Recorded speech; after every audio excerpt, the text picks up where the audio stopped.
Nobody knows how to act. So today, who knows? Could freeze, could burn up. Little update on the carbon fiber, and then we're gonna reveal it. So I've been waiting for this carbon fiber from Italy it took exactly 1 month to ship carbon fiber pieces from Italy from a forum member via Correios, which is, I believe, the Italian post office. And finally got this stuff, been tracking it over a 30-day period and been freaking out because thought it was stuck in customs, but it did get here finally. Had an appointment to get it put in because I wanted a professional to do it. So because the door panels had to be taken off, and I also wanted to do the door speakers at the same time. I have had some Infinity Kappas, not the new crappy ones. I have the old school ones from 2008, brand new in the box, that I bought about a year ago, and I have not put them in yet.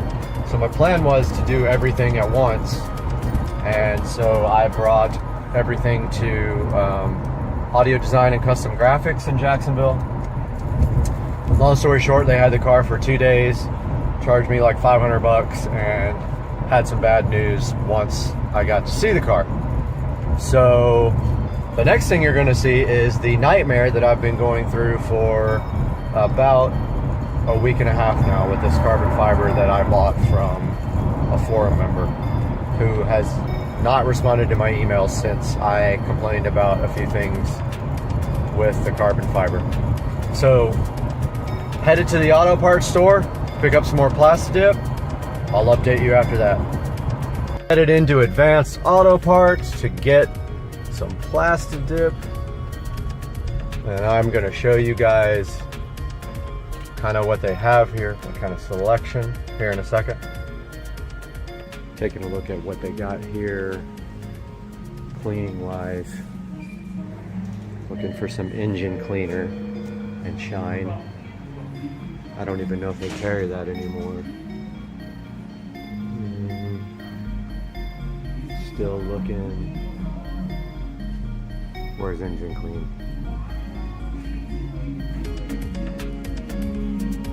Alright, I'm gonna locate this. Be back. Alright, I've looked all over the place for engine clean, but I did find the Plastidip. Gonna get a bottle of this. Got everything I needed from Advanced Auto Parts. So I'm headed back home.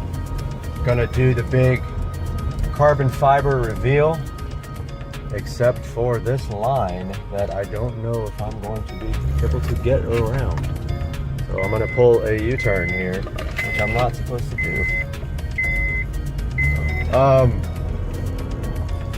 Found a bunch of stuff in the auto parts store for a project that is coming up. I've actually got 3 projects in the works, some how-to videos coming up. The first one though for today is the carbon fiber reveal. That's coming up right now. What's going on, everybody, out here in the garage?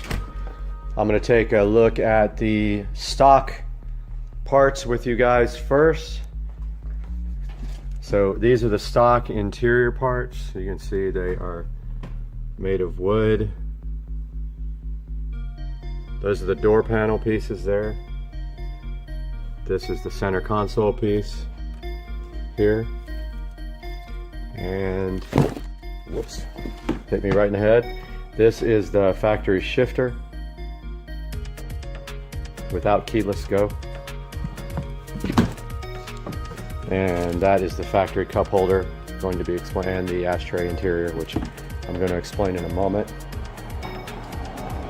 So let's take a look at this by putting the top down here. And you can't put the top down in the SL65 with the trunk lid open. So phone tried to pair with the Bluetooth on the joying and it stopped my video. But anyway, trickle charger is plugged in, so I can't shut the trunk. Unplug that, close the trunk, and now we should be able to put this down to get some more light. There goes the roof. if anybody's wondering how that roof works, that's it. German engineering. Go figure. And it says retractable roof close. All right, let's take a look at the carbon fiber pieces and the nightmares that I have had. First of all, most of the carbon fiber pieces were warped. You can clearly see that right here. It does not fit. It's warped right here. It fits pretty good. You can barely tell, but it bothers me. I'm a stickler. Also, one of the carbon fiber pieces, door panel pieces, was scratched. I think it's that one right there. Yep, there's a scratch right there. That might be able to be buffed out, high speed buffed out. Now here is the biggest issue that I have, very big issue. This center console does not fit at all whatsoever. Here's the problem. Not only was it warped very badly, it's also cracked right here, right across this, which is hard to see, but it is cracked throughout the clear coat right here. It doesn't push down all the way on this side. It's hardly noticeable, but it is there because the whole entire piece is warped. There are no screws in it because you can't push it down enough to get the screws in the side, and two of the bolt screw tabs were broken off from the box, literally out of that packaging that I just showed you. This is the new shift knob. This is the best of everything that came. It is not damaged. It has keyless go on top. However, I do not have keyless go in my car. So basically it is a nice nice looking upgrade, but this button does nothing, as you can see. So there you have it. Center console carbon fiber replacement for the wood. Door panel carbon fiber replacement for the wood. And door panel carbon fiber replacement. Yes, I have contacted the person I bought this from 4 or 5 times and they stopped responding to my emails. I was going to show you guys the biggest issue here, and that was getting this cup holder back in, and it still is not right. It is wanting to, I literally had to remove the cup holder completely, that big cup holder unit, take off the front pieces and glue them to this plastic silver piece, which is then glued to this. And I barely got everything back in, and it is kind of janky looking, and that bothers me because my interior is 100%.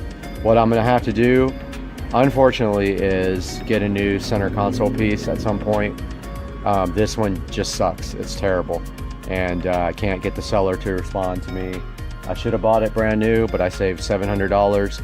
The only thing that makes this deal worth it is I got the shifter, which is normally $250. I got everything for $1,000, but it took a month to get here. There was some miscommunications because he doesn't speak English. So that's the story. That's what happened with the carbon fiber. We're going to see you guys again pretty soon. I've got a nice little project coming up regarding this interior.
Where we at? With the palms. Oh. Stuff this thing in there. See There. where these guys are gonna go, and then we'll find a spot. Yo, there's a cute bartender that works here. She's amazing. I think we're good, like on the end right there, right? Well, the end or Wait, are we ready? We don't have anything to tie off. you can flip that bumper out. Okay. then we'll tie off with this. Tire dinghies. Oh, head-on collision course.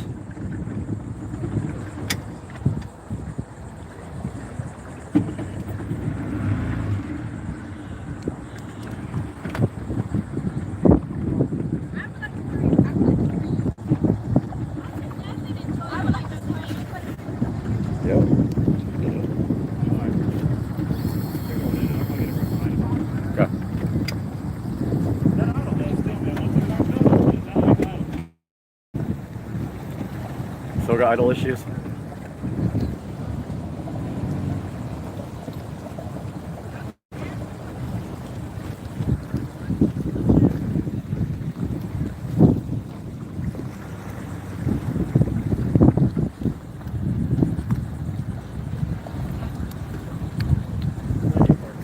Look at that blue boat, dude. Sick. Yeah. What? 1,000 horsepower?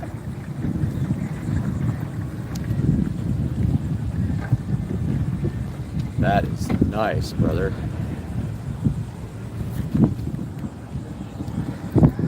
All right.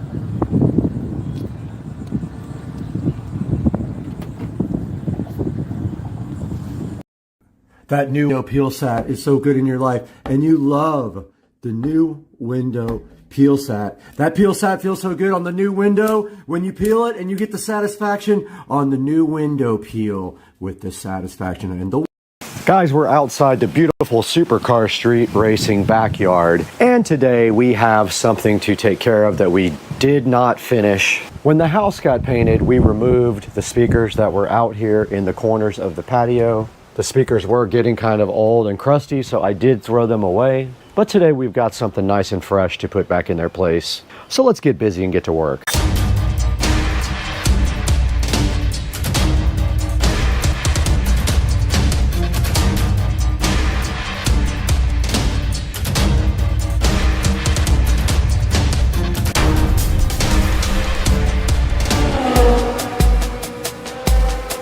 We are back inside the lovely Supercar Street Racing abode, where today we have right in front of me these amazing Polk Audio Atrium 6s. Now the Atrium 6 is an upgrade for the Atrium 5 that I put out front, and these guys are going to enhance the sound on the rear patio. Now there are already holes drilled into the stucco out back, so what we're going to do right here and right now is open these Atrium 6s and take a look at them inside.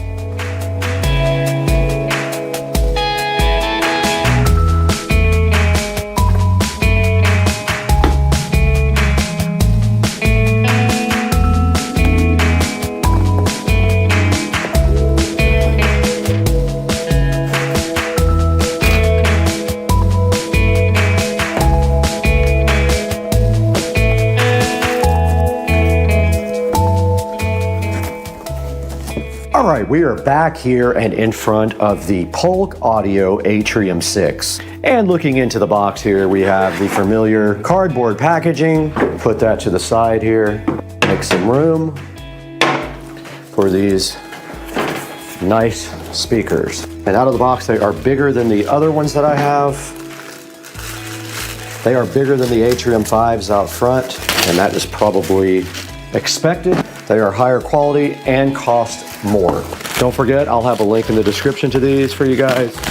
But here are the Atrium 6s. And you can see here by the brackets on the back and the side that they are very easy to take apart. You just flip that open a little bit, unscrew that all the way. You unscrew the side thing all the way. And these are cool because they pop right out. So when you're installing them, it makes it much easier to install. They just pop right out of the thing. That way you won't drop them while you are installing. They slide right off like that. And so if you turn them like this and pop this, the bracket will come right off. And they are ready to be installed. So let's go set up to install these guys.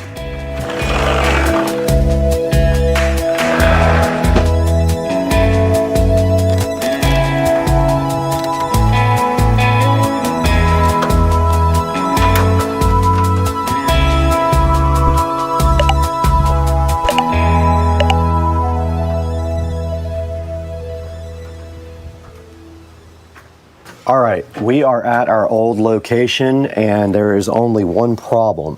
The holes don't line up. And we don't know if the speaker will actually fit without hitting the top here. So actually, we need to reassemble these and test the fitment real quick. So I'm gonna grab the speaker. So we're gonna want this to face down.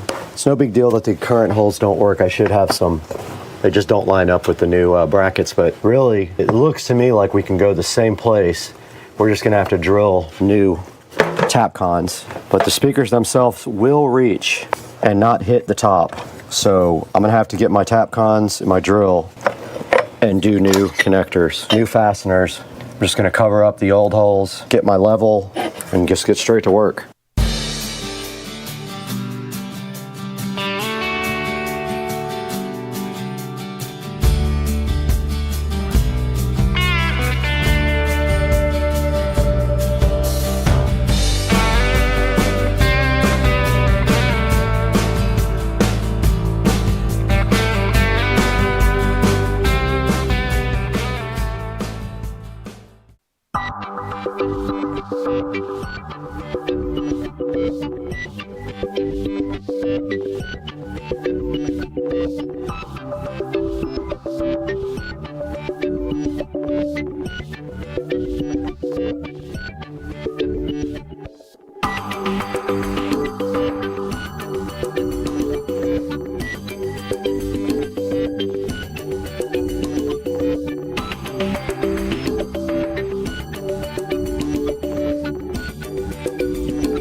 Okay, we got the second speaker bracket installed and all of the wiring disconnected.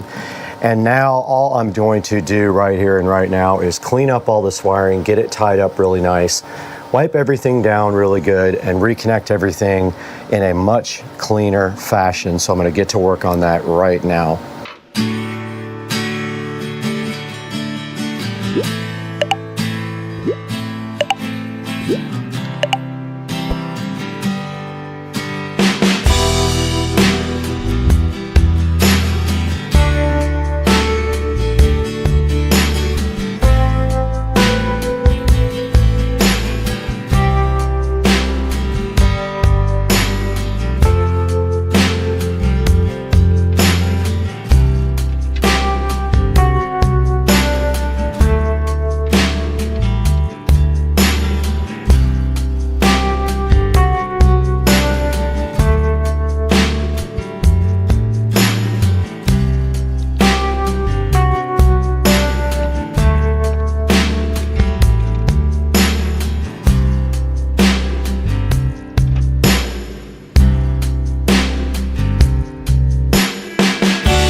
All right, guys, we have successfully gotten the second speaker hung and also tied the wiring all up back there. All we have to do next is test both of these speakers out, and to do that, this is zone 2 on my Pioneer amp, and we have the deprecated iControl AV5 out, but it still works on my tablet, thank goodness. So let's go ahead and turn it on. There should be no copyright music. If it is copyright, I'll cut this part out. All right, so that side's working great. This side's working great. Let's see if our rock speakers are working. All right, that speaker is on, no problem. Let's see if this one's on. This one might be burned up. That one is on as well. That is a successful test of the brand new Atrium 6 speakers that look amazing up there in the corners. And you know what's crazy? They have decent bass as well, but there's also subwoofers inside helping that. So during the summer, I will probably keep this door open so some of the bass can come out. I'm not gonna run a subwoofer out here. Let's finish tying the wiring up for the Govee permanent LED lights that's up in the corner there now.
All right, guys, as you can see right here and right now on Supercar Street Racing, we did finish up this project in the back.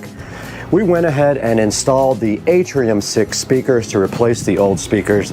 They sound absolutely amazing. We also restrung up our LED globe lights here and ran them up this way rather than across the back of the house because we don't need them back there anymore. We have the Govee permanent lights. We actually don't even need these, but I wanted to just go ahead and keep them up for some ambience under the patio.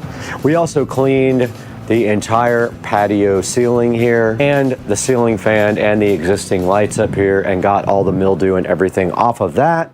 And we cleaned all the furniture by hand and got all the pollen and mildew off of the furniture. And it has got to be done every couple of months here in Florida, or every month or so. Like I said, we completely cleaned the ceiling fan as well. And that's gonna wrap it up. And we made our patio much better. Now let's throw it into the Supercar Street Racing 4K production studio and see how you can get yourself some Polk Audio Atrium 6s just like these. Hey, we're back once again in Supercar Street Racing, and this is the 4K production studio, and we are so happy to have you guys with us today, just like every other day. And today, we've got these Polk Audio Atrium 6 outdoor speakers. These Atrium 6s are one of the top of the line outdoor speakers from Polk Audio, and they do cost a little bit more. Right now in front of you, you can see they're $299, and they are 25% off, so you should go ahead and pick up a pair right now while they are on sale. Now, Polk Audio does make quite a few different versions of the speaker, and if you scroll down, there is a comparison down here on all the speakers. And before we bought the Atrium 5s, these are the Atrium 6. They are a little bit more expensive, but the woofer is a little bit larger. They do have a 5¼ inch woofer instead of a 5-inch woofer. Now, when you move up to the Atrium 8, these are 70-volt speakers, so you need a transformer and 70-volt system to actually use those. And you can see right here and right now, these Atrium 6 speakers have 2,236 ratings, and they do have a 4.7 star overall rating. And that's very good. It's hard to get good reviews on Amazon, I've learned over time. Now, checking out these speakers here, you can see that they are very high quality. Here's a good look at the front of the speaker, and here's a little bit of info about the speaker itself. It has a 1-inch anodized dome tweeter, and they handle up to 100 watts. They're about 11 inches high, 8 inches deep, and 7 inches wide. They are very easy to mount, and you can mount them either horizontally or vertically, and the little clamp things just snap right in and make it easy to mount the speaker so you don't drop it. You can see there the one-click speed lock with the 180-degree turning radius on it. Now, hopefully these don't rush. You can see right here they have stainless steel and brass hardware and an aluminum grill and bracket. They're designed to be outside and be weatherproof. It says they're built to weather all season. They're rugged and durable. They're exceeding baseline and industrial military specifications for environmental endurance. And it does show you the specification there, salt fog at the bottom. And here is the whole line of Atrium speakers, with the 8 being the ones that you can have either 1 or 2 for stereo, but they are 70 volts. And here's a good look at how they look mounted on a patio outside. Not bad, huh? Now, taking a look at some of the high reviews here for 5 stars. Great speaker for the money. Overall, this is a great dual channel speaker. They must be talking about the 8 there. Love this product. This one says nice size and sound quality for an outdoor patio space. Impressed how well these sound. Great powerful sound. Great sound with a Sonos. Taking a look at the 1-star reviews, which is only 3% of the total. This one said pole busted, and Polk Tech rep said it was impossible. This one says it was returned item. They only lasted 2 years. Terrible customer support. Terrible Polk support and a defective mount, and worse speakers and customer service, and there's a few more. But overall, 4.7 is really good for speakers. There will be a link in the description for these Polk Audio speakers. Now we are back on the Supercar Street Racing channel here, and we just wanted to take a minute to thank you for your overall support. And if you take a look there at the screen, you can see the shark coating video has 202,000 views, and it's all because of you guys and your support for the channel. When you buy something from Amazon, please be sure you click through any of my links in my description. Every little bit helps, and you don't have to buy the actual product. You can buy anything you want and click through any of my links in my descriptions, and the channel gets a little bit of credit and enough to keep us going a little while longer. And please like and subscribe, and please leave us some comments. I love responding with you guys and being part of the community. Right now, we got to get out of here. We're going to put 400 more speakers out by the lake, and then blast the alligators.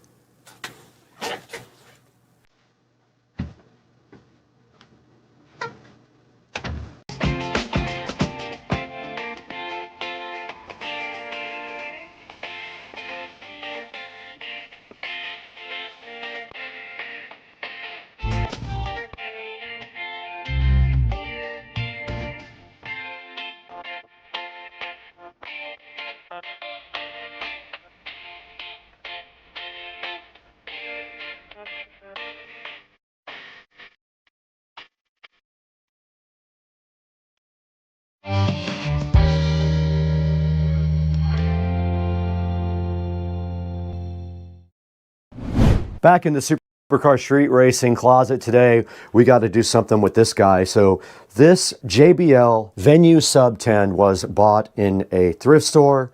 Back when I could get good things in the thrift store, I can no longer find stuff like this anymore, and I don't know why. This thing was in the closet in the hallway. It did eventually die. I'm assuming the amp was bad, so I have a replacement amp for this, and all we have to do today at Supercar Street Racing is go ahead, get this subwoofer out. It is heavy, it's a 10. Get it out of the closet and then bring it into the office and fix it. So let's get busy today. We got to get this subwoofer working again so we can have 1,000 subwoofers in my house.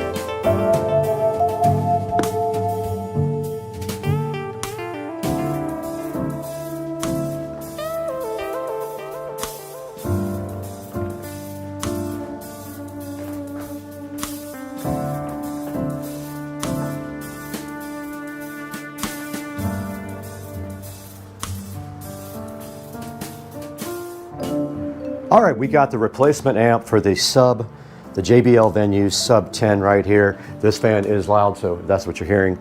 We're gonna go ahead and get this sub taken apart now and replace this amplifier. You can see right here, don't know when this was actually manufactured. I would say this thing's probably 10 years old or more, but let's go ahead and get this done real quick. Got the JBL Venue sub 10 right here in front of us, looking so fresh and fly, and it is ready to come apart. I think these are the screws to take it out.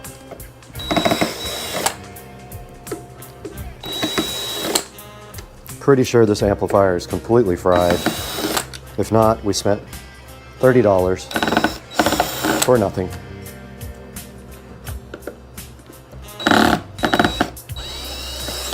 I think this is a 250 watt.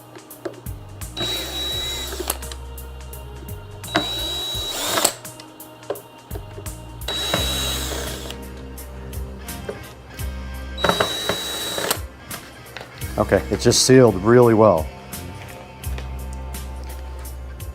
There's a gasket. Yep. There's a gasket around it. Keep it airtight. Wow.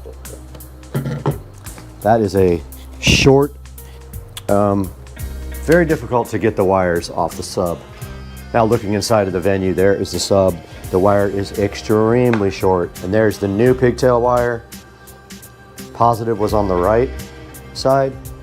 That was the one that was really hard to get off. It is so short. How in the world are you supposed to get that on there? I mean, I guess it will go. I can't get the black one to stay in. It's loose. It's broken. Got him! Got him! It broke. Oh! Whoa! And I have to repair it. Whoa! All right, well, the wire broke, the clip. Okay, I have to cut and splice because the clip broke. So I'm gonna take the black off of this one, and in the meanwhile, give myself a little bit more room.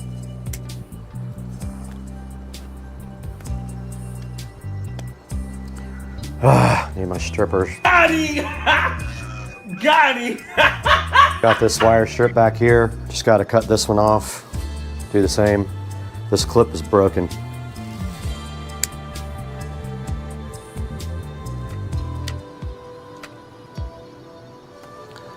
Okay, got it stripped back. Just gonna splice them together like that and zip some electrical tape around them.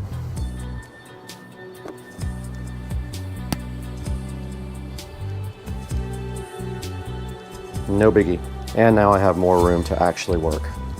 I'm gonna go ahead and plug this guy in.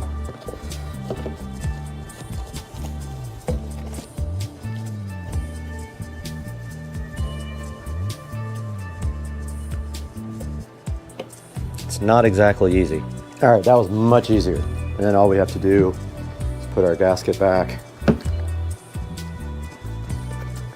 return our amplifier to working condition.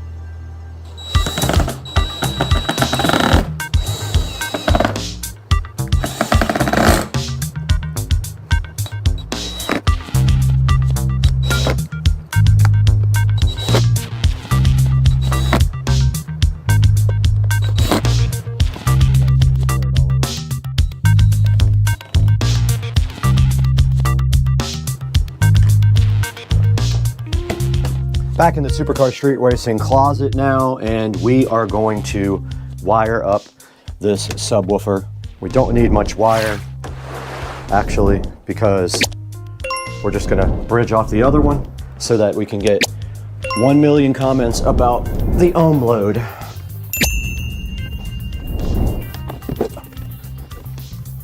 I need my wire strippers, this is crazy.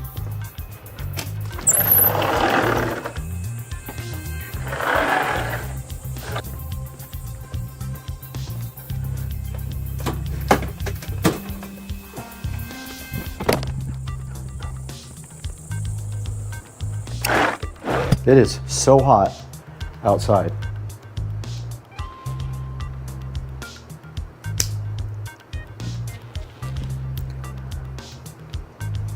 We got our wires all stripped back now, so all we have to do is connect this guy up.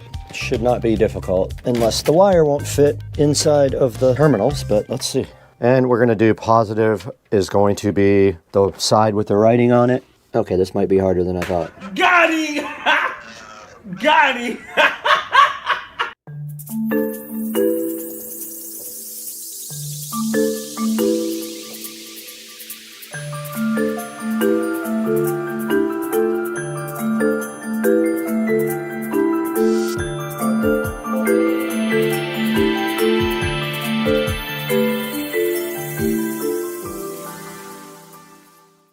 All right, we are all done with the project. You can tell that the JBL hits much lower than the Sony.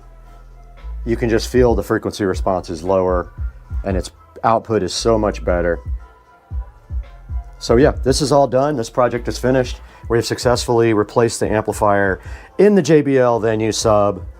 And that is all for now. We'll see you guys next time. Hey guys, welcome back to Supercar Street Racing once again, and we are here in the 4K production studio, as you can see right behind me. And today we're talking about something that I have a lot of experience with, and that is powered subwoofers. And you know that I have quite a few. I probably have about 10 of them. There is one here in the studio and quite a few more inside the Supercar Street Racing compound. So today what we did was our old JBL powered subwoofer that I did get at a thrift store died for some reason. It was in the closet, in the audio closet in the house. We did pick up a amplifier for it for all the haters, because they said when I replaced my amp in my Cerwin Vega subwoofer, I wasn't really repairing it. So this time we repaired it again with a new JBL original plate amplifier, and it did get repaired correctly and looks and sounds really good again. Now, taking a look at some of the powered subwoofers on Amazon, which I will link in the description, you can see that there are quite a few clips on the very top, and they all have very good reviews. Like the R125W, you can see right here. This one has a lot of good solid reviews. It is a 12-inch woofer, and looks like it's sitting at about a 4.8, which is very difficult in a speaker to get reviews that high. Now, looking back on the front page, there are a few other ones up here, like Audio Engines S8, the Soundtown Oberon, which actually looks like a Pro because it has this big kind of pro-looking grill on the front, or grate if you want to call it. And then if we scroll down some more, there's a couple of other Klipsches. There's a 10-inch Klipsch there as well for $179. And if we get even further down, you'll find one of my favorite subwoofers, and that is the PSW10 by Polk. It is a good value. It has gone up in price lately. Used to be able to get it for $159. I can't believe that, but now it's sitting up at about $249. Also has a lot of good reviews, over 15,000 reviews, and it is sitting at over 4.5 stars. So that would be another good option for you if you are looking for a powered subwoofer. Now, like I said, I'll put 3 options down in the description for you to pick out a good powered subwoofer for your home. But check it out right here. We've got things like the Elecan for $149, which also has 1,039 really good reviews. Now, some that you may or may not have heard of, because I sure haven't. We have the Rel and we have the Edifer as other choices for subs. And then if we keep going down, there's some like the Kanto, which I also have not even heard of. So there are a lot of choices out there for a powered subwoofer. I love all my powered subwoofers. So you know what I have. You've seen some in my videos. You can always go back and watch some of those older videos. But for now, we are going to be calling it a day at Supercar Street Racing. We have to go shoot another video for the golf cart of some products that we just got in. Please like and subscribe, and always order your Amazon products through any of my product links.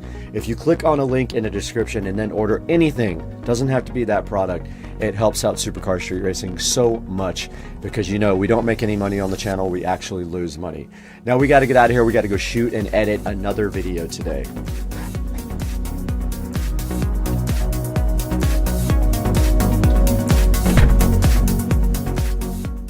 All right, this is how you punch it in a 1,000 horsepower Tesla in Mexico. Punch it. Oh my God! What the hell? Hey guys, Supercar Street Racing back again out in the garage with the mini bike here. And today we are going to start on the refurbish process and also some more disassembly of the handlebars and front forks and everything. But the first thing we're going to do right here, right now, is go ahead and start sanding down these 2 items right here and get them on the paint block here and get them start painted. So stay tuned, that's happening today on Supercar Street Racing.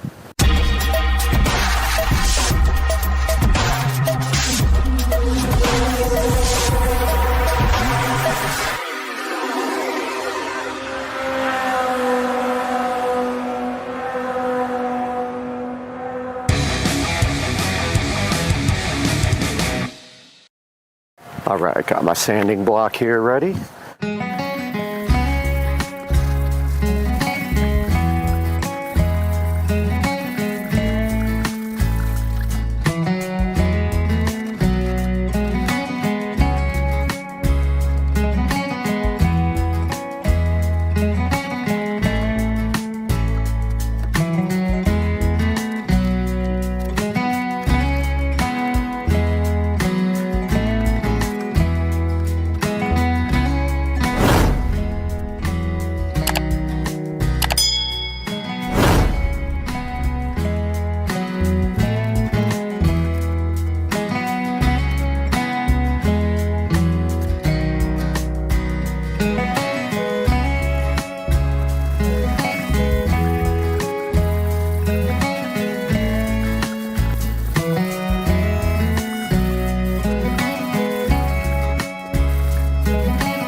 Guys, we got everything nice and prepped up now.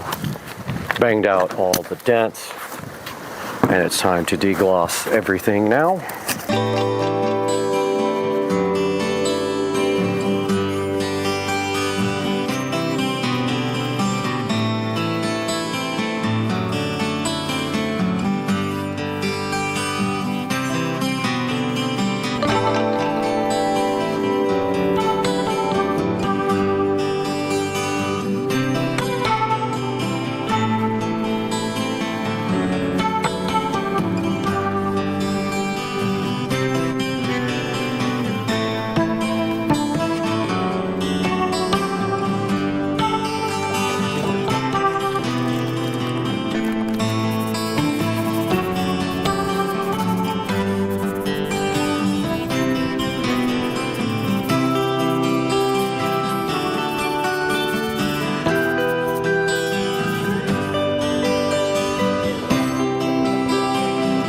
Got the gas tank here.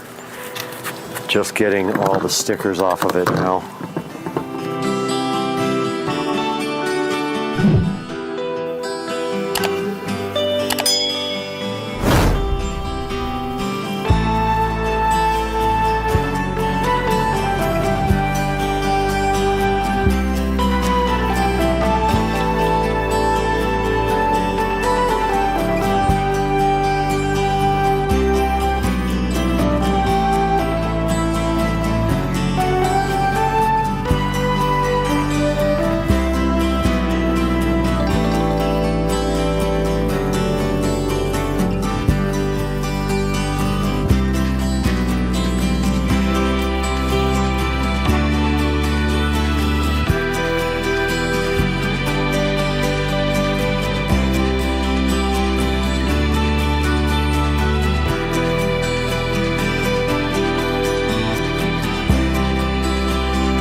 Alright, I gotta mask off this one little place on the tank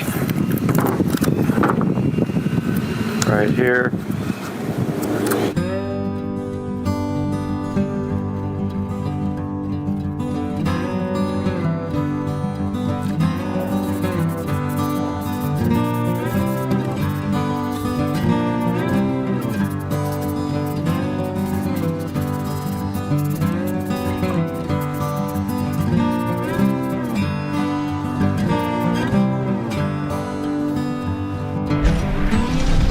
Alright, we got the chain guard here.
Alright, I'm going to try something a little different here on the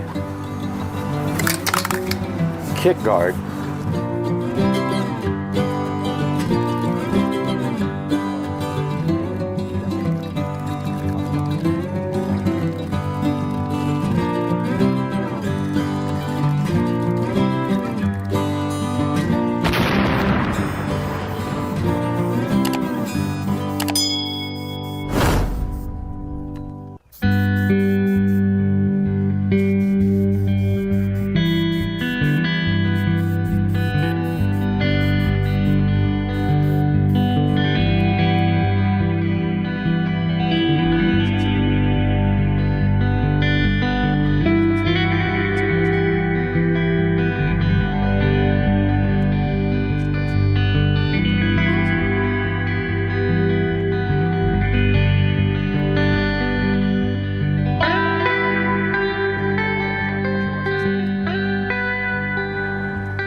back in the garage here. We're going to start disassembling these handlebars if we can figure out how.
Okay, I got the handlebars off, and now I am going for the headlight. And I think it will yeah, it unhooks right there, so that's perfect. Looks like it's just held on by one nut there. Probably the same one size as the other. Yep, 2 nuts. These nuts. These nuts.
guys, we got the mini beer shots, and nobody knows how to make them on Earth, but you get the liquor 43, you get the heavy whipping cream, you put the liquor 43, and then you put the heavy whipping cream on top, and you got the mini beer shots. Right? Damn, can't My sister wait. knows.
Good morning, guys. We are in the Supercar Street Racing beautiful sunroom. You can see the beautiful water right behind us right there. And we are here to talk about the OXS 3.2.1 Dolby Atmos soundbar. OXS contacted Supercar Street Racing, wanted to know if we were interested in getting this thing in for you guys to take a look at and review.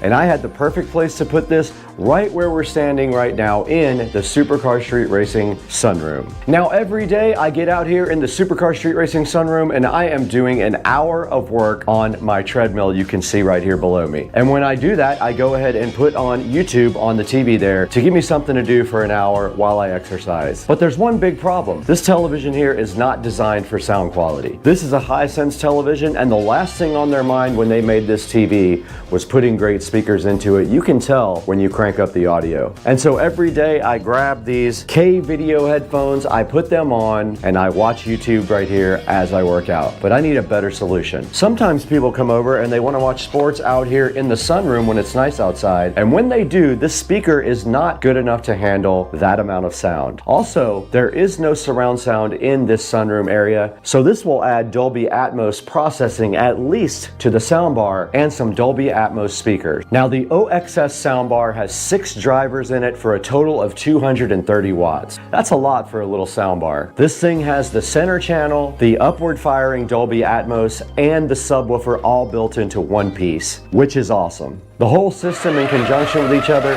offers less than 1% THD. Now the OXS audio claims that the subwoofer will reach down to 53 Hz, meaning the subwoofer range goes low. The smaller the driver, the harder it is to produce low frequency sounds. Now this guy does decode Dolby Atmos, which is awesome. It provides home theater quality sound in a soundbar. Now the way this guy produces high quality 3D surround-like experiences is it projects the sound all the way around you. Now that we've explored all of the cool features of the OXS soundbar, let's go ahead and get this thing unboxed and see what they gave us and see the quality and the packaging on the OXS soundbar.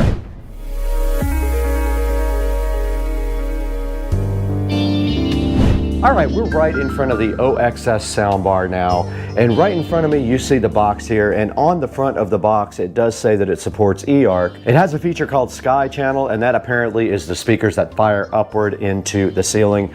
You can see it's 3.1.2 on the front there. Also noted right here that it is HDMI compatible and also Dolby Atmos. And on the side of the box it just does say OXS, and I correct myself, it does have a Bluetooth thing on the side here saying that it does support Bluetooth. It does support eARC, optical, auxiliary, USB player, or HDMI, and it does have a remote. And that's about it for the box. There's just a picture of the thing on the back. But let's go ahead and flip this over now.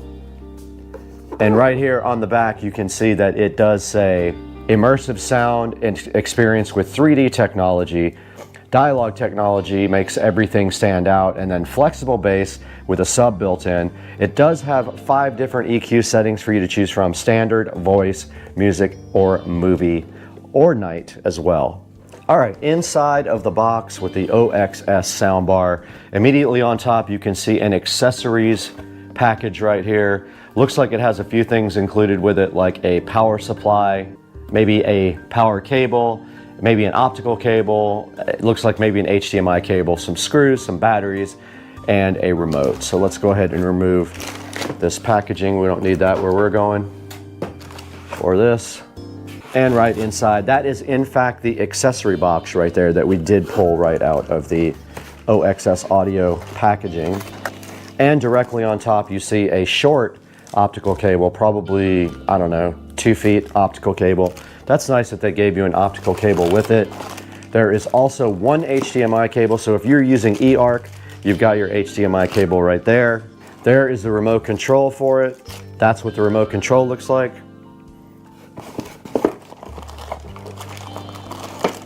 Here is a power supply, an actual power supply, and it uses that standard appliance type cord on the end. And on the other side, it has the pin tube type power supply.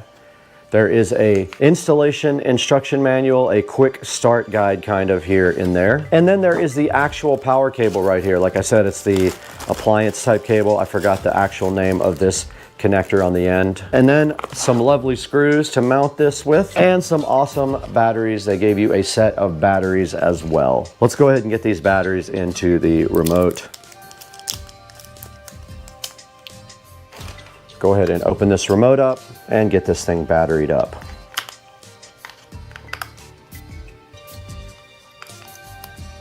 Batteries are installed in the OXS remote.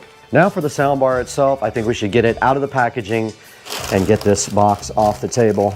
And it did come out of the packaging easy, and included was this nice template for you to go ahead and drill your pilot holes to install this into your wall. All you have to do is level this out and then go ahead and drill where it says pilot hole, and you can hang this directly from your wall. Now there's a full instruction manual right here as well included. There's the OXS soundbar, looking so fly and so fresh. Very high quality looking soundbar. I do like it. You can see on the back, the subwoofer, it does have the, looks like a 4-inch sub right here on the back. A little bit of packaging, and it does have a little diagram of the bass port on the back, which is interesting. It actually shows you that the bass flows through and out of this little tuned horn part right there on the back. And then the inputs are very clearly visible here. Let's spin that around for you guys. You have a variety of inputs here. You have the power input here, you have an auxiliary, a USB, an optical, an in, and an out. So basically, if you want to connect a device directly to this, you will come in and then you'll go out to your TV. If you're going to use eARC, all you have to do is connect the HDMI cable to your TV's eARC, and then your actual device or your television itself will play into this soundbar. And then on the front, you can see this Dolby Atmos logo here, and then also the OXS logo. And on top, it looks like you have a volume control, a power button, a Bluetooth on, and then I think an input indicator here. So you would click this through to go through the actual inputs on the soundbar. Now, if we flip the soundbar over, you can clearly see the wall mounts here, and you can see that the pilot holes will match up with your holes on the back. All you have to do is drill at that spot, and you should be able to hang your OXS soundbar from a screw. Now, don't forget, if you do have drywall, you cannot just use drywall screws if you don't go into a stud. So you will have to use drywall inserts. Those were included with the soundbar's mounting kit right there. You can see 2 drywall anchors right there for your pleasure and your mounting enjoyment. And that is all that we can see here on the OXS audio. If you kind of look closely on top, you can see the Dolby Atmos speakers poking right there. Pretty cool. They're right here on top. Very neat. All right, let's look at our install options for the OXS soundbar in our specialty install area right here in the sunroom. It is not an ideal location for installation. I will show you guys that next. All right, we just unpackaged the OXS soundbar. You saw all of the included options with the soundbar. The packaging was awesome. The included accessories were very cool. Now it's time to get this thing connected to this television right here and see if it makes a big difference in our sound quality in the sunroom.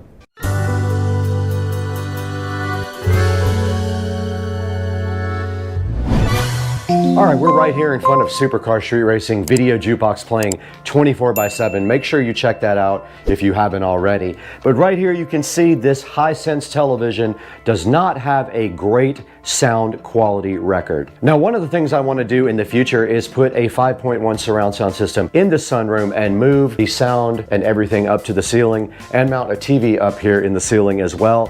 But for now, we're going to go ahead and use this OXS soundbar to improve the sound quality of this Hisense television. When they made this television, the last thing that they ever cared about was sound quality. They wanted to get a good, cheap television to the market, and that's exactly what they did. Now you can see my corner mounting technique here. All I did was screw the Hisense directly to this shelf. And then this other side just is hanging off like willy-nilly into nowhere.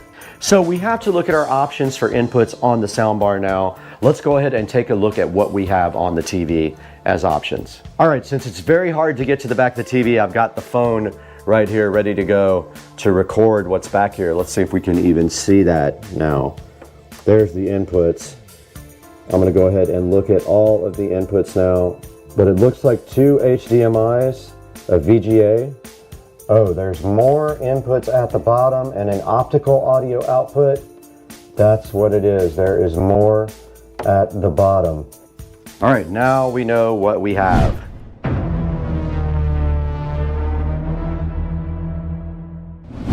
We went ahead and checked out our options for installing the OXS soundbar on the TV, and it looks like we have many options. The easiest option might be the optical port if I can get the actual connector in there. This will not fit, as you can clearly see, will not fit right there. It would have to go right here. Let's go ahead and get this TV unbolted from where it is, and we're just going to simply move it to the regular position right here. Let's get this TV unbolted and go ahead and move it over and just go ahead and do the soundbar like that, since we don't use that area very much right now.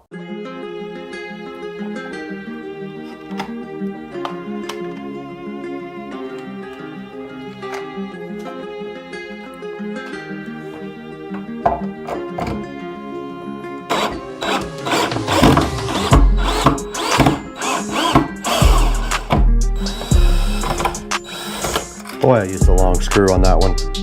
Was that necessary? Maybe not. When I installed this television, I simply bolted right through the foot here. This wise cam will also have to move, and this TV should just simply move now. Oh, we might not have room for the sound bar. But now that we have the TV disconnected, we can go ahead and use the optical cable. All right, it is connected, and we do have a signal now. And what we're going to do now is put our soundbar up here.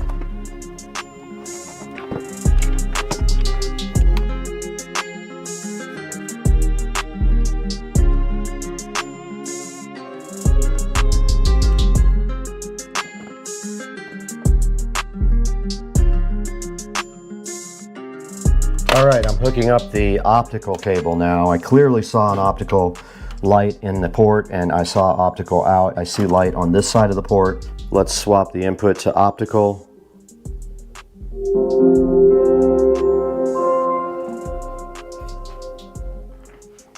Okay, I'm an idiot. I realize now that I did have Bluetooth on from the headphones. Let's go ahead and turn off the internal speakers. 3,000 watt. And here's 1,000 watt. It is on. There's the volume control on the sound bar.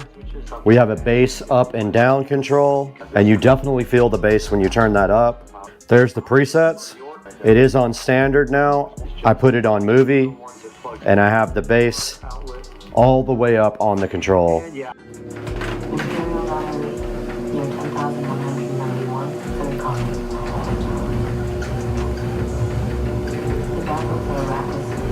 Sounds good. There's enough volume to override the It is not wide open yet. The volume's very clear. Nor have I. The dialogue's awesome. His inaction is difficult for me to accept. The bass is good. Very impressive. Dirty work. The volume is on 50 right now, I believe. And it's set for movie. That's volume 60. Sounds great. It's got really good bass, nice high frequencies. There's the treble. Treble is accessible from this little snowflake on the menu. Okay, we just connected the OXS soundbar right here in the sunroom and took a listen to it. You guys heard what I thought about it when we got it connected. Now it's time to see how you guys can pick one up for yourself. Let's throw it out to the Supercar Street Racing Studio A and look at this soundbar online and see where you can buy your own.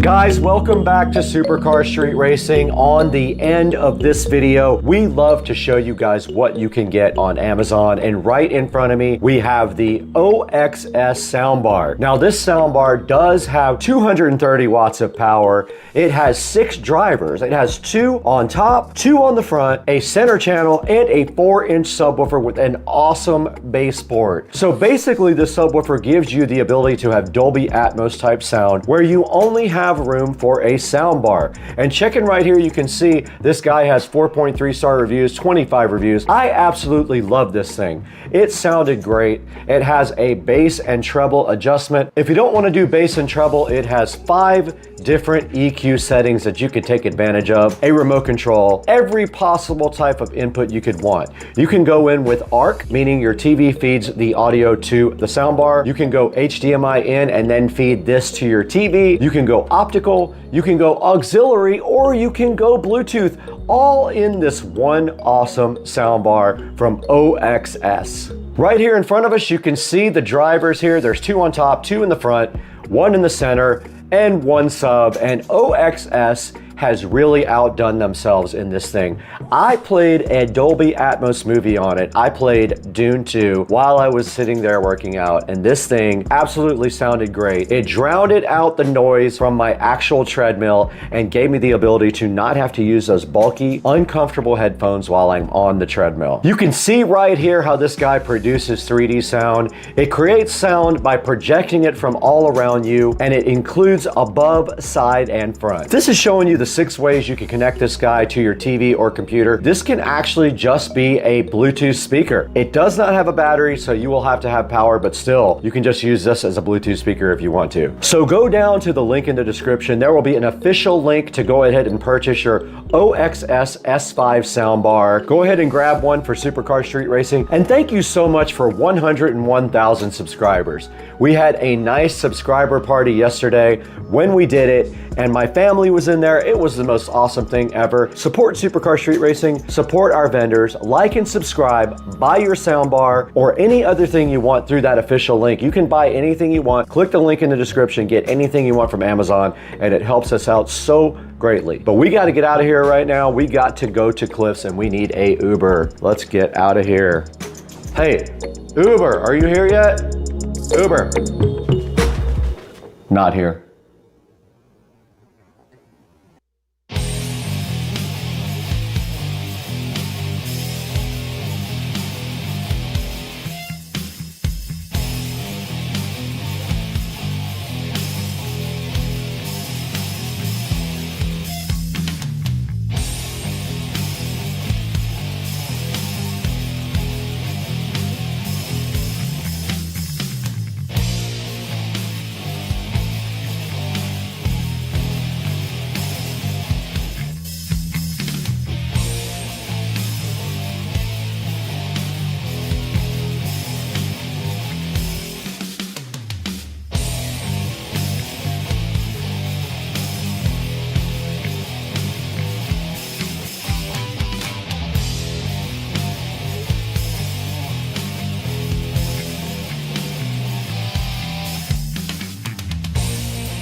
This screen phone protector has lodged itself to my table and wants to be part of the peel satisfaction guaranteed. Here, ripping Joe's golf cart. I got Joe's cart, and that's Joe. I'm gonna try to pass him. I think his batteries are low.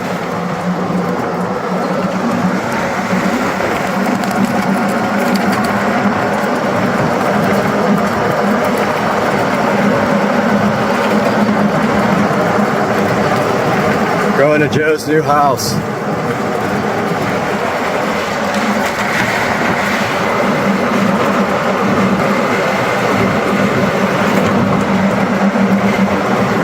I think we got, yeah, this thing's dead.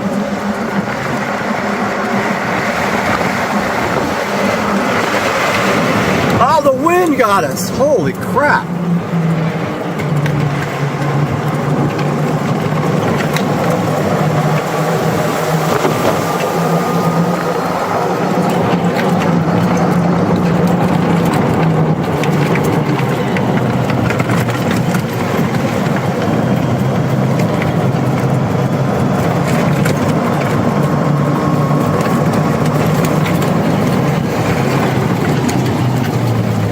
Alright, Joe's new place.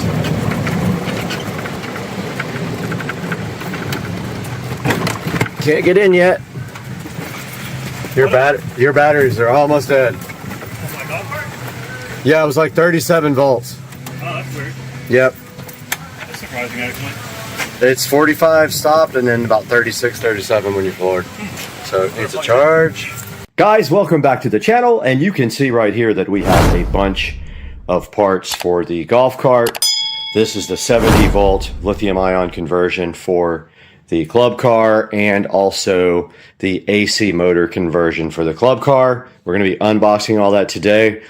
But first, before we do that, we need to get this motor and controller out because it is sold. So you're going to see that next when Dukes of Duval and I take the motor and controller out of this beast on Supercar Street Racing.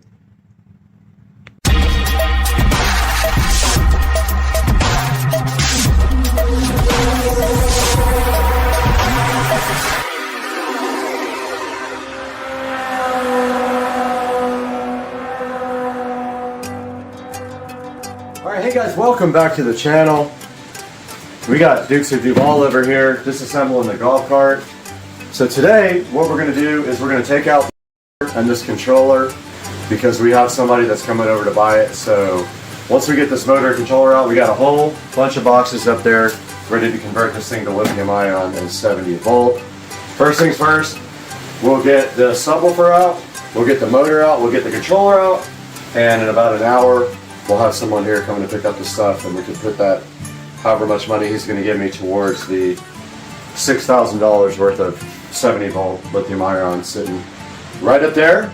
So what do you think? Should we get to work? Let's get it done. Let's do this. Alright guys, so we got this Curtis controller. So this is probably the original controller and solenoid, and most likely had been programmed because the cart would do 30, 32, 33 max.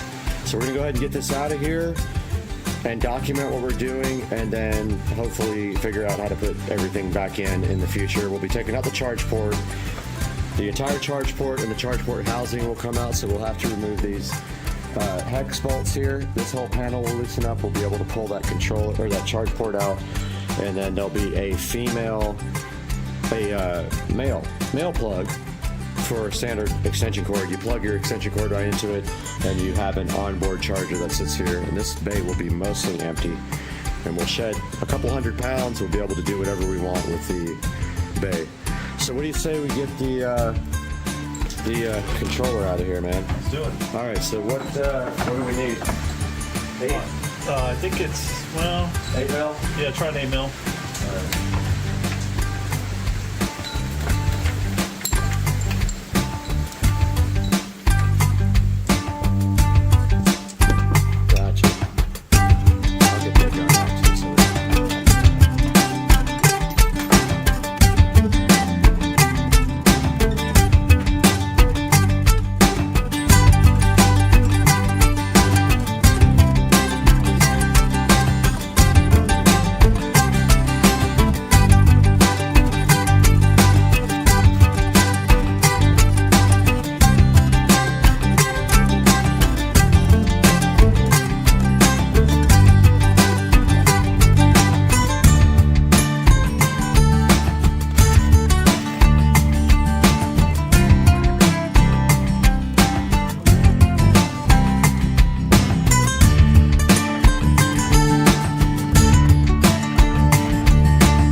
Guys, we are back in the garage at Supercar Street Racing, and you saw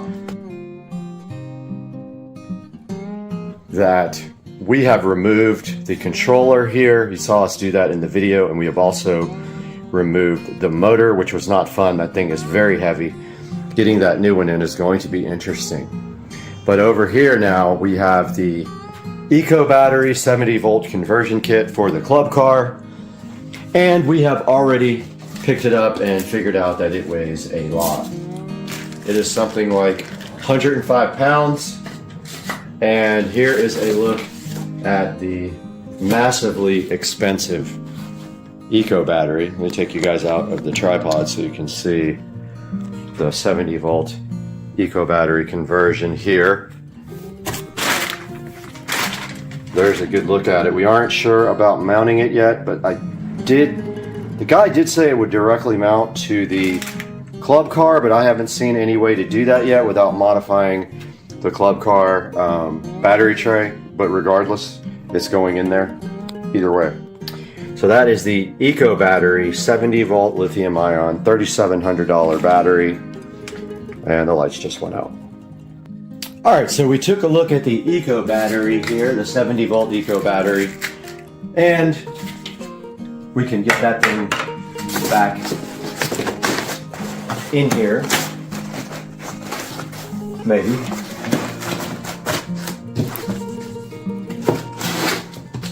And take a look at the next box here. This says Novitas on it. I have not opened it yet. It is open because someone opened it in my crew. But this says Novitas, and let's see what's in it.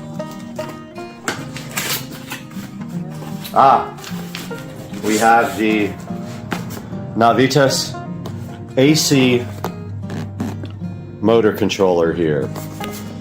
So this is for converting the cart to AC, and then I don't know what's in this box. Let's see.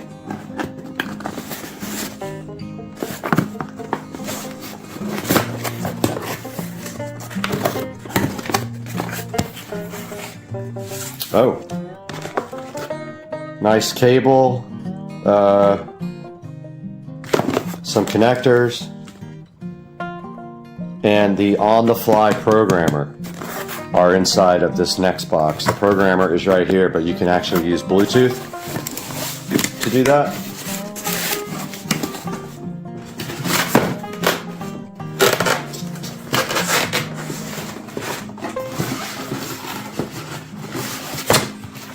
And we will package this back up.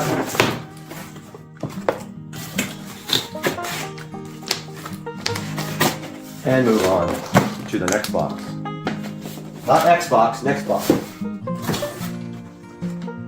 Alright guys, this box is open. We took a look at this already. But this is the solenoid. And there you see on the side. This is a, I believe, 400 amp solenoid.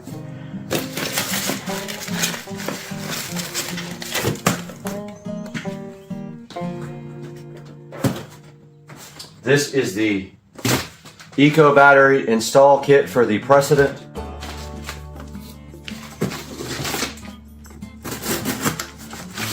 This is what it says. I have not opened it.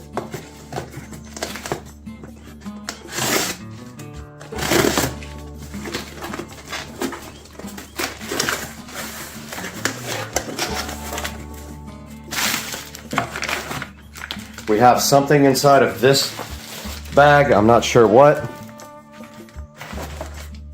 That might be the battery mounting kit. That's probably the battery mounting kit that we didn't know about.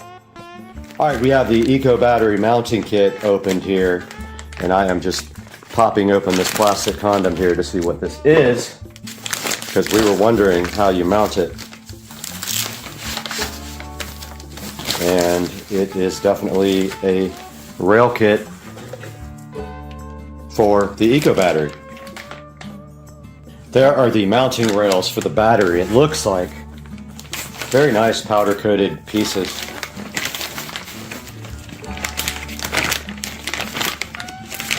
This is exactly what we were looking for here. We will put these back into packaging now. Keep everything nice for the install process. And what is next in here?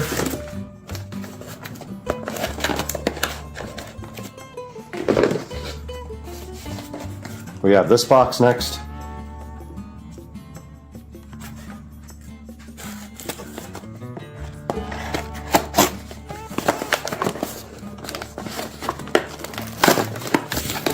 And this is the charging port. So it converts to onboard charger.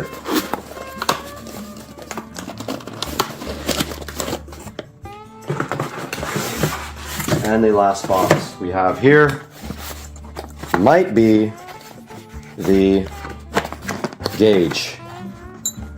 There's a charging gauge. It is.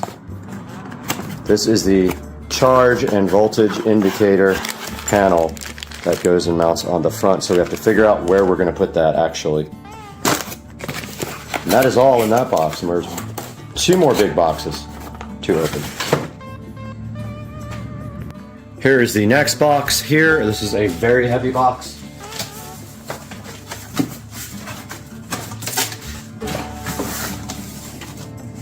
There are some screws. Look like some wiring caps, some eyelets. And inside here we have the Navitas 5 kilowatt AC motor with the beautiful color-coded voltage wires here. This thing looks awesome. I am so hyped for this. Hopefully you guys can completely see that. Let's zoom in. But there is the Navitas. This is the best motor you can buy from Navitas or Navitas or however you want to pronounce them. 5 kilowatt motor. This thing is going to absolutely rip. And is that everything? Oh, we have one more box after that. Put this thing back into its box.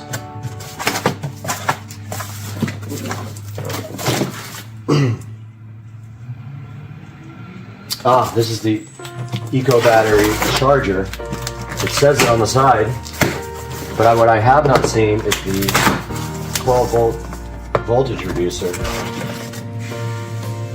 Yeah, it was supposed to come with a voltage reducer. I do not see that. This is the built-in charger. Let me contact the company about where the voltage reducer might be. That's interesting.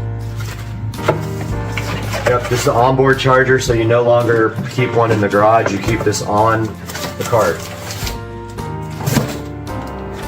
So yeah, there's something missing. The voltage reducer is not here. So I'm gonna give them a shout and see where that is. Just got off the phone with Ryan about the missing item, and apparently Eco Battery has been neglecting to send this part out for the last couple of orders he did, so he is going to get the voltage reducer to us. We already have one. I'm hoping it will accept 70 volts. It says 60 max on the, and this actually says 48 on the input here. I'm hoping it'll go up to 70 because it does say 60 online, so I don't know. We might burn it up, and I don't really care. But the new voltage reducer, the 70 volt voltage reducer, is a 30 amp. This is a 60 amp, so we might have to buy a 70 volt voltage reducer for the stereo system. So we are missing a part, and we have to go get the cables today. They are in the mail to the wrong place, just like all this stuff was shipped to the wrong place. So I'm keeping an eye on the mail for that. And guys, this has been part 2 of the 70 volt lithium ion conversion video on Supercar Street Racing. I hope you guys subscribe, and I will make a playlist for this, and we will see you guys next time.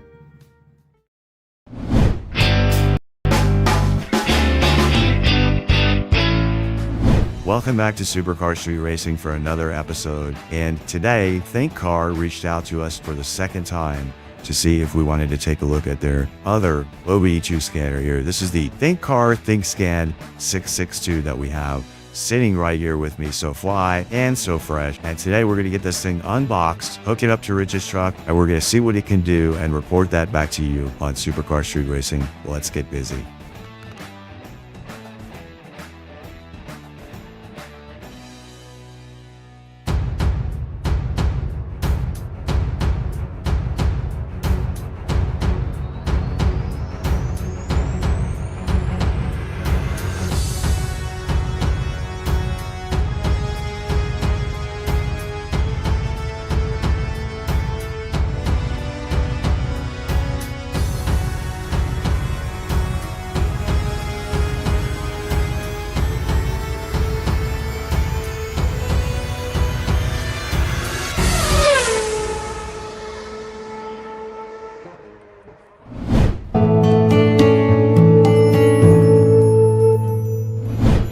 We're in Supercar Street Racing Studio A. I built this studio myself. If you haven't seen it before, there's some videos about it, and you should go back and check out because I did most of the work in here myself, and I'm super proud of it.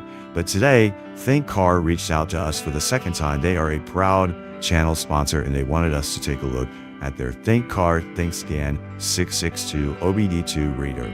Now, this guy has some cool features. It has bi-directional tests. It does ABS, SRS, transmission, 12 resets, and SCA, SGW, and it has free lifetime updates. Now, this thing does bi-directional reporting, and that means that's the most popular way to check whether control systems in the vehicle are actually working as they're designed to work. It does a lot of cool features on the screen. You can see here it does ABS, fuel injectors, throttle, coolant, fans, radiators, coolant pumps, ED, AP, fuel trim, and other things like that. A lot of cool features that this guy can actually do in your car. And when you buy this thing, you get OBD2 Pro features for half the cost of a Pro scanner. 12-hole reset functions built into the ThinkCar 662. This thing has the capability to do real-time VIN lookup so it can recognize your car. It does real-time data as well. It'll show you right on the screen what's going on with your car at that very moment. This thing has a 4-core, 1.8 gigahertz CPU, a 6.2-inch screen, 2 gigs of built-in RAM, and 32 gigabytes of storage. It has a 4150 milliamp battery for long life as well, and it's rubberized so you can store it anywhere like a trunk or a garage and it won't get damaged. This thing is literally plug and play. Even if you have no experience with an OBD2 scanner, you can plug this guy right in and start working. Now, OBD2 came out in 1996, so this supports everything 1996 and later. And you get a lifetime of free updates and free technical support when you order this from ThinkCar. So now that we've taken a look at the features of the ThinkCar 662, let's go ahead and throw it over to Studio B, where I'm going to be in there unboxing this thing for you guys.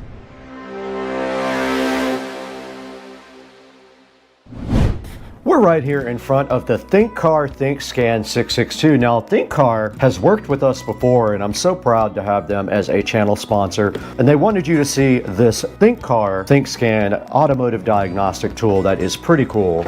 Now, this thing does all kinds of cool features. It has bi-directional active testing, ABS, SRS, transmission, 12 different resets, and lifetime of free updates as well. And it can test things like your throttle, your windows, your mirrors, your fuel injectors, your horn sounds, your indoor lights, anything your car. If it is equipped with things to be tested, this thing probably will cover it. Now, this thing connects to your OBD2 port like the other scanners that we got. And this is a pro level scanner at a fraction of the cost, so it actually saves you money. Not sure what no second listing is, but that's what's on the side of the box. There's some data on this side of the box all about the ThinkCar. There's a QR code and just some barcodes here and some information about the actual product on the box. This guy should automatically be able to read your VIN and know what car you're working on. It can clear your codes, it can read your codes, and it can analyze your data streams. This thing does a lot of things that other scanners don't do, like reset functions and lifetime updates for you for free. It's got a 4150 milliamp battery, a nice screen, 6.2-inch touch screen. Other ones just have smaller screens and they're usually not touch. And of course, it can also read out real-time data about your car, tell you what's going on with it in real time so you can see things like voltage, RPM, and other things like that live. Now this guy has upgraded hardware.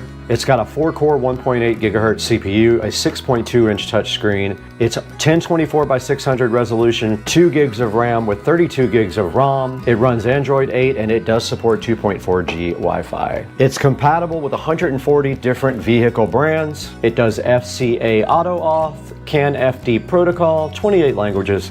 Works with anything 1996 or newer. Now that we know a little bit about this thing, let's go ahead and get it out of the box where we can start charging it to actually use it. And inside the box directly in front of you, you see a nice manual here, a pretty thick manual with a bunch of different languages. That's what that is. It's got all the languages in there. It does have a thank you for your purchase right on the top here. Underneath that, some things for you to eat later. Underneath that, an OBD2 cable, and then underneath that, a USB-A to USB-C charging cable. Yeah, there's no plastic on top, but here's the OBD2. We don't need the charger because I have my own. There's where you connect the OBD2 cable. Here's where you put your charger. You have to pop this little thing out right there, and there is your USB Type-C, and it also looks like there is room for a SD card in there as well. But yeah, let's get this ThinkScan 662 on the charger so we can look at it in real time.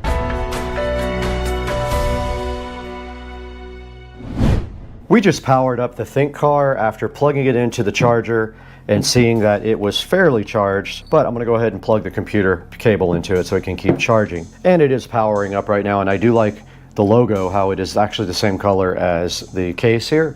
It does say welcome. Let's go ahead and hit start. It actually is charged up at 100%. Talking about customer service here, and I'm sure it's gonna wanna connect to Wi-Fi. Let's go ahead and connect it. You guys can't see this. It says connecting to my Wi-Fi. Now I'm interested in going ahead and updating it with upgrade. There's upgrade that. There's maintenance software. There's vehicle diagnostic software. Let's go ahead and do both. Let's do vehicle diagnostic software.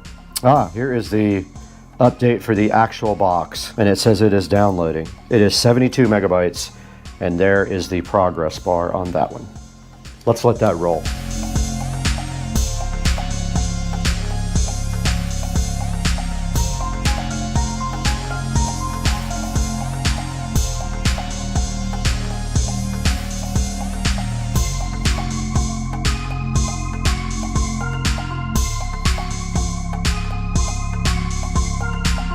Okay, it did finish upgrading the software on the actual device. These are updates for the actual vehicles. This takes a very long time. On the last tablet, it took over an hour. So while this updates, we're gonna go ahead and stop down and wait for it to get done.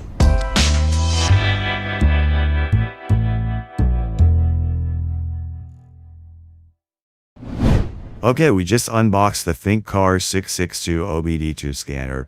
You guys took a look at everything that was included in this, and we did go ahead and put it on the charger. And now that this thing is totally charged up, we need to actually test it. Let's take it over to one of our friends' houses and go ahead and see what this thing can do.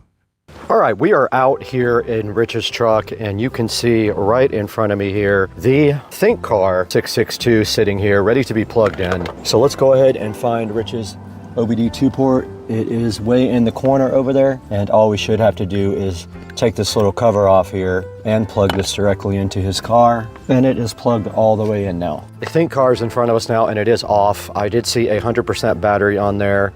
I'm gonna go ahead and power it on now, and there it did light up with the cool font that matches the color here on the front. Let's go ahead and get in the car. Okay, cool. So we are booted up now. We have the ThinkCar in front of us. Auto search. And it is doing a VIN scan right now. You can see that, showing a car rotating like that. Very cool matrix looking background on there. And it is a Toyota. It found the VIN and the model. Let's see what it's doing now. And it is loading vehicle data. Automatic search, North America. Communicating with ECU. It is a double cab. All that looks good. It's reading all of the data. Let's do a health report. Now this car was just serviced, so it should not have any issues. There is a traction control system fault. Low battery, positive voltage, or abnormally high battery voltage. And that is it. We have one fault. Read fault code. Description, low battery, positive voltage, or abnormally high battery positive voltage. It is doing a system scan now, and it's just showing us what sensors are equipped in the car. And so that is the fault code scanning. We have 14 volts at the battery right there, it says. I did an automatic search again, retrieving ECU. And when you're done with this, you do have the capability to go look up the fault code and see exactly what it is online. I'm gonna go ahead and connect to Rich's Wi-Fi. Now here's a look at all the maintenance thing you can do. This thing does a lot of maintenance items like ABS bleeding, airbag resets, SRS battery matching. You can register your battery after you replace it. Your brake pad reset. There's DPF, throttle adaptation, gearbox, anti-theft and key matching, and injector coating. There are so many. And then this last light is on. So this is where you register your new TPMS sensors. Now here's the report settings, and there's our report, and we can email it. Feedback section, and there's a $fix community where you can go online and go ahead and participate in things about fixing the car. Maintenance section is what I just showed you. Upgrade is where you upgrade the software and the car information. And in more, we have settings, and here you can go on to Wi-Fi and get more information online about your diagnostics. There's your user manual right there, your fault code library. All I have to do is put in the code number to look it up. And the code that we found is C1241, and we have to put in Toyota, and there is no result for that there, so I'm gonna go ahead and do the Google search for it. And there is the meaning of this fault code. I'm gonna take a picture for Rich. And you can get remote assistance as well. And here's all your other settings. So yeah, this thing is pretty versatile. It does all kinds of cool things. It can help you do diagnosis. It can reset all your codes. You can make reports. And like I said, this will help Rich know that he went into the garage and got something done with his car, but yet he still has a fault code. And you can also read live data. Any of these different types of data, like engine RPM. And there it is right there when we selected it. We are at 700 RPMs, and you can also record them and play them back later. Now we see everything in it, and we can actually record it live. And there is our stream report there that we can probably download later, or we can also make it into a PDF file and share it. So that is a good look at the ThinkCar 662. Really cool device. Now let's talk about how you can get one for yourself.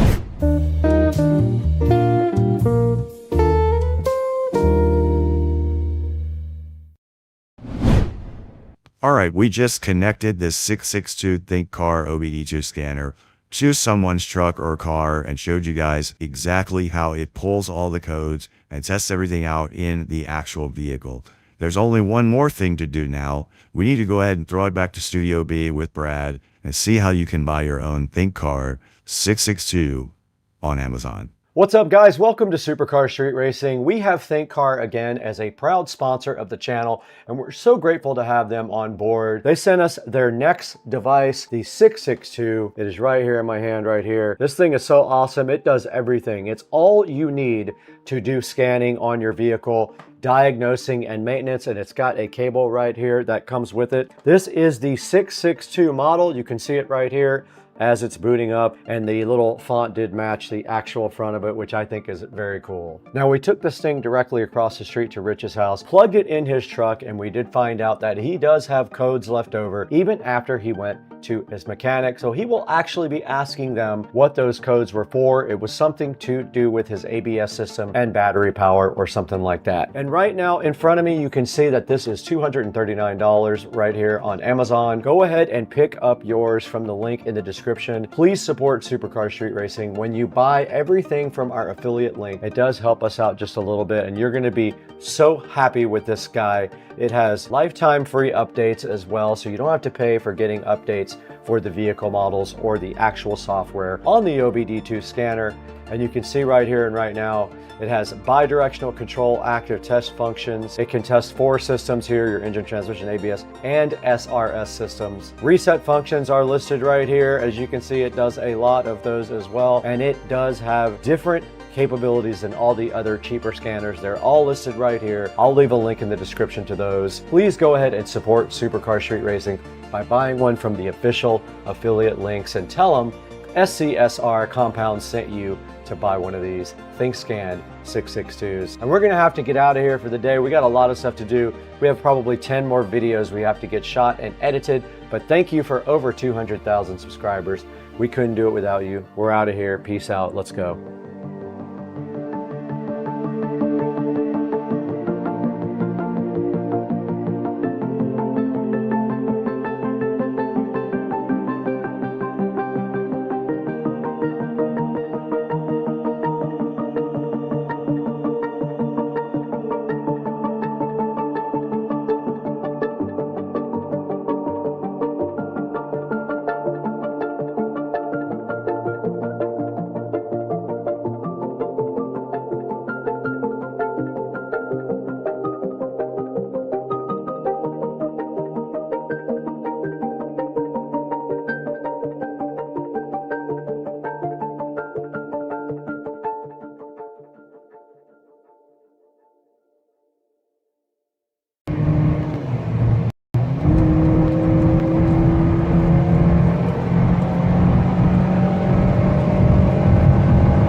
Got this new comforter, we got this ukulele, and we got this new comforter, and we got the expansion satisfaction. That expansion satisfaction so good. That expansion satisfaction in your life is so good, and all you have to do is just put it out and it expands. Let's go. Wait, let's go. Wait a minute. Where's that expansion satisfaction? I know. Where? Oh. Sorry. No expansion satisfaction, but yes, that new comforter is real. And you love it. That new comforter sat. All right, I dropped my mic feeding the alligators. I had to go figure that out. Are you guys ready to go beyond today? Because today we have the HP Envy, and it is from Best Buy. It has the Ryzen 7 processor and 16 gigs of RAM, 1 terabyte SSD. Let's get this thing opened up and see what's inside.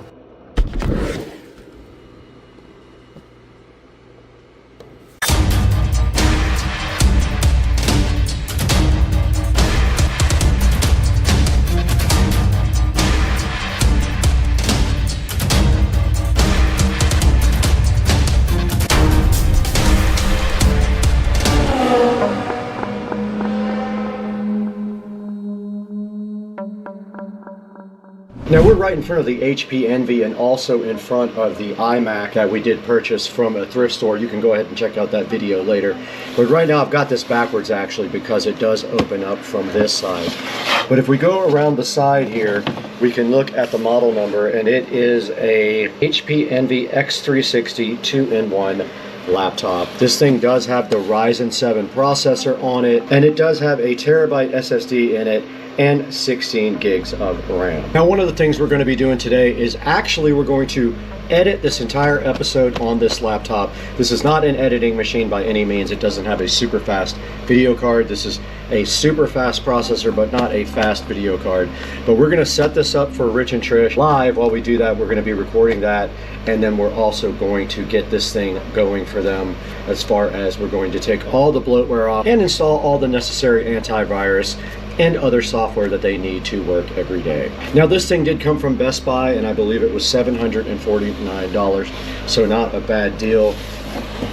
And looking at the back of the box, it doesn't really have much on it, just a little barcode and some battery information. Everything important is on the side, and like I said, I'll put a link in the description to this guy for later. Back in front of the HP Envy and ready to unbox it. And it does open up backwards, which is better for you guys because you are backwards, but the camera would hit it. So let's roll this thing around and see what's inside. And here we have a nice HP Envy logo on the back of the box, which you guys can't see. And then the Envy is inside of this black felt right here. And right underneath that, inside the Envy, we have a package here, which I'm assuming has some software related items in it. It has some setup instructions here. And then underneath that, we have a power adapter, and it is a USB Type-C power. Let's see if I have enough cable to actually plug this in from where it has to reach. All right, of note, the very first thing that we can say about the HP is that it does have a decent amount of cable from the power adapter. I would say at least around 10 feet. So here is the HP Envy, and this is what it looks like on the top. And flipping it over, not much to see. Apparently, if you want to get this thing opened up and do some RAM upgrades or something like that, it's going to be a little bit more difficult. They don't have an actual place to open it up, and I don't know if the battery is even replaceable. We would have to read our manual for that. But there is no battery place for you to actually just eject a battery on the back of this, as you can see. Now let's get this thing opened up and check out and now let's take a look at the ports on the HP. So on the side here, you can see it does have one USB Type A, it has an HDMI, and it has two USB Type Cs, and on this side another Type A USB port and a headphone jack. Now they have done away with the card readers on these now. There is no card reader inside of the HP, and we do have the laptop open now, and you can see it has Radeon graphics. It has a nice sticker here to show you that it has a Ryzen and Radeon graphics. It is called the Poly Studio. This is a touchscreen laptop, by the way. So I'm gonna go ahead and plug in the laptop and power it on now. And on the side of the laptop, we do have a white power indicator indicating that this is charging. And next, we'll go ahead and power this laptop on. And to make our life easier, we are gonna go ahead and plug in a USB Type A mouse to the side. It'll be much easier for us to do our setup on the laptop if we do have a regular mouse rather than the touchpad mouse. So let's go ahead and power this guy on. First, we have to find the power button. It is right here. It did light up here, indicating that we do have power to the laptop. We finally have an HP. That took about 25 to 30 seconds to actually power on, which is interesting. Now you can see Windows booting up here. Now this laptop does come with Windows 11, supposedly. We're gonna take a look at that as well and see what updates it needs for Windows 11, if any. I'm sure there's going to be a round or two of updates. And here we are at the initial Windows 11 setup screen, asking us what country we're in. We are in, and we are in the United States. We'll hit next there. We are in Windows. No, we want to skip a secondary keyboard layout. We're going to go ahead and connect to my network, but we are going to stop you guys down while we do that. Here we are connected to my Wi-Fi now, the Starbase. It's looking for updates now. So they did find some updates. It is going to go ahead and install those. We won't bore you guys with that. We'll stop down while it does the initial update procedure. We're back and we have our EULA in front of us. We're just going to accept. And it just did rename the computer, and so now it is proceeding to restart. Okay, we can go ahead and do location-based services, find my device, and give advertising data and all that. We're going to turn off advertising data. And I did skip a couple of the things, but we don't want to do any of this stuff. Okay, so it is updating the software now. We'll get back to you guys when it is done.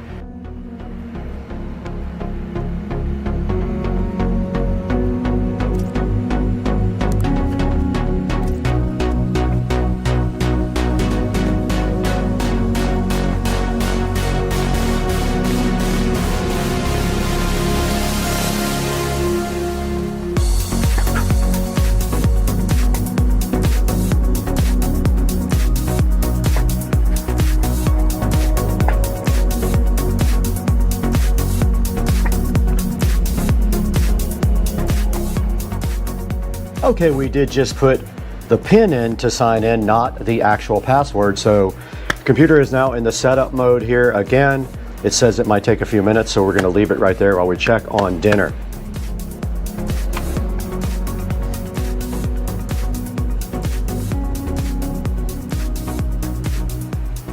All right, we are all signed into the desktop of the machine now, and we are going to, first things first, remove a lot of the bloatware, including the dumb McAfee that comes with this, because it is worthless.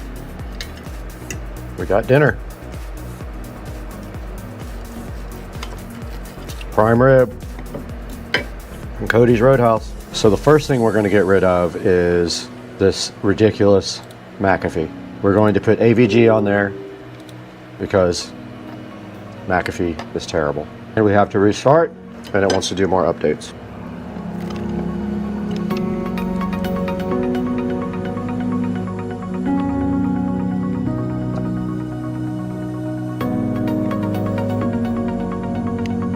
Let us get AVG now and Chrome.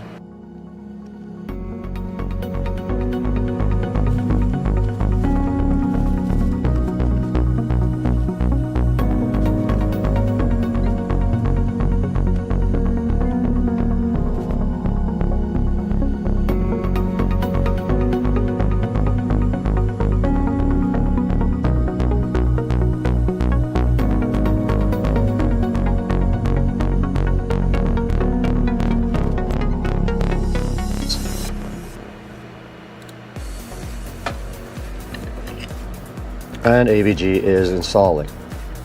While that goes, we can go ahead and get Google Chrome. Microsoft will try to convince you not to get Chrome. I'm going to go ahead and set up Google Chrome. And AVG is done setting up. And it's going to run a smart scan. I'm impressed with this laptop so far. I just made Chrome the default browser. Now we're going to download, WinRAR. And this prime rib is absolutely fire. We don't want to launch it at this point. Now let's go back into add remove programs and see if there's anything else we can clean up. Just anything I see that she will not use, I can disable. The clamp video editor, uninstall. Dropbox promotion, uninstall. Don't need it, uninstall. OneDrive, uninstall. Teams personal, whiteboard, uninstall. Movies and TV, uninstall. Office, Omen Gaming Hub, uninstall. Outlook, uninstall. People, uninstall. Power Automate, uninstall. Solitaire I'll leave in there for her. Voice recorder I'll leave in. Weather I'll leave in. Xbox Live, uninstall. And there, my friends, is how you clean this up immediately. Okay, we did install Driver Booster Pro, and now we are going to go ahead and scan the PC for driver updates while Microsoft Office is installing in the background. So we have 28 outdated device drivers. Don't see any reason why we shouldn't just install all those. I'm not going to use the official drivers. It is downloading the drivers now. And this thing is installing us drivers right now. While this happens, we are going to take a little break and throw away a bunch of food that we need to throw away. All right, I dropped my mic feeding the alligators. I had to go figure that out, but we are now copying everything that was on the last memory card to the laptop. Now we got to get the free beta installed for DaVinci Resolve. Okay, now we're installing all of the latest updates from Windows Update. DaVinci Resolve free, it is completely legal. This is still copying from the USB 3, what's a Ryzen 7 8840HS with built-in Radeon graphics. It is 8 cores, and we have 16 gigs of memory and a 1 terabyte SSD, and it is rocking right now, as you can see, y'all. This will be DaVinci Resolve 19. It's loading, and we still haven't touched the CPU yet, which is impressive. Now we are on plug, not battery, using 8 gigabytes of 16, and this thing is busy in the background. And DaVinci Resolve is loaded without any issues. PNV. And here comes DaVinci Resolve with its familiar screen, which I'm happy about. Let's close it. Okay, we got our NAS open right now. That's where we're going to be dragging our editing stuff from for our... This is going to be difficult with one monitor, but I'm down to try. Drag the second clip down. So far, no slowdowns. Let's see. Are you guys ready to go beyond today? This is actually not a bad editing experience at all. Because today we have the HP Envy.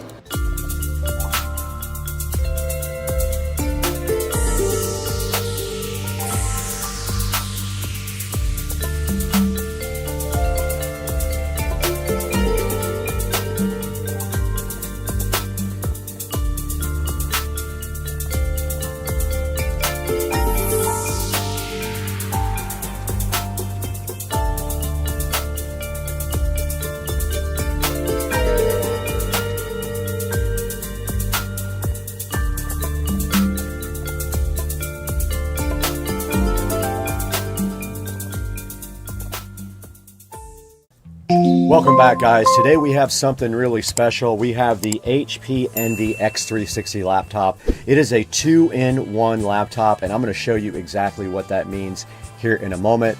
Now, this is my neighbor Trisha's laptop. She lives across the street, and I told her that I would install the software on it for her, take all the bloatware off, and also put on anything else she needed for work. So we did just that, you saw in the video, and we also edited about 95% of this video on this HP Envy X360 laptop. Now, I do have the X360 right here in front of me, and it is quite a beautiful laptop. You can see right here and right now. And look what it does when you want to use it as a tablet.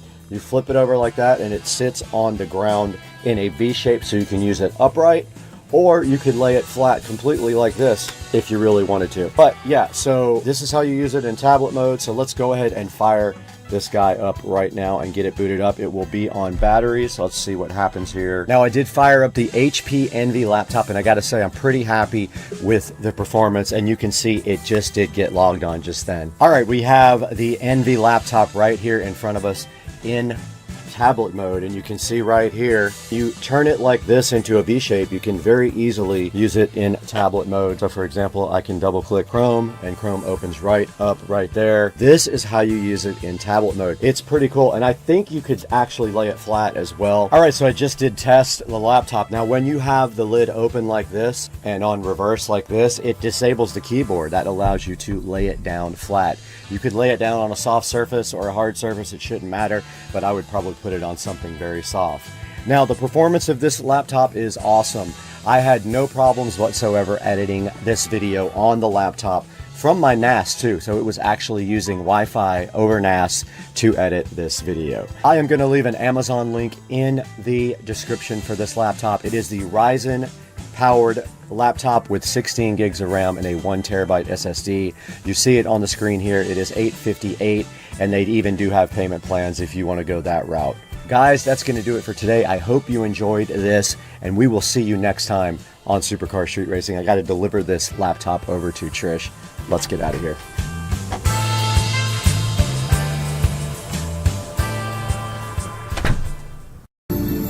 You know you guys want to hang out in the almost finished Supercar Street Racing studio.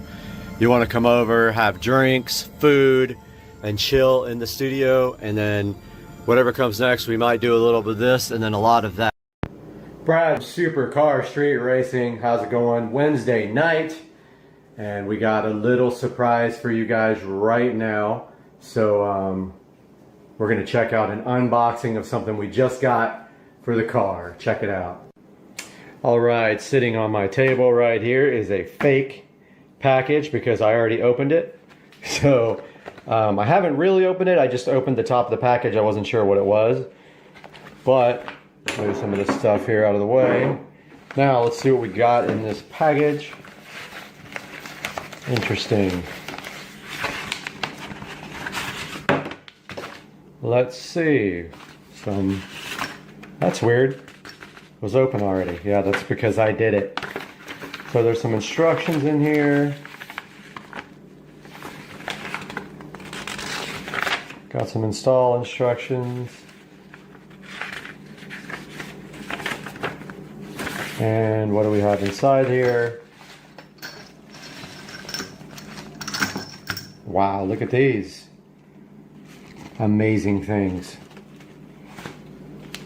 Okay, so these are R230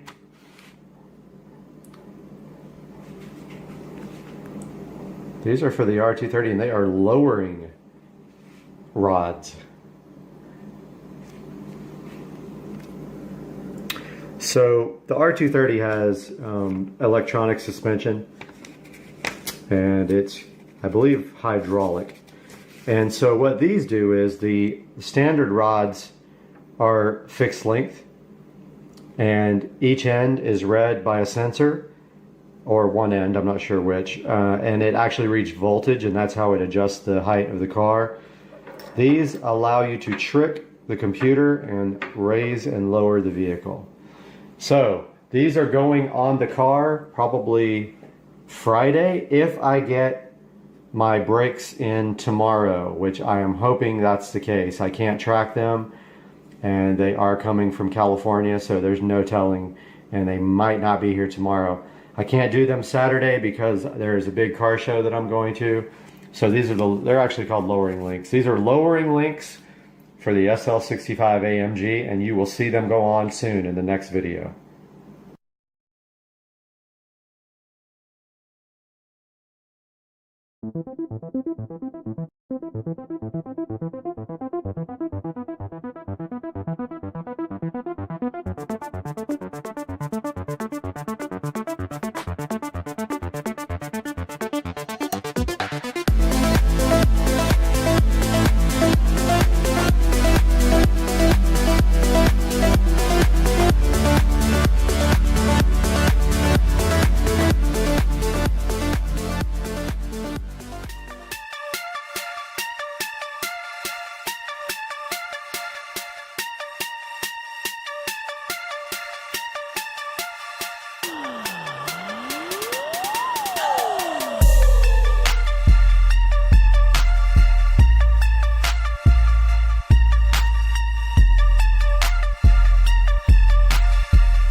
out here at the Mopar car wash.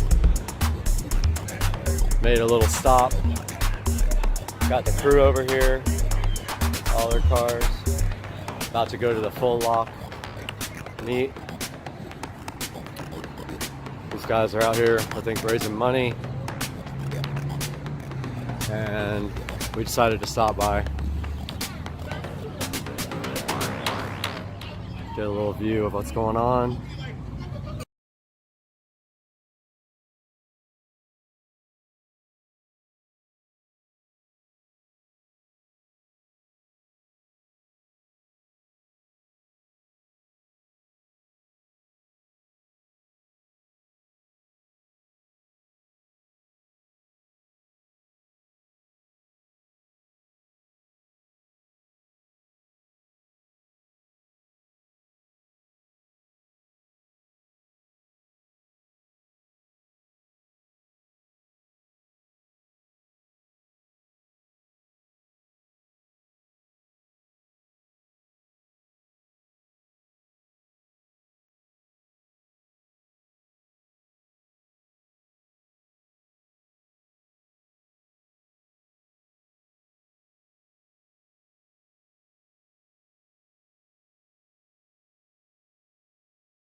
Looked like got a little present while I was gone last night.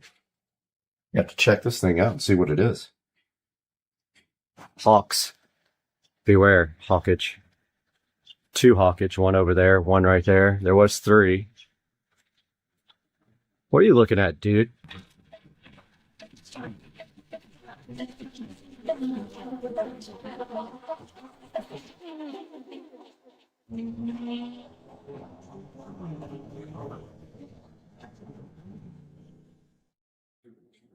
All right, guys, we got the SOFU core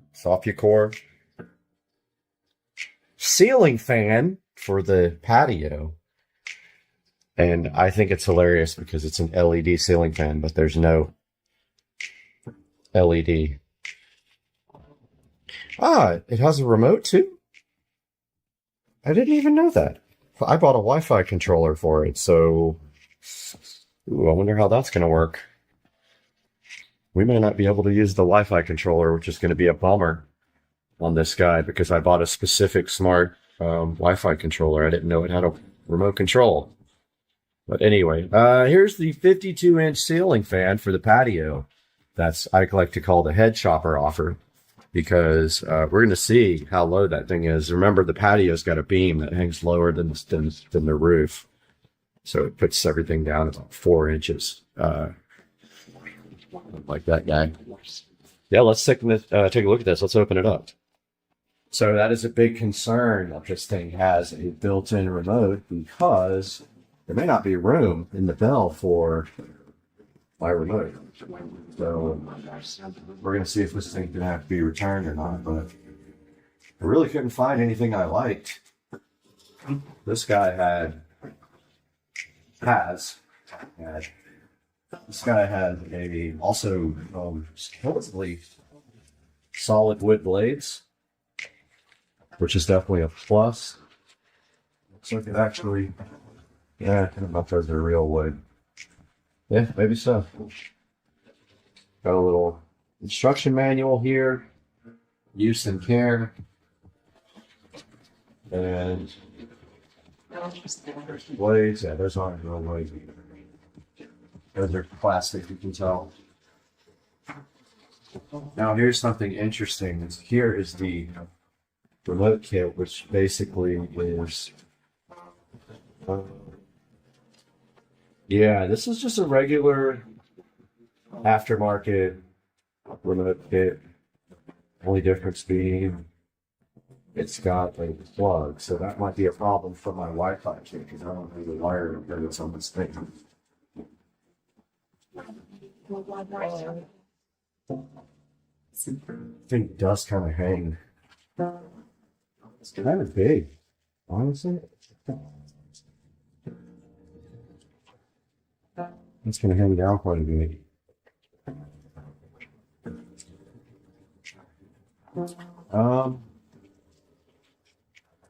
Yeah, I'm gonna have to go outside and see how far down that's gonna go. This is the top. Believe. Yeah. This is the top. Think? No. That's the bottom.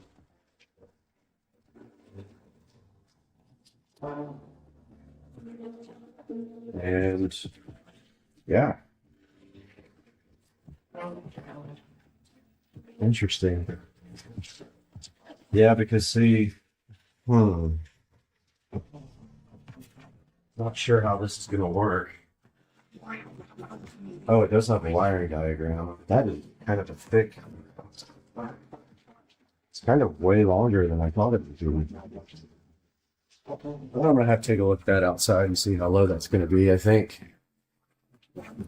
Really worried about my lights flickering when the fan spins. I'm going to end up having to put these lights on the other side and turn them straight up so that they shine on the ceiling. I bet that's 2 of the lights are going to be rotating and it's going to flicker.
Guys, I found some way longer screws that make me feel more comfortable, and some washers. Because honestly,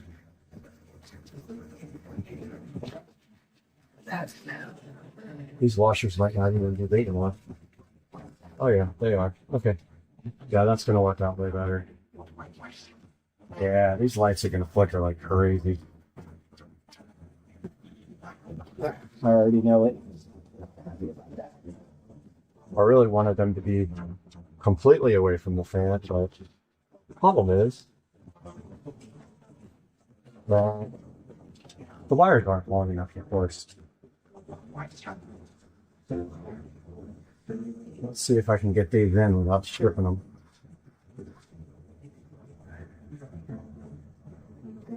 Trying to go in sideways.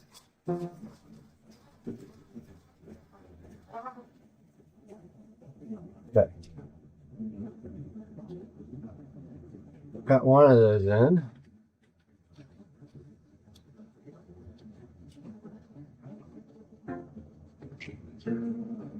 No problem. It really wasn't a big deal like I thought it was going to be. And next.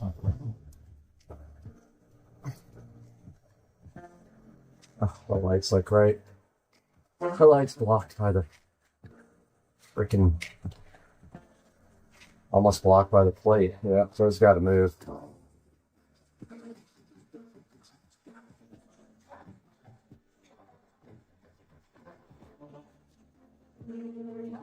You're kidding me.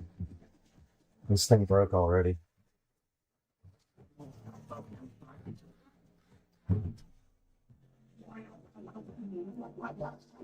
This mounting plate broke already.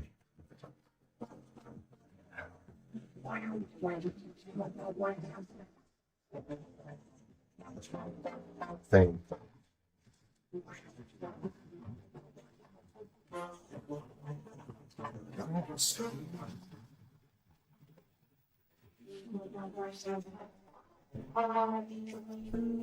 I thought I broke the plate. but actually it doesn't matter because the weight isn't supported by this plastic thing. It's supported by this slides right in the way. Might as well take it off now.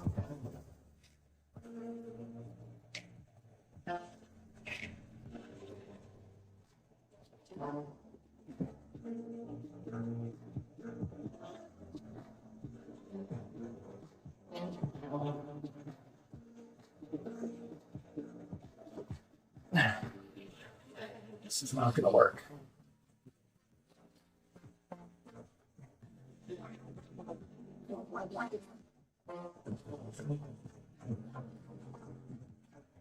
Out of bones. I really wanted these lights to work right there.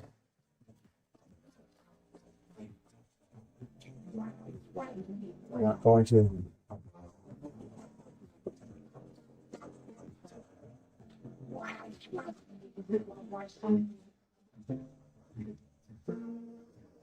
Oh, they were so perfect too.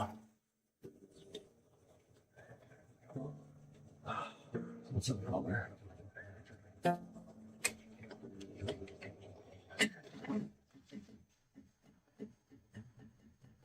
All my work for nothing. I'll tell you one thing though, this plate is not going anywhere for the fan. Got to strip this lights off. Lights, I mean the screwdriver. Screws. I'm all over the place, dude.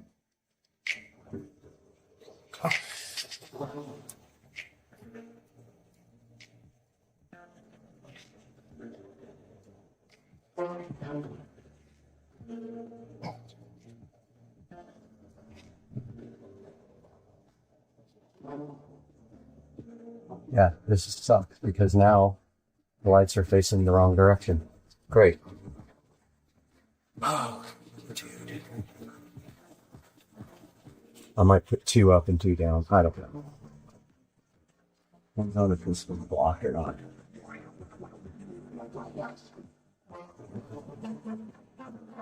This.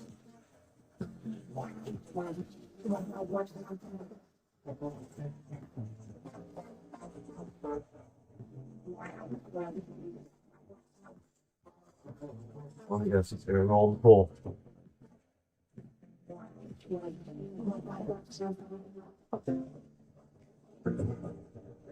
I can't get the light over there. Oh no. Seriously. Seriously.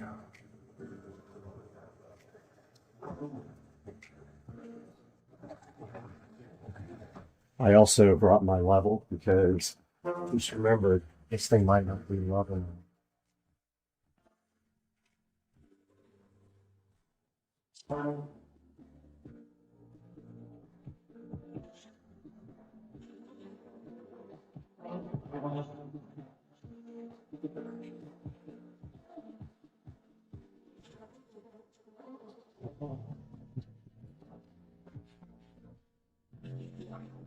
So the instructions say there's dip switches on this guy. I don't see any dip switches. Got my utility knife, my wire strippers, and it's time to do work.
We have a real problem.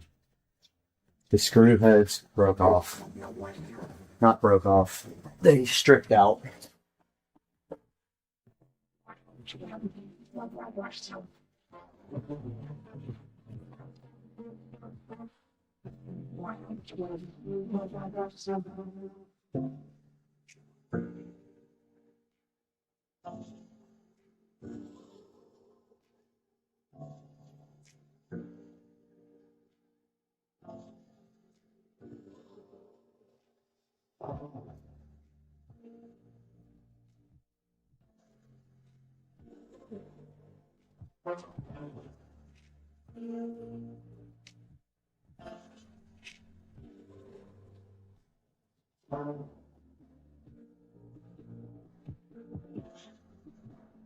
I have no choice at this point. They're doing this crooked, which I knew that was going to be a problem.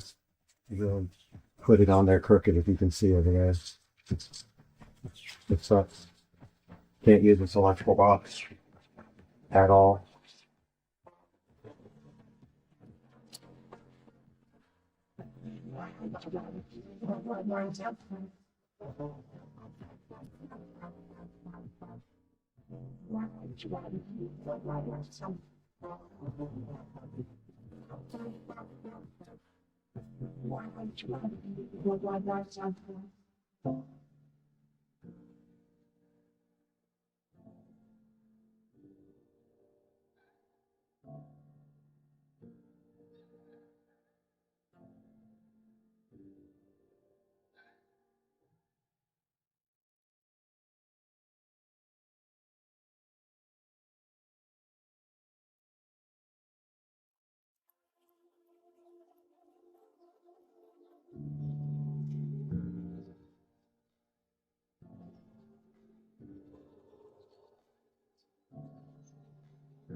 So the blades are in. It's pretty low. I could touch it if I reach up, so that's probably 6'2", maybe 6'3". I'll warn my tall friends if they want a haircut, come over. Okay, install the decorative cover as shown and confirm that it is tight. Here's the decorative cover. That's how low it is. I'm short.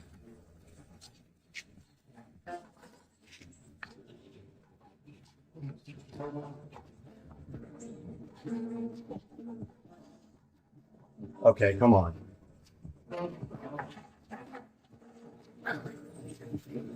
I'm just not quite tall enough. Which is saying how low this is.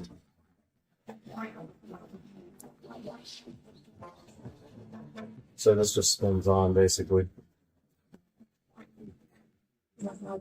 And it looks touch. And that is it. And it's installed.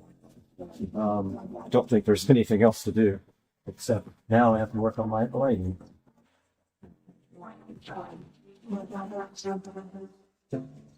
Okay, I got the remote here. Already got the batteries in the remote. Good thing about this, there's no light. I didn't want a light on it because it would obviously be lower. Obviously. Okay. Well, we can't turn it on yet because my wire is in the way. That will cause problems.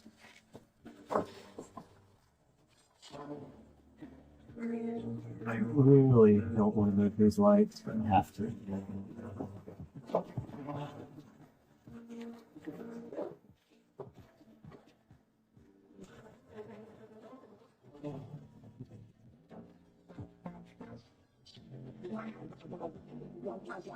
Next thing happens, this thing can come off and fall into the fan.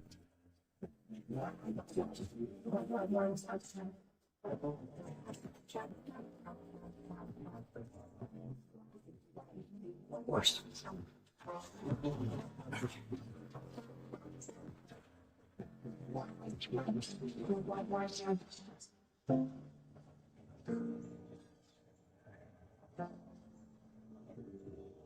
Oh, that's nice.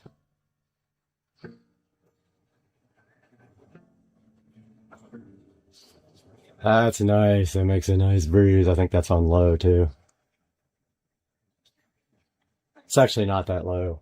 Just warn people that come over.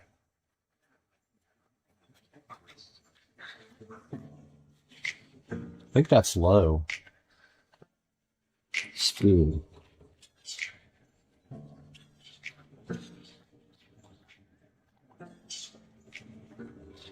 What's this for?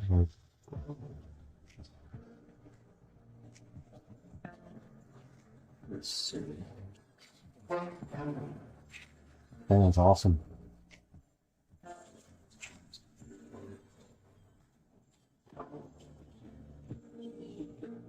Ah, okay. Fan speed is here on the remote. 1, 2, 3, 4, 5, 6.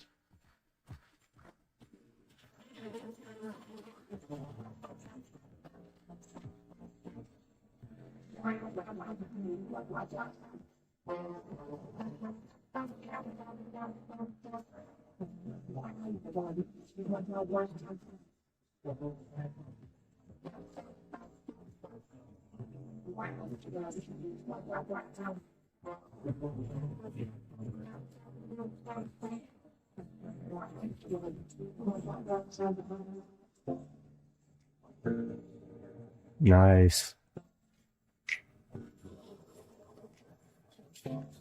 Doesn't go super fast. Oh, it's also reversible.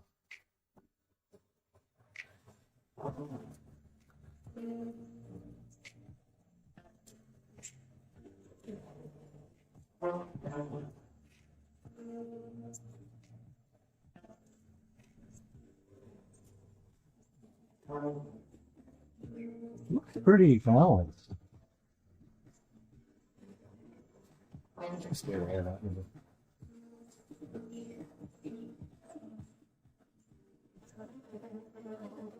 Guys, we'll follow up here in a second.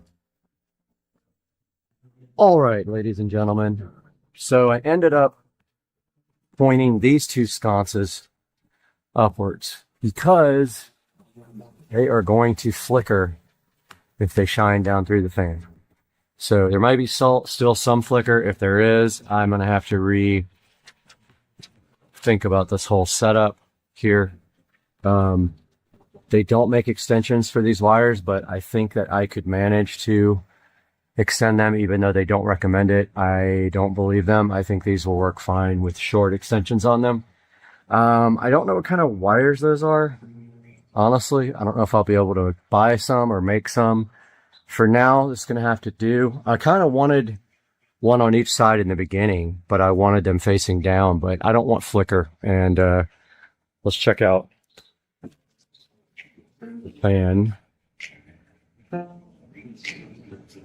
And I said, let's check out the fan. I thought you just pushed the power. Oh. So I guess I don't understand how to work the fan, but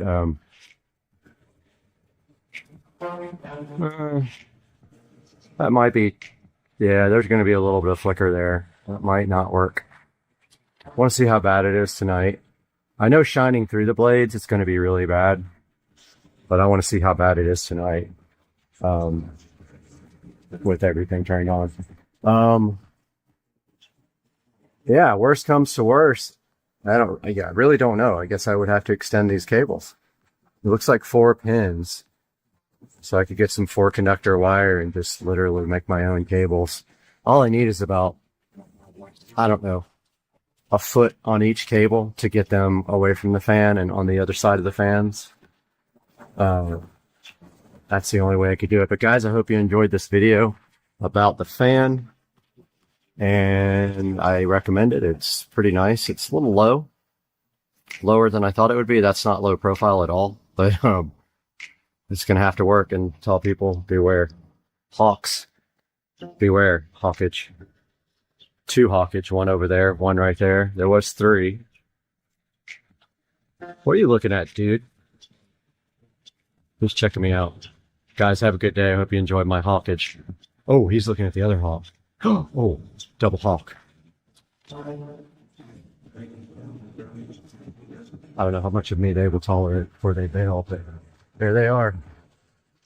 They're like, what are you doing coming closer? No humans ever do. See you later, guys. What happened to my pool? Went to bed last night, everything was fine. I get up, and now it looks like this.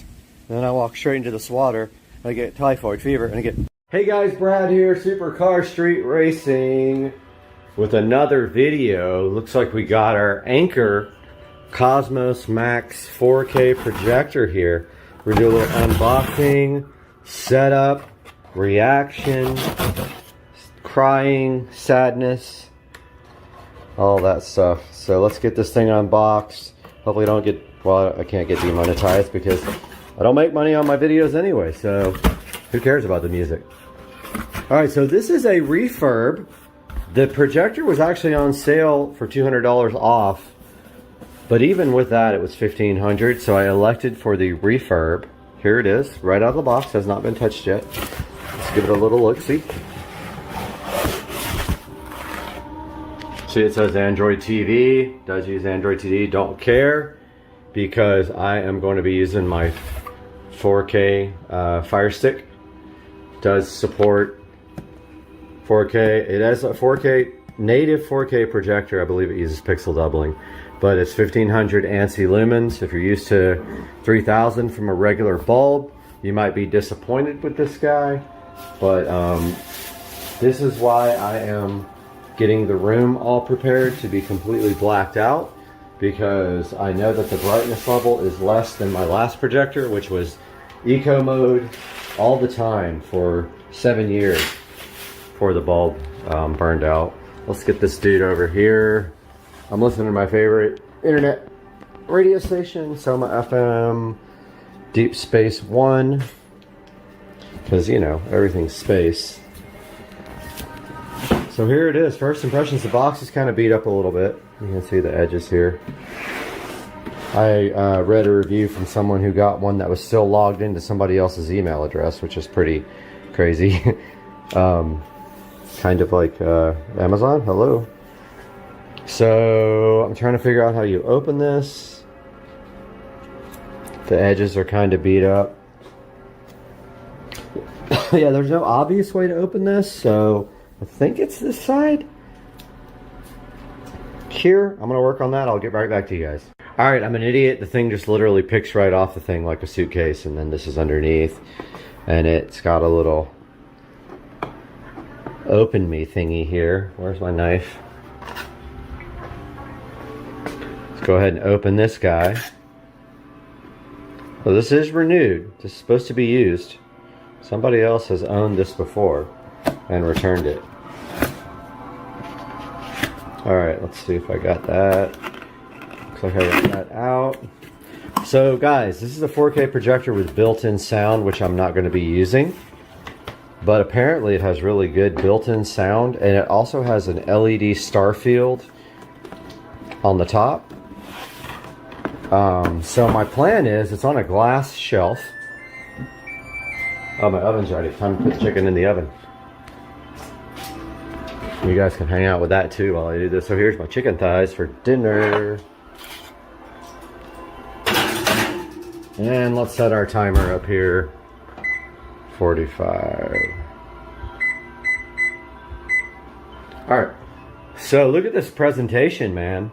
It's like this nice, almost like a suitcase, and you open it up and oh, there it is. No, but like, so this has a star field on it when you power it up, so got a little condom on there to make sure you don't mess it up. First impression, size is smaller than I thought. It's actually smaller. Probably about the same size as my Epson. Oh, but it's way thicker. Yeah. Oh, it's got the thickness. Look at that. Because probably the speakers. So yeah, so this will sit upside down like this and project inverted on my glass shelf, which I'm going to go tighten that shelf up right now, put this up there, get it powered up, and see if we have issues with the height. But apparently this has an automatic keystone, so you don't need to like tilt it to fit the screen. It should be able to adjust quite a bit for up and down. Let's check that out now. Alright guys, also wanted to show you what was underneath here. Got this little instruction manual, kick-ass remote, batteries, power brick, and power cord right there. Let's get this thing set up. Got the projector set up. First thing was my moon men were casting a shadow. Here it is. You can see upside down, the little star field there is kind of cool.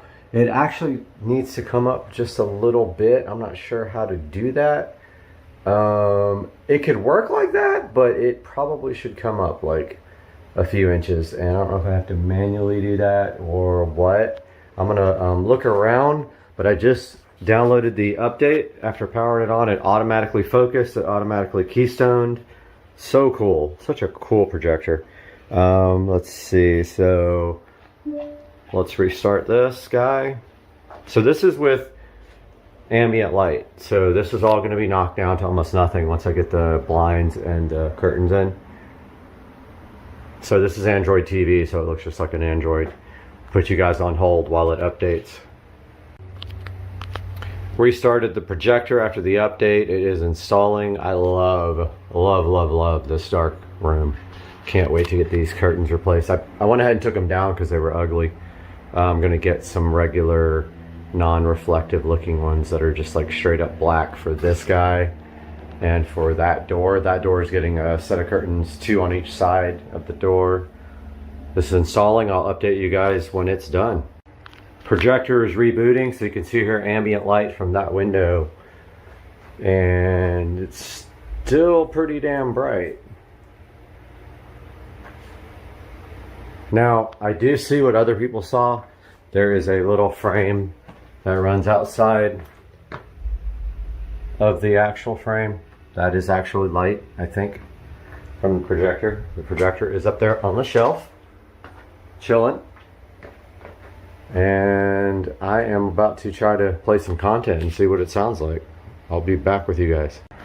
All right, first thing is the keystone correction auto does not work well for me, so I put it on manual and then I adjusted it. But the whole thing needs to come up, I don't know, just a tiny bit. So, I mean, you can't see the star field through this glass, so I think I'm gonna swap the projector over so that it's face up and then maybe raise it a little bit. I think it has feet. I'm gonna have to check it out. So I couldn't figure out how to raise the whole image up on the projector.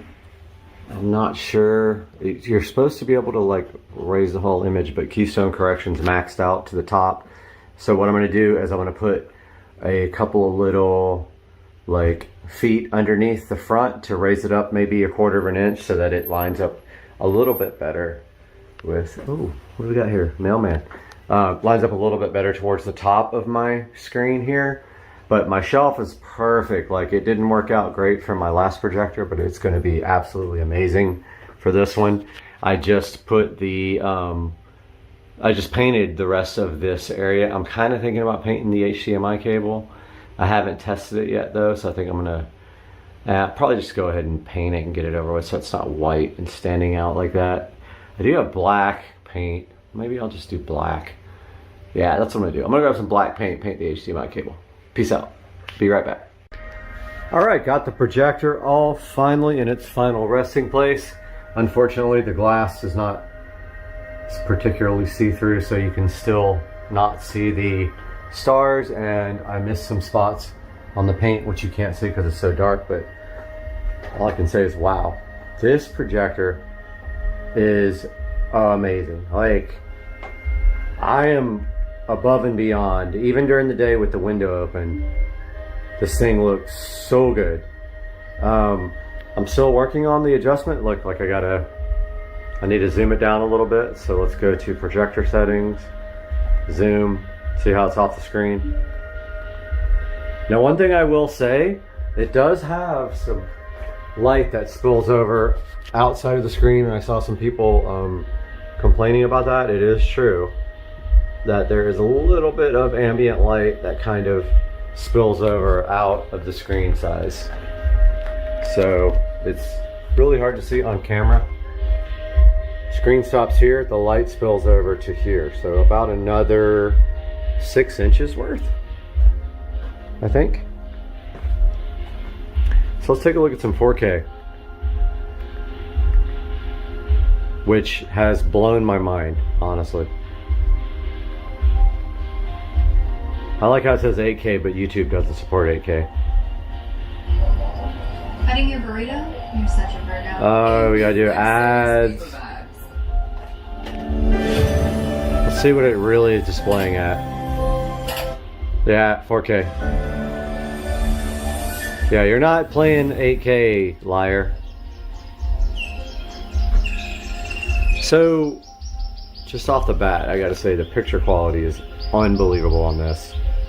I've never owned an 8K, or sorry, a 4K projector.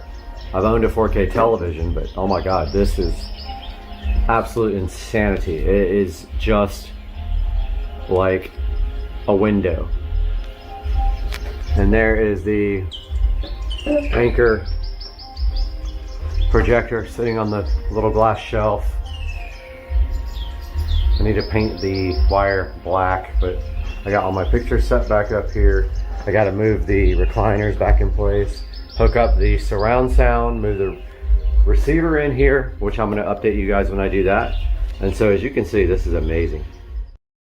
We are out here in the Supercar Street Racing sunroom after a short break. And today with this tiny Tesla, we do have this Keener or Quinner, not sure how they pronounce it, LED curtain light that was so graciously given to us from the manufacturer. We're gonna get this thing unboxed today on the channel and see what it's all about. Hang out with us for the Keener or Queener, whatever it is. I will get an answer from them. LED curtain light on Supercar Street Racing.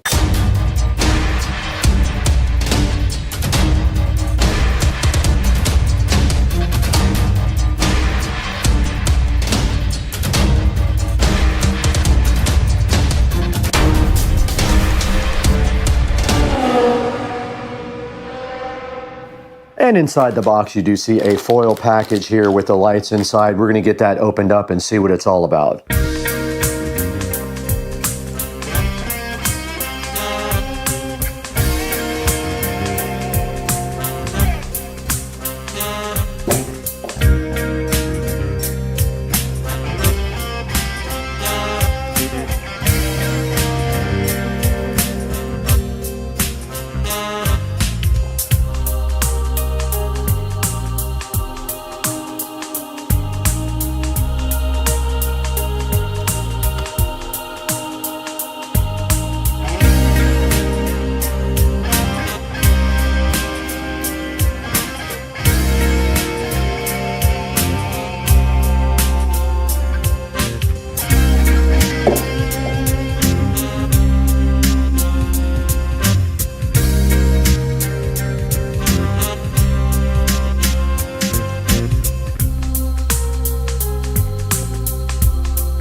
All right, we got the curtain lights all laid out, and as you can see, they are very easy to get tangled. So when you're laying these out, make sure you have a nice spot for them to go in and get all the little leg wires out like that, and then it is ready to go be installed. It's got a power supply on this end, and it does have hooks at the very top here for you to fasten it with. So that is how you lay out the light before you go install it. And look, it is about 12 feet long, I think, maybe more than that. But look, you can see how wide this is. This is going actually in the studio. So we are gonna head that way right now and get this thing installed in the studio. Out here in the studio, and we are going to go ahead and fire up this system here and see what it is like. We do have a plug right here, and there you can see the lights are fired up and they do have different modes. So let us get these things installed, and my plan is to go. It's too bad that you have to see this ugly power plug up here. Pretty bad. I'm gonna see if I can figure out a different place to put that, but yeah, for right now I just don't have a good spot for it. Did bring the remote out as well. I definitely don't like those looking like Christmas lights. Okay, let's get them laid out at least.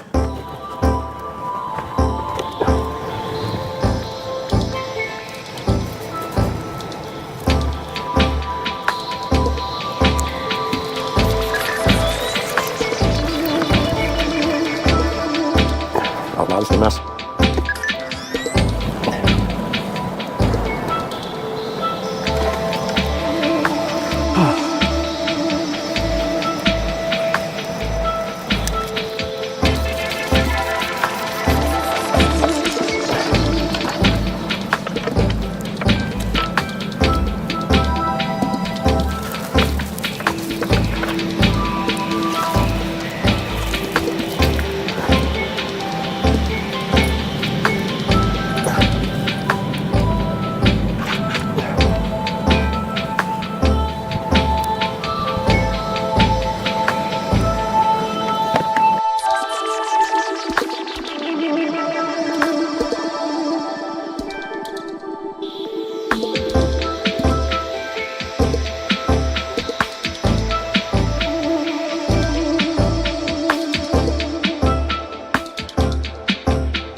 right, as you can see right here and right now, we did get these lights installed, and we got them installed in a nice way here at the studio wall, behind the TV and behind the Supercar Street Racing signs and existing lights. We just have to run this one, I just noticed, behind this USB cord.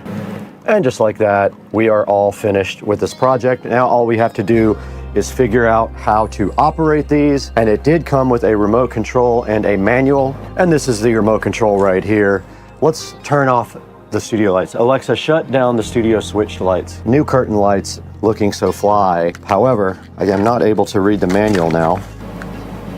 Okay, there's another star mode. Pretty cool. These things are awesome, man. I love them. So that is the star button called Dynamic Gallery. And that's pretty cool because it runs left to right there. This is very cool. That looks like a Christmas tree. Look, check this one out, guys. It's gonna look good behind me when I go live. And there is also a mode for music, so it can sense the music. That's awesome. That's a star, like, or a person. It looks like maybe a star moving around. Very cool. That just kind of fades between each color. Wow, these are awesome. I am so hyped for these things. They look great. All right, guys, here is another look at the curtain lights, and I will put the name of the company up on the screen as well. There is actually an app for this as well called SerpLife, and I believe they are smart. So let's go ahead and get the app downloaded here on the phone and see what that's all about too. All right, it wants us to add a device. Let's go ahead and do that. Turn on Bluetooth. Allow nearby devices. Let's see if we can do that. Allow. Okay, here we go. It found the device and it is adding it now. We're gonna call this the Studio Curtain Lights, and it is named as such. And then once we open up the Studio Curtain Lights, you can see all the different effects that we have available on the app. Got colorful, you've got effect, you've got gallery, you've got rhythm. You can make your own, and you can splice, which I guess means you can do multiple light sets. You have to have multiple. When you hit it, it says you need another light set. So apparently we could have done this in multiple strands and we could have went all the way around the studio, but this is mainly for behind me when I am doing live stuff. Now let's throw it into Supercar Street Racing Studio, where we are now with Brad, and go ahead and finish out this project by taking a look at these lights online. Hey guys, welcome back to the Supercar Street Racing 4K production studio. And you got Brad right here. And today I'm so excited to show you guys the Keener or Queener. Not sure, it sounds a lot like Wiener, but it's Queener or Keener curtain lights. They are smart string lights for indoor or outdoor use. IP65 waterproof, meaning they are waterproof for outside use. And these things are pretty fly. If you see right behind me right here and right now in the Supercar Street Racing 4K production studio, we got these lights looking so fly and so fresh, installed right behind me with the wildlife looking great as well. And right here and right now, they do come with this remote control, which allows you to change the pattern. And you can see right there, we switched the pattern. Every time we change it, it does something very cool. And these things are just so awesome and look so good behind me in the Supercar Street Racing 4K production studio. And right here, we switched the color again. And this is the star mode on the remote. And this remote has a bunch of different things you can do. It will sync to music, or you can just do regular colors, or some of their predefined patterns are also very cool. And looking right here at the reviews, they have 4.8 star reviews, and they are pretty cool. Let's take a look at some of the pictures here. Now you can see right here and right now, they do have Christmas tree going on in that, and I saw that pattern actually when I was flipping through these. But look, every time you hit this button that has a star on it, it does something else really cool. And there is kind of a diamond and an X pattern, which looks awesome. And every time you push the button, it just does something super cool. There is a kind of band pattern going down from top right to lower left, and up to down, and left, right to left, and that's just going between colors there with the dissolve. That's kind of like a whirlwind kind of thing, pinwheel. And yeah, guys, so you get the idea. These things are actually really awesome, and this is the remote control here that comes with it, and there also is an app. Now these are Bluetooth, not Wi-Fi, so you cannot do Alexa smart features with them. It has its own ability inside the app to do smart features. And looking at some more of the pictures here, we see the IR remote and app, and we did just wake up our device back there. And look right here, you can do some cool things like spell out the word party on them. You can create custom patterns on it with the app. And right here and right now, you can make patterns for like Halloween or Christmas or whatever you want. And showing you right here, these are cool for gaming. And you can see right here in the Supercar Street Racing Studio, we are using them to accent the background when we go live. Now, please, when you buy something from Amazon, just click on our description and buy anything you want through any of our product links. And it helps us out greatly. And you don't have to buy the product that's in the bottom. You can buy whatever you want. Now, right now, we would love to stay and hang out with you guys all day, but we have to go get our garage floor shark coated. Let's go.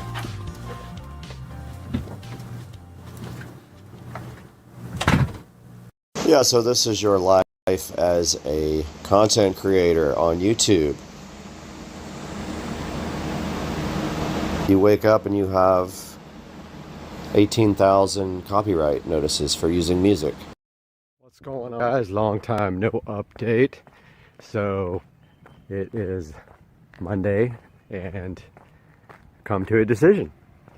And you guys are going to think I'm crazy, but that decision's coming up right now.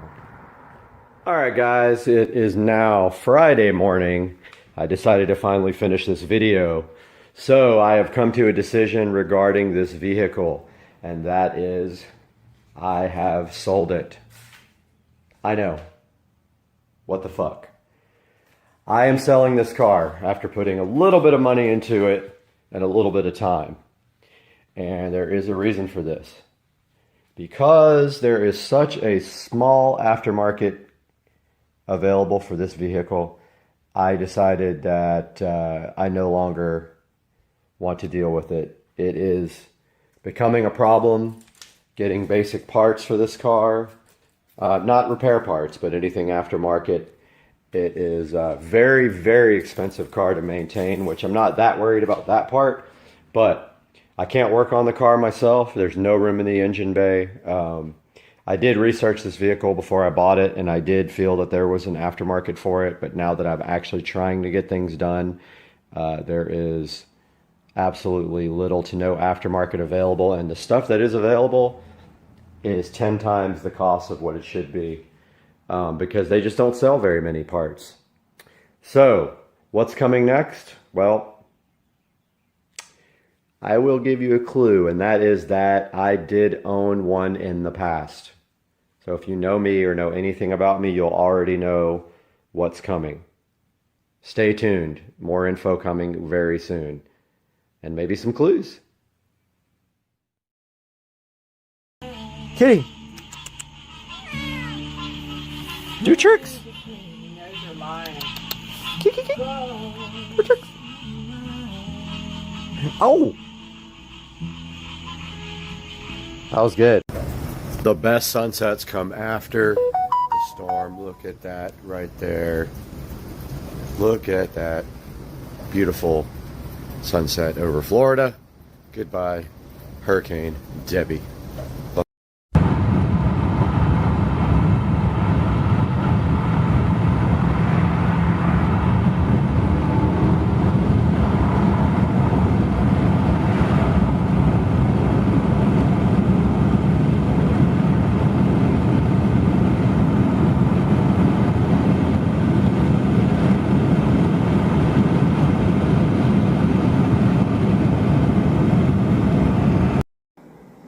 Oh no, I'm completely out of tequila. Oh, wait a minute. No, I'm not.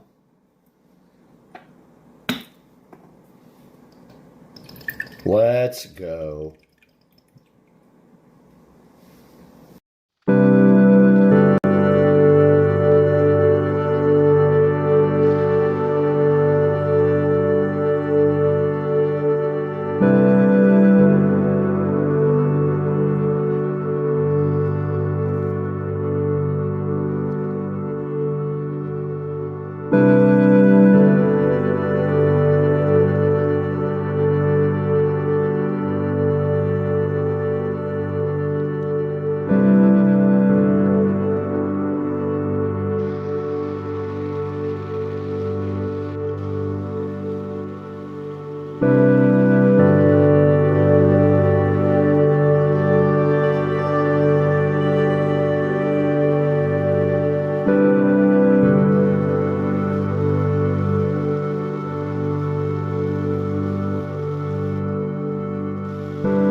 Here we are, Top Golf. Top With Golf. Sam All right, yo, and Dan. the whole crew. Top Golf. You gotta go with the bigger one. Right on YouTube. Hell yeah. You're going on YouTube. Ah, look how pretty.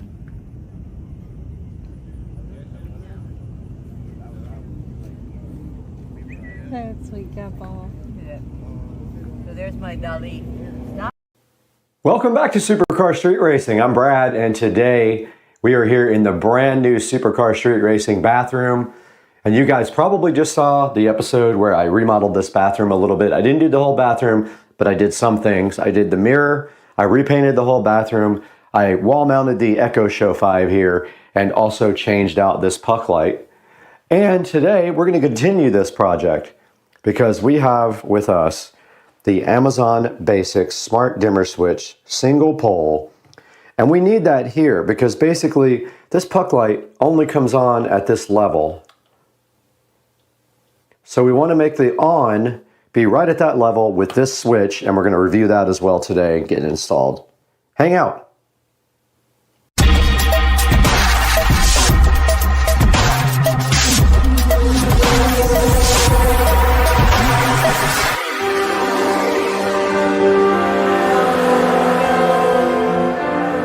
We're back here in the Supercar Street Racing guest bathroom that you guys just saw. We remodeled, and right behind me is the brand new smart mirror that we did install on the channel. And today we have this Amazon Basics smart switch we're going to be installing right in place of this dimmer. And so the first thing we need to do is get this dimmer out of there. Okay, we're right here in front of the old dimmer switch that is just basically a manual switch. And what we're going to do right here and right now is first change bits to a flathead, because that is what runs this plate on. So these should work. Yep. So let's go ahead and get this wall plate off.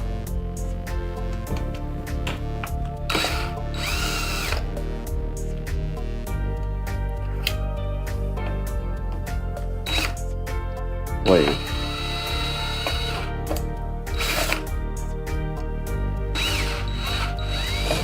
My kit doesn't have any small ones. And we have the wall plate off. Now we got to switch back to our Phillips head because these guys are always in with Phillips.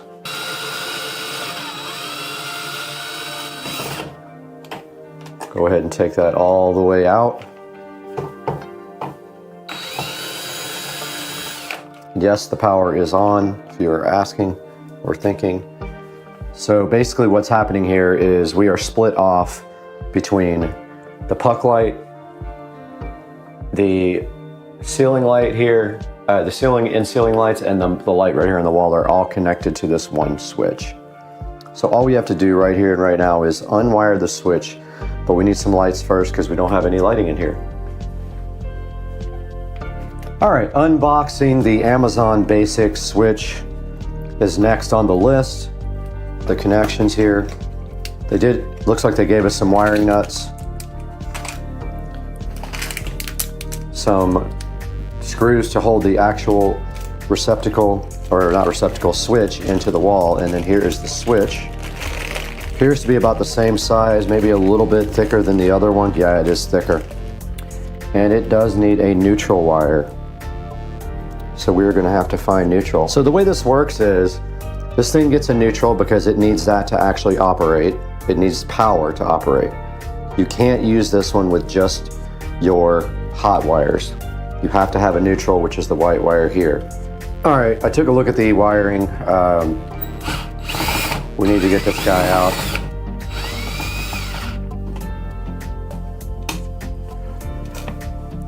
To get to the neutral. And we do have now remember this is hot right now, so we do have our neutral wires right here, all grouped together. Okay, I decided just to reuse the existing wiring nut if I can get the wire in there. This is going to turn the light off. So we are going to have to reconnect those for the lights to all work properly. Now on this new dimmer switch, red is load, line is black. All right, so now we put everything back in the box. or attempt to anyway.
All right, I had to put some shims inside there and all kinds of other stuff to even get it close. It's just way off and it still doesn't look perfect. They're loose inside here in order to get them to be more level with each other. And of course, doing that, the wall plate is a little bit off the wall, but I could fix that with white caulk without any kind of issue. Just a tiny little gap there. And this, I had to shim both of them, but this one is still off a little bit on this side. But it would take me probably another hour or two to get this box looking right. I don't know why it's so bad. There's just a slight little gap with the wall plate and the wall that I can fill. But yeah, it's all done. Now we got to get this thing programmed. Okay, we are on the Alexa app. All right, I've got the barcode here so I can do that. But you go into Alexa, you type the more icon on the bottom right. You tap add a device. Switch. Device. Switch, Amazon Basics, single pole, oh wait, back up. Yep, it's Amazon Basics, but it's a dimmer single pole. Is your switch powered on? Yes. Locate your barcode. Okay, so the barcode is on the back of this. It's looking for the switch. It found it. Okay, I'm just going to call it guest bathroom. Put it on the minimum settings you want and then hit power. It'll come back to that. It does. Okay, cool. Doesn't look perfect in here, but that's as good as I could get it. Now we just need to clean this area.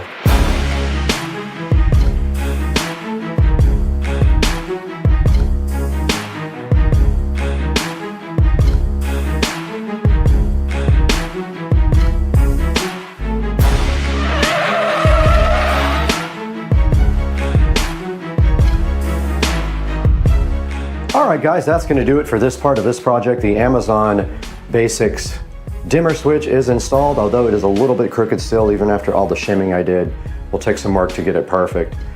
But as you can see, let's turn off the studio lighting or the production lighting here.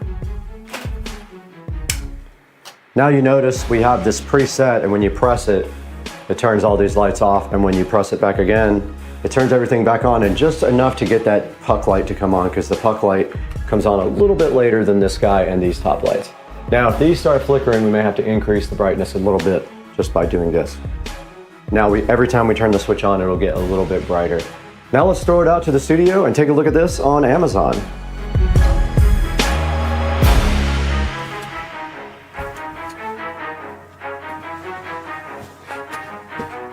We're back here again in the 4K production studio. I'm Brad, you're on Supercar Street Racing, and check out this cool studio, guys. So happy to have you with us here today on Supercar Street Racing to check out the Amazon Basic Smart Wi-Fi dimmer switch. Now, the one advantage you have with going with Amazon instead of going with an aftermarket brand is that all you need to use is the app. And if I say it, that thing's gonna wake up, but you know the app, Alexa. And when you, yep, it woke up. So when you use the app, you don't have to use a third-party app to interface or link accounts with the Alexa app. You can just use it directly with the app, which is very cool. It works the same way with their plugs, their smart switches, their dimmers. Everything works natively in the app, so you don't have to work outside of that app. And today we have installed the Basics single pole smart dimmer switch. You have to have a neutral wire. Not all houses have neutral wires in every electrical box or receptacle box, or, well, your receptacle box will. Your switches won't always have a neutral wire. Now, what you're looking for in there is a white wire would be the neutral, the black is the hot. So make sure that you have a neutral wire or you cannot use this switch. Now, there are switches out there like from Lutron that don't need a neutral wire to work. It's pretty crazy how they work, but they've figured out how to do it without. This guy has to have neutral. Make sure you have it. You can see right here, it is $19.99. It's got 4.2 stars, which I don't understand why the ratings would be so low. If we go take a look at the 1 star, unreliable, doesn't constantly connect to the internet, high defect rate, exclusive to Alexa, but that's a bonus. Garbage, there's over and over. However, I had 0 problems with this guy. It installed, except for the fact that it's pretty thick, a thick boy. It installed pretty easily, and I had no issues with it whatsoever as far as connecting it to the brand new Eero Mesh Wi-Fi network, guys. So I have no issues with this guy at all. Now, this is going to be linked in the description, and you can see here, like on the pictures, they make sure you know that you have to have a neutral wire. I told you guys this. It will not work without that. And also, you have to have a 2.4 gigahertz Wi-Fi. These smart devices do not work on 5 gigahertz. They have not figured that out yet. I know it's coming one day. It's not there yet, but they were stuck on 2.4 gig for now. It says it right there clearly. You need tools. You need 3 steps. And of course, if you're unfamiliar, you should definitely get an electrician to come do this installation for you. I am available for $1 million. Now here's a look at the actual switch and what it looks like on the front. There's some brightness indicators here. And then you have an increase and decrease brightness button. And then this other button here is the on-off switch, and you have a status indicator here. And of course, it is 4.6 by 1.6 by 2.91, which is basically a standard. It would be a duplex outlet, like it would be a, not a duplex outlet, it would be a 2-gang outlet, pardon me. And that is how it fits in the wall. And then right here you can see a picture of it looking so fresh and fly, installed directly onto someone's wall. And this guy, I'm sure, has sold millions and millions. But it is $19.99. There's going to be a link in the description below. Click through that link to buy it, or also anything from Amazon. It doesn't matter in my links if it says it's a switch. Click that link and then go buy anything you want. You help the station out tremendously. You give us $1 maybe or $2, and it helps us continue to grow. Even though we lose money on the station, we're grateful if you click through our links and like and subscribe and hit the bell icon We got to go though, because we got to go find some more switches to install.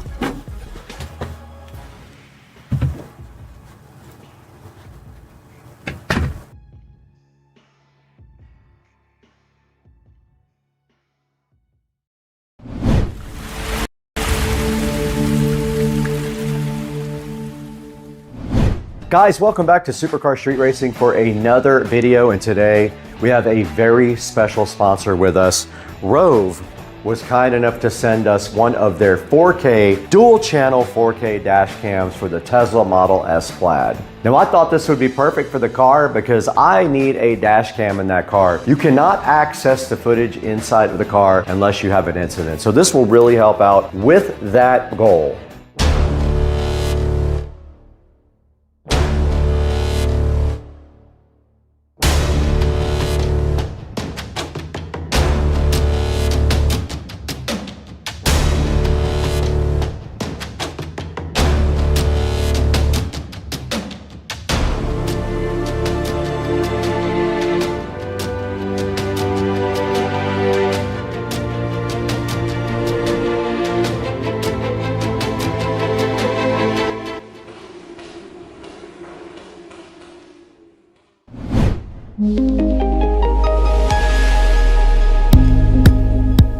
Now this dash cam is awesome. It has GPS, it records in 2160p, it has a 2.4 inch IPS screen on it, it has a 150-degree wide angle lens, and it also has night vision, which is important if you're going to be driving a lot at night.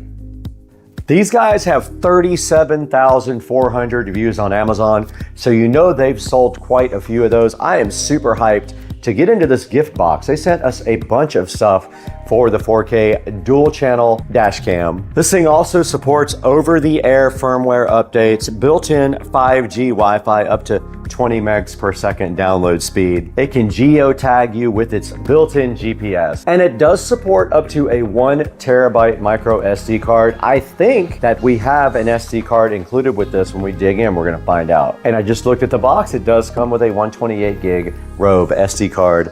Says it right on the front right here. This guy has an app for both iOS and Android, and we will look into that as well today when we dig into this. Right now on Amazon, this is a $99 purchase. It is 17% off right now. It might be different by the time you guys get this video, but for right now, you can pick up the Rove for 99 bucks on Amazon. Now, Rove was also kind enough to send in their big gift box this 3-lead hardwire kit. This allows you to hardwire your cam into your car permanently without having to use a USB-C port or any other type of wiring. Now, I don't know if we're going to actually use that in the Tesla because of the high voltage system and getting 12 volts, but we're going to look into that. And then there's another thing in the gift box, the Rove Ultimate CPL. This guy right here has a circular polarizer and a microfiber cleaning cloth for your Rove. We got 3 awesome products right here from Rove today to take a look at. So let's go ahead and get these 3 guys unboxed right now.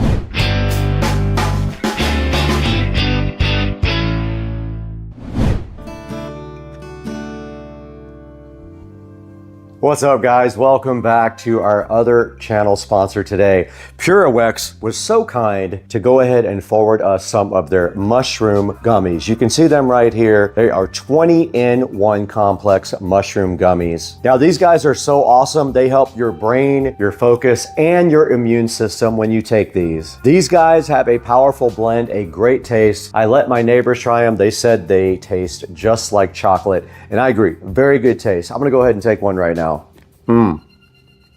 So yummy.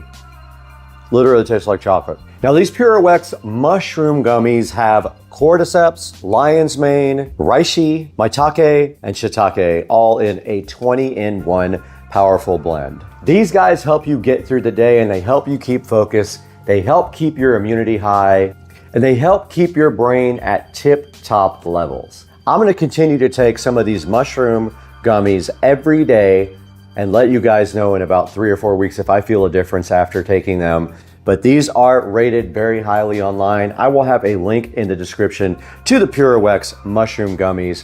And if you go to their store, you'll find a lot of other cool supplements you can take as well. If you don't want these, please buy something else from PureOX. Get your mushroom PureOX gummies right off of the Levanta.io link that I'm going to provide for you in the description, and let them know that Supercar Street Racing sent you and that you support us. Let's get back to the video.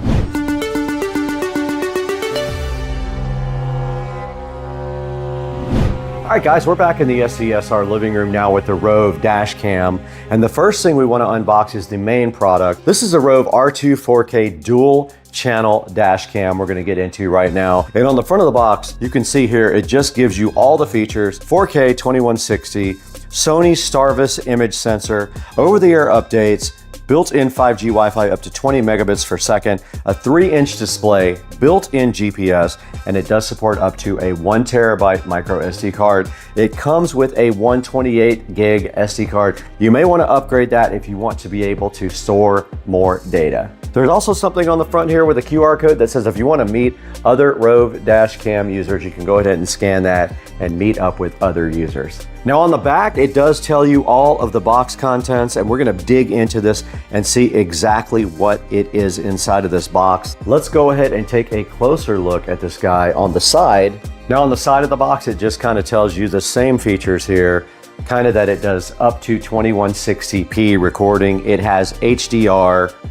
It does have a screensaver, supports up to a 1 terabyte micro SD card. It does have motion detection also, so that's cool. And it does use H.265 and H.264 codecs. H.265 is the newest and most efficient codec. It does support that. Let's go ahead and use the patented SCSR Smith & Wesson knife to get this Rove completely unboxed. All right, we got the plastic off of the Rove. Let's go ahead and open it up. And right at the top of the Rove, you do see a SD card here, a 128 gig SD card with a micro SD card adapter sitting right on the top, looking so fly. All right, guys, we got the Rove 4K dual channel dash cam right in front of us. We're gonna go ahead and take a look at what's included inside the box now. Now, the first thing we see on top of the box in the Rove 4K dual channel dash cam is this nice SD card. It is a 128 gig SD card with a SD card adapter in case you have a slot in your laptop for running an SD card.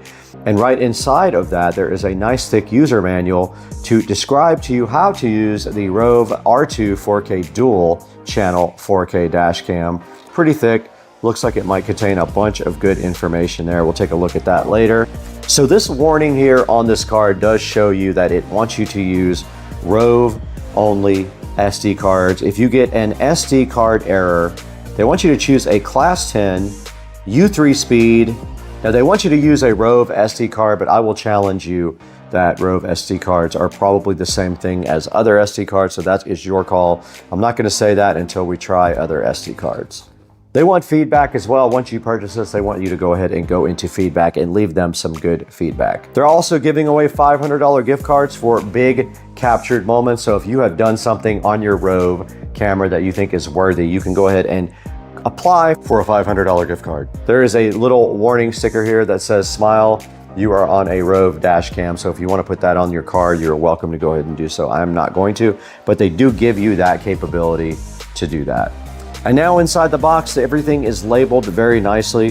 This side says it is a USB Type-C power cable. Now it does have a rear camera cable for the rear. This is a dual 4K recorder, so it has a rear camera as well.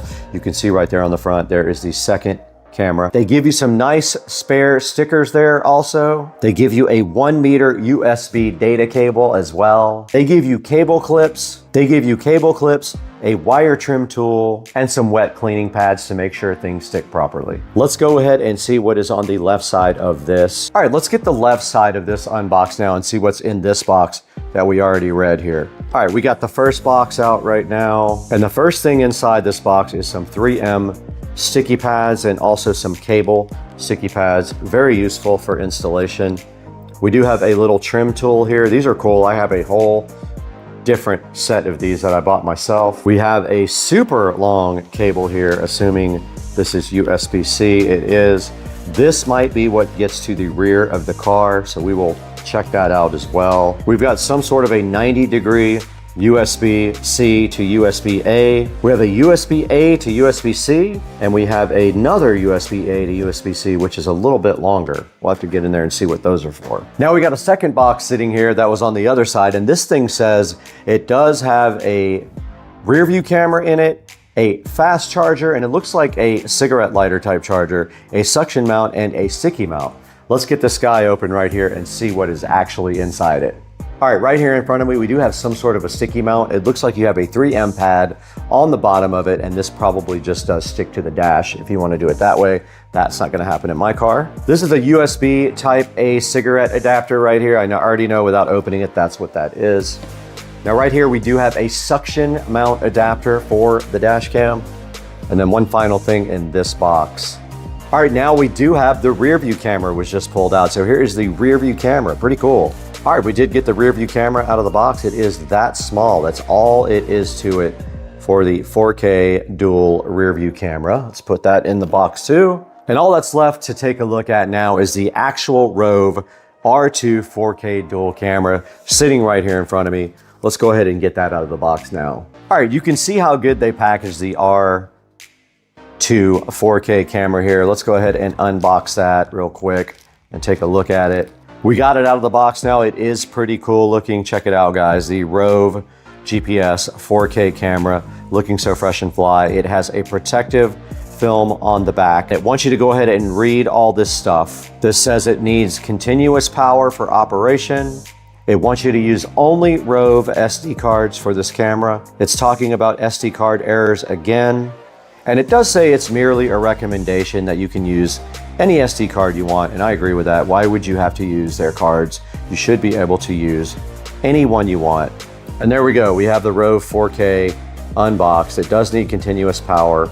And right here on the side of the Rove, you can see the USB Type-C connection for power and data. Up at the top there is the connection for your rear camera. So that would be where you would connect USB Type-C to the rear camera. And if we go back in here and look at the rear camera, it also does have a USB Type-C on the side. So we will be using the long USB Type-C cable to go ahead and check out the Rove. And that's all that's in that box. Let's go ahead and open the next box. And this is actually a 3-lead hardwire kit to permanently mount your Rove in your car. Let's get that opened up. All right, we got the Rove 3-wire kit right here. Let's go ahead and slice that open. We do have some sort of alligator clip device here. We have some wire ties and some sticky stuff, another trim tool, which is awesome. And there is our actual 3-wire kit. And it looks like you might have a turn-on wire like you do when you have an amplifier for a car. So it looks like you've got power, ground, and then a yellow. Yeah, so you have 3 wires here. Here you have power, ground, and accessory. The yellow is basically a turn-on wire for the Rove. Then we've got some other stuff inside here. Oh, wow. We have actual fuse connectors. They gave you everything you might need to go ahead and use your fuse block if you're going to do it that way. So these guys all provide you with different types of fuse connectors. They gave you everything. They thought of every possible thing inside of this Rove accessory kit. That is very cool. And that leaves us with one more box to check out. This is the Rove Ultimate Kit. It has a circular polarizer, a cleaning cloth, and a user manual for the Ultimate Kit here. We'll get that opened right now. All right, there is the kit there. There is your circular polarizer filter there, and they give you a nice cleaning cloth so you can go ahead and screw that right on the front of your Rove. Let's do that right now. I mean, that should be it right there. It's screwed directly on the front. All right, guys, that's gonna do it for the unboxing for the Rove. I hope you guys enjoyed it. Now let's get this thing out to the Tesla and see if we can get it connected and start making some video.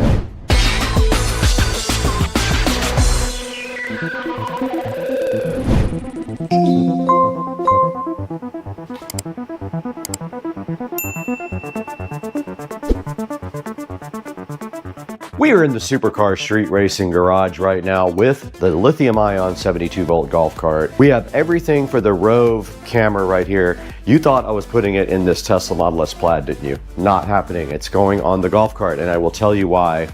The Tesla, I have a plan for that already. A manufacturer is trying to work with me to make the dash cam in the Plaid available all the time. So they have a product we are going to be installing. So we're going to be putting this in the golf cart, and I think it's really interesting for the golf cart. And I'll tell you what my plan is right now. This thing can mount several different ways. You have a suction cup right here. That's a standard mount, right? They also give you this little like extra mount thing here that goes with a 3M tape pad, right? Like a shoe. And then this can slide directly into the shoe like this. You just literally slide the shoe right into it, just like that. No problem. So I think what I am going to do is attempt to somehow directly mount this dash cam up here like this. I want it on the roof pointing forward like that. So just like that is kind of what my mission is. So I'm going to screw it from the top, and then what I'm going to do after that is run the wires over the roof. So I'm going to go directly over the roof like that, and you can see right here there is a grating for water to pass through the back of the cart and go down to the ground. It goes all the way through here and down to the ground. Well, my plan is come through here, drill a hole directly through here, and then tap into USB power right here for the cam. Now there's also a rear camera right here. So I'm about to show you what my ultimate plan is for the rear. It connects with a USB-C cable to the camera itself. So it'll go all the way over the top as well. But let's show you what we're doing in the rear over here. Okay, we're at the back of the cart here. So my plan is to also mount the rear camera to the roof. So the rear camera is kind of cool. It can rotate and all that stuff. So I am going to basically take the shoe mount right there. I'm gonna mount it up here, just like this. And then I'm gonna screw it from the backside right through there, right there. I'm gonna screw it right to the roof and then run the cable. I think that's gonna work out perfect if it still works. It might be broken now since I dropped it. Okay, so we went ahead and just used the sticky tape mount right here on the front of the golf cart. You can see right here, it is a shoe mount, and I went ahead and just pressed that hard right there onto the ceiling of the golf cart, the roof, and now you can see that the Rove Dual fits just like that. And here is the power cable. The power does just come directly out of the side. I am going to drill a tiny hole in the roof. It's going to have to be wide enough for this to pass through, so I'll end up like caulking it in with black caulk afterwards. Now here's the power wire for the rear camera, and you can see it's huge. Okay, we're gonna do a little test now with the Rove, but I wanted to show you guys the SD card that comes with it. It comes with a 128 gig SD card. If you need more than that, go ahead and buy one, but make sure you get a high enough speed card that it will support the Rove. I'll put a link in the description to some on Amazon. By factory default settings, your dash cam is ready to go without changing any other settings. You can now utilize the user manual or how-to videos to learn more about the dash cam.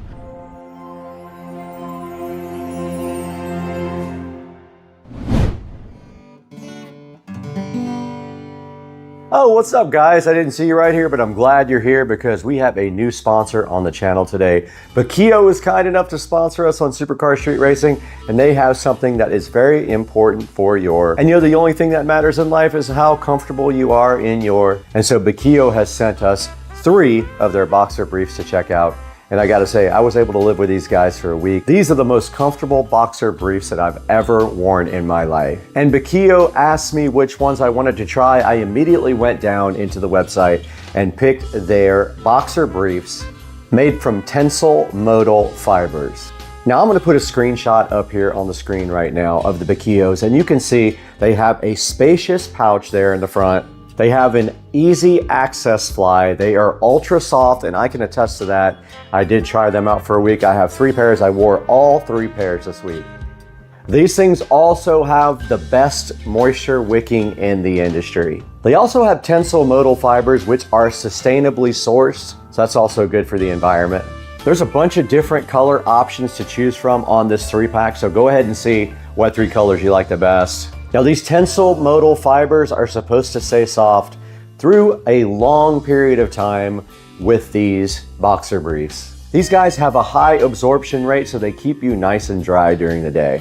Now these tensile fibers are made from renewable wood sources. So you know that they are worried about the environment when they're going to use products like that.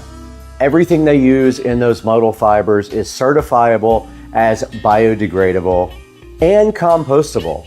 These are the top end of boxer briefs. If this is something that you feel like you need to take care of make sure you look into Bakio.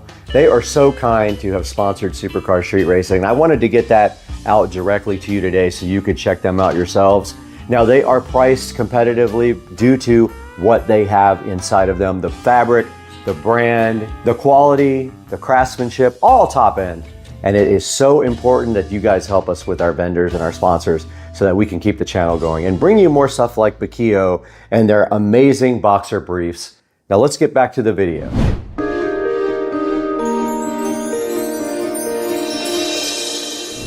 Back in the Supercar Street Racing garage the next day, and I have a plan. I went ahead and bought some black caulk, got him. These nuts.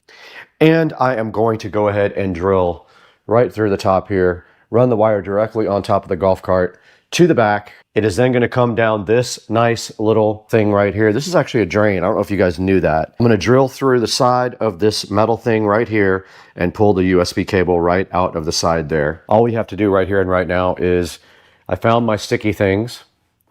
If they will stick, I'm going to use those to kind of route the wiring in the channel here on top of the golf cart. Let's see if it works.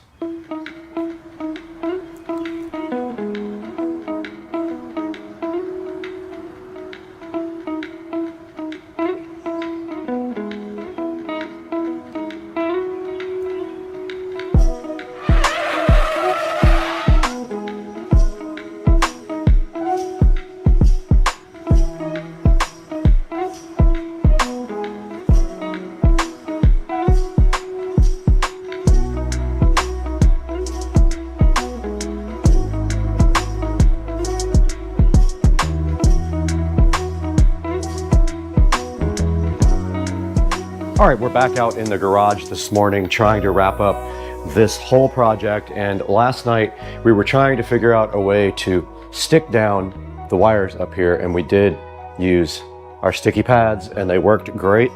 So all we're doing right here and right now is continuing that process.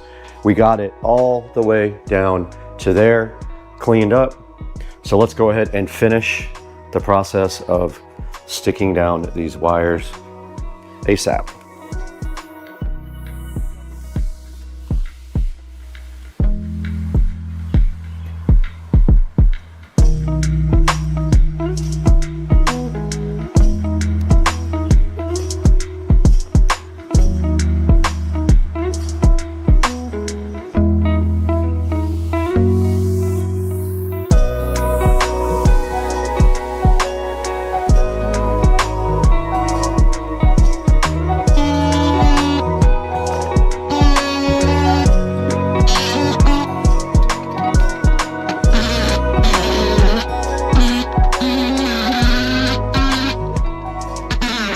I have gotten the wire down through the channel right there. I am going to drill a small hole first with a little drill bit, follow it up with my step bit, and I'm going to need to have enough width to get this USB cable through. So it's going to be almost the entire width of the bar here. So I got to get this drilled out now. So let's see if we make things really bad.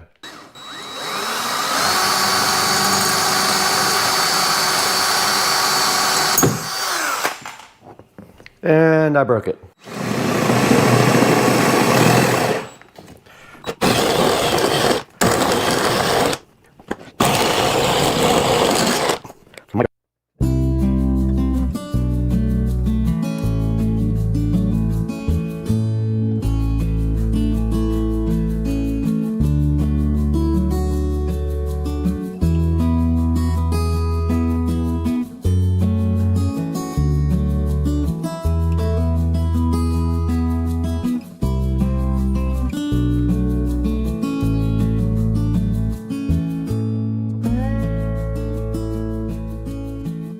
Let's go ahead and power this on, see if it actually works. It does work. Power did come on. Let's go, son. Let's see if we see the rear camera. We do. Success. That's kind of perfect. So I got to clean this off first. and go ahead and stick it here and then drill my hole wherever I feel like drilling. Let's do that.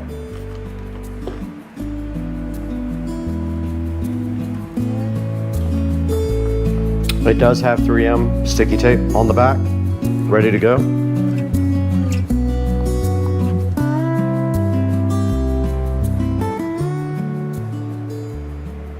And it's perfectly straight because it's hitting the top of the trim. So it's level. I'm just putting pressure on it now. Not enough to break it. Yeah, I can get it from the backside with the screw. But check this out. So I'm gonna go ahead and drill just a tiny hole right here. But my wiring's right in the way, of course.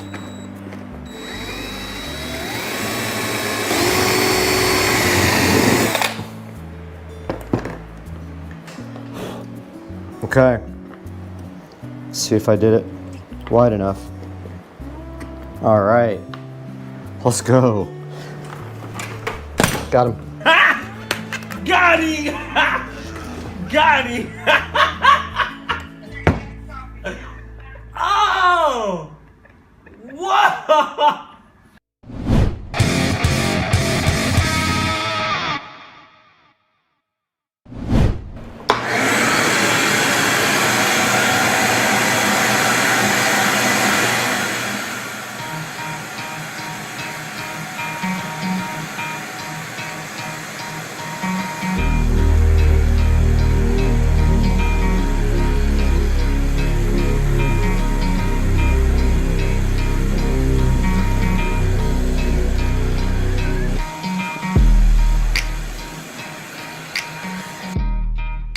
Yeah, so the camera overheated again, of course, and I would say if I had to guess, the garage is maybe, I don't know, 82, 83 degrees, not anything crazy, but I did go ahead and clean up. I vacuumed everything off, and now our only job left to finish this entire project is to put caulk around the holes that we created in the roof of my beloved golf cart. I hate it, but I kind of wanted this project. I want video from golf cart, and I want good video, so we're gonna get our caulk gun here. We got black caulk. These nuts. Ready to go. And all we're gonna do right here and right now is seal up 2 holes, maybe 3.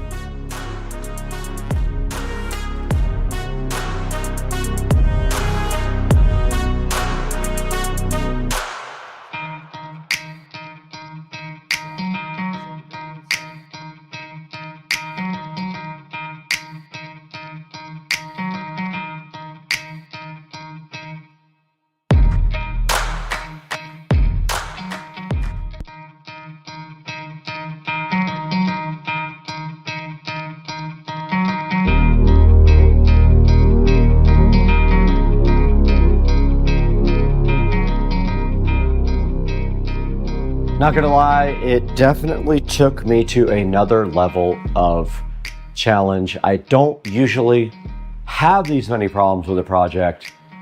This one I kind of guessed on the way because I don't know the actual anatomy of the golf cart, but it turns out that I figured it out in the long run. And basically, we got the 4K dual dash cam installed for you guys, and I'm so hyped.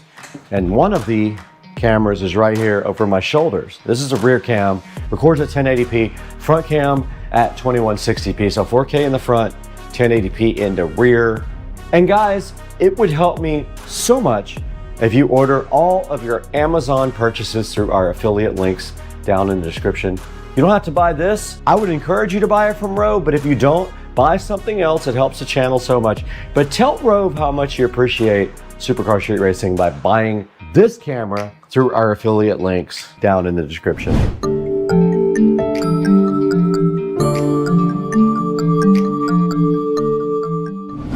Okay guys, we are right in front of the Rove app for the Rove dashcam, and I just wanted to give you guys a little overview of this. I went ahead and set up Wi-Fi and changed the Wi-Fi password, so I can go ahead now while I'm in the app. I have already added the device, so that's the first thing you do is actually add the dashcam. But you do that by connecting to its Wi-Fi, which the default password is 1234567 But now that we have done that, we can connect to the Rove. It does use Wi-Fi, so it's going to show us its Wi-Fi network here, hopefully, if I'm in range. And there it is. So it is on the default Wi-Fi name. I did not change that, but I did change the password because you don't want people connecting to your dash cam, probably. Now it's going to say connected without internet, and your phone will probably prompt you if you want to connect to it always, and you just say yes. So you back up now. Now we are connected to the dash cam, and you can see right here, we are recording. We also do have a front and a rear. All right, this is the front dash cam here. If we click this right here, we can go to rear, and you can see my garage door right there looking so fly. You can also go into the dash cam itself and look at videos. So here's videos from the front. From yesterday, we have a whole bunch of videos that I will be showing you. And this is how you configure the actual video. So you can set your video resolution here. I have it on 4K in the front, 1080p in the back, 30 frames per second. This is where you set up the loop length. So it's the length of each clip that you have recording. Now, this is the G sensor, and on the golf cart, it is very, very sensitive. I'm gonna go ahead and switch that off because we hit bumps in the golf cart. It thinks we had an accident. HDR is definitely turned on, and this is a default exposure for the camera. You can do time lapse on this setting. I do not use that. This is where you set the video compression. H.264 will be larger files. H.265 will be smaller, but also very good quality. I have the bitrate set on high for the highest quality. Your file size will be bigger if you do that. We did not put the 24-hour kit on. We're not turned on 24 hours, so we can ignore that. This is what you want to be stamped onto the video. I have everything switched on. This is how you change from mile per hour to kilometers per hour. You can hide the status icons on the camera after a certain amount of time.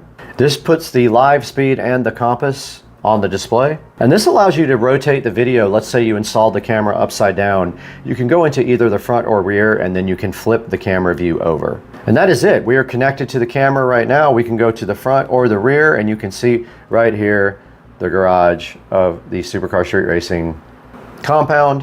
All right, here I am inside the Supercar Street Racing garage, guys.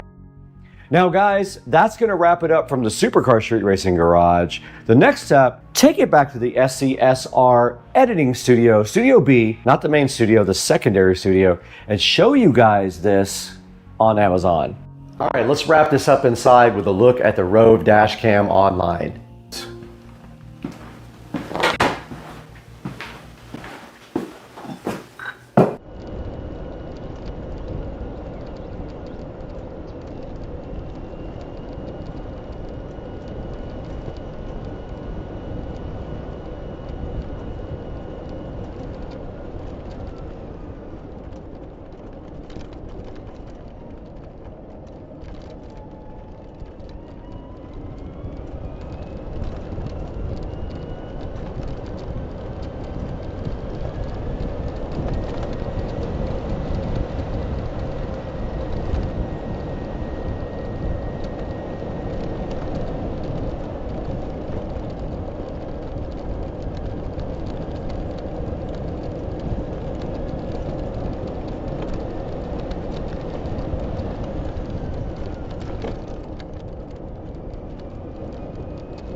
We're back in Studio B in Supercar Street Racing office, and we have the Rove R2 4K dual dash cam right in front of me. It does have 4.5 stars on Amazon, so it does have good reviews. Right now it is selling for $129, and there is a $30 coupon you can apply to it that you can see right there. Go ahead and pick one up from the link in the description. It will help me out so much if you can go ahead and use that link. It just helps the channel out a little bit.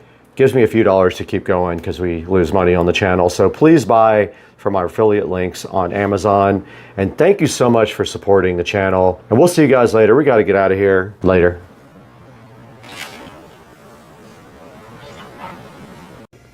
Bubba loves cat TV. He can't stop watching it. Right, Bubba? It's cat TV. Look at the tail going. He loves cat TV. All right, we got this little tiny toothbrush and we got this tape and we have this peel satisfaction. Oh no. It didn't actually work right. Oh no. Hey, welcome to the channel, guys. This is an exciting day we have for you today. One of the biggest days of the year for me. I have finally in my hands a new phone here. So for the last 2.5 years or so, I have had the Galaxy S20 Ultra 5G. So I've been waiting for the next generation of camera phones to come out because camera in the phone is what I use it most for. And the S22 Ultra 5G was released a couple of weeks ago, or planned to be released a couple weeks ago, and we have right here in our hands a S22 Ultra 5G. So we were recording this video on an S20 Ultra 5G, and we will move to the S22 in the middle of the video and let you guys see what the comparison is there. So we have it brand new in the box. It's still sealed here. Has not been opened at all. I need a free hand, but I'm going to put my tablet in there as well so we can do some other video. If I can do this with two hands. But yeah, so we got the S22 Ultra right here. We got some closer video here with my tablet. Believe me guys, I'll get a good camera eventually. But here we go. So first impressions right here. Here is the case, the box for the, not the case, the box for the S22 Ultra 5G. It comes in a really nice black box with a big S on the front. Now this is 45 watt charging. They did not move to the next level of charging, which is super disappointing for me. The only plus on that is the new phones from Samsung do not come with a charger. So in order to reduce costs, they do not give you a charger with these phones. They give you a cable, but no plug for the 45 watt. Now luckily, that's the pro of having the S20 Ultra 5G. It does have I do have a charger for that guy. So here we go. So I just got the tape off of this guy and I've got my tablet going right here for a closer look view. And yep, there it is. All right guys, there's the phone fresh out of the packaging right there. And for those of you guys who like the 4K video better, here is the phone directly in the box, unpackaged from T. And dropped it, of course. I wish I would have broken it. That would have been epic. Funny story, I broke my S20 Ultra the first day I had it while I was putting on my screensaver. It fell off the counter and broke. So that would have been another epic breakage. But I do have the insurance, and no, it did not break. There it is, but that was also good content. All right, so it does have a screensaver on it. We're gonna go ahead and power that guy on now and see what happens. So I'm gonna hold down the side button. I'm assuming it's charged a little bit. Let's see. No, if it doesn't come on, maybe it needs to be charged. Let's see what happens. Probably gotta hold it for longer than that. So we're waiting for that guy to come on now, and it may be completely dead. Oh, there it goes. We got the Samsung Galaxy on there. Here it comes. Got some good close-up video going here on the tablet. Unfortunately, the tablet's only 1080p. Looking inside the box, while that's going to power up, we've got this little packet right here. And inside we've got some little instructions like terms and conditions here. And the phone is powered up. It says welcome. We've got the USB Type-C cable inside of the little packaging, and we've got a SIM puller. Now we don't have to take the SIM out of my old phone is what I understand. This should just work. So if we hit welcome now, we see it's still up at the welcome screen right there. I'll be going back and forth between this and my tablet, or either I'll have the tablet in a little window for you guys. But we hit start. It wants a SIM card, so I'm not sure if we're supposed to switch SIM cards or what we're supposed to do.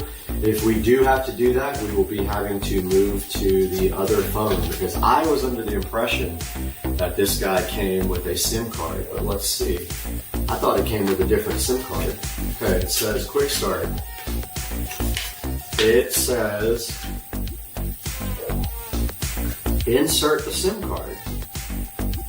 Okay, so this guy did not come with a SIM card, so let's see.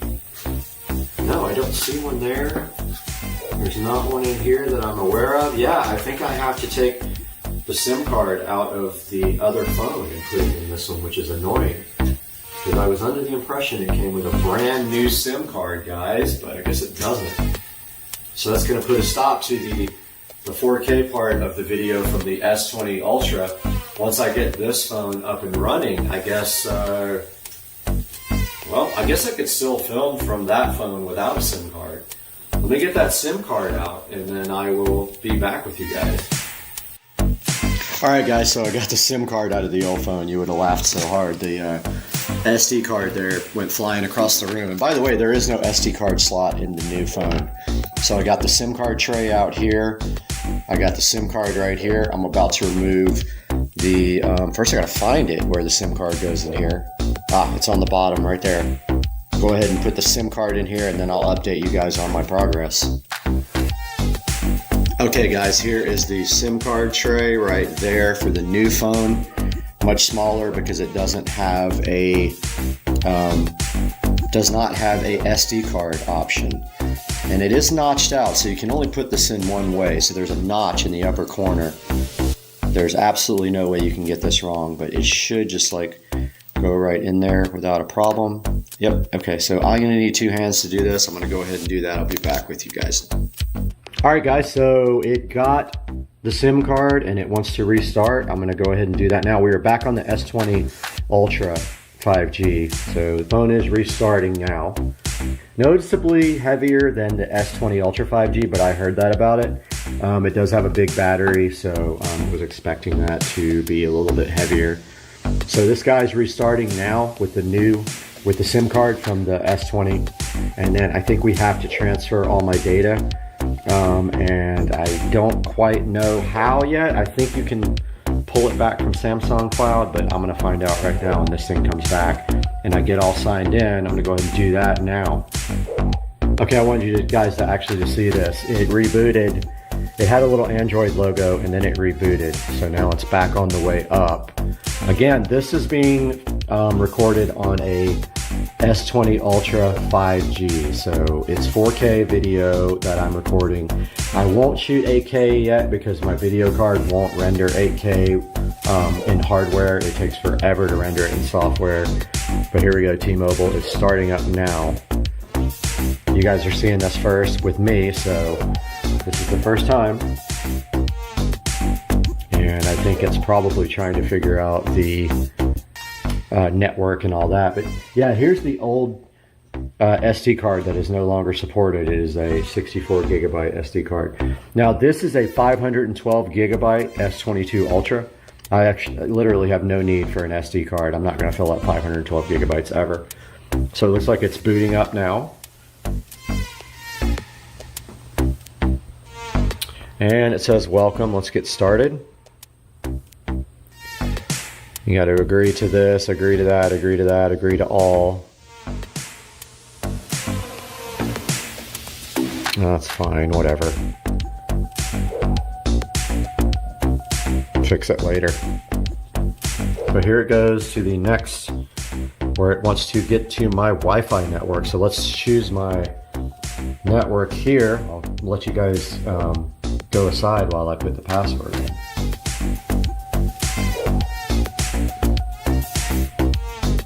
It says connected. All right, it's connected to my Wi-Fi network. That's good. Been having Wi-Fi issues lately, so it's looking for updates. It may find some stuff to do here. It says it's getting my phone ready. It's supposed to be a really fast phone, so I'm curious to see like what the difference is in CPU speed here. But it is getting ready.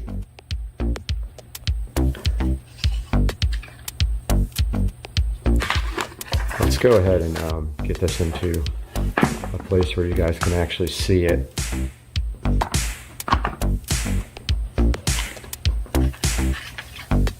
It says scan the code with your old device for more information on how to switch. So it gives you data on how to switch. I believe you just use a smart switch to do it, Samsung, or I'm not sure. I did it on my last phone. It was really easy. I'm gonna do it on the fly with you guys though. Still says getting ready. We'll be back when it says that we are ready for the next step. All right, guys, so smart switch is connected. I've never done it this way, but I was just curious on how to do this. It's saying what data do you want to transfer? So here's the old device, here's the new device, everything. Let's do it all. All. All right, here we go. And it says, do you want to copy to your new device down here? Yes, we do. And it wants me to unlock. And there it goes. So it's copying everything now. I'll get back to you guys when it's done. All right, guys, so it asked me some questions here about some apps that wanted to transfer, like Scam Shield for T-Mobile. I did let it do that. It asked me for a new device pin. I did put that in. Now, the only thing is that I am going to have to re-enroll my device for my dual factor for my work.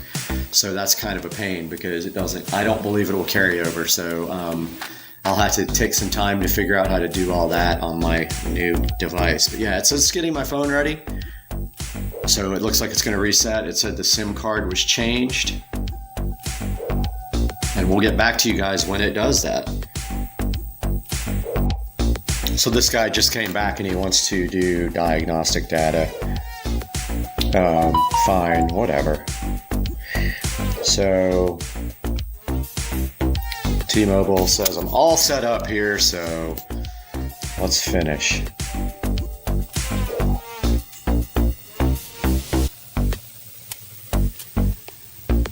All right, so interesting. This is how it came up. This one's still going though. I'm not sure what that's about because it says it's done. Although it is downloading something up here. Oh, it's completing setup and transferring data. Okay, it's not done yet, see? Stop being impatient, people. Stop it. All right, I'll let you guys know when this is done transferring data. All right, guys, so this is definitely a process. It's been going for about 20 minutes now, and it is not even halfway done yet. So I think that I would recommend that battery's at 64%. This battery's in the 70% range. I think we're good on that guy right there. So I'm just gonna let this go and I'll be back with an update when this is done. All right, guys, so welcome back to the channel. You are now in S22 Ultra 4K 60 frames per second, and I wanted you guys to be able to do a back-to-back to the other phone, which is actually right here. So here's the S20 Ultra. Just trying to get everything off of it so I can get this returned because I got a $500 credit for this guy. Great phone. I've always had good luck with this guy over the years, and there's nothing against this phone. It's just 2.5 years old. I had a chance to get the S22 Ultra 5G and get a $500 credit, and I did it, and so far so good. There are some pains switching over, absolutely. You gotta buy a new case doesn't fit. You gotta buy a new screen protector doesn't fit.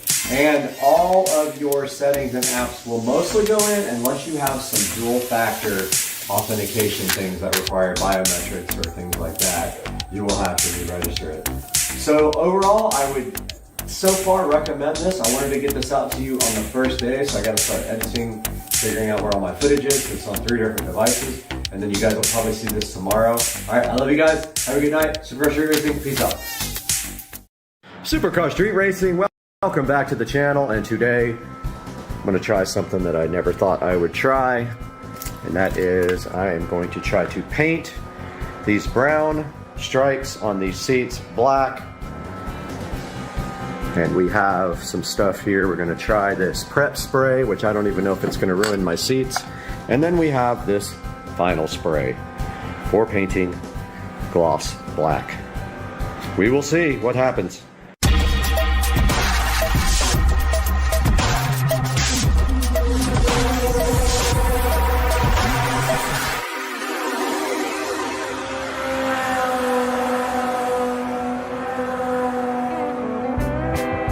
Alright guys, we are back out here in the garage, and the first thing we're going to do is try to prep the area that we're going to paint with this prep spray. And I don't know if this is going to ruin the seats or what. I don't care, because they are getting replaced if they do get ruined with covers. So let's see what happens. This is supposed to degrease the seats completely and prep them for paint.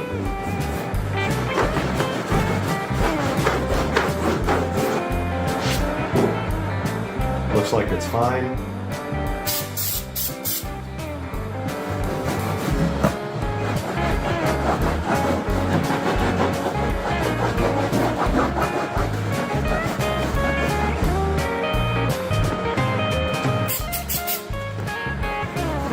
So I'm just rubbing this in really good on the seats.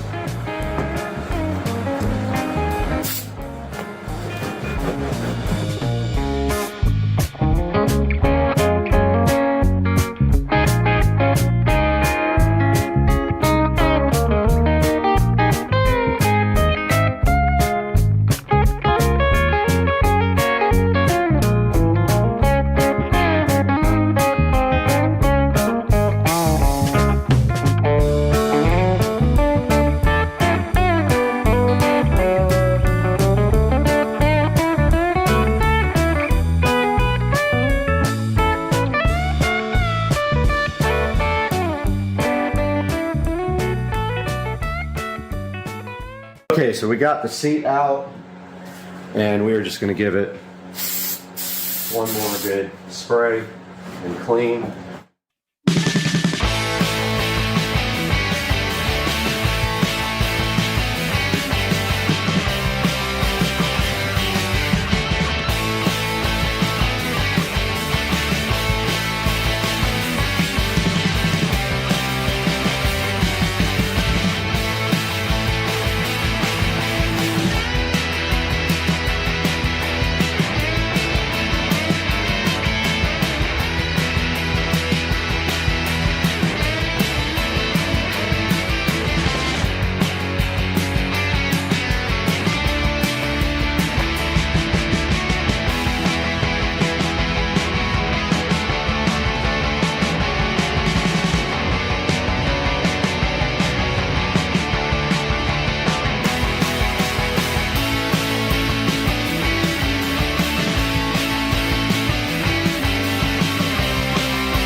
Amazon just came and brought the... Oh, Amazon's talking over there. Wheel caps. Yeah.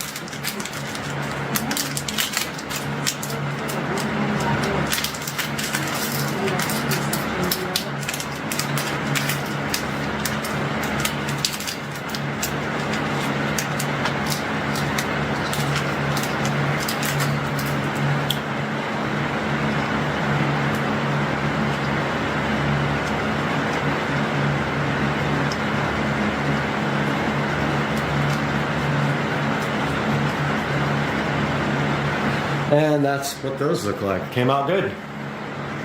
Might turn out to be a disaster. I don't have any adhesion promoter. So I don't know if this is going to stick or not, or just look like absolute garbage. So let's find out real quick.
All right, we got everything masked off and we got sheets protecting the golf cart.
I'm gonna go ahead and peel the tape, and if I gotta redo them, it sucks.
Guys, well, I hope you enjoyed this project. It's a little bit too shiny for me.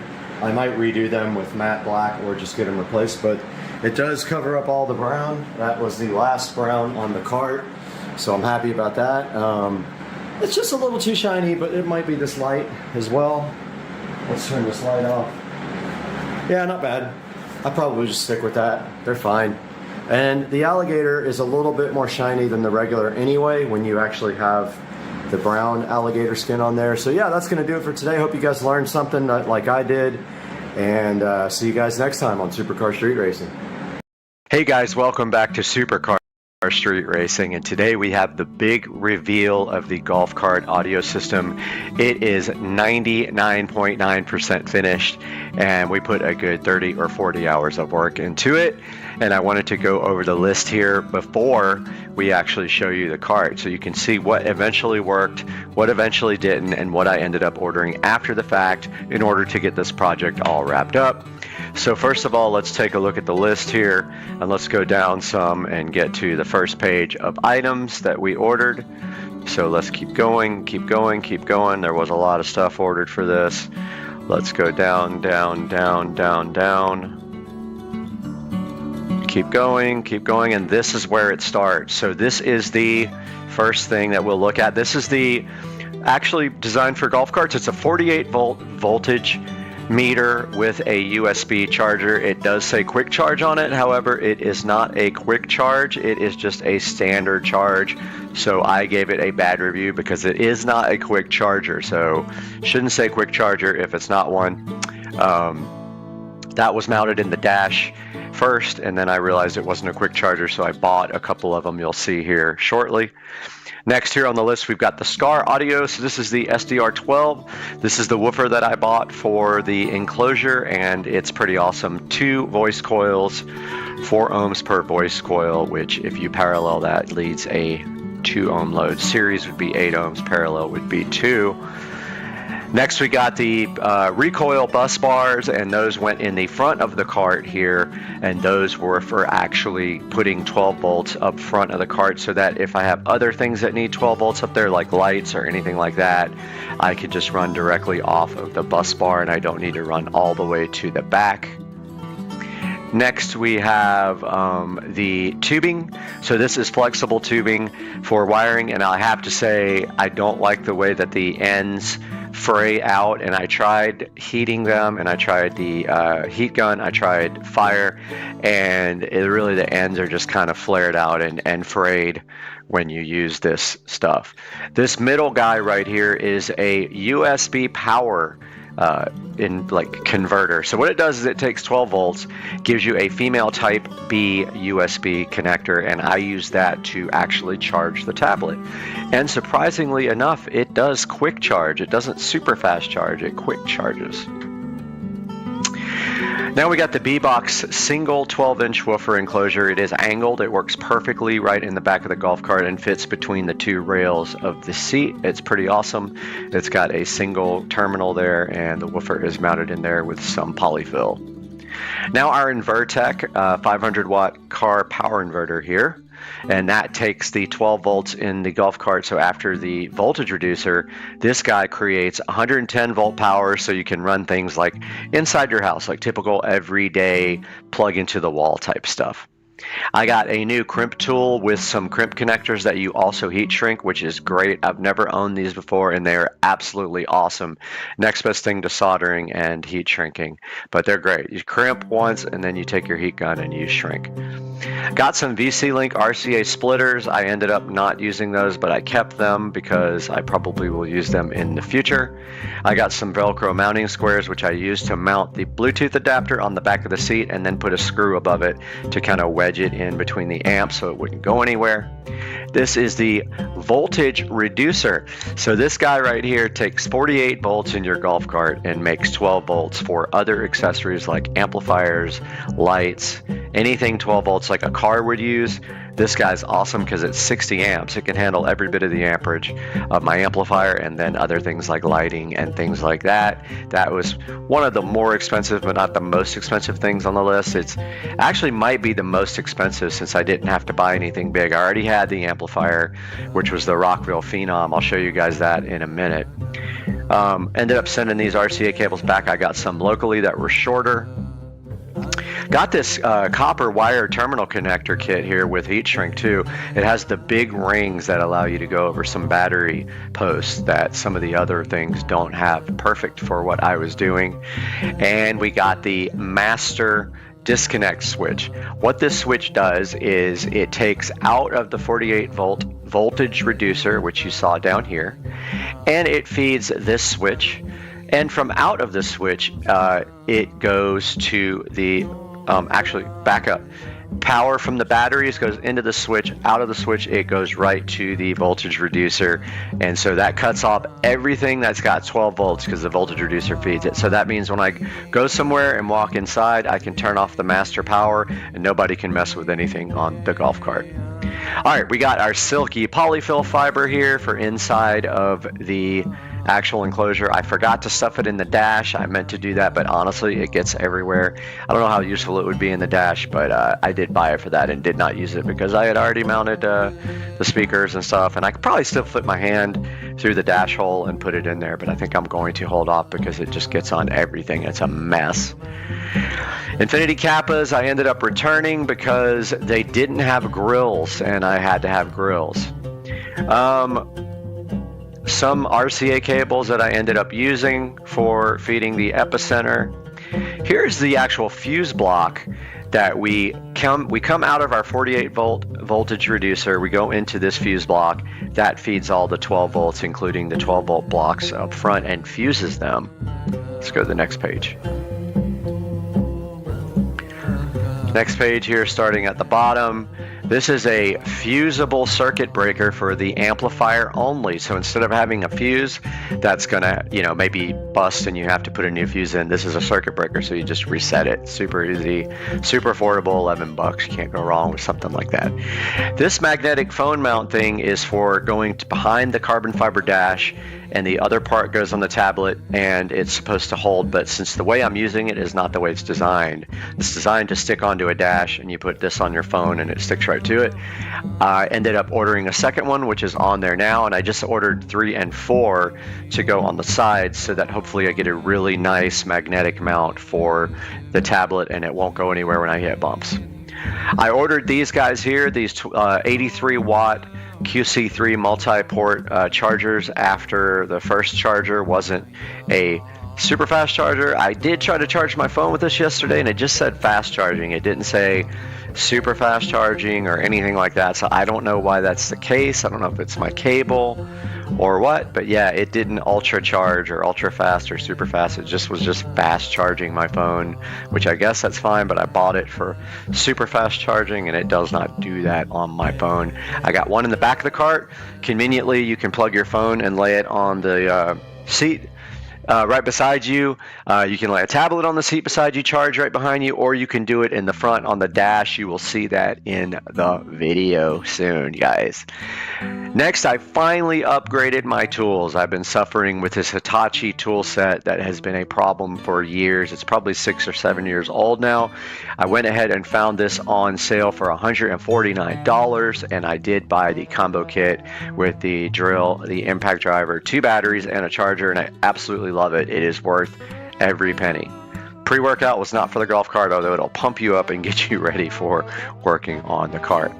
I bought some jigsaw blades because I did buy the DeWalt XR jigsaw separately so that I could use that for the cart install, and I've always needed one. 303 aerospace protectant I used for detailing the golf cart afterwards, so that is part of it.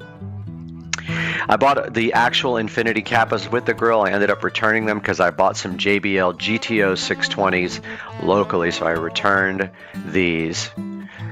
And we have clips for cable management, and I used those on the install to screw my wires up and hold them really nicely on the back seat, and you will see that too. And the last page here. Go to the bottom.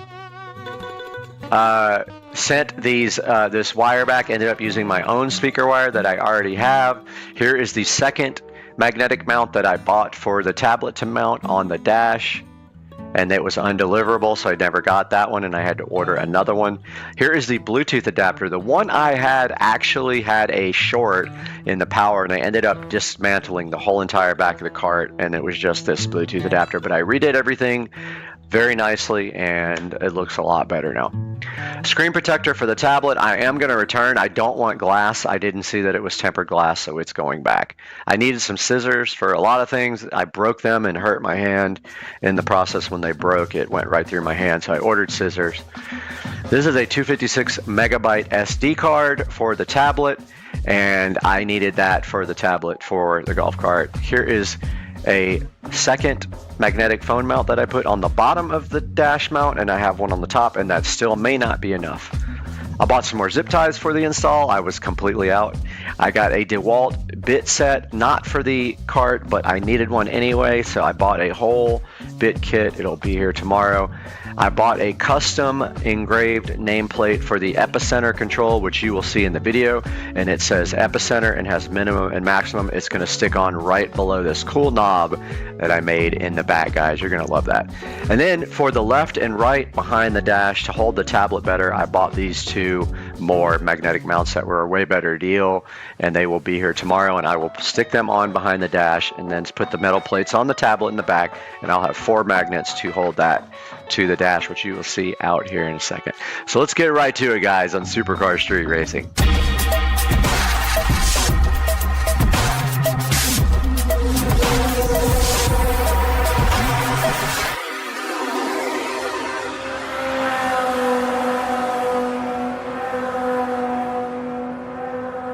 All right, welcome back to the channel, guys. Supercar Street Racing and Brad here, and today we have a tour of the golf cart audio system. I just finished everything completely, including buttoning up all the wiring. It was a good 3 or 4 day project, so I am going to show you around the golf cart, and we will start in the rear. I got a little light here for us. So in the back of the golf cart here, we have a 12-inch woofer in a nice pre-made enclosure there that still needs to be kind of bolted down. And it does have the SCAR 12-inch woofer, dual voice coil, 4 ohm per voice coil. The voice coils are paralleled, yielding a 2 ohm load. We're listening to royalty-free music, by the way, no copyright. We have a quick connect here made out of just a standard plug, wall plug. I put a female and a male on so that can come out and anytime and be easily pulled out. And if we pull out the box here, you can see that plate is open to let the bass go through the cart. Yeah, it just kind of sits in there and just needs a strap to be perfect. And that is the bass part of the sound system. Moving on to the amp rack, everything is located on the back of the seat. On this side, we have our voltage inverter. This supplies 110 volts to whatever you need, and also it has a USB plug. It's actually powering the Bluetooth adapter as well. Between that, we have the amplifier, 5-channel Rockville amplifier, and then we have the Bluetooth adapter. All this stuff will be in the description. That is the Bluetooth adapter right up here. Let me get you a better view of it. There is the Bluetooth adapter. And so it has actually 2 sets of outputs. The mini output up the top there is actually feeding the subwoofer channels, and the RCA outputs are feeding channels 1, 2, 3, and 4 and are Y adapted to that. Here is the fuse for the amp. It's actually a circuit breaker, as you can see here. Rather than get a fuse that blows, you pay a few dollars more and you can get an actual circuit breaker. Below that, we have our voltage reducer. This guy takes 48 volts and makes it into 12 volts and it's 60 amps, 720 watts to be able to handle the stereo system. And then right here on the back of the back seat, we have the EP1600X Blaupunkt, which is an Epicenter clone. Moving down to the back of the cart here, underneath the seat, we have JBL GTO. Let me make sure I'm saying that right, because they're right here. JBL GTO 620s. Two 6.5-inch component speakers.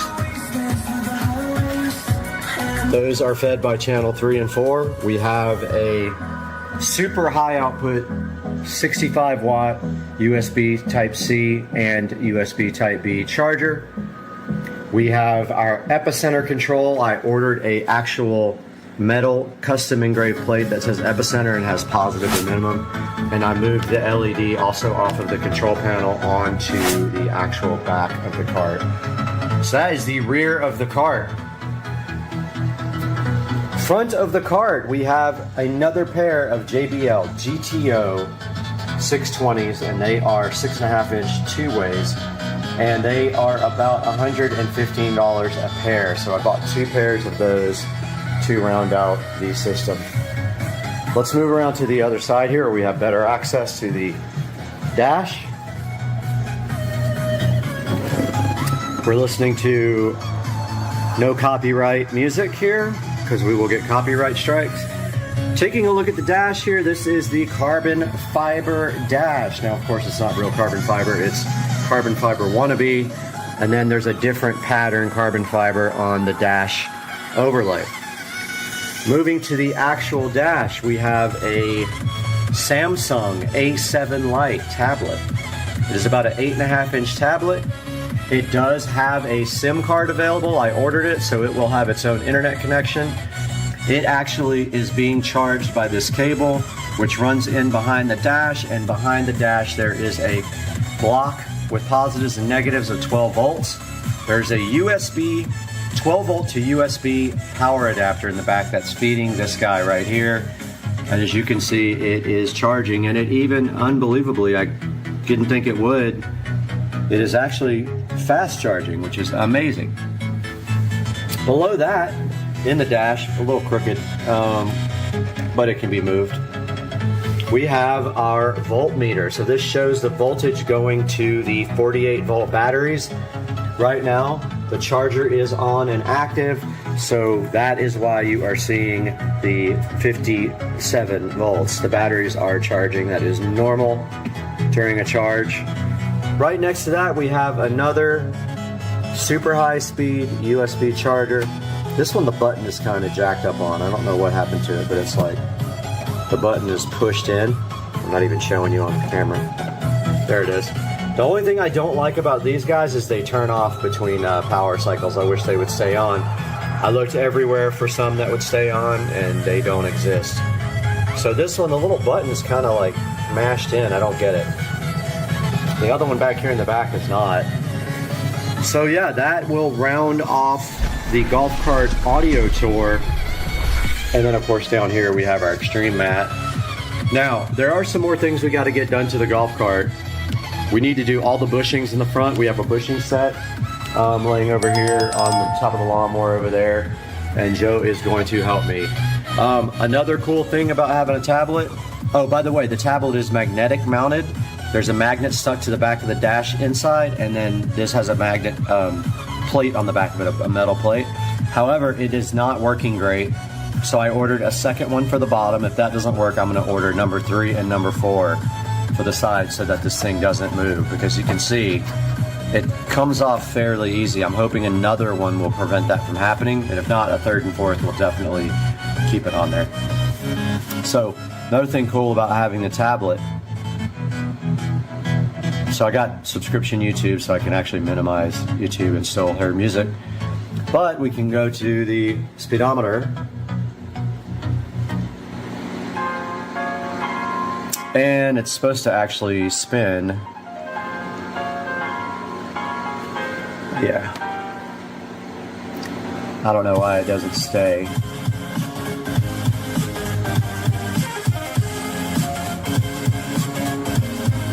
I don't know why it won't stay on landscape, but anyway, got your speedometer, got your digital speedometer, and you got your map. You can do all that with this tablet while you're moving.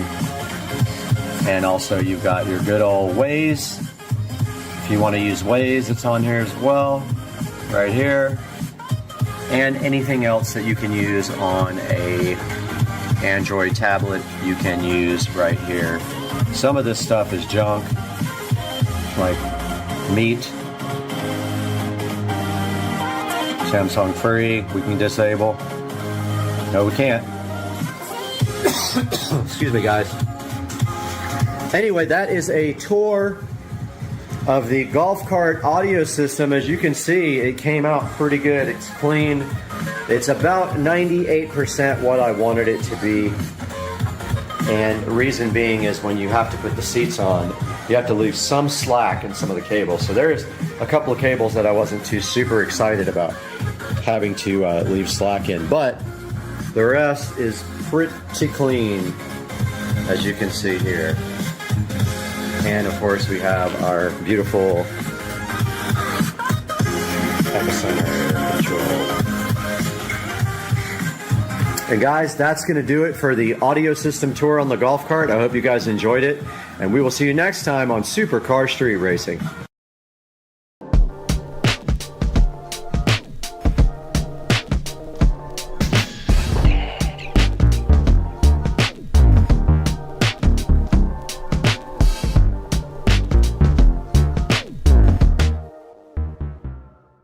All right, so buckle up, everybody, because today we are diving deep into the age-old rivalry, the golf cart showdown club car versus Easy Go. Oh, yeah. Our listener is in the market for a new cart. Okay. And sent us a ton of forum threads and articles to sort through. Wow. And let me tell you, there are some seriously strong opinions out there. I bet. It's like choosing between, Coke or Pepsi. Yeah. Or maybe even like Ford versus Chevy trucks. Oh, yeah. I hear that a lot. People really get fired up about their cars. We even saw, I think it was InSmallard78 on The Whole Truth, who actually made that Ford versus Chevy comparison. Interesting. And there were some pretty intense debates about some features that I'd never even thought about, like flag sockets. I mean, Fuel sockets. Yeah, who knew? Who knew those could be so controversial? Right. It is funny, though. You know what I noticed is that, well, everyone has their favorites. A few themes keep coming up over and over again. Okay, like what? Durability is a big one, especially for people living near the coast. Makes sense. And then there's performance. You know how well the carts handle hills. Yeah. And then, of course, style. Everybody wants a cart that looks good. Of course. But it's totally subjective. Absolutely. It's all about personal taste. Well, let's tee off with brand loyalty. Okay. You know, like I mentioned before, we saw at Smallard78 making that Ford versus Chevy comparison. Right. And then there was this other user, Matty D MPLS, over on Hackers Paradise. Yeah. They actually switched from Club Car to Easy Go. Oh, wow. Because they really liked the new Easy Go body style. That's interesting. You know, it seems like brand loyalty with golf carts goes even deeper than with cars. How so? Well, think about it. People use their golf carts not just on the course, but also around their neighborhoods, sometimes even for errands. Yeah, you're right. So it becomes part of their lifestyle. You know, like an extension of their community. Yeah, I can see that. So, you know, that sense of belonging, of being part of like a club car family or an Easy Go crew, I think that plays a big role. Like a badge of honor. Exactly. But okay, let's get down to brass tacks here. Let's talk about the actual carts. Sure. This aluminum versus steel frame debate, that was a big one. Oh, yeah. Huge, especially for coastal areas. Especially for our listener. Exactly. I remember Autobahn 70 and 904 polarized on the Firm Truth. They were really going back and forth about this. About that. And it seems like Club Car, with their aluminum frames, they get the edge when it comes to rust resistance. Right. Just because 804 on Reddit mentioned that too. Yeah, and there's a good reason for that. Definitely saltwater is brutal on metal. Oh, yeah. The salt just eats away at it. And then when you add in things like battery acid spills, which, let's face it, they happen, it just gets even worse. Steel just can't handle that kind of abuse in the long run. Okay, so aluminum is the way to go if you're near the coast. Pretty much, yeah. Yes. Aluminum forms this protective oxide layer, you see? Okay. And that acts as a shield against corrosion, especially from that nasty battery acid. So aluminum is like the superhero armor for golf carts. Huh. Yeah, you could say that. But wait a minute. I also saw some people on Reddit arguing that steel frames are stronger. Oh, yeah, they do have that going for them. And then there's Southerman13 who pointed out that some newer EasyGo models actually have plastic battery trays. Oh, wow. So that throws another wrench into the whole durability debate. It does make things a bit more complicated, doesn't it? Yeah, no kidding. So maybe durability isn't a clear win for either brand. You got it. It really depends on what you're looking for. All right, well, let's move on to performance then. How these carts handle hills. Okay. On Talk of the Villages, there was a user elevator man who was all about their EasyGo with an AC drive. AC drive, huh? Yeah, they said it was amazing for climbing hills. Much better than their club car. Interesting. You know, for those who aren't familiar with the lingo, AC stands for alternating current, and DC stands for direct current. Okay. And generally speaking, AC motors are more powerful. They offer more torque, which is that rotational force you need to get moving, especially uphill. So more torque equals more hill climbing power. So does that mean EasyGo automatically wins in the performance category? Not necessarily. How come? Well, it's important to remember that motor technology has evolved over time. Just because a cart is an EasyGo doesn't mean it automatically has an AC motor. Oh, so older models might still have DC motors. Exactly. And newer club car models could very well have AC motors that outperform their older counterparts. So it's not just about the brand, but also the specific model and year. You got it. You got to do your research. Yeah, well noted. And speaking of real-world performance, there was another user on that forum, Ohio Girl. Yeah. And they mentioned that both their EasyGo and club car slowed down on hills. That's a good point. Especially since our listener is going to be using their cart in a hilly area. Exactly. So it seems like hill performance can vary even within the same brand. Absolutely. You can't just rely on the brand name. You have to look at the specific model and what other users are saying about it. Okay, user reviews are key. They are your best friend when it comes to this kind of stuff. Gotcha. Well, speaking of user reviews and real-world quirks, remember Elevator Man who loved their EasyGo? Yeah. Well, they also had a club car that had a bit of a brake light issue. Oh no, what happened? Apparently the brake lights only worked if you pressed the pedal in a very specific spot. Huh?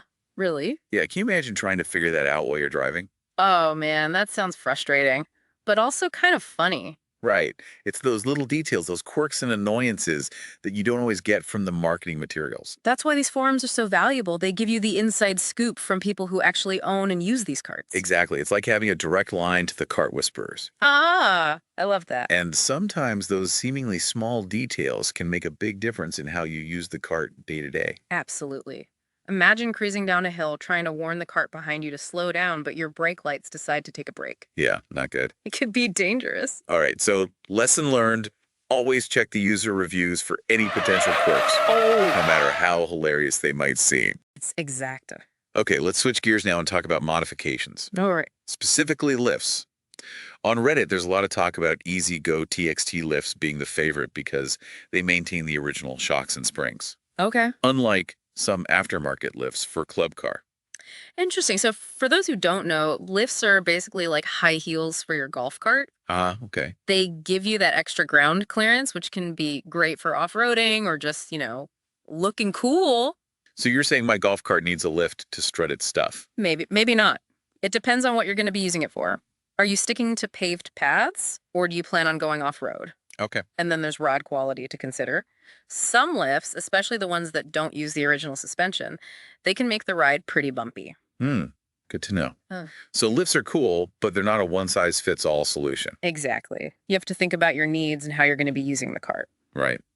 And speaking of modifications, PDSW mentioned their Icon cart having four-wheel disc brakes. Oh yeah, that's a good point. Is that something worth considering? Definitely, safety features are important.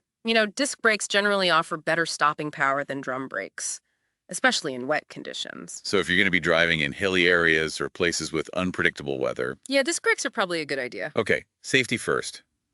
All right, so we've covered durability, performance, quirks, and modifications. We're making good progress. It's like we're building the ultimate golf cart checklist. We are covering all the bases. And speaking of bases, we can't forget about aesthetics. Oh, you're right. We need a cart that looks good, too. Exactly. You want a cart that reflects your personality. Of course, style is important. It is.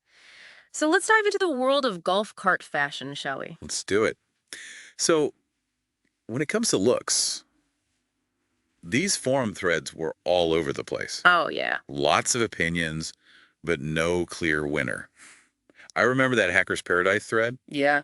There was a lot of debate about which cart looked better, and it seemed like in that particular comparison, the club cart came out on top. It's funny how subjective style can be, right? What one person thinks is sleek and modern, another person might think is boring. Exactly. Like, remember Golden Buff's comment? Uh-huh. They said the Easy Go looked like a bug with wheels. Ouch. Yeah, not a fan. But hey, to each their own. Exactly. Beauty is in the eye of the beholder. So true.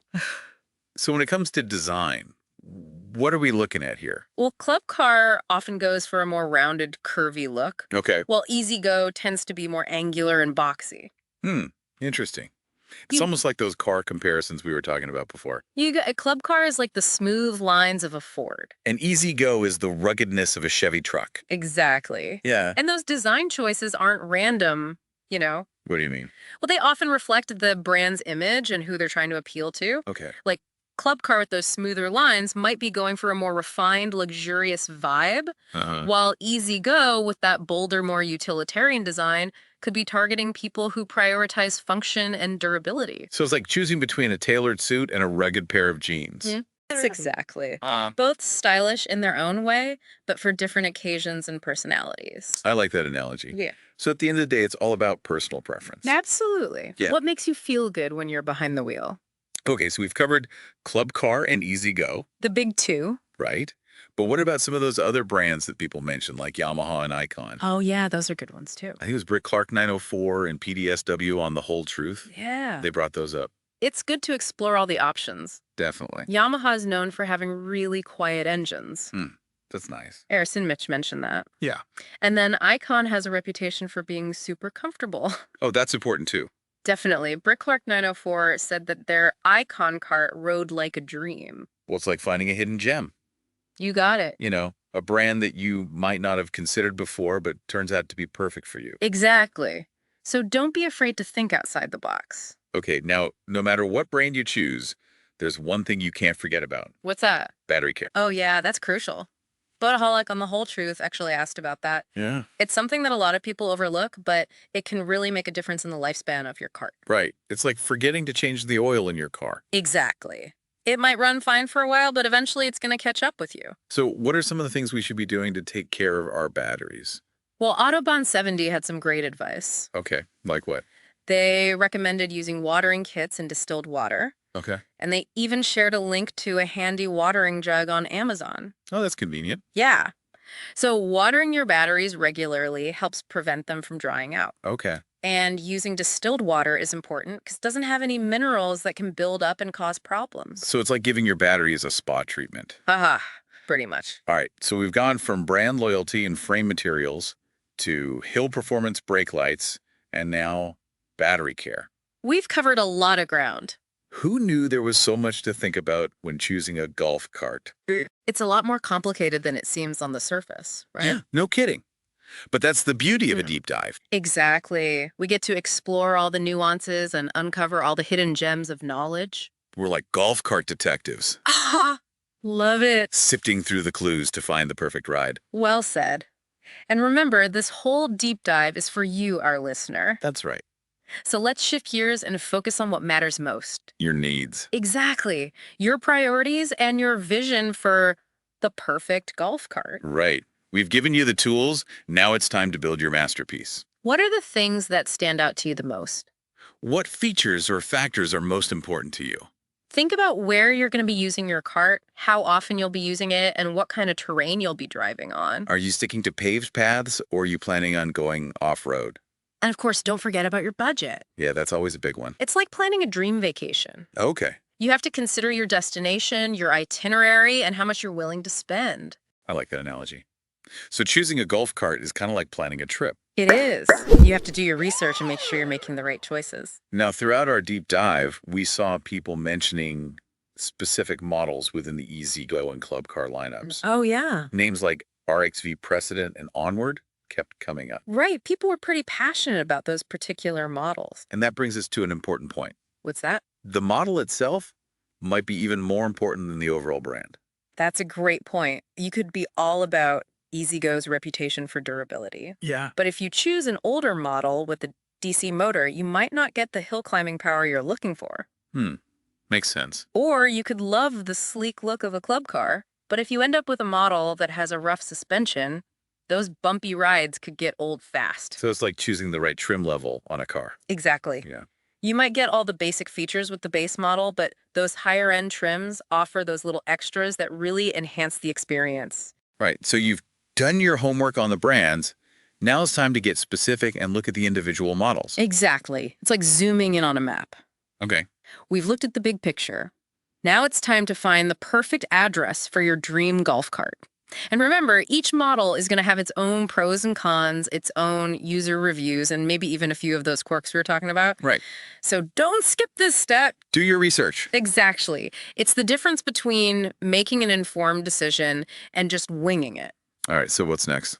Well, you have all the knowledge about the brands, you understand the key features, and you know what's important to you. So the next step is to dive into the world of specific models. Another deep dive. You got it. We're in this together. From casual browsers to informed shoppers. And who knows what other hidden gems we'll uncover. It's like an archaeological dig for golf cart knowledge. It really is like we're on an archaeological dig for the perfect golf cart. I like that analogy. Yeah. So as we dig deeper, what are some of the things we should be looking for when comparing these specific models? Okay, yeah, that's a good question.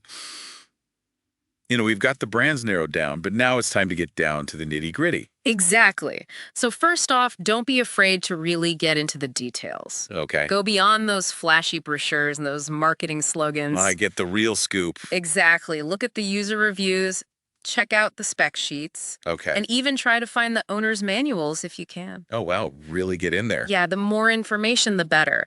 When you're looking at those specs, pay close attention to things like the motor type. Okay, AC versus DC. Exactly. What's the battery capacity? How far can you go on a single charge? Range is important. And then how about the suspension system?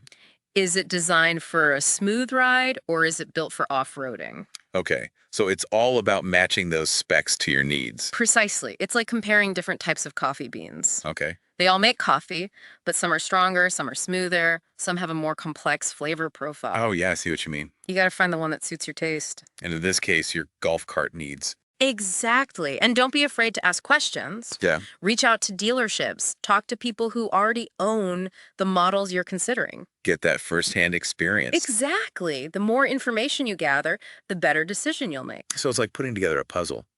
I like that. You know, finding all the right pieces to create the perfect picture. And remember, this is an investment. Okay. A golf cart is more than just a vehicle. It's a lifestyle choice. Yeah. Yeah. It's about enhancing your leisure time, connecting with your community, and maybe even showing off a little bit with your stylish ride. So it's about the whole experience. Exactly. It's about enjoying the journey. Well said. So as we wrap up this deep dive, what's your final piece of advice for our listener? Take your time, do your research, and most importantly, have fun with it. Yeah, this should be an exciting process. It should. You're about to get a new golf cart. That's right. And hey, once you make your decision, send us a picture. Oh, yeah. We want to see what you end up with. We've come a long way together on this journey. Yeah. We have. From casual browsers to informed shoppers. And who knows, maybe we'll even bump into each other out on the course someday. That would be awesome. Until then, happy karting. Happy karting. And to all our listeners out there, thanks for joining us on this deep dive into the world of golf carts. We hope you learned a thing or two. And that you're feeling confident and ready to make your decision. Remember, knowledge is power. So stay curious, keep learning, and keep on rolling. We are back in full effect on Supercar Street Racing today, and we have something exciting. We've got this Delilah 2-light floor lamp, which is going to be paired with this Govee smart bulb. And we've got 2 smart bulbs here, and we are so hyped on the channel to be able to install this into this, because this lamp got ruined in the hurricane, not because of the wind, but because of absolute stupidity. And we're looking at this today on Supercar Street Racing. Get hyped!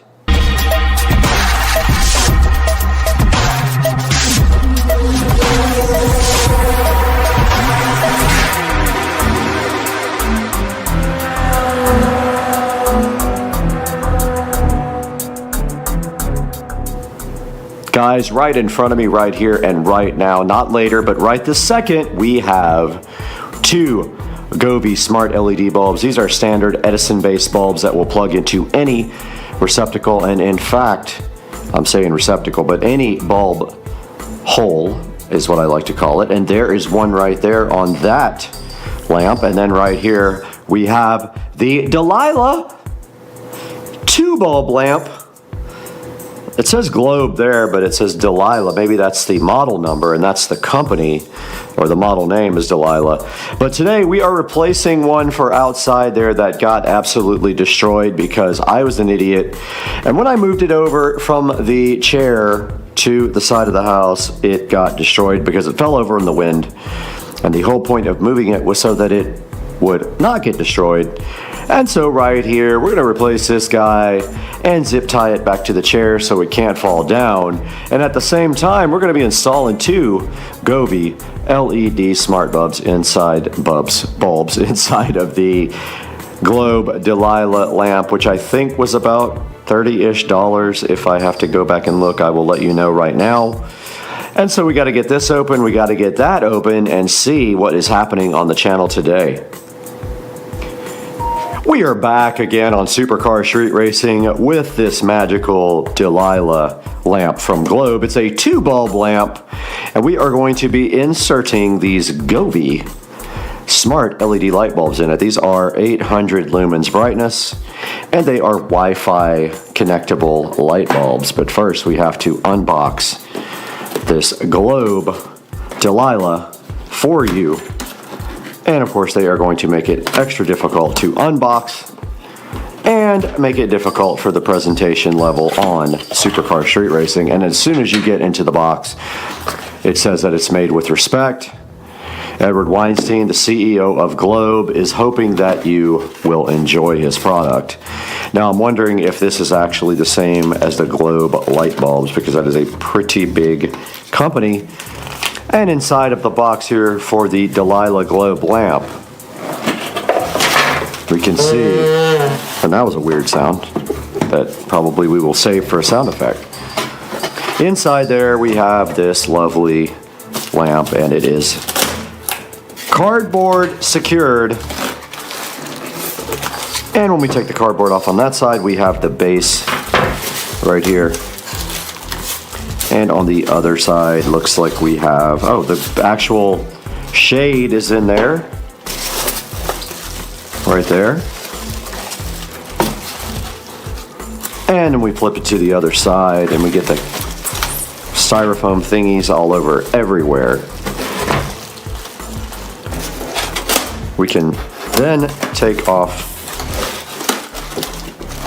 the tape, and we see the lamp is enclosed in a plastic goodness. And of course, like every other lamp of this type, you have to get every single piece out of plastic, and every single piece screwed together in order to make this thing work. And so begins the process of plastic removal, like this. And then the fun part of assembly.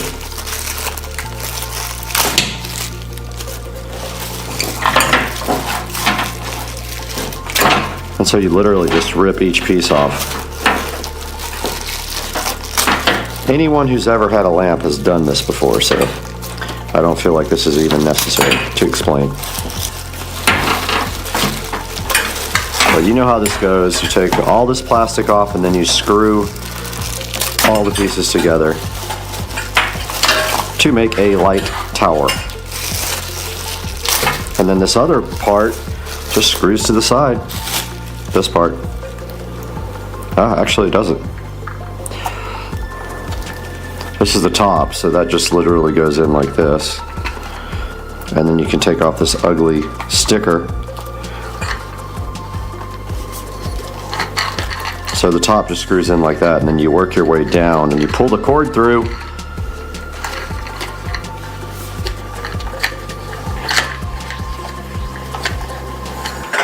And it is twisting the cord like that. And you just take the next piece and run it down like that. Work your way to the bottom.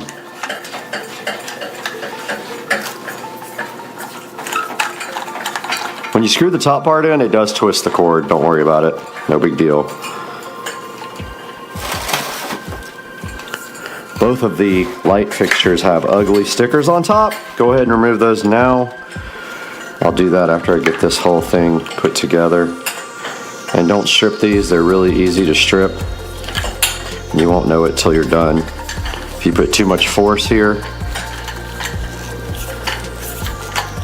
like that one was kind of hard to get in, but that wasn't being stripped, it was just hard to turn. Stuck to me. 2 more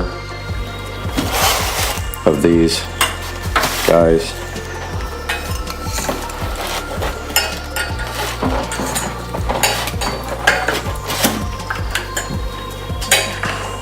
Like the last one felt stripped, but in fact it wasn't.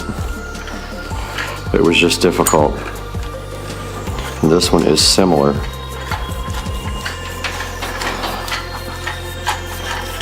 And we have 1 more to go.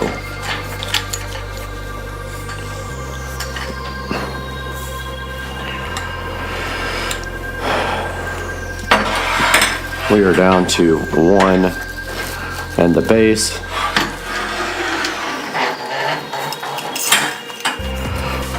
And we are running out of space here to assemble and be on camera.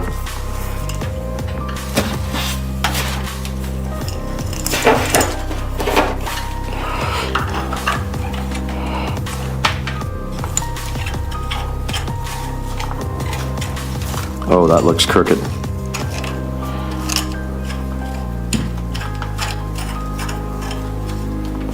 And we are so tall now that we're hitting the roof.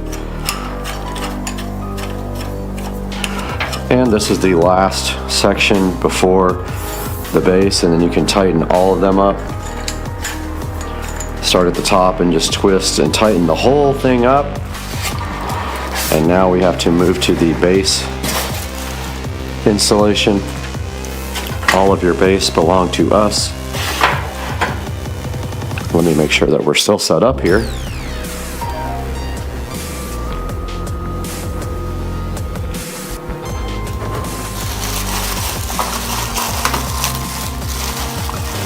And we are.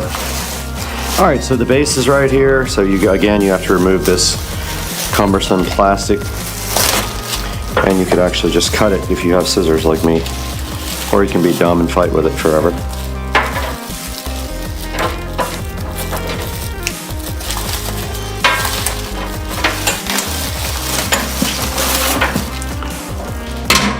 And then pull the cord all the way through the base.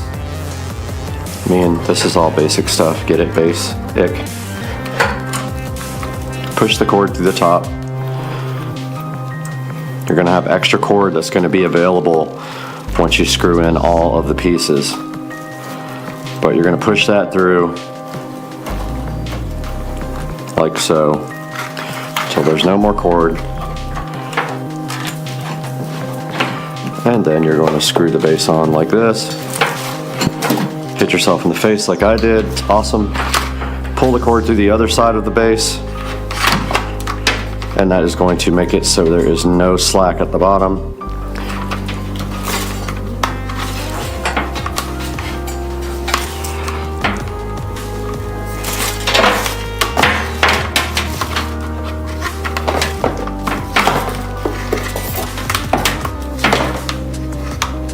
Cord tends to get twisted. Don't get it twisted. And that is it. The lamp is assembled, brother. Here we go. Let's go.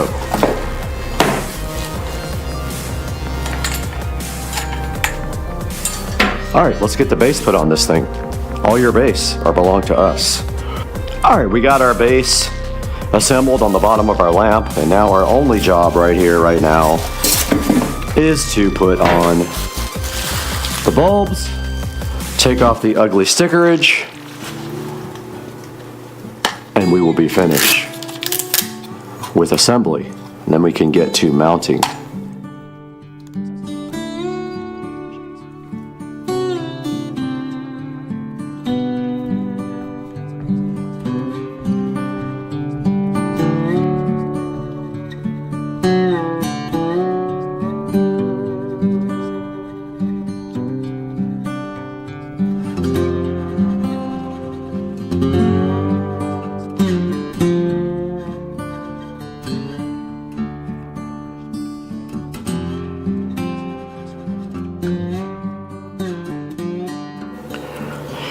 We have worked in the past with Govee, and we have some Govees here right now.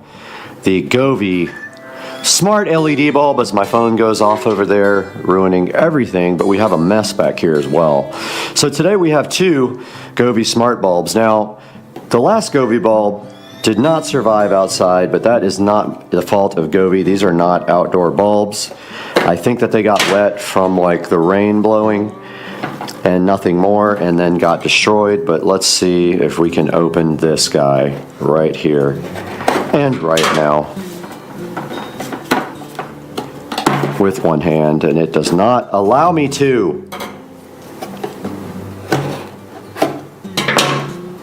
Do it.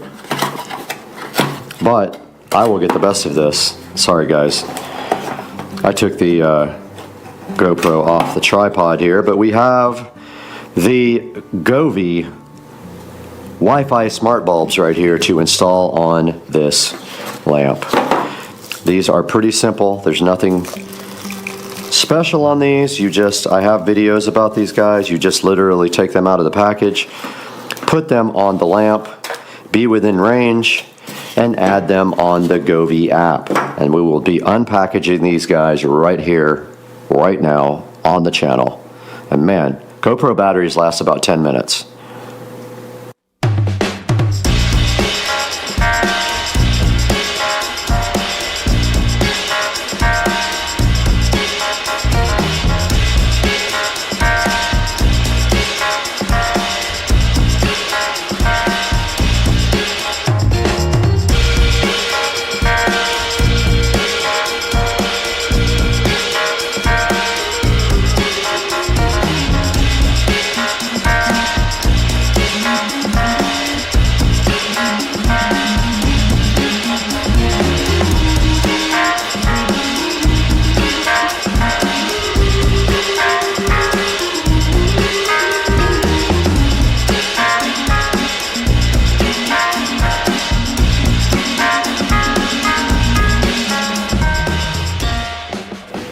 Outdoor patio, there they are. Seen. And now they are both set to the same, well, they are supposed to be. There is profound, so yeah, so we have them in the same device control, and we can put the same scene on either one now, and that's how you control them at the same time in the Govee app. And the battery is dying. Turn on the patio.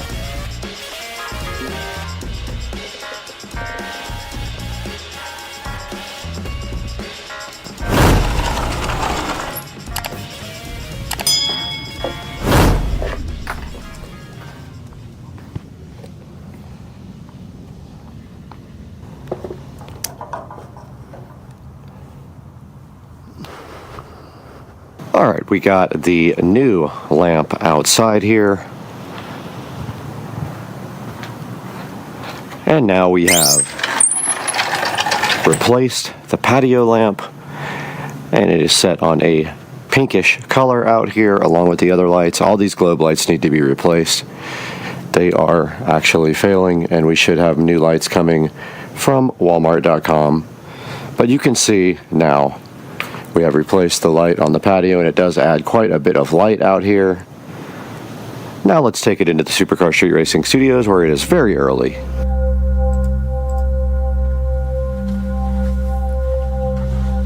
We're back once again in Supercar Street Racing, and we are in the 4K production studio out behind the Supercar Street Racing compound. And today we're taking a look at the Globe Electric Torchiere floor lamp, an adjustable reading light, and also the Govee smart bulbs. Now what we did here today is we bought a new floor lamp for outside on our patio, our outdoor patio here in the back, because the one that I have was destroyed in the hurricane because I left it out and did not secure it. So that was totally my fault. The bulb was already burned out though, the Govee smart bulb. So we bought two brand new Govee smart bulbs for this guy here, and we are installing it right back in the patio area. Now taking a look at this on Amazon, and there will be links in the description for you to buy this. It is a adjustable reading light silver floor lamp, and you can get this in about 4 different colors. We chose for the silver color for our floor lamp, and as you can see right here on the screen, and you can see the base here, this actually does have a very weighty base, which was one thing I was concerned about because the wind does tend to blow things down in the back here.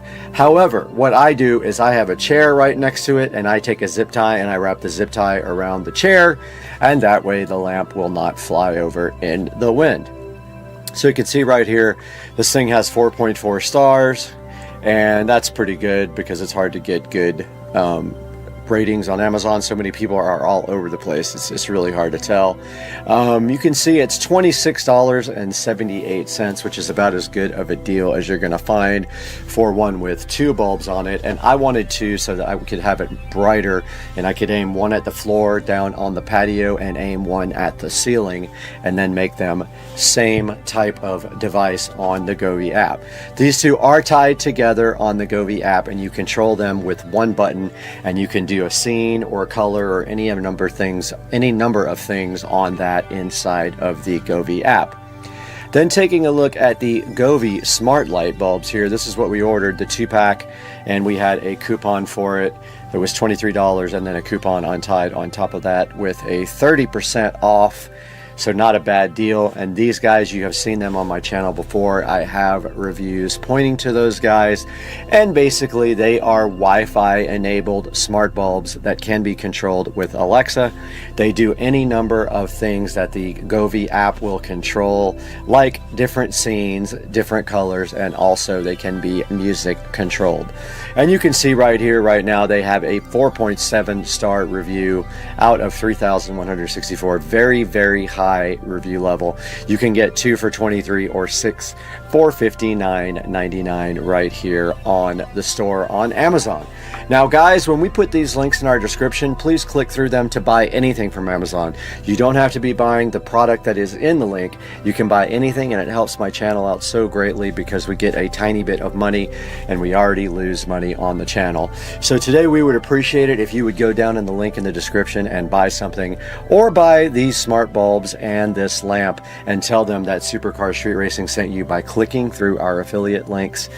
And please like and subscribe if you aren't already, and we will see you next time on the channel with another awesome review or something car related. You never know. But for right now, peace. I'm out.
Alright guys, welcome to part 2 of the bedroom makeover with a 65-inch 4K home theater system. And the first step is going to be painting this place, and I am going to be painting the ceiling as well. It really needs it. First step though is I'm going to paint this upper trim, and then I can tape that off and come back and paint the ceiling afterwards. But I got to get all these lights down and get these speakers like at least dropped down and uninstalled. So you have to use a tiny little screwdriver to get into the mesh, and then there is 4 screws here on the outside that have the little tabs. We're going to take those off now, and I'll get back with you guys. All right, guys, I got the speakers a little bit off the ceiling. Kind of decided I might just paint the edges because they're kind of off-white and ugly, and I think paint will actually look good on there. I might just paint them instead of removing them and painting underneath. I mean, I'm still going to paint under, but I'll probably also paint the little rings. I started taking the guitar holders off the wall. I totally forgot how much work this is going to be. Got to deal with the curtains as well. These guys are held in with drywall inserts. So it's just like that. And we will be back. Okay, we had a bad spot behind the door where the tape was coming off the drywall. It's always been bulged out. I scraped that off. I'm going to attempt to fix it with just putty, but a lot of times that will just crack eventually. So for now, I'm going to try that. If that doesn't work, it's going to have to be retaped. And now I'm going to pop out the lights.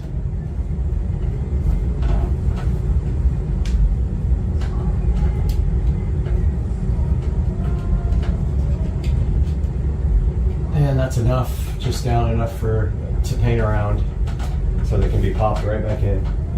Boy, it's blinding staring into those things. So I've always had an issue with these lights since I got them. They flicker pretty bad when you turn down the brightness. So I'll get a small brush and work inside of these so I don't have to pop them all the way off. They're out enough now where I can get to them.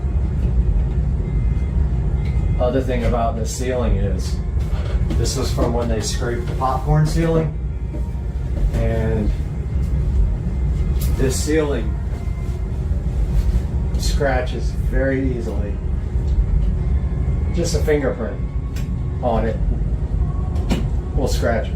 And I don't have the paint, so I've been using a much better paint.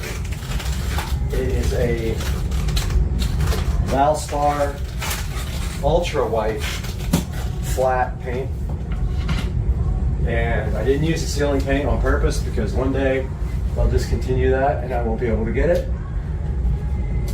So I'm using just regular paint for the ceiling. So I got all the wall plates out except for behind the bed. That's a whole separate painting project. I still got to take off the curtains, but I'm not ready to paint the walls yet. Walls will be after I get the TV mount done because I've got to put a hole right there. Now, technically I could cut my speaker holes now because I have a template for it that I created and saved. Actually don't know what I did with that when I came out of the attic. Hopefully it's around, but I do have a template that I made out of cardboard. But that's the issue where the drywall was coming up, and it's slightly coming up there. But I don't know if I'm going to scrape that and try to mud it because it always cracks afterwards. But I'm going to repair that spot. And let's see if we can locate. I'm going to turn off this so we don't get copyright strike. Okay, so I think I decided that I am going to just paint the trim without taping off the wall, and just then when the trim is completely dry, because it's the hard paint that won't peel off, I hope, I will tape the trim and then paint the wall. Alright guys, so I couldn't find my small putty knife, which is a bummer. It would get in that little crack there, so I'm just going to have to try to use the large knife and come in from a different angle and fill this hole right up. I hate using this big knife for this. I just don't have any.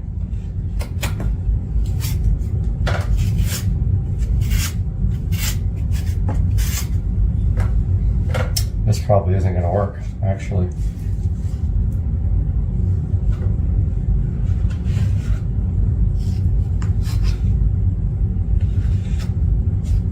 Maybe.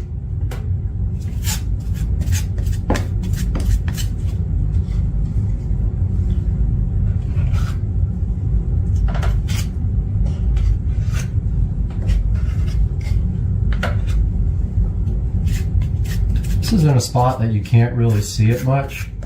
Is the only good part about this. And I left it like this for years. I mean, ever since I've owned the house, honestly. And so really any putty on this back part of the door doesn't matter because you can't see it.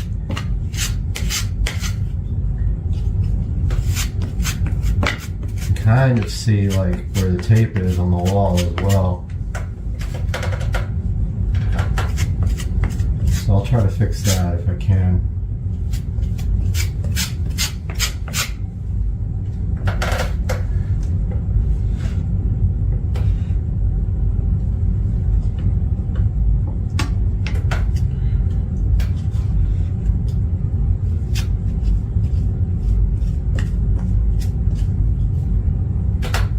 I am not good at this, by the way. I always do a bad job doing putty.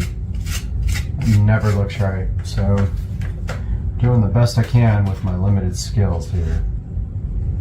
And I'm making a complete mess in the process. Already, this does not look good.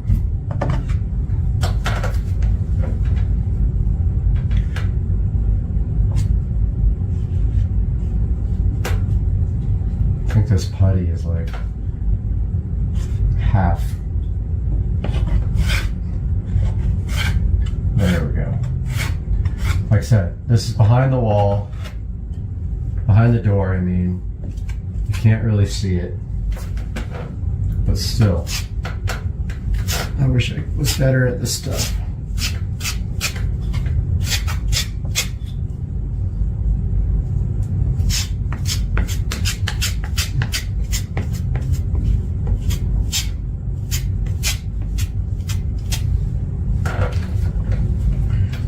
Still an area back there that doesn't look good.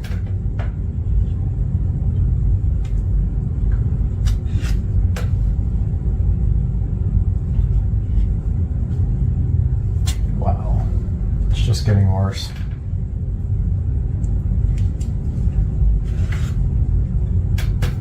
Can't even tell which side is the knife is for smoothing.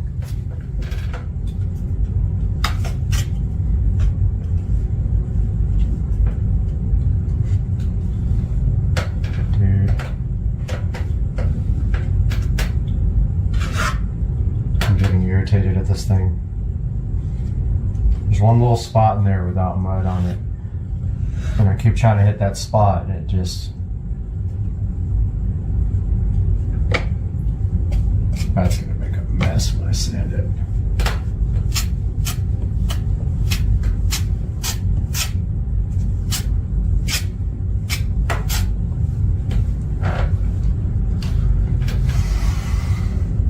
Still one little spot there.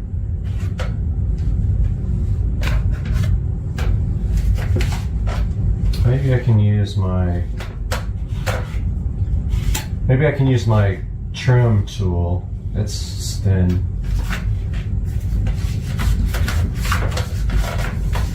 And it is right here.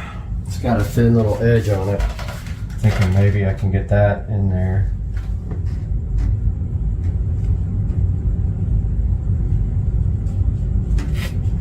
Worked pretty good.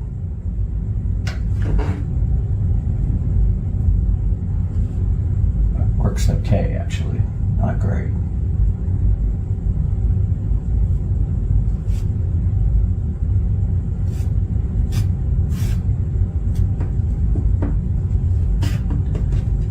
It's good for getting in that little area, but there's still this part at the bottom that just does not want to fill up very well. I think I gotta start lower.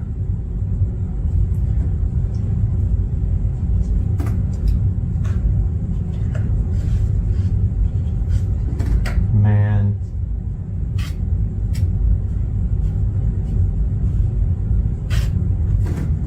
Yeah. This looks like absolute hot garbage.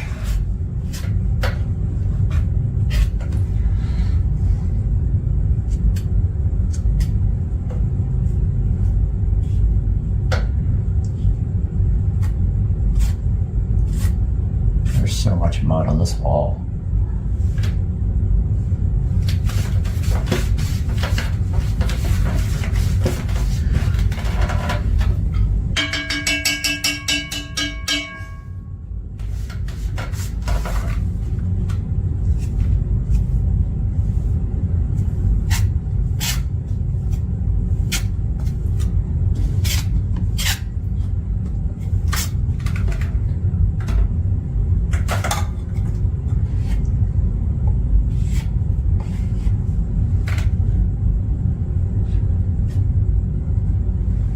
So I'm just going to leave it like that because I'm making it worse.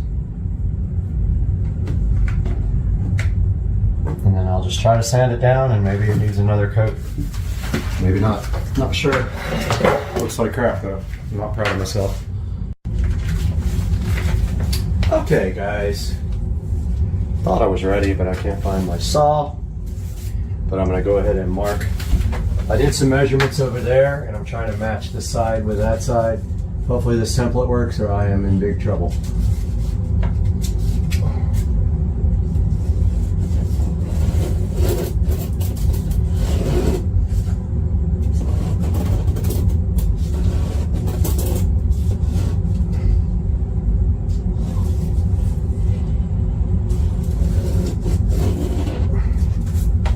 That is the hole.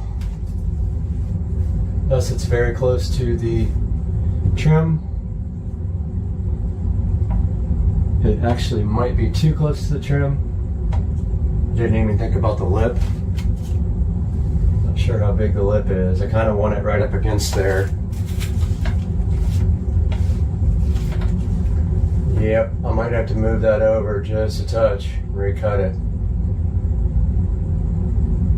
Let's see how big. I don't have any speakers to measure the lip with. But if the lip is too big, it'll hit the trim piece. We'll have a problem.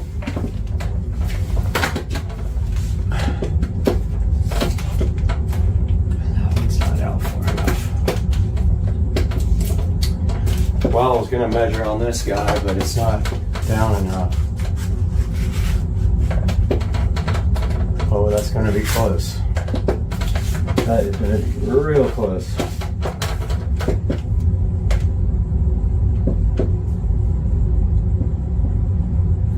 Yeah, I probably shouldn't do any more of this until the speakers get here, because I just don't know. I want to make sure I got the right template, and also that the lip is going to not hit my trim up there. I don't want to have to like route out the trim or anything crazy like that just to get it to fit. I mean, I will if I have to. I'll Dremel the trim out, but I don't want to. I kind of want it tucked right on the trim. So I'm going to wait till the speakers get here. Unfortunately, that's going to be next week. So no painting either, because I want to paint after I cut the holes. We got another issue with tape right here. I was just thinking about maybe I can get the exact dimensions offline, but that still won't tell me how wide the lip is. But we do have an issue right here with tape.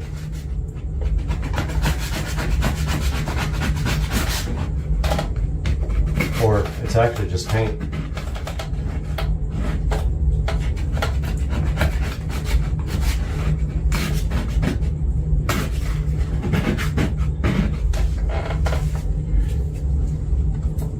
Yeah, it's just paint peeling up. Thought it was a tape line. But there's like air bubble in the paint. It goes all the way up to the top. So there's only one way to fix that, and that's to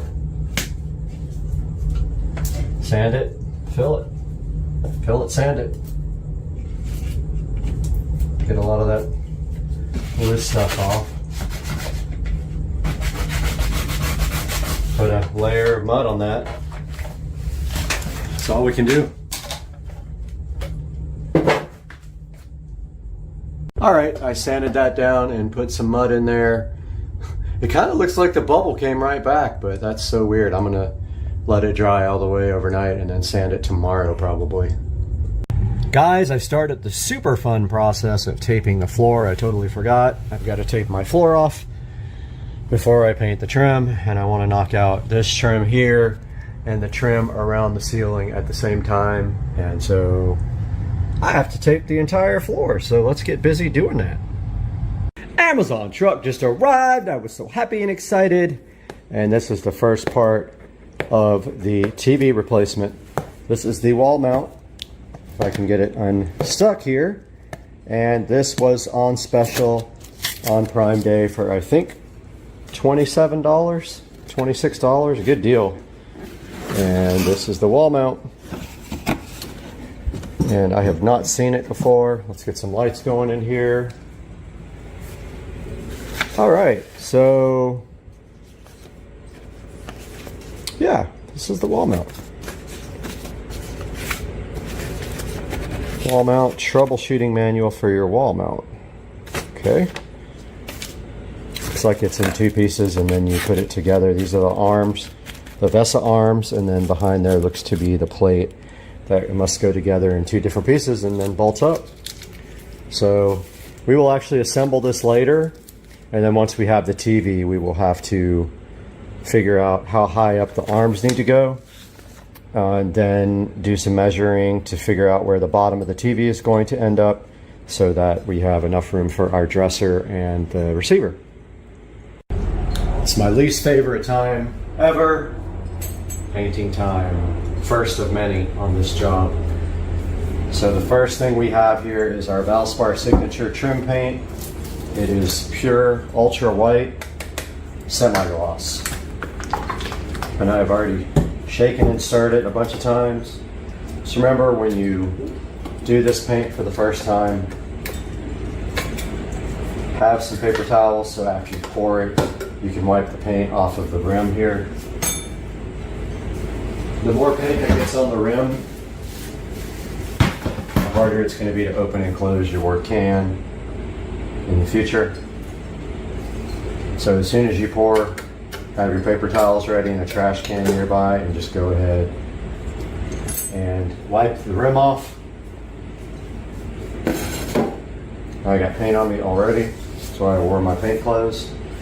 So I need to pour enough in here to do the door and all the trim, and that includes around the window. So I'm going to pour towards the back so I don't get paint all over the front of this. Oh, that's not looking good. It's coming out in clumps.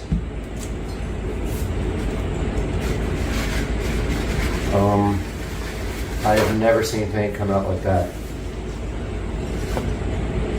It is like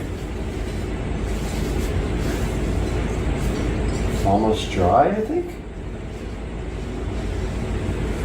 I have never seen paint look like that coming out of the thing. I'm going to use it and then return it, obviously. But I have not seen paint look weird like this before. It's like it's either not stirred up or it's dry. There's clumps in it. It's weird.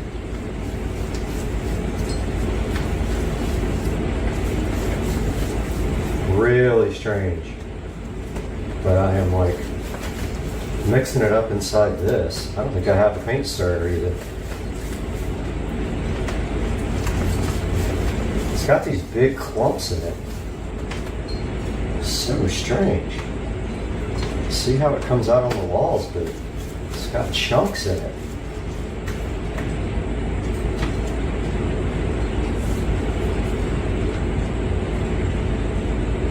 I don't know what that is.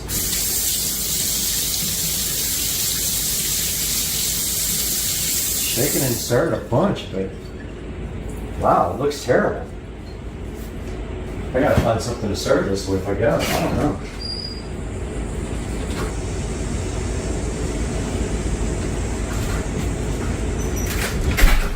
The only thing I could find was a PVC pipe, but this looks absolutely terrible. I have never seen paint look like this right in the bucket. I'm gonna mix it up really good. use a bunch of it and then return it and just tell them it was like clumps. It's just got like big chunks in it. I do not understand that at all.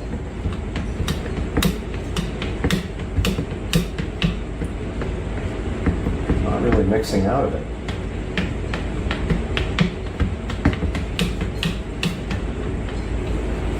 I've never seen paint do this before.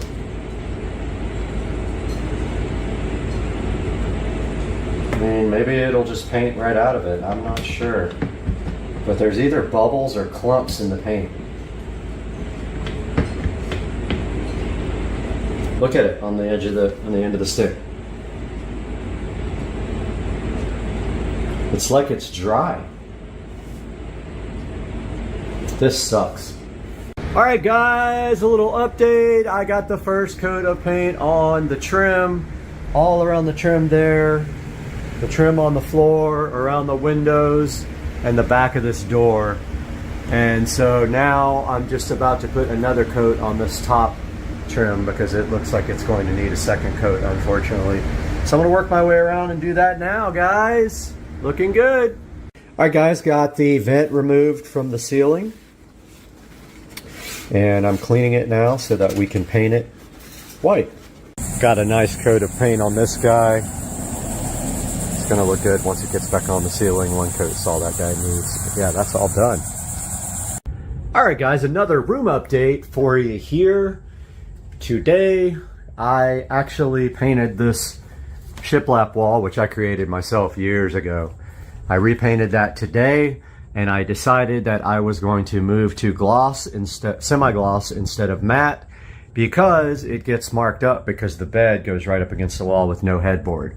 So it kind of makes sense for that guy to be gloss instead of satin or matte, and it actually looks pretty good in gloss, matches the trim now. And also I put a third coat around the trim up top because you could still kind of see through it, which is amazing. That's 3 coats of gloss white that's on there now. So almost 4 actually in some places. But yeah, so that's a little update here. Holding off on the ceiling because I am going to wait until I cut the holes for the speakers up front and in the rear.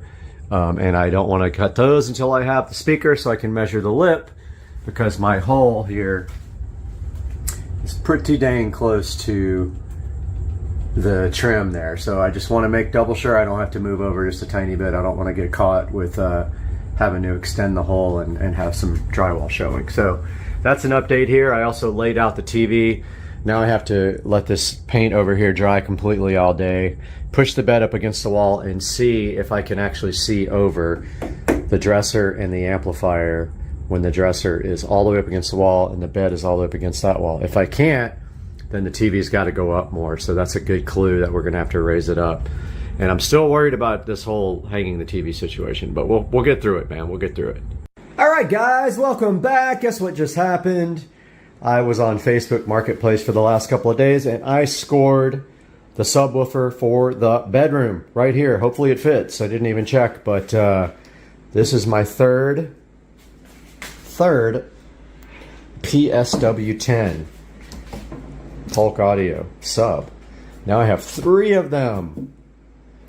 And it blew my mind. I went to this dude's house and he had like stacks and stacks of equipment. He probably had 20 subwoofers. He had literally shelves full of equipment. I could have gotten any subwoofer I wanted. I love the PSW10. It's like my favorite subwoofer. It hits low, hits hard for the price. I paid 60 bucks for this. Look how good that thing is, man. It's in good condition. So this is actually the best condition one that I have. The other ones are kind of iffy here and there, like the grill rattles and things like that. So PSW10 scored for the bedroom surround sound system. We got something in the mail today. Whoop, whoop, whoop, whoop. Air horns. Wah, wah, wah, wah. Okay, I don't know what this is, so let's just try to open it with one hand. I got so super excited I stopped the video, but let's see what's in here. Oh yeah! Oh, I'm so stoked! So stoked! So hyped. Wah, wah, wah. Look at this goodness. Ah, this is the best ever. Look at this goodness. This is so cool. This bad boy is a triple gang home theater plate. Guys, look at it. So sick. So I'm supposed to get the actual other, supposed to get the triple gang low voltage. Let me see if that got delivered. Guys, I went to the mailbox. Look at all this goodness. 3 packages. So exciting. Okay, let's see what's in here. Where is I already lost. My scissors are gone.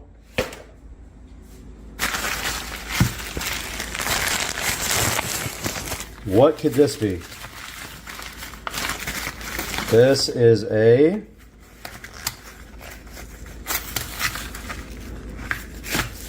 this is a replacement battery for my Eufy door lock. My battery would not charge all the way. So this is a brand new battery too, like the one that wouldn't charge. So they sent me this one. Let's get this one on the charger. See if it'll charge. All right. It's red, so it's charging. The other one would go green and then it just wouldn't be charged. All right, we got 2 more to open, guys. Let me put you down for a second. Okay, what's in this box? What's in this package? Aha! Dude! Everything's got a freaking... Okay, there's my knife. Everything's got so much packaging. I've got one hand to do this with. Just don't want to go get my tripod. Aha! Triple gang, low voltage, wall plate for this guy. That's exactly what it's going to do. This goes into the wall. These 3 guys go into this, and then this plate goes on top. It's going to be so sick. Look at that, guys. Triple gang home theater. What's in here, though? Yes. Wiring nuts. I've been needing these wiring nuts. Got all kinds of wiring nuts. Yeah, so we got all the goodness today. We got 2 more hoses, 1 for each side of the house. And we have 2 hose reels coming that go mount to the house. And I'll show you guys those when they get here. But yeah, I already have 2 of these and I really like them, so I bought 2 more. And man, what a day. We got so much stuff. Feels like Christmas in here. Okay, so I didn't record the work because it's boring. But all I did was put that plate up against the wall, make sure it was level, and then I traced it and cut it with my drywall saw. It's pretty flexible, so you can bend it a little bit to get it in. Now that it's in, these tabs just catch the drywall from the back, and that's it. The thing is mounted. So not going to do anything with it yet until the wires are pulled down through the wall, but that is a go now, so that I can go ahead and I don't want to wire my receptacle up yet because I got to drop the wire from the TV, and if I put the box in I won't be able to grab that wire right here. So HDMI and power got to go from this box up to the TV, and I don't know where the TV is going to mount yet. So this part is pretty good. It looks pretty level. This might be, you know, a little bit lower, but it doesn't really matter. It's behind a dresser and it's pretty close. And once the plates get over the top, you never even know. But man, this came out so good. All right, so there is a stud right there, and we need to get a subwoofer cable through there. So I got my amazing bit right here, went in this hole, and hopefully it didn't go through the drywall on the other side. I guess I better go check that. But that's where we're feeding the subwoofer cable through, and we might have to fish it, but we're going just about, I don't know, just right on the other side of that before the next stud. So before 24 inches, we'll pull the subwoofer cable through and put a wall plate there for that. Let's go see if we destroyed the drywall. We may have went through the other side. That'd be a bummer. Kind of felt it, wouldn't it? Aha! No holes. We did good, guys. We are ready to feed our subwoofer cable through there and then cut our box.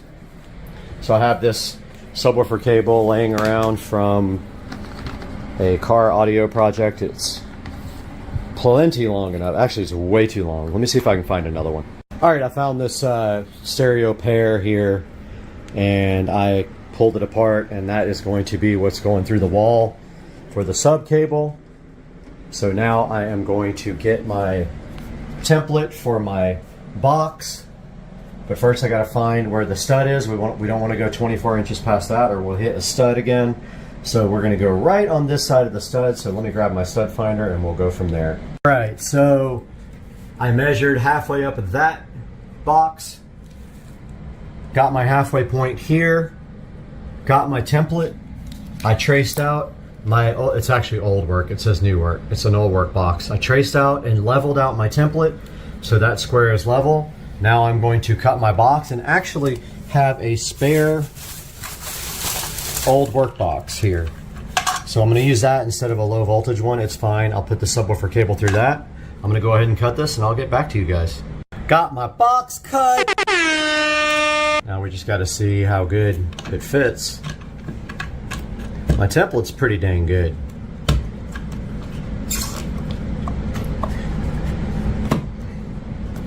Looks like it fits good. And if it's a little off, you can just widen the box, but that is going to be level. So I'm going to go ahead and pull that out and feed my subwoofer cable through. I want to show you guys how close we were to that stud. We were literally maybe 1/4 of an inch. And my subwoofer cable should be in here. I can't put you in there, but let's see if it's in there. There's the subwoofer cable. So that's kind of tricky sometimes with the stud there, but if you drill on an angle from the next hole, you can get through the stud without going through the other side of the drywall. And we got our sub cable here, so now all we got to do is put our sub cable through. We got to like push one of these tabs in on this box. So we'll find the top. Doesn't matter which way's the top. Actually, we can come through the bottom. It really doesn't matter. And you just kind of like, hard to do with one hand. It's impossible to do with one hand. Just end up stabbing myself. Yeah, let me get this punched out. There we have it. We have our subwoofer cable ran. The other side of it goes to my wall plate, and then from the wall plate up to the receiver up here. So I haven't decided yet if the receiver is going to be able to be on the dresser. If it's not, of course, this is a waste of time because the receiver might be right over here with the subwoofer. So we have it anyway, just in case. And I don't have a subwoofer plate to put on this. I got to order one right now. I had ordered one, but I canceled it because I didn't think I was going to use it. But now you have to actually tighten these screws down, and this box will pull up against the drywall. Once it's level, though, so you get your level out, and then your screwdriver, and that's what you do. All right, I have to eat bacon, cream cheese, mustard, macaroni and cheese, and bacon. Let's go. You're definitely gonna be sick. That cream cheese is... Hey guys, welcome back to the channel, Supercar Street Racing. And today we're gonna talk a little bit about why I switched from Adobe Premiere Pro to DaVinci 18 and why you should do the same thing for your video editing.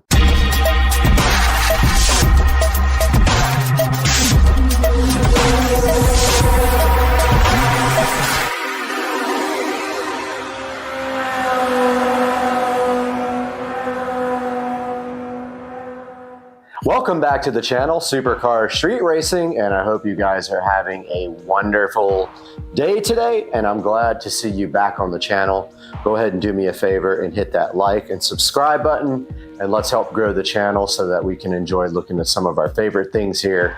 And today we are talking about why I switched from Adobe Premiere Pro to DaVinci Resolve 18, which you see running right here and actually rendering our video for the Amazon Fire TV experience on the Amazon Echo Show. So backing up a little bit, I started using Premiere Pro several years ago, probably about I don't know, it must have been at least 10 years ago. I've used it since the very beginning. However, most recently when I started growing the channel, I was able to get a much better editing system. As you see here, I have an RTX 3080 TUF, and I was finally able to do some good editing on this channel and try to bring the channel up to a standard that will get more views and actually generate some interest. To make a long story short, I have a brand new computer here with a 12-core AMD processor. I've got the RTX TUF 3080, and I've got 2 monitors here that aren't even 4K. That will be the next upgrade to the channel, some 4K monitors that I can edit on. For right now, these only do 1080p. But you can see back here in the background, DaVinci Resolve running amazing, doing our rendering for our new video for the Fire TV on the Echo Show. So what's the first reason I switched over? So honestly, I had a lot of issues, first related to my old computer system because I was running an older video card and I had not made the investment yet to a nice modern RTX series graphics card. So I was having a lot of issues with that, renders crashing and things like that. I did eventually figure out that I needed a new video card, of course, because I was also taking hours to render my videos and I needed to speed up that render time and try to figure out what all those bugs were for. Ended up buying this whole editing rig. I've got the RTX 3080 as I talked about before, and I attempted to use Premiere Pro. Now, one thing I noticed immediately about Premiere Pro was that even with the RTX 3080 and using the H265 codecs for NVIDIA, it would still be a really long time to edit a video. As you can see in the background right here, we just edited our Fire TV video in DaVinci Resolve 18. We did render that in 4K, and it took it about 13 minutes and 20 seconds to render a 4K video, 4K 60 frames per second in DaVinci Resolve, and the video is actually over 17 minutes long. So it's actually rendering it, you know, less than a minute per minute of video. This same video in Adobe Premiere probably would have taken a little over an hour to render, even with the RTX 3080. And one thing I would also notice with Adobe Premiere Pro is that when I had the Task Manager open, it would be using way more CPU than GPU power, which doesn't really make sense. Now, some things don't use GPU to render, but a lot of things do. And so now I notice with the DaVinci Resolve software, almost everything uses the GPU if you look at the Task Manager or you look at GPU-Z. So talking about the ability to learn in DaVinci Resolve, if you're used to Premiere Pro, you're thinking about making that jump over to DaVinci Resolve. I'll tell you from experience that I learned pretty quickly on DaVinci Resolve how to do the basic things to get a video up and going. It is a little bit different from Adobe Premiere Pro in that you have tabs for your different things in editing. You have a colors tab here at the front. Here, that's the colors. Then you have your effects, your edit, and they actually have different names here. You have your, what is this called? Fusion tab. You have your color. This actual first one is called media, not color.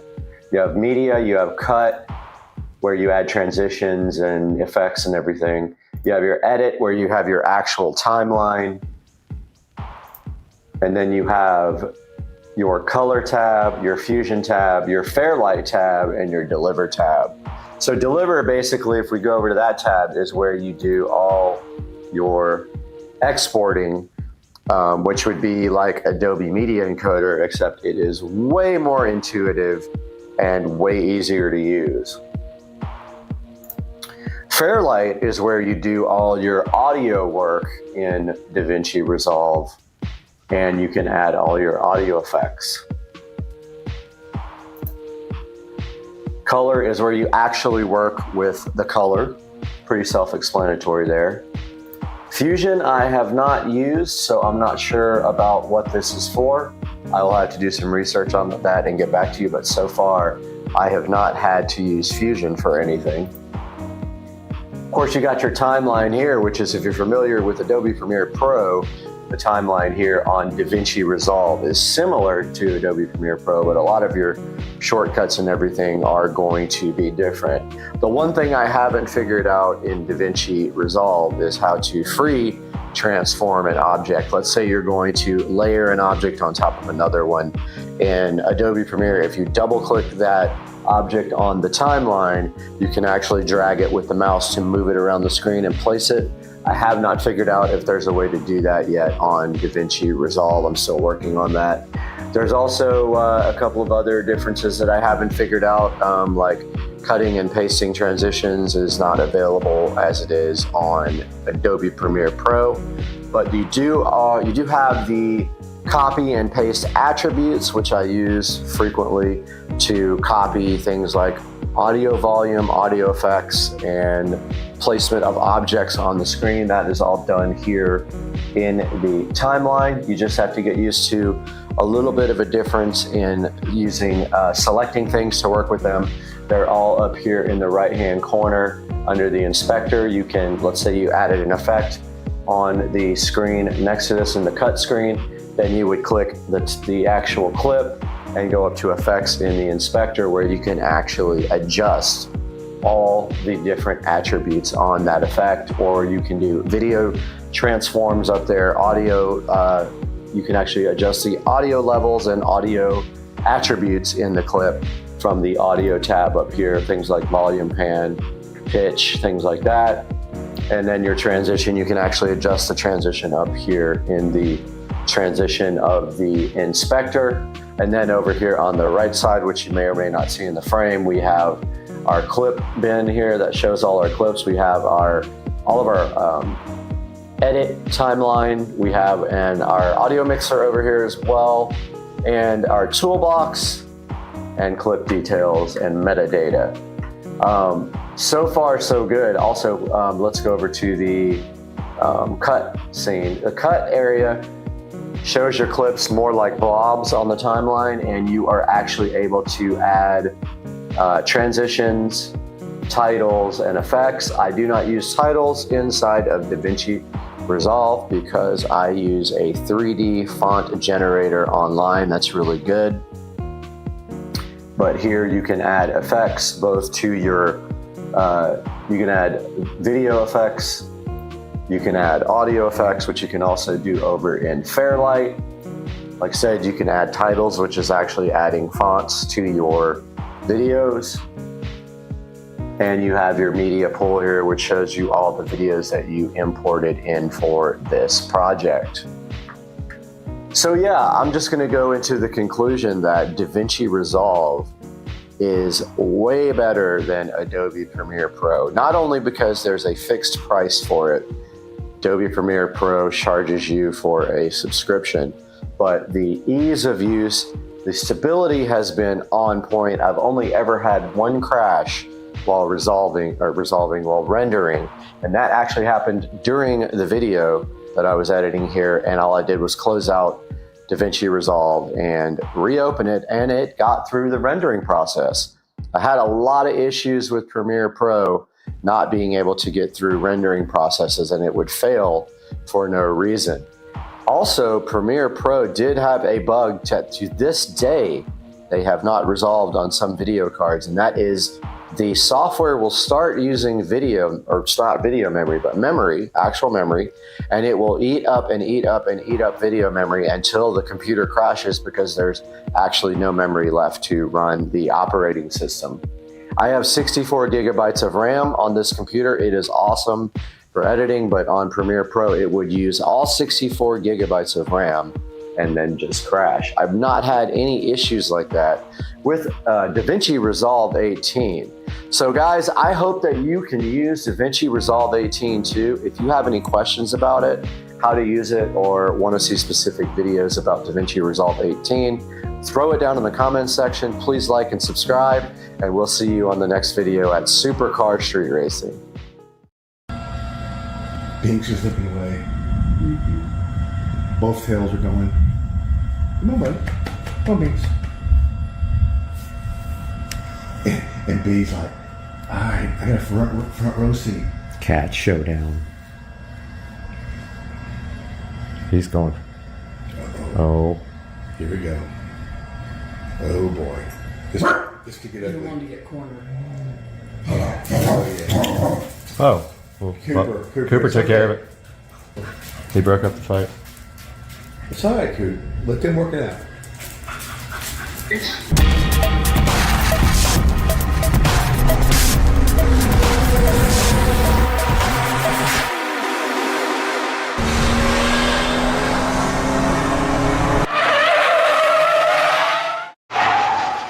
Alright guys, welcome back to the channel, and today is a special video because we are going to show you some cooking tips here. And we are making keto fried chicken with the air fryer. So the first thing you're going to need is some chicken breasts or chicken thighs or strips, anything you would like.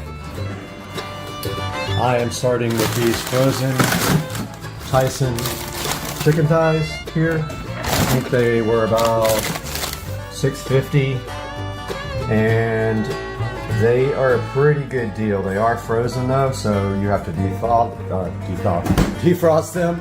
We got those guys sitting right here in the water, defrosting, and we're not going to start cooking for about another hour and a half.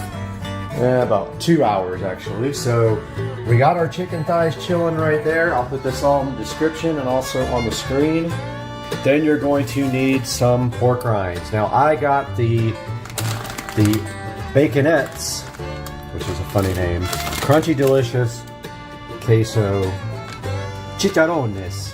And so these guys have no carbs, less than 1 gram, and that's the good thing about pork rinds if you're on keto. They are mostly protein, so they have 7 grams per serving and no carbs. So you get your pork skins. I also bought the honey mustard ones. If you like the hot ones, they have those as well. These were $2.29, $2.29. If you buy them off of Amazon, if you buy the keto breading off of Amazon, it'll cost you about $8 or $10 or something ridiculous. You don't need that. All you need is your pork rinds here, one of these hammers. Go ahead and put your pork rinds in a bag. Get a hammer or use your fist or whatever. And these hammers work pretty good. And make those guys no longer pork rinds. Once these guys, don't use that ender to put holes in the bag. Once these guys are good and crushed, they are ready to be applied to your chicken. Like I said, I bought the frozen chicken. It may not be the best kind. If you like the fresh kind, by all means grab that for your keto fried chicken. This stuff needs to be as thin as possible, and you're going to then egg and pork rind bread your chicken. And look how consistently chopped that is. This is ready. I didn't do the whole bag. I did like, half the bag. So I'm only doing 2 chicken thighs at this point. And then if I want some more, I'll add some more later. But I went ahead and labeled the bag here for queso pork rinds. And then what we'll do, that's probably plenty for 2 chicken thighs. So here's the size of the 2 chicken thighs right here. You can see them in a bag defrosting. And I'll keep putting water in this bag until they're fully defrosted. And then also you're going to need some eggs or egg substitute product. Now I like the Publix Eggsters here. Here they are. So these guys right here are 0 fat, 0 cholesterol, see, fat-free egg product. So I will use these. It doesn't take much.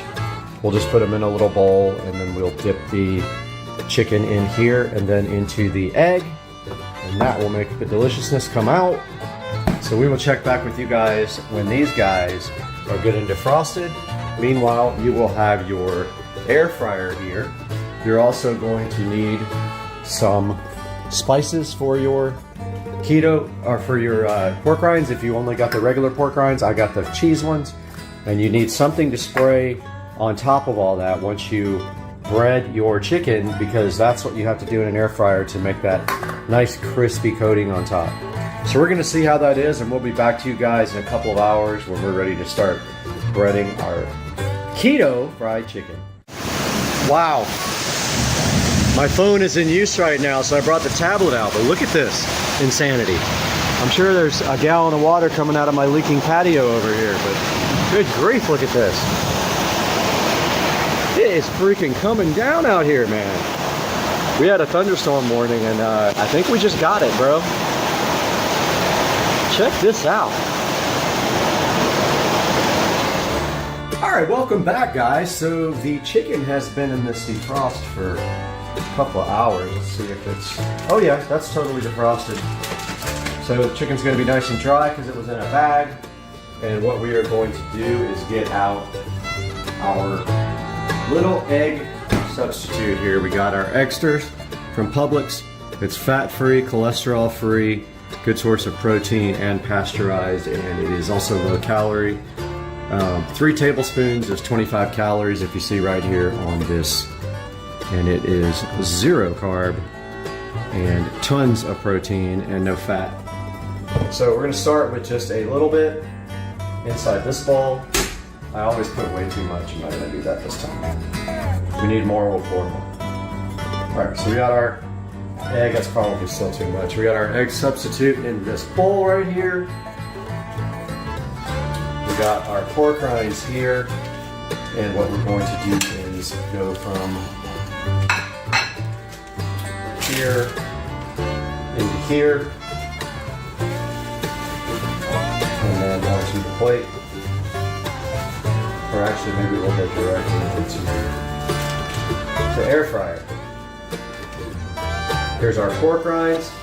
Boy, they smell so good. Just kidding. I can't smell it. Yeah, so here's our pork rinds.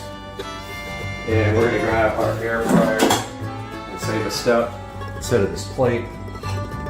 So get your air fryer basket and go ahead and spray your air fryer basket down with your cooking spray, non-stick spray. This is also 0 calories, so also good for your diet. That's probably not enough pork rinds, but we're going to start with that amount here. And we got our chicken right here in the bag. If you feel like cutting the fat off the chicken, go for it. I'm going to leave it just the way it is. And these are pretty big pieces. I'll pull this little piece of fat off because it's hanging off the corner. So first things first, dip it in your egg substitute. Yeah, I still put way too much eggs. Always do that. Way too much eggs. Let that drip off. Now there's no other seasoning in this, on this breading. It's just literally pork rinds. Get it in the pork rinds. Nice and kind of help it out there. Flip it over. Help it with the pork rinds in the places it didn't get on the sides. Give it a little bit extra. And there's already spray there, so drop it and put it into your air fryer like so. And I think we might have enough for the next one. Let's see.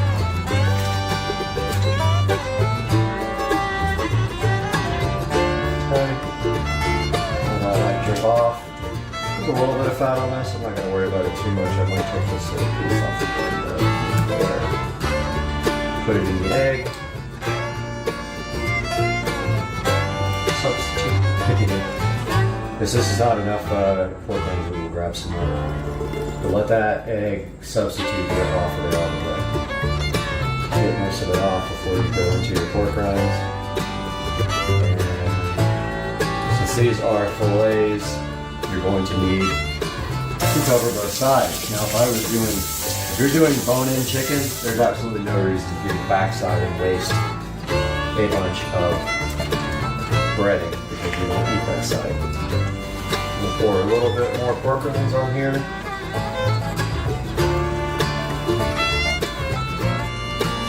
Get those all into the chicken. Make sure you get all of them off the, yeah, we didn't get hardly any on that side. So yeah, it wasn't enough.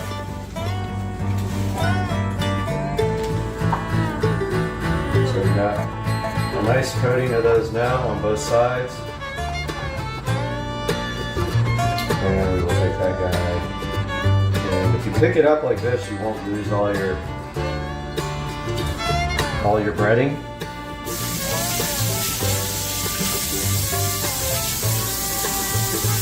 And we got this nice little extra piece.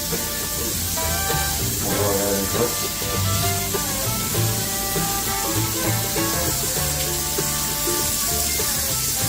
Put this little bit of fat off of here.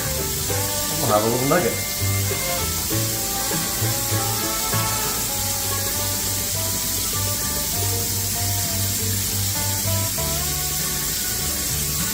Good enough, man. I love it. Get that in our bread, in our egg first. And then a little bit of breadcrumb action whatever we have left here. Get it getting breadcrumby. Calling it breadcrumbs. It's not breadcrumbs at all. I don't like the feel of the goop on me, so I always wash it off as soon as possible.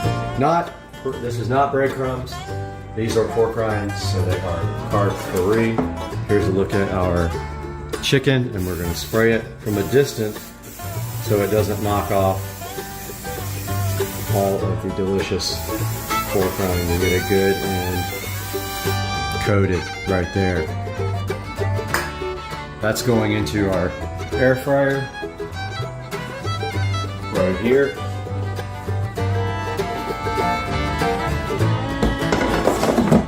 And if you are curious about how long you are supposed to cook this, they have a guide for it that I'm going to do 390. So I'm going to hit power and then air fry. I'm going to do 390 for about 15 minutes. I'm going to take a good look at the crust on it till it's a good brown crust. Let's go ahead and hit start. You can preheat that also if you want to. Those are ready to go. We will check on them at 7.5 minutes. We will flip them over and probably spray that side as well. And we'll be back to you then. All right, guys, we're ready to flip these guys, and hopefully we don't get a copyright notice for the music that's playing. Oh, those look so fantastic. Ignore the music at all costs. Oh, some breading fell off.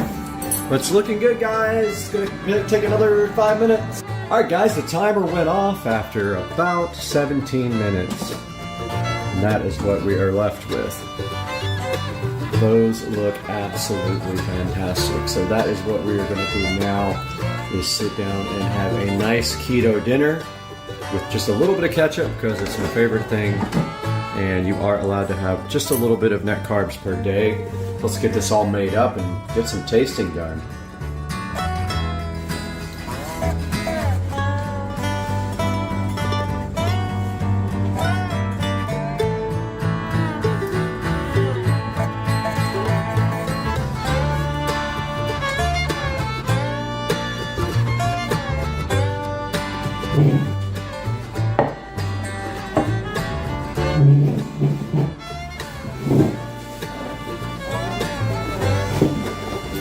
Alright, let's give this a shot. So on our table we've got some Ken's Ranch, buttermilk ranch here. It's important when you're on a keto diet to make sure that you're not eating anything with a lot of sugar. This only has 1 gram of sugar per, per 2 tablespoons, so that's good for low carb. If you want to be 100% low carb, you can do sugar-free or low sugar ranch. Also got our ketchup. Now this has a lot more sugar, so I'm going to go easy on the ketchup. I haven't had any net carbs today though, none at all.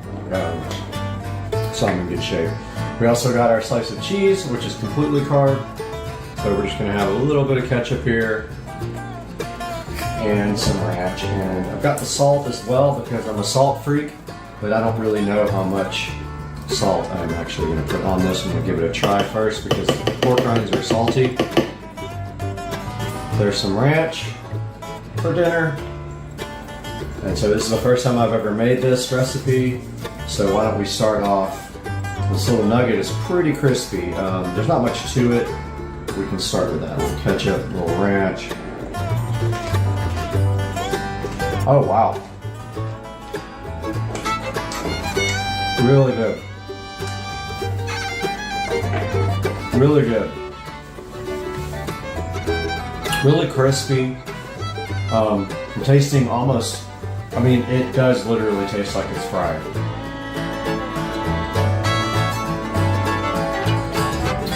And here comes the rain. We decided thunderstorm morning. So sorry about the rain sounds. We do have the skylights that are loud, but let's get a piece of now our, remember this was frozen. Let's see how tender it is.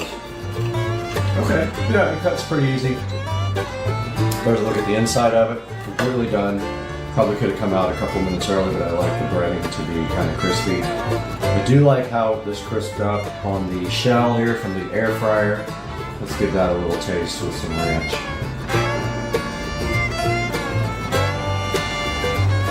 Wow.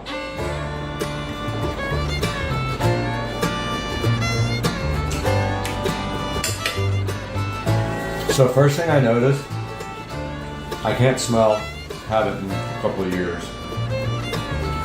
First thing I definitely noticed is the queso taste from the pork rinds. Second thing is, for frozen chicken, this actually is very tasty, very moist. It's not dried out at all. Let's try some of our cheddar cheese.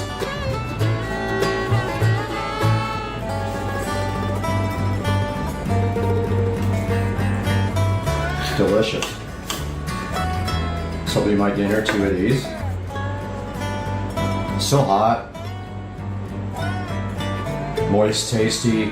You can really, really taste that pork rind. And to answer the question, it does not need any more salt.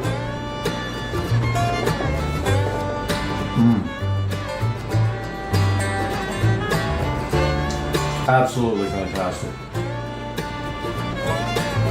Can't believe I've never done these before.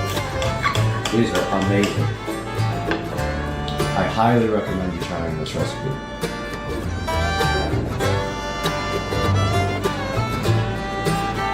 Wow.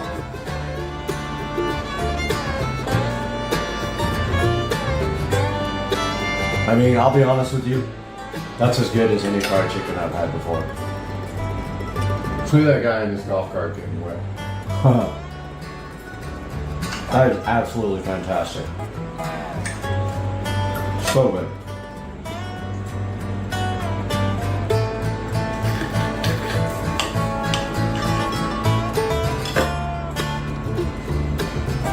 Just want to eat the whole thing at one bite. It's so good.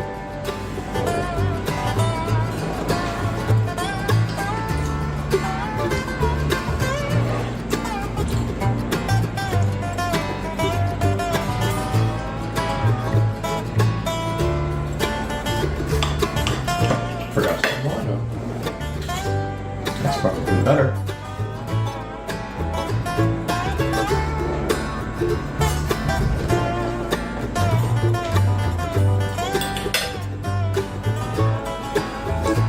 The canned steakhouse buttermilk ranch really takes it up to another level with that creamy taste that goes along with the fried.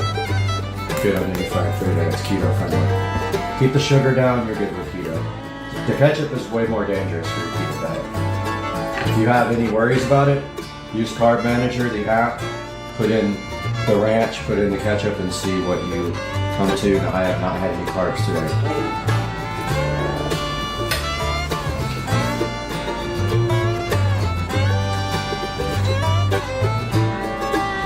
Absolutely.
Just wanted to show you guys 100% confirmation that I still have the download folder on the Echo Show 15 to be able to sideload apps.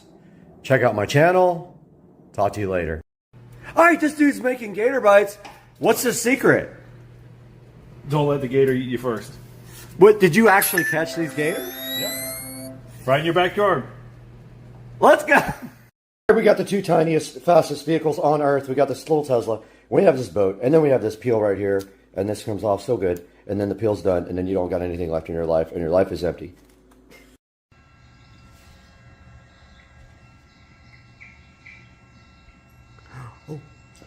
Oh. He's going to get it. He's going to get it. He's going. He's going. He's going for cat. Oh my God. He's. Oh, butt wiggle. There he goes. There he goes. Your TV's going down. Oh, he followed it off the screen. Boom. Here it goes. Oh! Ah! Did you get it? Oh my God. Look over to your right. There you go. Oh, there you go. You got him. Oh, holy crap. This might be 10 million views. Oh my. Coop. Coop. Oh, he's so into it.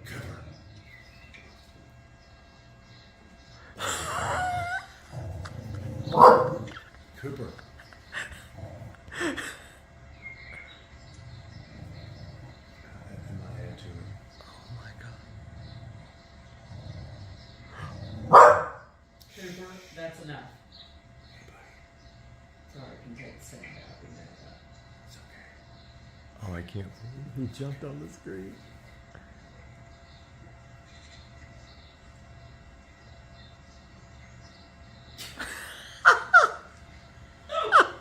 Oh my God.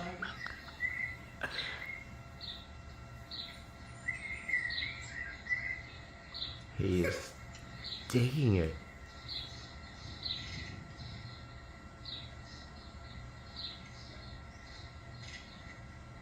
I love how he watches it run back in the hole. He's like, where'd it go? Get it, dude.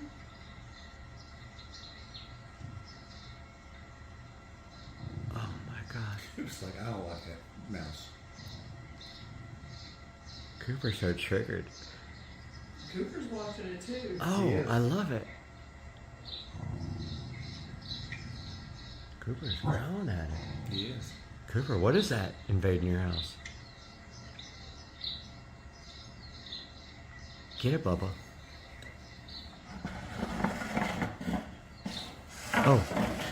Oh! He got it! Oh my God. That The is head's right there. Look at that. Look. Oh, he went after it.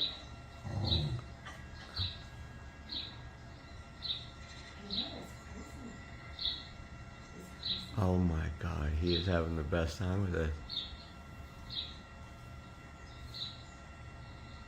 Get it. He watches it run back in. That's the best. Oh my God, you guys got his new favorite channel now. He's already trying to get it. He knows he can't. Oh! He was waiting for his moment. Wow. And that's why his claws are not on the floor. God, could you imagine what our TV would look like? Oh, he's definitely going after it if it goes up. Where'd it go, Bubba? He's watching it too, that's funny. Oh my God, he's so into it. Now you know what you gotta leave on. Bubba, you gonna let that thing go way out there?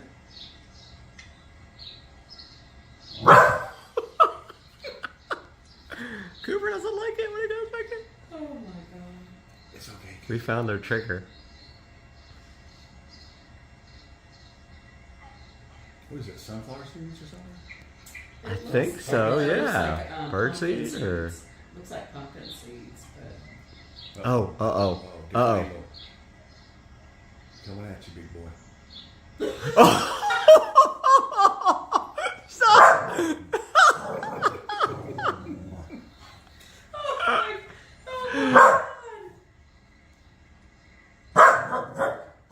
Holy crap. Oh my god, he followed it off the screen.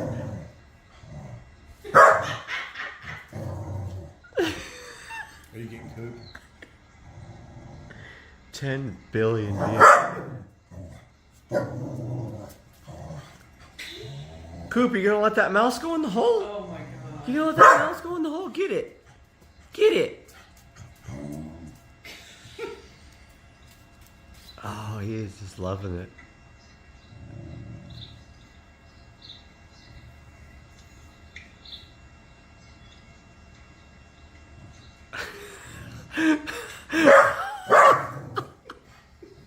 I love how the mouse comes right at his face.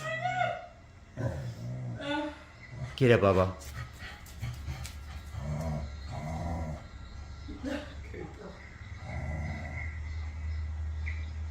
Oh my god, they both are like... Get it, Cooper. Cooper's just... Get it, Cooper. I know, Alright, now you know his favorite channel on earth. Holy He loves mouse. Cat Oh!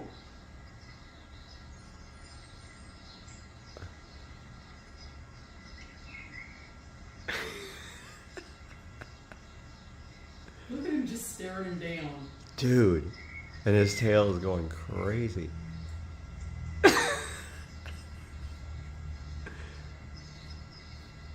Oh, you missed it. Oh. Oh, a new scene. That's just the scene. They started it over. Oh, did it? Yeah. I remember that pumpkin seed, that array of pumpkin seed. He first comes out. Oh. The first one he grabs and runs back.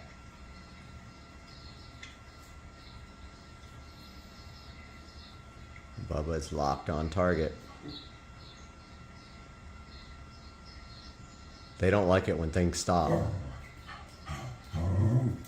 Get it, Cooper. Cooper's just annoyed. He's like, damn it, I can't get Cooper's watching it too. Oh, he totally is. Oh. Oh my god. Get it, Cooper. Get it, Cooper.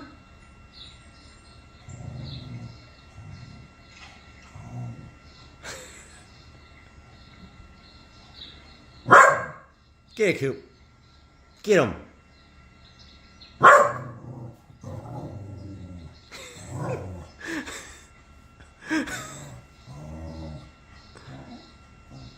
Cooper, you're too short. You can't get him. I think that he's just frustrated. You go out? Nope.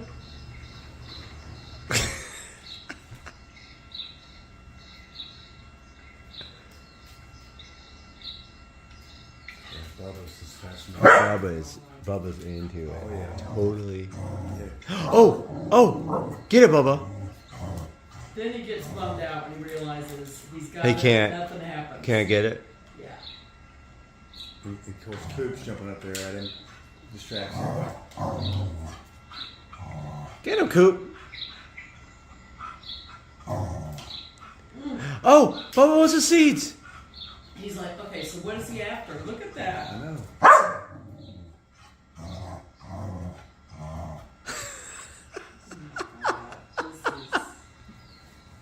Bubba's like, Coop, you want to help, but shut up. Yeah, totally.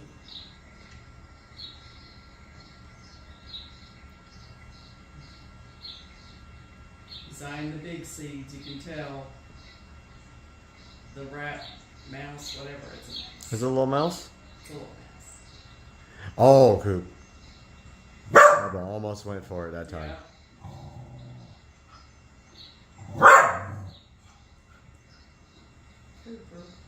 Man, I've never seen a cat so entertained.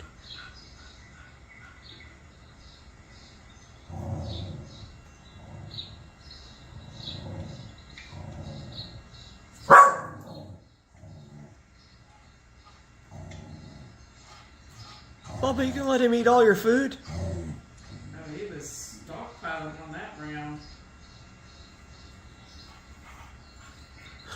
Oh. Get him, Bubba. He thought about it.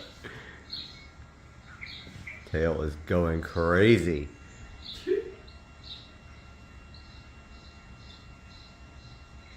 Now you know, is when you guys want to entertain your cat. Oh my God. Cat TV. Why is the mouse looking at us?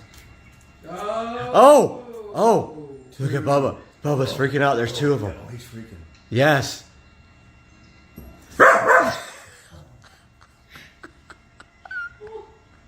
They don't know what to do.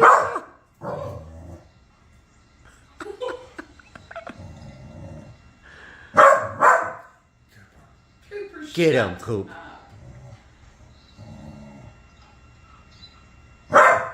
Cooper.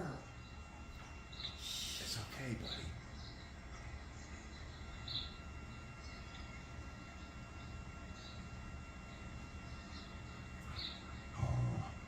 Oh my God.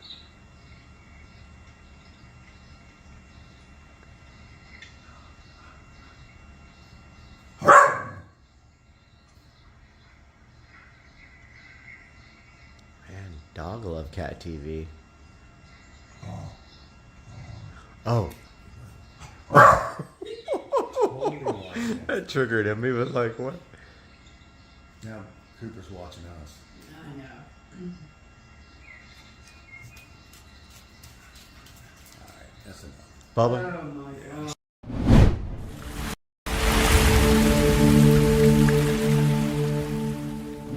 Hey guys, welcome back to Supercar Street Racing. Brad here, good to have you back. And I wanted to just quickly say thank you for subscriber count, about 134,000 today. Today, we need to concentrate on something else, and that is getting my deck outside over the water redone and getting some furniture on it. So today we're gonna look at that on Supercar Street Racing. Hang out with us, it's gonna be a cool show.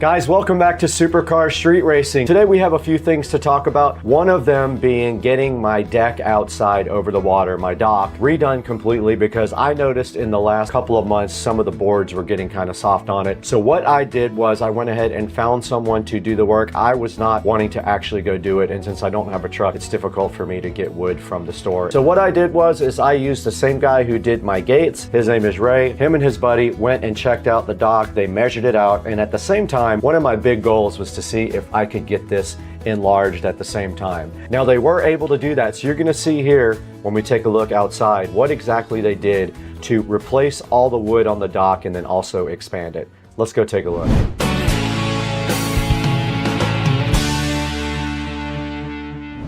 All right, guys, we are out here on the new deck. As you can see right here, the carpenters could come in and they replaced my deck with actual 2x4s and then 2x8s. This is 10 feet now going this way. They actually expanded the dock as well. This is 8 feet going this way, and I just bought furniture for this.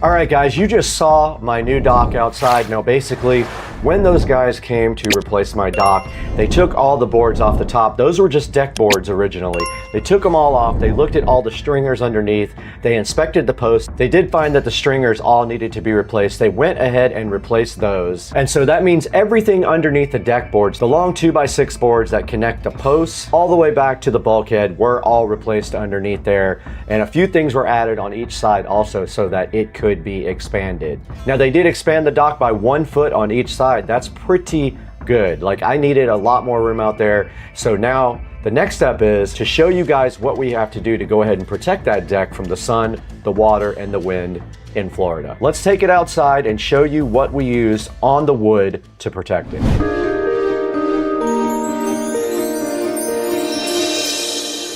My job today, and you can see right here, I've already done 2 coats. I'm gonna go ahead and sweep all this off and go ahead and put a 3rd coat of poly. That's my one mission today, get the 3rd and final coat of poly on the deck. And here come the dog, and they will bark until the owner comes out.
Guys, you just saw what we used on the dock to go ahead and protect it from the sun, the wind, and the rain in Florida. We used the Bare polyurethane protector in matte. It is a water-based finish designed for outside, and we did put 3 coats on it. The 3rd coat just went on today. That is going to dry for about 24 hours before we go ahead and put our rug and our furniture out on the dock. Now let's take a look at the furniture we decided to get. We did go out to Florida Backyard to look at furniture. It is a higher quality store, so you know the furniture will last longer. Let's see what we found when we went out to Florida Backyard to look for new furniture for the dock.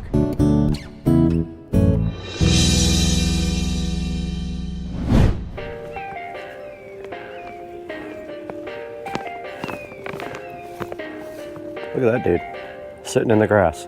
What's up, dude? Perfect.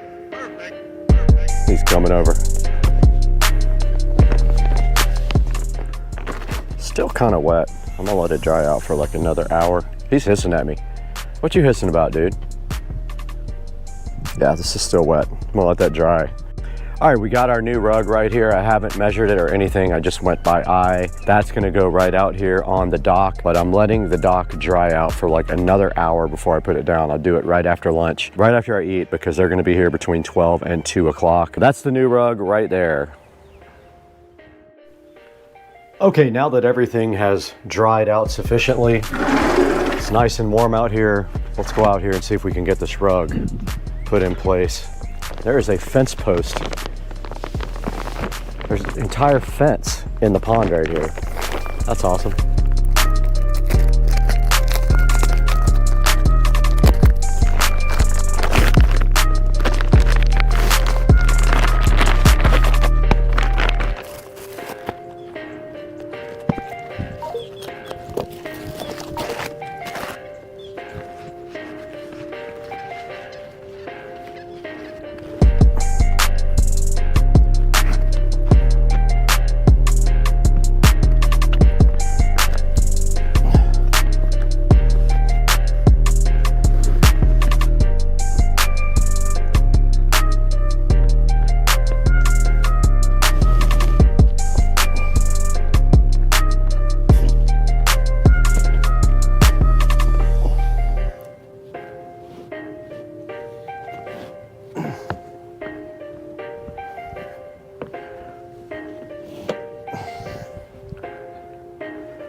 All right, guys, welcome back to the channel. Don't you hiss at me. Now, we got this stuff from Florida Backyard. We replaced the old furniture, we replaced the dock, and we replaced this outdoor rug right here. I'm gonna step back because this lens is very close, but you can see right here, we got the chair, we got the love seat, and we got two 18-inch tables, and they are looking so fly and so fresh. I love them. Came out so good. But guys, I'm gonna put a link in the description. I got the upgraded material on the cushions as well. I did do the polyurethane coating on the dock as well. I did 3 coats. This guy's mad. And there's a good look at the pond, guys. We had 3 different things done. We made the deck bigger, much wider, so we could put bigger furniture on it. We extended it by 6 inches, and we also redid most of the entire thing and got new furniture.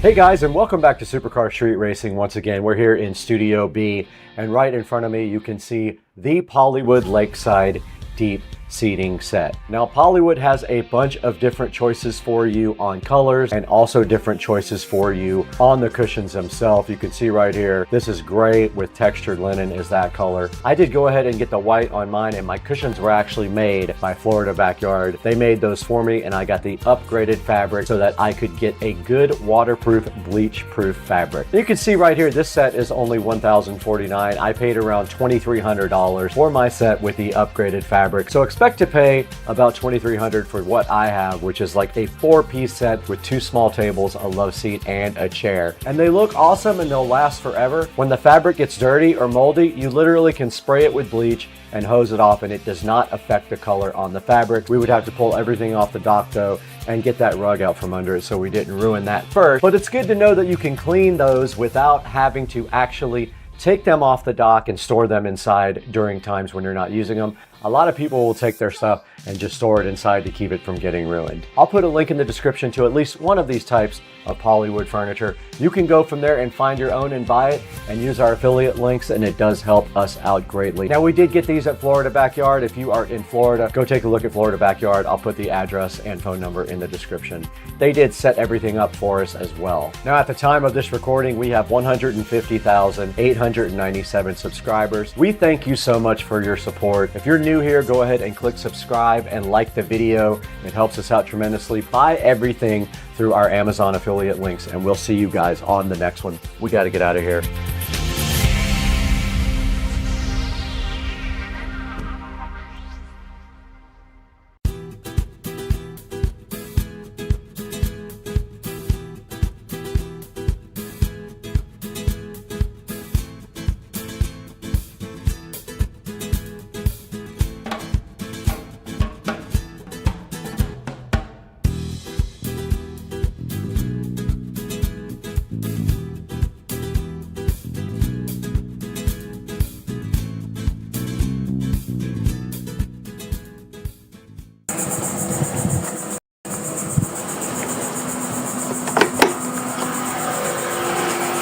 Oh, hey guys. I didn't even see you there. So this is pretty cool, huh? Check out this brand new gate and this brand new fence that we just got installed here. Pretty awesome. I'm gonna show you guys and take you along for the ride. Let's go.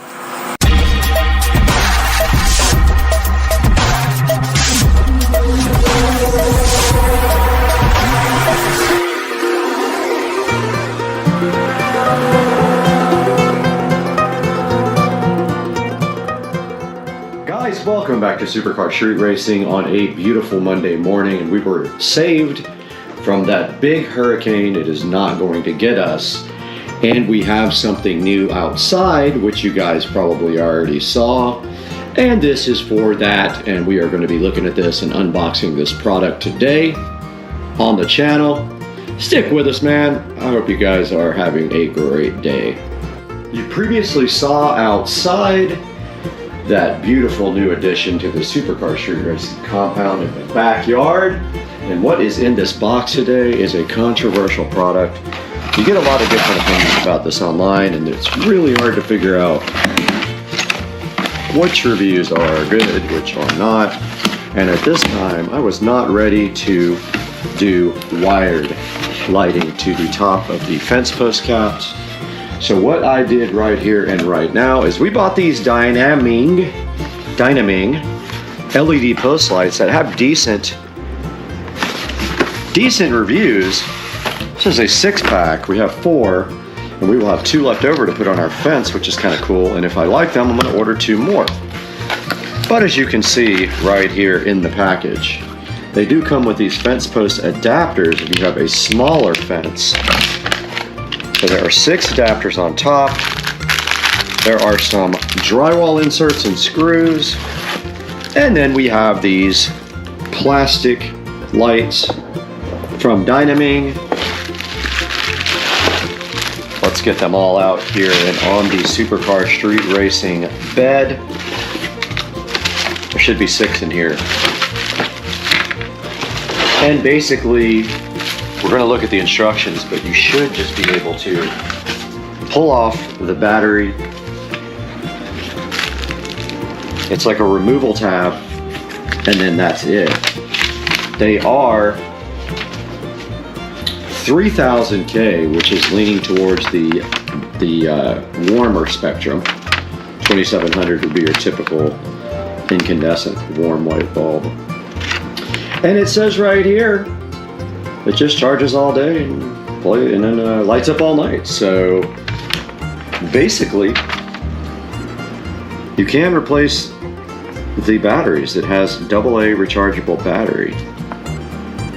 So basically, you remove the tab at the bottom to turn the light on for the first time.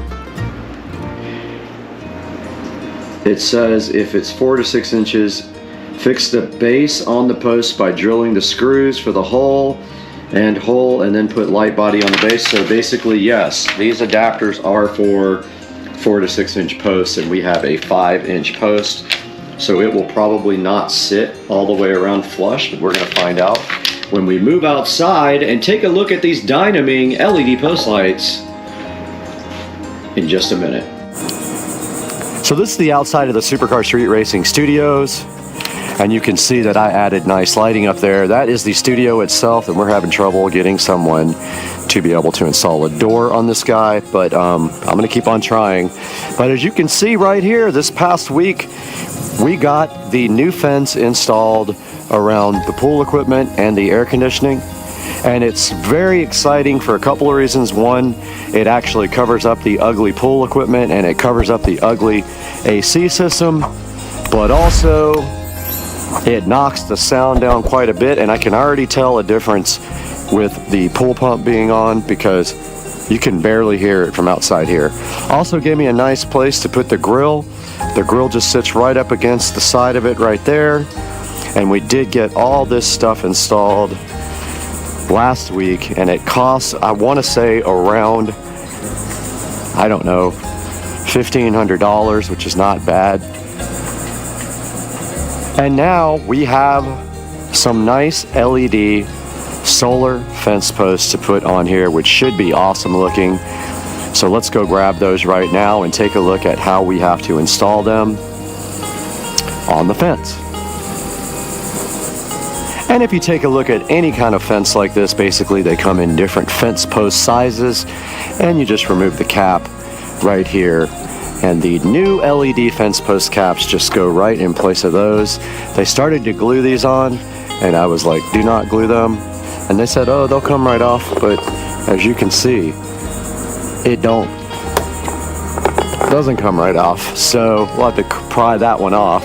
We only have 4. Unfortunately, there's no post over here. This is connected directly to the building there. So we will not be putting anything there, but that's okay. The main thing is the little door will be lit up, and over here it'll be lit up really nice. So let's grab those things right after my 9:30 meeting and take a look at them. All right, we are back outside in the Supercar Street Racing backyard, where it is absolutely beautiful today. And right in front of us right here, you can see we have these brand new solar fence post lights that we're going to be testing out. And I want to remind you guys that I did order these with the Asurion protection plan. Make sure when you buy anything like this, you have this plan, because these things will not last. They tend to say that they're waterproof, and they absolutely are not waterproof, and they won't last. But up here, all we have to do is remove this fence post cap here, and you can see the lights come with 2 different type of adapters. That one is way too big, but they provided this 5-inch, and you can either put a screw on either side. Now, do we want the screw facing this way or this way? It really doesn't matter. You're going to see it either way, but I think that way you won't see it when you're at the pool. And then you simply just take this light and you pull this tab out, just like this. You pull it out and it literally lets the battery touch, and it has a rechargeable AA battery right there. And now you can see that it has screws on the side that just go directly into that. So we put screws there, we put screws there, and that is the extent of what we need to do now.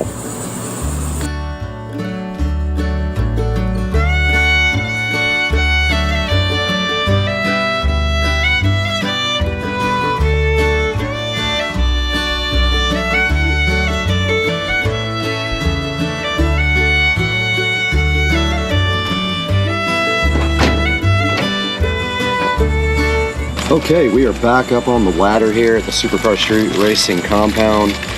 We have our solar fence post cap light right on top of the post there, where I'm opening these screws, and they gave us black and white screws, and actually silver, not black, not white. But the interesting thing is the silver screws are all really long. I guess it doesn't matter.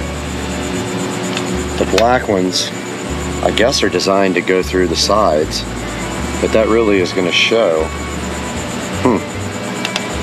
Let me take a look at the instructions. Always fighting the batteries and GoPros that don't last, but we did go get some silver screws for the sides, because I think that will blend in better than the black ones.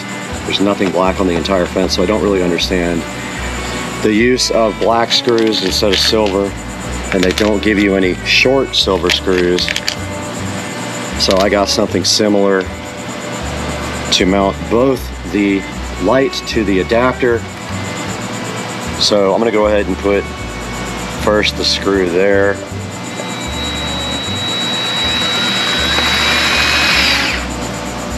I don't know if we need 2, but I think 1 on each is fine. They're not going anywhere.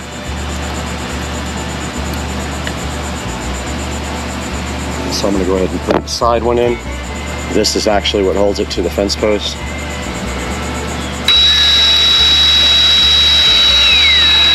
That is the only negative, is that you have to put a hole in your fence post.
Okay, these posts don't have the, damn it.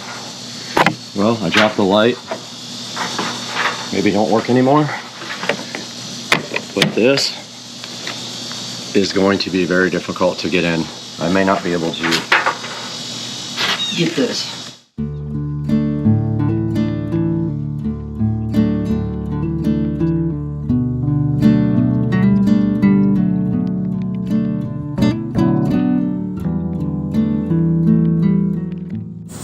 All right, if the camera doesn't overheat, here's my plan. I'm gonna snip off this back part.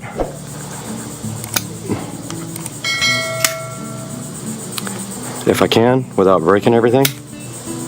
Of course, I broke it.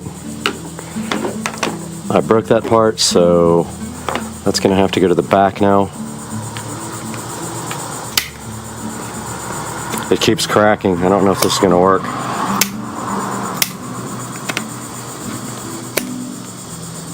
I'm just snipping off this back so it'll fit.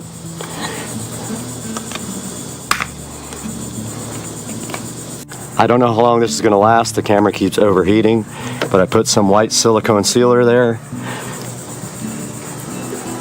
And it still doesn't go all the way, and I cracked this side.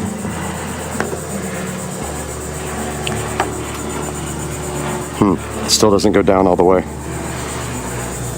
Oh, I guess I didn't cut enough. Alright, whatever GoPros are almost unusual, they overheat no matter what. I did take that to the grinder and got it knocked down. And now I'm going to put a screw in it. But my camera's going to overheat again, just FYI, so you guys are probably not going to see any of this by the time I get the screw in. That's for the base, and of course. Alright, I got the camera in the shade. I'm just trying to record. I don't know if it's actually going to work or not. But we have our last one here to replace. Let's go ahead and get that done.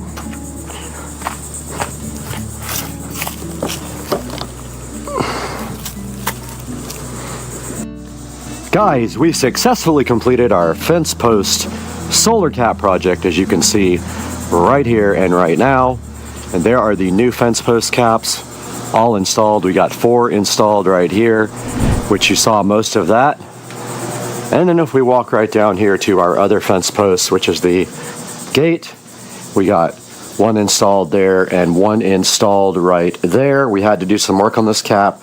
We had to trim the back of it because it's right up against the house. I did seal that up with silicone sealer though. And now I am in the cleanup process, and so I will be picking up all the tools and the ladder and moving the ladder to the back for a different project.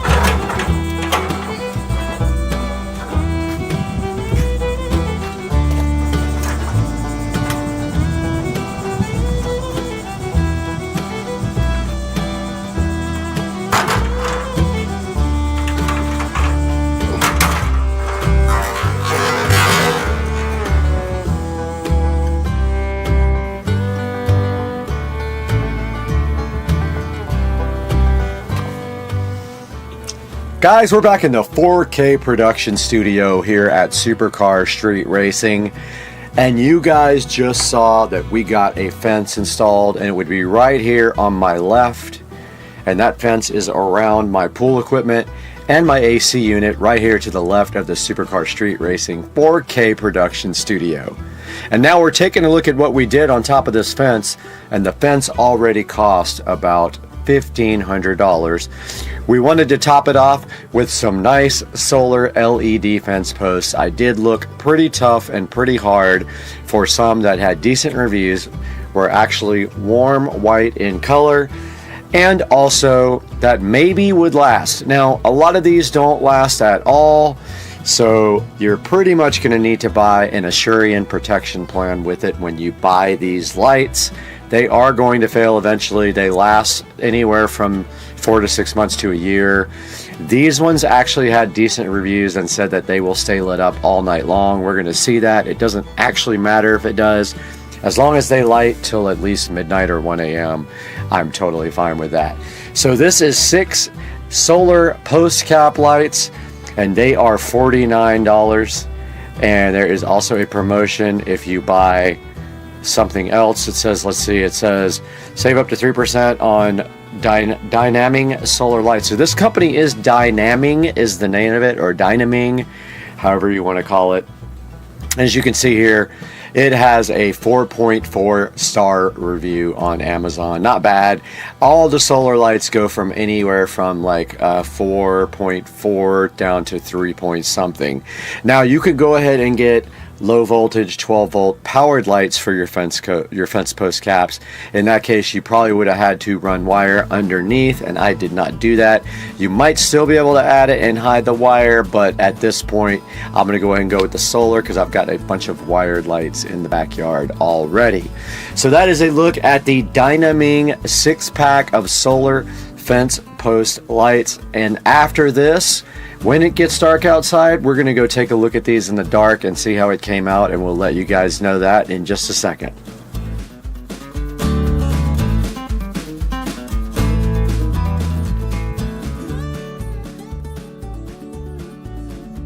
Lightning and thunder. Oh, that's epic. Look at this, guys.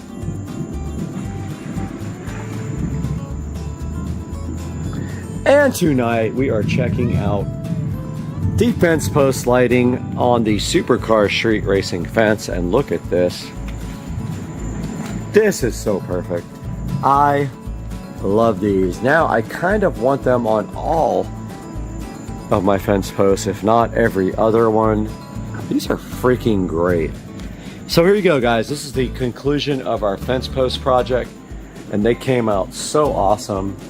And we put 2 over here on the other side, right there. Check that out, guys. If nothing else, we're gonna get these on every other fence post in the supercar street racing compound. And we are just having the best night in Florida with the lightning and thunder. And as always, we appreciate you guys hanging out with us on the channel. Check that out. So epic. And we'll see you guys next time. Thank you for joining us on Supercar Street Racing. We love you. Cheers. Guys, welcome back to the channel. And today we're going to take a look and unbox this Nylon wireless lavalier microphone for the iPhone. So stay with us.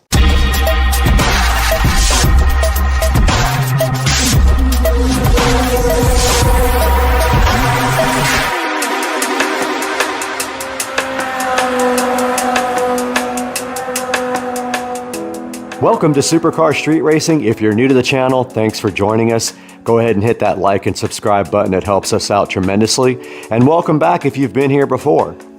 Today on the channel, we're taking a look at the Nylon wireless lavalier microphone for the Apple. This does have a lightning connector on the back, so it is only for Apple products.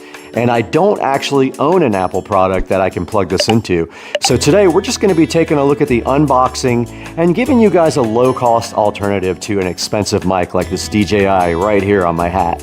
All right, taking a look inside the box for the Nylon wireless lavalier microphone, and we'll cut away to some pictures of this. It does come with an instruction manual. There's the instruction manual there. Also, it comes with a little charging cable, probably about 3 inches long. So it's just a USB-A to USB-C charging cable. You can use anything to charge it. You can use a computer or a little USB adapter to charge a phone. It comes with the microphone itself, which clips on your lavalier or your collar. And then it comes with the receiver that goes directly into the phone. And that is everything that's included with the microphone. So now that you've taken a look at the actual product inside of the box, let's take a look at how you use this. So basically, this is the microphone portion of the device. And you can see on the side right here, it does have a USB Type-C port. And what you do to charge that thing is just take your USB-C cable and plug it into any device that has a USB outlet that normally powers a USB device. You can use your computer, you can use your little USB adapter for your phone, or pretty much anything to charge this. And when you do plug it in, you will see a red light come on to indicate that it is charging.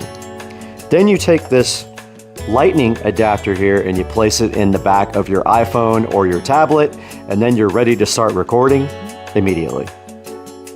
So this microphone that I have right here on the hat is the DJI mic, and if you're wondering why it's up on the bill of the hat, it's because sometimes when I put it here on my collar, it is a little bit muffled and I don't have a pocket or a lapel here to put it on, so I just put it right here on the top of my hat. I know it looks weird sometimes, but I saw somebody else online do it and I thought it was kind of a cool idea just because of the muffled sometimes.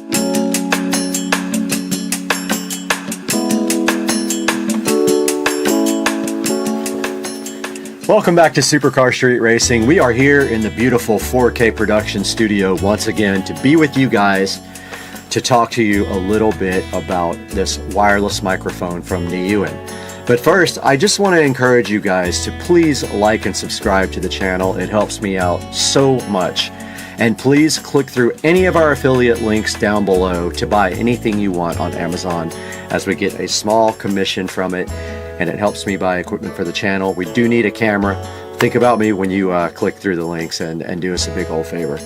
Now, today we have the I don't know if I'm even saying it right, but it's the Nylon microphone. Now, this is only for the iPhone, which is why we don't have an audio sample from it, because it is only for the iPhone, and I do not have an iPhone to test this with. Now, you can see right here on the screen, it does have the lightning connector there. And taking a look through some of the pictures here, we can see that it is a 65 milliamp hour battery inside of it.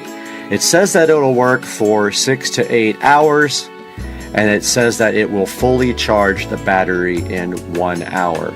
Now, I can also vouch for that because I did charge the battery with a USB Type-C from my phone, and it did take around an hour to fully charge.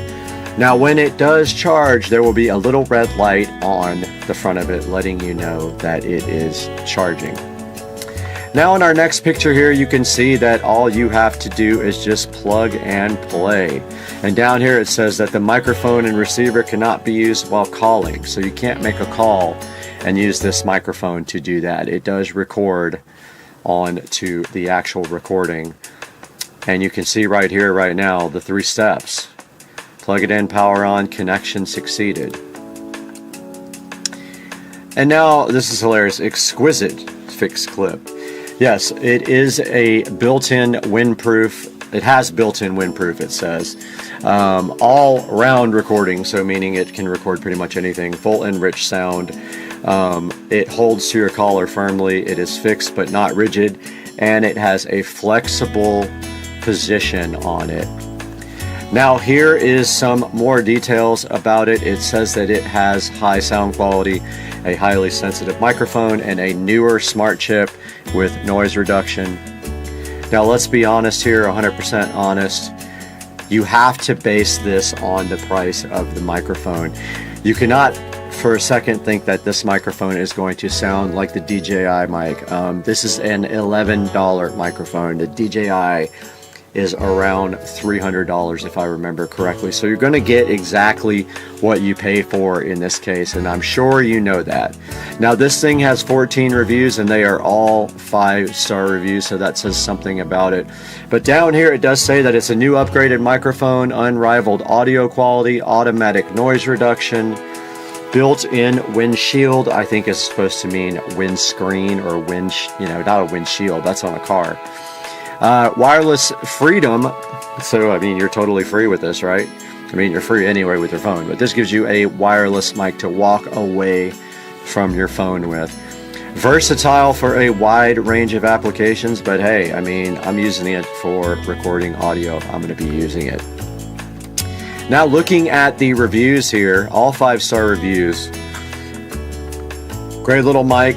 I think they meant mic. It says mix for just over $10. Nice and easy to set up and use. Great value for the price, and they did put a picture of it in there. Worked within a second, simple to set up, literally plug and play, which is definitely what it should be. Awesome, fast shipping, and great quality. Microphone is amazing, works well. More pictures here on this one.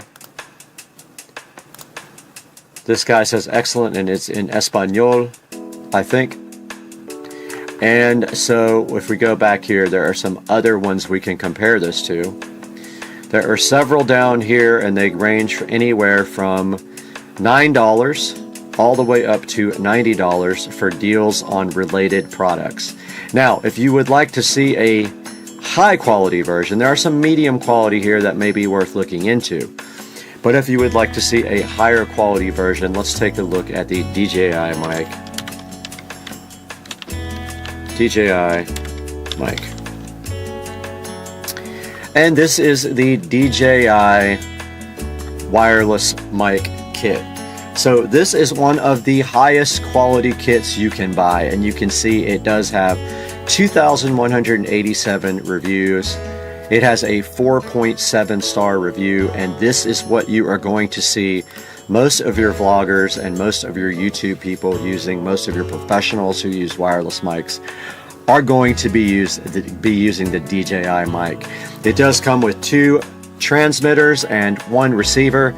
You can use it with the small 3.5 millimeter jack, and you can also use it with the USB directly on the phone. You can see right here it has a storage case with it that plugs directly into USB Type-C to charge it. It has a 820 foot range. It has a 15-hour battery. And here's what comes with it. You get the windscreen, the charging cable, a nice little bag to carry it with, a little TRS mic cable, your transmitter receivers, your USB and lightning adapters, and your clips. And it does have a nice LCD display on the front of it, which is very cool and which I use a lot. So yeah, this is a high quality version of what we were just showing you for $11. So obviously it is going to be a much higher quality product when you go from $10 to $329 is what that one is going for. Now back to the one we were just checking out. There are no videos for this yet, so I was going to play a video for you and thinking maybe they might have someone that has a video review, but there is not one. So at some point we will take and get an iPhone and we will make a better review for you guys, but as of right now, this is all we have on this because we can't actually plug it in and listen to the sound quality. Buyer beware, it is an $11.48 microphone, so you know what you're getting for $11.48. Now let's talk a little bit about the channel again. Supercar Street Racing is a channel. We do video reviews, we do house stuff, we do power sports, golf cart, mini bike, Tesla, everything. And we so much appreciate you coming to the channel and supporting us. And please, once again, like and subscribe and click through our product links. Even if you're not buying this microphone, I'll have a link to it in the description. But even if you're not buying this, go ahead and click through that link and purchase anything on Amazon, and we will get a credit and we will get a small amount of money to put back into the channel because, as you guys know, we do lose money on the channel. Thanks again for tuning in. We'll see you next time with some more content on Supercar Street Racing. See you guys later.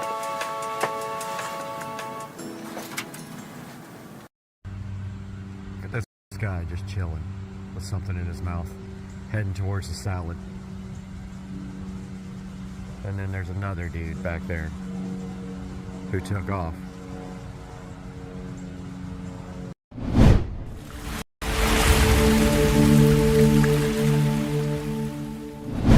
Guys, welcome back to Supercar Street Racing. Today we're in the living room again because we've got an exciting project coming up. I love doing projects, and this is an important one because it's for out by the pool out there. This project is going to be amazing. Everything is sitting right here on the table. There's a very long story as to why this has to be done, and I'm going to tell you that right after this awesome open on Supercar Street Racing.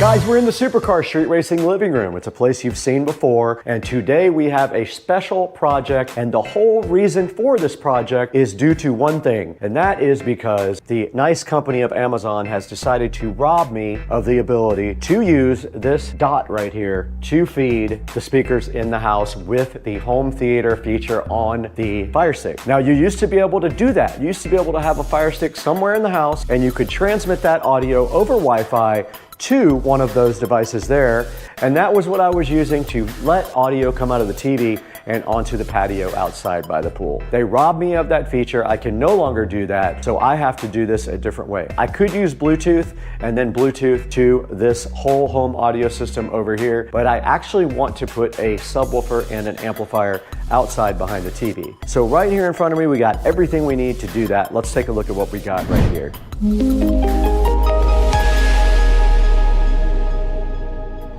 Directly in front of me, and also right here in front of me, is everything we need, minus one more of these cables, which is on the way right now on a truck. We have everything that we need to go ahead and get the outside audio system working again. Now, another thing that broke is the right channel speaker outside is not working. I have not figured that out yet, but I believe the wire has a short in it. So I have to pull a new wire in order to reconnect the right from this whole home audio system back to out by the pool. Meanwhile, we have a nice big television out by the pool that does not have Bluetooth or anything, and I want it to be able to play different audio than this system right here does as well. So what we're gonna do now is we're gonna go ahead and fix that, and we have a few things here that we need. Right here, we have a Monoprice 8-inch powered subwoofer, and there is a reason that I only went with the 8-inch, and you'll see that soon. It is due to where this is going and the space. We'll unbox that here momentarily. We also have a FOSI audio amp. I thought it was much bigger. It's 100 watts per channel, but it is very tiny. And then, anticipating problems with heat, I have two fans. One is for this amplifier to strap it right on the back to blow some air on it to keep it warm. I said warm.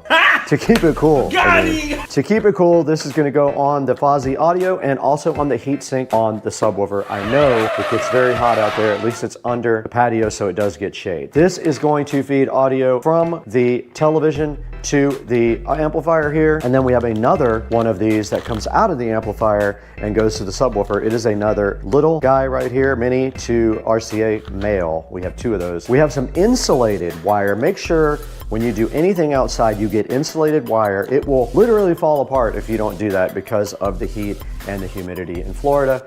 And then we have a shelving system here. This shelving system basically is going to hold the subwoofer up. We have these nice big shelves, and what we're going to be doing is using Tapcons into the stucco. So this is not going to go anywhere. It's going to be very, very good for this subwoofer right here. It'll be plenty. It'll go right against the wall like this, and the subwoofer will sit right on top, and this is going to be behind the television. If you don't want it to stick out so far, you go this way. Then what you do is you go underneath and you screw this to the subwoofer, and that will keep that sub on the wall with absolutely no problems. The other RCA to Mini is in the mail. It should be here any second. Let's get the rest of this stuff unboxed. I want to see this amplifier, and I want to see this powered sub.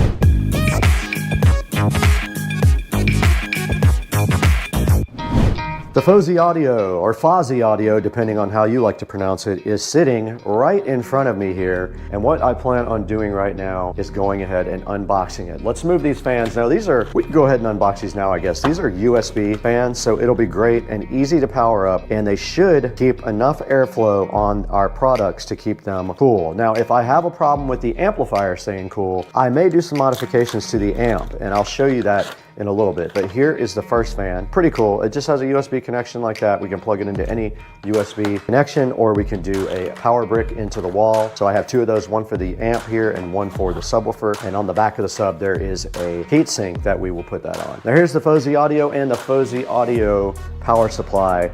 So this is a 24 volt power supply at 4.5 amps. Here is the cool little Fuzzy Audio amplifier. It uses integrated circuits. And on the back, the cool thing about this is it also does Bluetooth, by the way.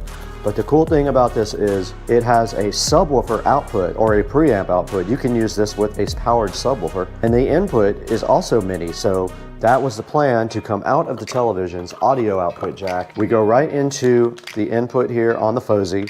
We come out of the output here to the subwoofer, and the output of the speakers is going to be going to my speakers outside. And then there's the Bluetooth antenna, and there is the power. And the good thing about this is the size, and we do have a bass and treble and one USB. This can play music from a USB stick, because we could use that for one of these fans. We could literally come from the front. We're gonna zip tie that fan on, and we could just power it just like that. Now this says 100 watts per channel, and it does support 2 ohms. So we have 4 speakers will be paralleled on this. Let's see if this has power. It does. Look at our fan, and that is outputting quite a bit of airflow.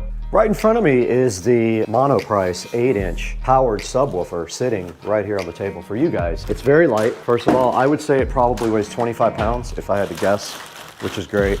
It's compact. It breaks your table.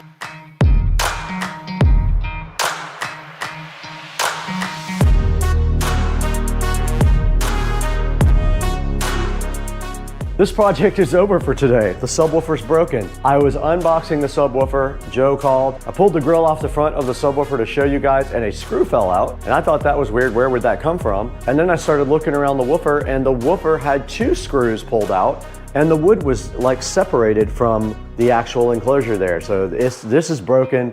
I'm about to hit the return button, and I'm about to drive it over to UPS store.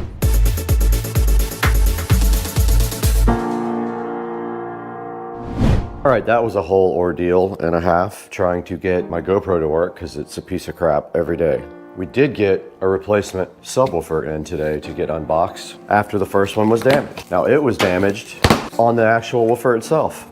A screw fell out, and I saw that happen when I opened the box, and then I basically opened the front grille, and 2 of the screws were ripped out of the wood that hold the woofer in. I returned it immediately. Let's take a look at the new Monoprice subwoofer and make sure it is not damaged. It looks good to me. Much better condition, no problems. You can see the 8-inch woofer here with the port. Then I'm gonna try something with this speaker that's not working outside. And I think there's a short somewhere between the middle of the attic and the outside.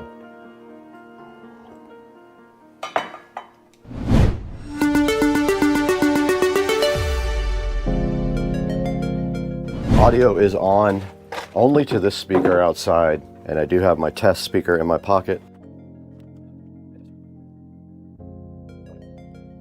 No, nothing. I'm gonna try to pull a wire through, but it is... that's worse. Got it! So much for that part of the project. Okay, we're not doing that today. We're gonna have to use the fish tape and pull the new wire up, and we're gonna need another person for that. So this part of the project has failed again.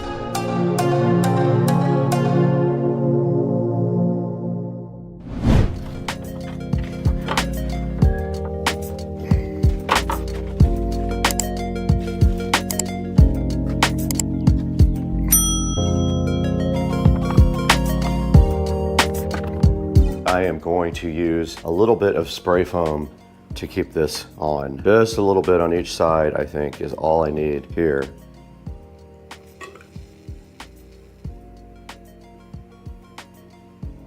Without making a huge mess.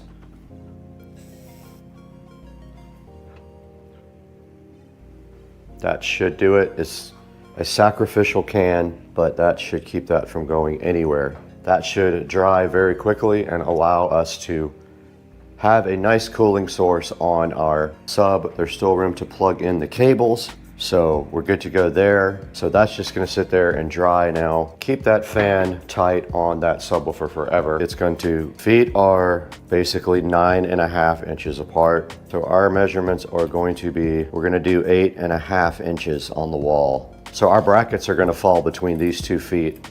The sub's gonna sit right on the 2 brackets. It's gonna sit like this, right behind the TV, this part on the wall. For that, we have Tapcons. Now let's get you guys back outside. We're gonna go look at this.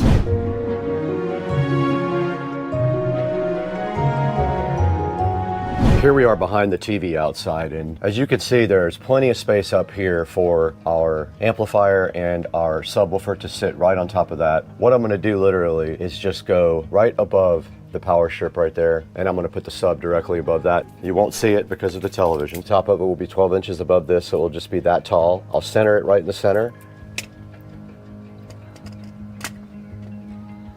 Come down more. I have my Tapcon drill bit here.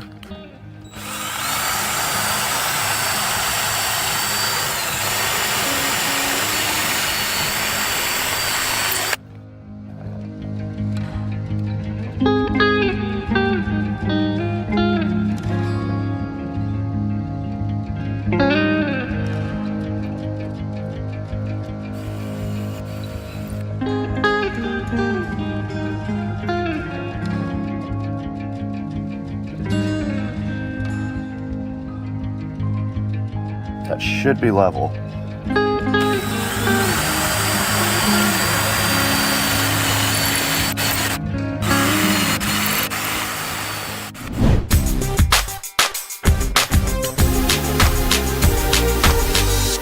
All right, so I'm actually going to do heat shrink on these. I've got my connectors. I need 2 more of these.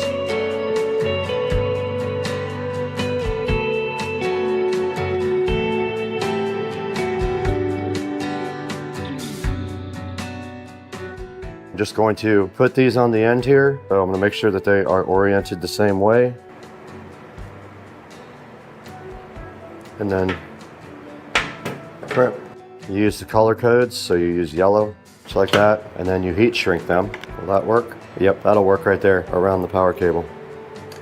First set of cables here, the U-green cable. There's also, we got to not block these on the back, and the other one goes right there. One of these feeds the subwoofer, one of them comes from the television. Our fan will plug directly into the front. We got to get our fan mounted to this. Our fan will plug right here. And then our other fan will need a brick for our subwoofer. It'll need its own brick. That's on there. See if it still works. Things ripping. That's awesome. Check it out, guys. It's just zip tied to the side of it. And that'll give a little bit of cooling to this thing when it's outside because it gets very hot. And I don't know if that doesn't work, I'm gonna drill holes in the top and the bottom and get some more airflow. But that's putting out some good air right there. Our sub looks dry enough to go back outside and mount it. What the? This one broken too?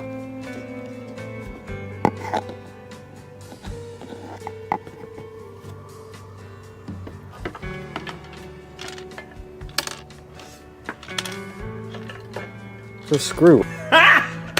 Got him! Got him!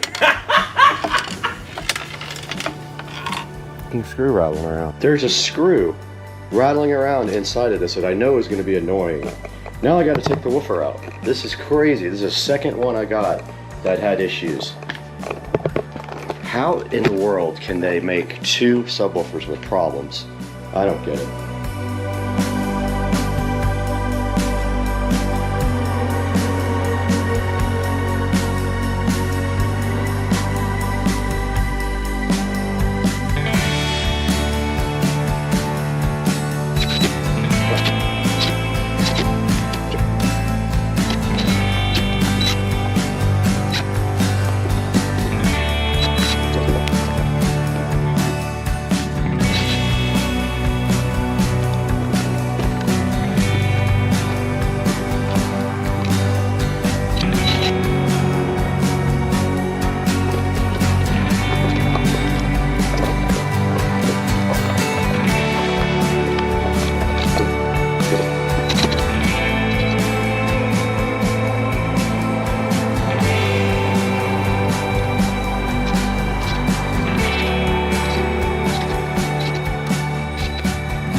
All right, I took the feet off, but now I'm putting some screws back in where it left a hole so there's no air leaking out there. I don't want to use caulk on this part.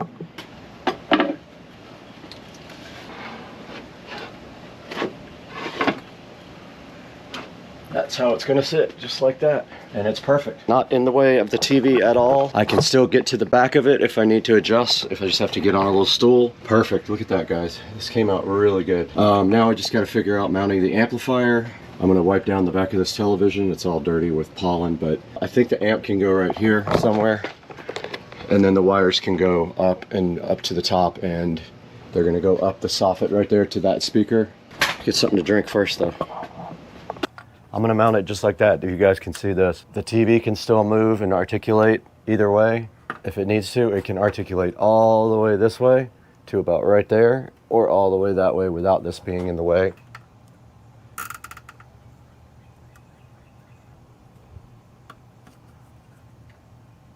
Our fan should be on the back of our subwoofer now. It's cooling the sub. So I do have enough power right here. I've got enough power for all three. Now the next step is to get this wiring up and over.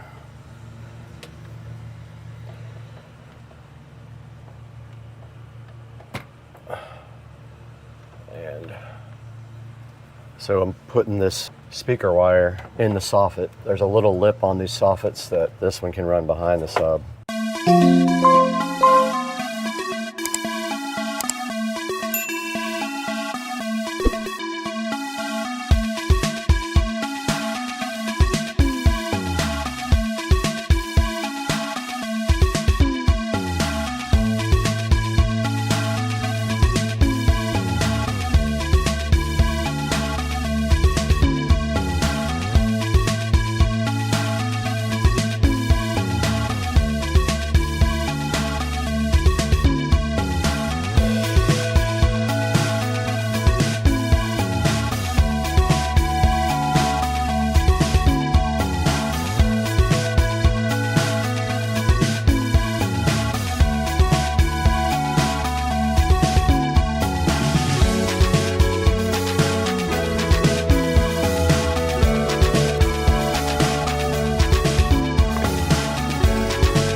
That side's done.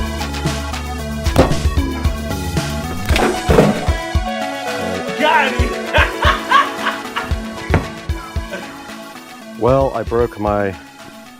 I'm an idiot. I literally threw the GoPro on top of the barbecue grill and broke the mount for the audio, but I did get this side done. I'm gonna go ahead and go up there and push that wire in the back. I didn't see that hanging down.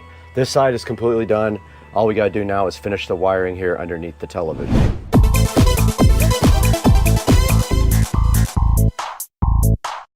I'm gonna go ahead and plug everything in and give it a test real quick before I do anything else right now. So I'm gonna give this a plug in real quick. All right, we're watching Supercar Street Racing. The audio does work. I was the power. I had to get the remote out and do power with that. Everything is working. Those speakers are on. I have not heard the sub yet, but I'm gonna probably try to test that out. I can't play music with you guys on here, so it'll be copyrighted. So I'm gonna check the sub now.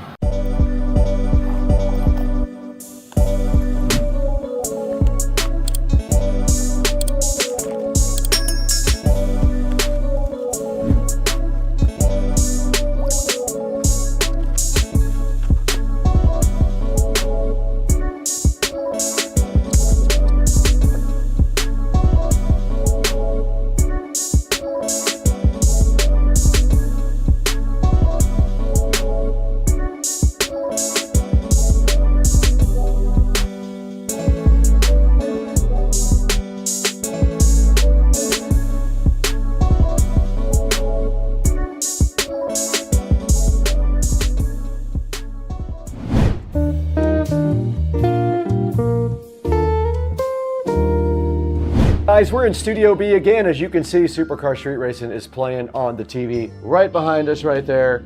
That's actually us on TV, but today we are live in Studio B to show you this project that we completed for the outdoor speaker system for the pool. There's a big TV outside that Joe Dukes of Duval gave me. It's a big Vizio TV, and I wanted to put sound outside. Now the full home audio system sound is broken to one speaker. I think there's a short in one of the wires, so I have to pull that again. But meanwhile, I wanted to get sound from the TV outside and also add a subwoofer. So we did add this monoprice 60-watt powered subwoofer here. And as you saw in the video, I had to get one return, and the second one was also bad. Both of them were damaged. One of them had screws missing in the woofer. The other one had a nut inside the actual amplifier loose. But I fixed the second one rather than return it for a second time. There's a monoprice subwoofer. I have not rated it yet. I'm going to rate it appropriately for being damaged twice when I got it. Now it is 60 watts and it does sound great outside, I'm not going to lie. We did put it right up behind the television on some L brackets that I'll show you here momentarily. Here's the 3.5 millimeter to RCA cables we use for input and output to the amplifier, one of them feeding from the TV and the preamp output going up to the powered subwoofer. Here's the Fozzy audio amplifier that we used, 100 watts per channel, Bluetooth. It does have preamp outputs, which is awesome. It uses integrated circuits for its output, not transistors. It does have a remote control with power and volume as well, and I love that. So far, so good with this amp. These are the metal wall brackets I used. Pretty simple. They are heavy duty. No problem supporting the subwoofer, and I did just screw the subwoofer right on the bottom of the L brackets there. That holds the sub right on the wall. This is a speaker wire I used. Anytime I use speaker wire now, I use this insulated speaker wire. I learned my lesson outside. Regular speaker wire in Florida will deteriorate after about a year. This sub helps keep the speaker wire more protected. All right, guys, you can see right here on the dashboard that we have 165,675 subscribers on the channel. We couldn't do that without you though, guys. Thank you so much for liking and subscribing to all the videos. Buy all your products through our product links. There will be links in the description for all of the stuff we used today on this project. I gotta get out of here though. I gotta go to Dukes of Duval's house.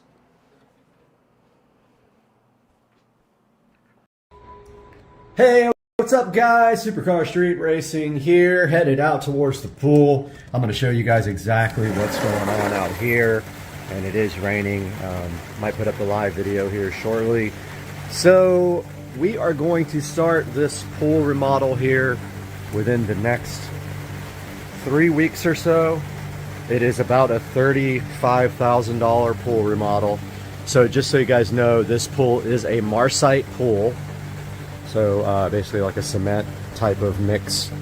And you're not going to be able to see it from here with all the leaves on top and everything, but basically the Marcite will get stained over the years of the chemicals, and eventually you have to resurface your pool. Well, now everyone is using things like PebbleTech and other aggregates that have like glass in them and things like that. So we are going to be going with a much higher quality surface on this. So they will be pulling all this surface off, and also the tile around the pool deck. I don't know if you can see it from here. It's raining, so I'm not going out. But that tile right there is coming out and going away in place of some really nice glass tile, which I will put up on the screen here at one point in this video. And then also this pool deck, as you can see here, is a material called Cool Deck, which does not get hot in the sun. But you see how it's coming up here? So it's been like that since I bought the house. So we are going to be putting down travertine on this whole entire pool deck. So this is the biggest expense of the project, is the travertine going all the way here, all the way around there, and then underneath my patio, all this will be travertine here. And then over here, they don't even know this yet, but I am going to have them extend out to there because we have no place to put the chairs in the afternoon when the sun is down over here. So probably get some concrete down there and some travertine laid right there, and then we'll have a place to move these chairs, because in the summertime these trees like to get right in the way of the light here when you're trying to tan. But yeah, it's really nice out right now. It's raining. I do have a work event later that's going to be pretty fun. I'm stoked about that.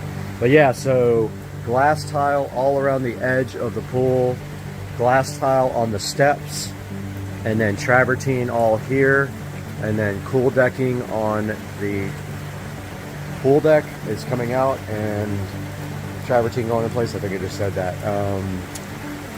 And I don't know why this rotisserie chicken container is over here in the middle of nowhere. It's really strange. But anyway, guys, this is going to be part one.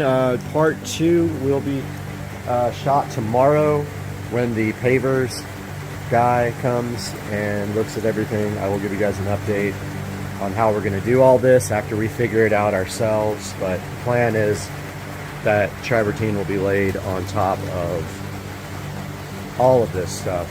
And then when that's done, I think right here I'm going to do a built-in bar with a nice little fridge and a barbecue grill and all that in that little space right there, and ditch this standalone grill over here. But yeah, guys, so just wanted to give a quick little update, and I hope you guys enjoyed it, and we will talk to you guys tomorrow after we get the guys out here to look at everything again.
up, everybody? Welcome back to the channel. And today, in an effort to make this white golf cart black, this happened.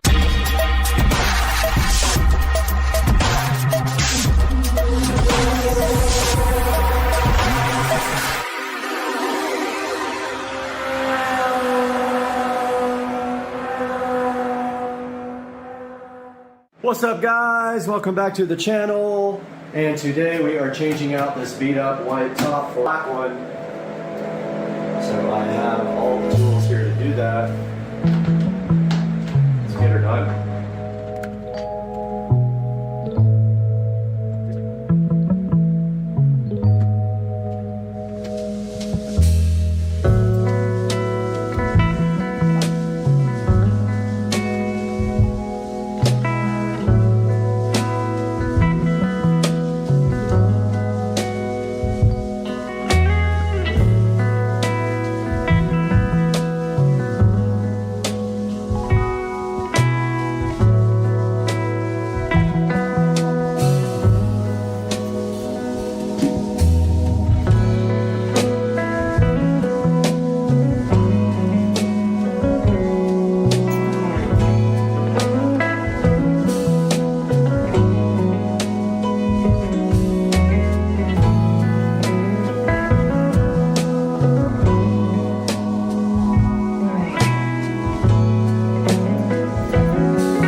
All right, guys, welcome back. I got the new top all put in, nice and shiny black top.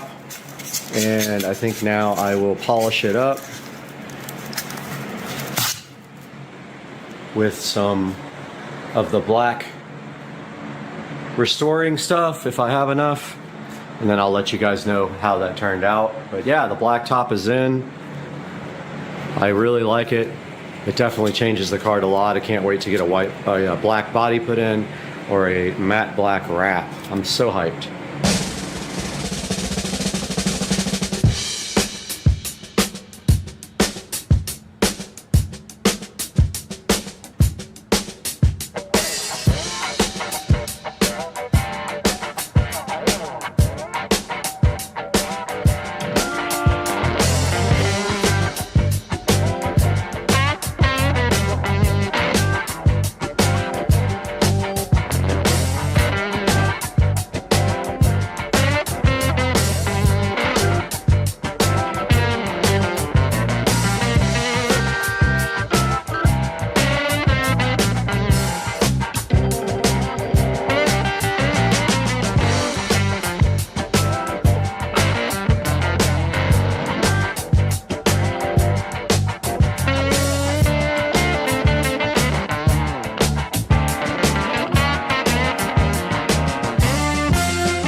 Got the Meguiar's Ultimate Black Restoration on this. Oh boy, I did a terrible job right there. Let's go back and get that place that I really messed up.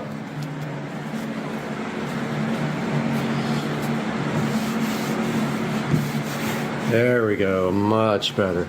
Anyway, got the Ultimate Black Restoration. Top's in good shape. It has a couple of little scuffs on it on the side, but nothing too bad, like right there. That looks like a casting error when they cast the plastic. But other than that, it looks pretty dang good, and I'm super excited about being able to, and it's got a few little pits right here. But those all look like manufacturing defects, I think. Other than that, top looks great. And now our next step will be run to the hardware store, see if we can get some black fasteners to replace those. And maybe even these handle fasteners. I don't know why they would be silver, but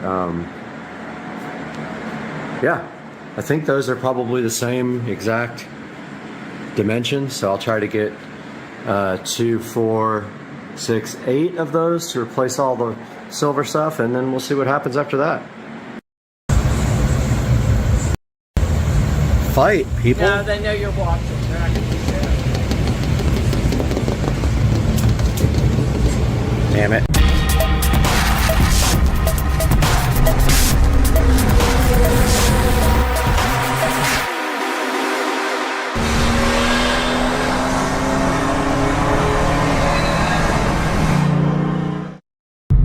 We are out here, and that behind me that you can't see because there's a big truck blocking it,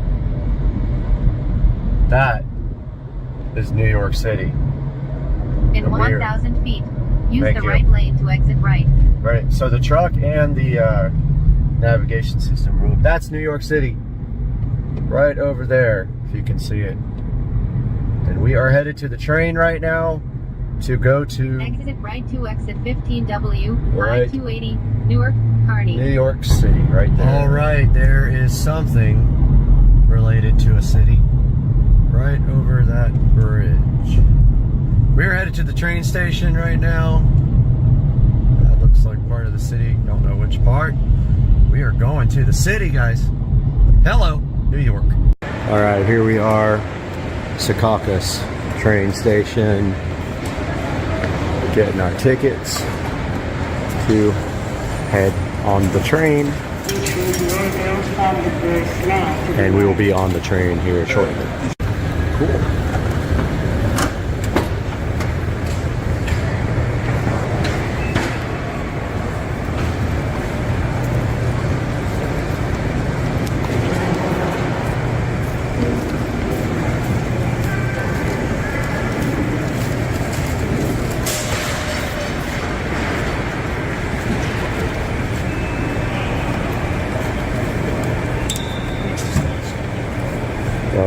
Say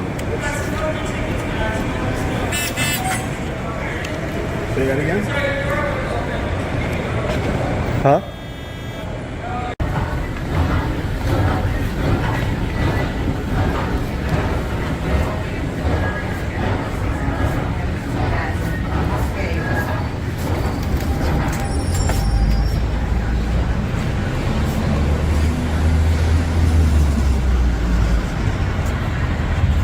Must have just missed it.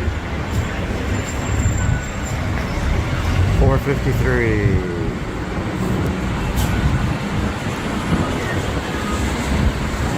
Oh, it's no, it's in 7 minutes. Oh, 9 minutes. Yeah, I'm good. Out here, waiting for the train.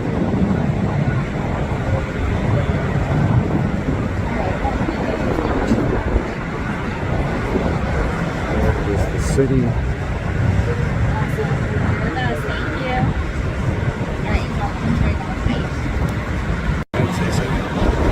World Trade Center.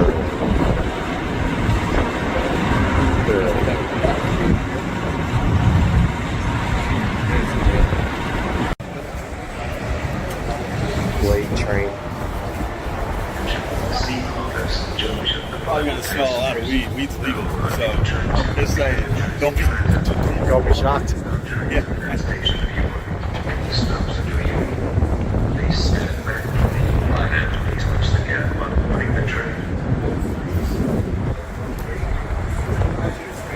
Train is late.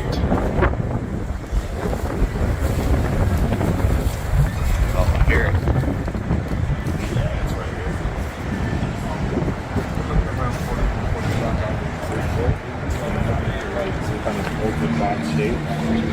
There it is. There's the train.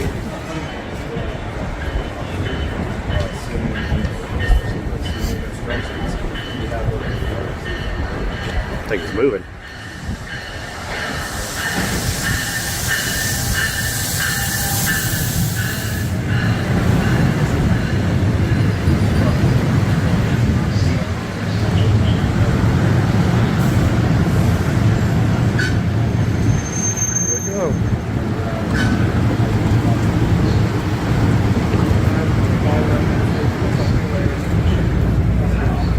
Oh, split level even.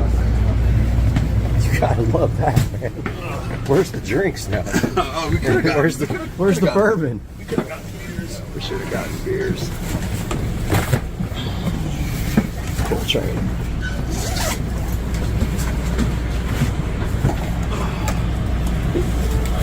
And we got better cars. The Wayne line, like the Gladstone branch line, they get the older shop. And they don't run as frequently. So I don't know anybody that goes from Wayne, because the other thing is, you know, so This one you just stay on the whole way, right? yeah. Or like I said, if you like 5 stops, and then, but still, it would be, you know, 45 minutes to an hour straight to the city.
and these guys buy the fake phones on YouTube and then they dissect them to see what's inside. And we'll get the phone open and go to the phone. There we go. Right on the train.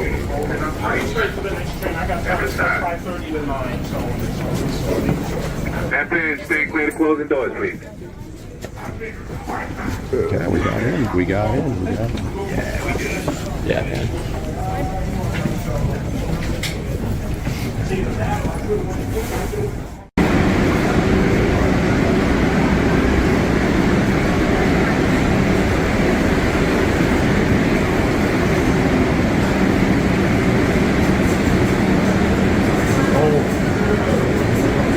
History down here, man.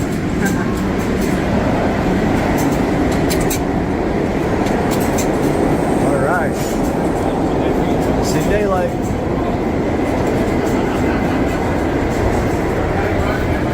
Oh, feels good.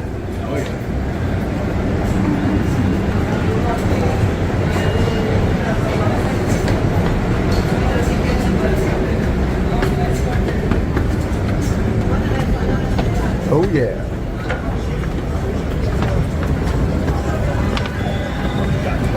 Right up to Applebee's. All right. We gotta go to 48. Okay. Sorry about that.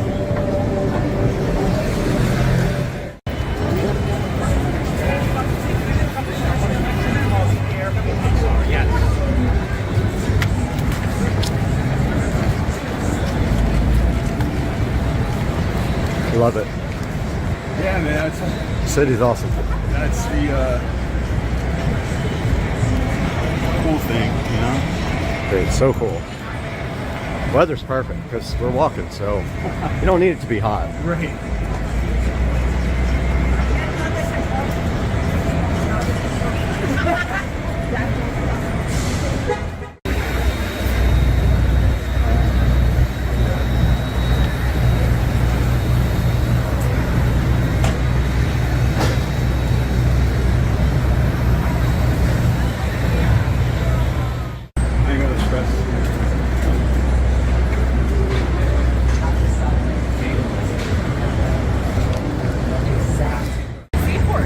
Rink, the ice skating rink. Oh, cool.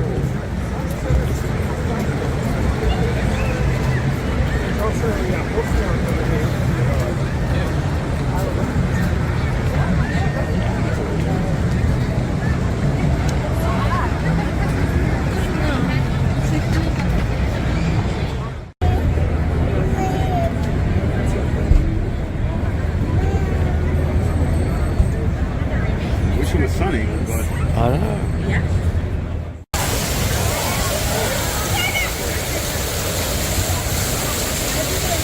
He's inside it, not getting wet. It's a miracle. That is cool. This thing goes up far, huh? yeah, this is super confusing. Like I said, they say for the history of television and all that stuff. Yeah.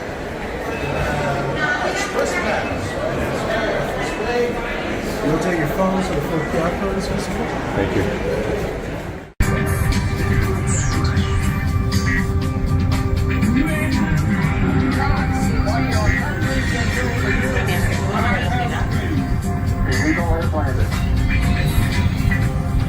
I covered one.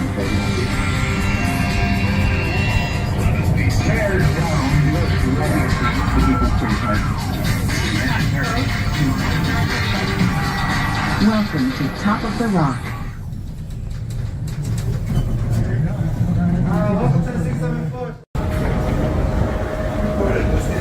All right, here we go. Top of the rock. The tip top of the rock. Wow.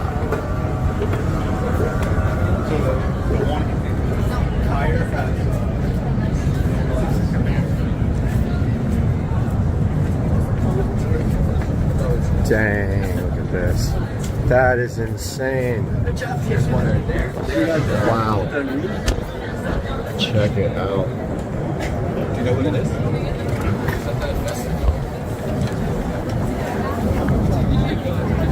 We go up again. No way.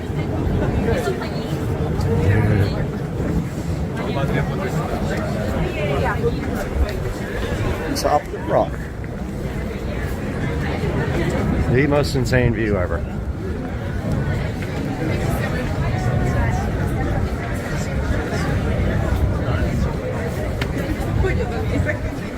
And we keep going. Oh. If you're scared of heights, this is not for you. I'll tell you right now. Oh. Check it out.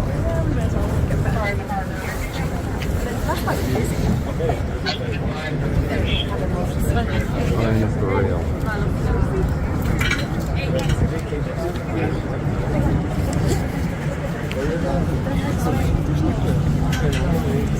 Jest taka pionowa ściana jak na tym jednym z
갔다 와가지고 한번 이렇게 쫙 거기 여기 사이는 안 갔지만 여기만이라도 갔다 왔잖아. 중심거리만이라도.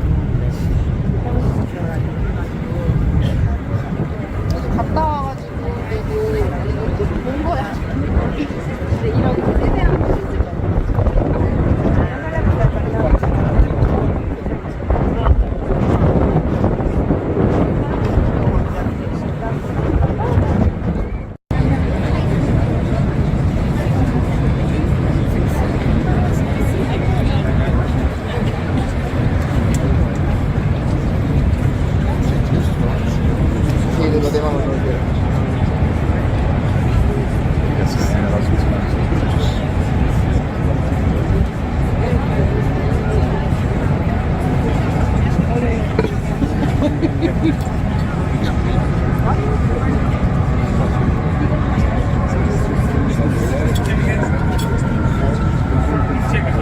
Es un amanecer.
They put big, they look like Christmas ornaments in the middle of it. Oh, nice.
MSG, man.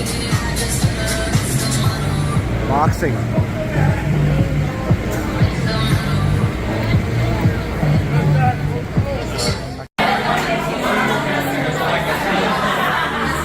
Loud.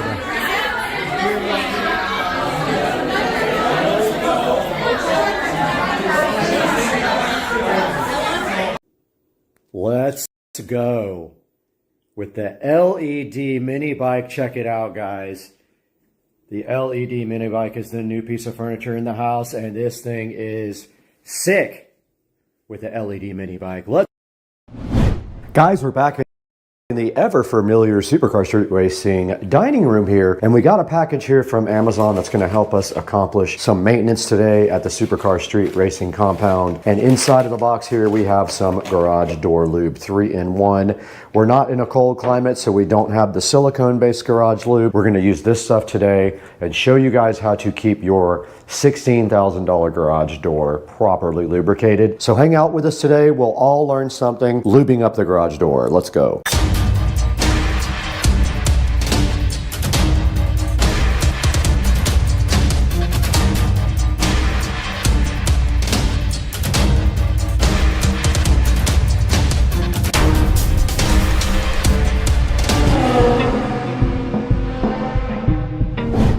Guys, we are right in front of the 3-in-1 garage door lubricant, and that is our mission today, was to get this out of the box and go ahead and go in the Supercar Street Racing garage and service the garage door. It needs lubricating. It has not been done since it was new, and also we're going to lubricate the spring and the hinges wherever we have hinges that do bend. Now this 3-in-1 garage door lube was something like, I don't know, $13 or $14 for 2 bottles on Amazon. So of course we have to be careful with this stuff. It will go everywhere. So during the process of lubing the garage door, we will carry a few towels with us so we don't spray and drip all over our nice garage floor that has been char coated. Now this says it's quick drying and no mess and prevents rust and corrosion. And there's not much of the directions on the back.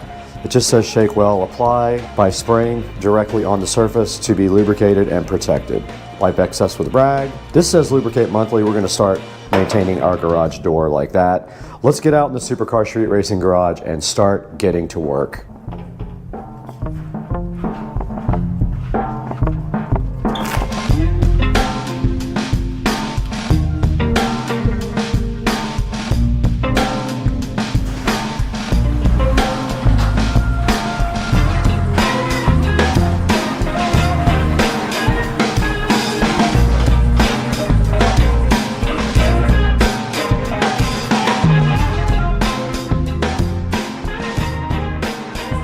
Out here in the garage today with the 3-in-1 garage door lube, and all we're going to do right here and right now is show you guys how to lube up the garage door.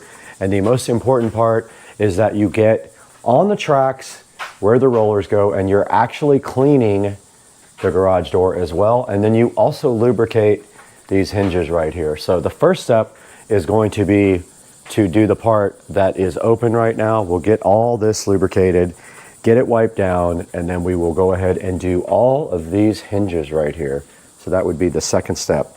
Now the garage door lube does come with a nice little red hose right here for you. Sorry about the traffic. And so all you have to do right here and right now is get a towel, and you don't want to go crazy with this stuff. So you just go light. And then you take your rag, and you are also cleaning the tracks at the same time. Wiping off the oil doesn't mean it's not lubricated. And look at that. So that is dirt accumulated from whatever over time. And then of course, while you're here, you can go ahead and lube the roller, but you don't need much, just a little spray.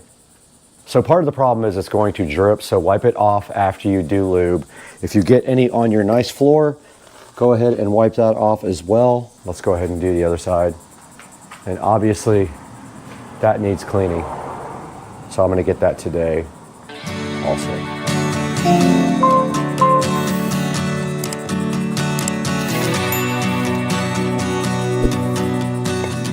All right, and you do see, be careful with this garage door track. You will cut your hand so bad on it. It's very sharp. So we are getting the garage door track clean now.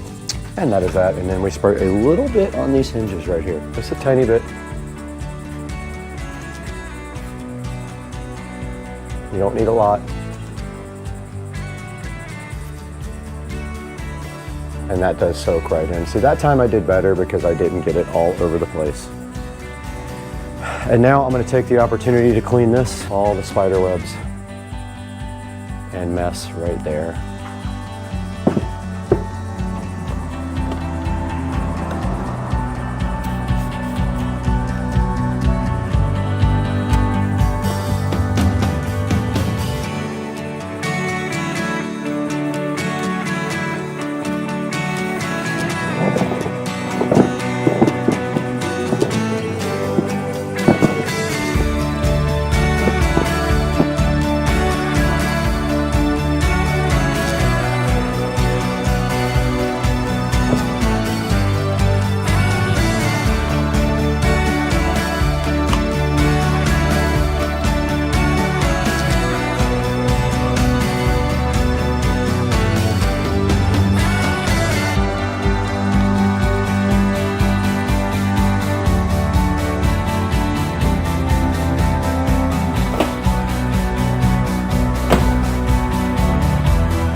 All right, so we are going to continue with our cleaning of the tracks, and we're going to go ahead and do this top part and then proceed to clean and lubricate all of these other parts of the track. Let's get going. We're going to start there, wipe our way all the way down to that side.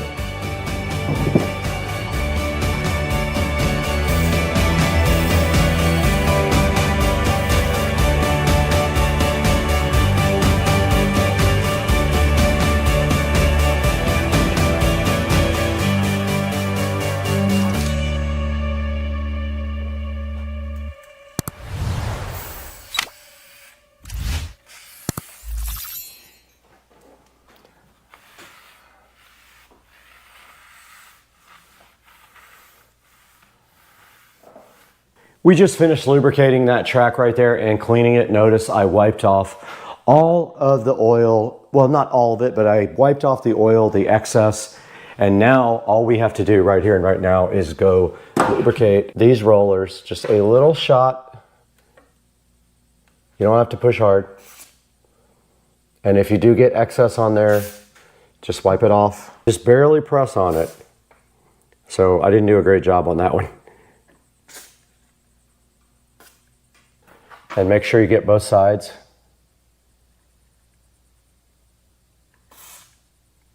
That one's gonna drip. Let's get all of these done.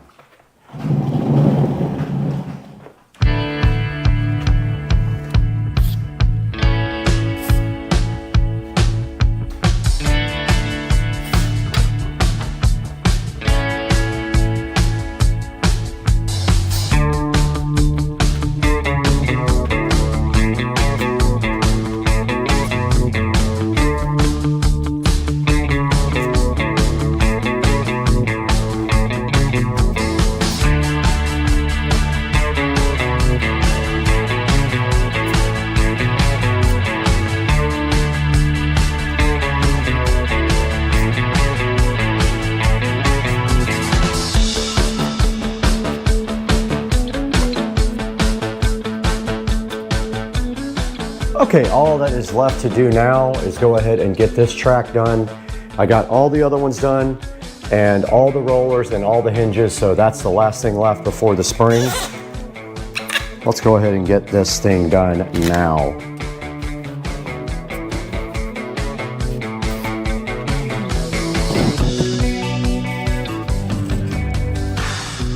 All right, the last step to this project is to lubricate the spring there. We're gonna spray it on top of the spring.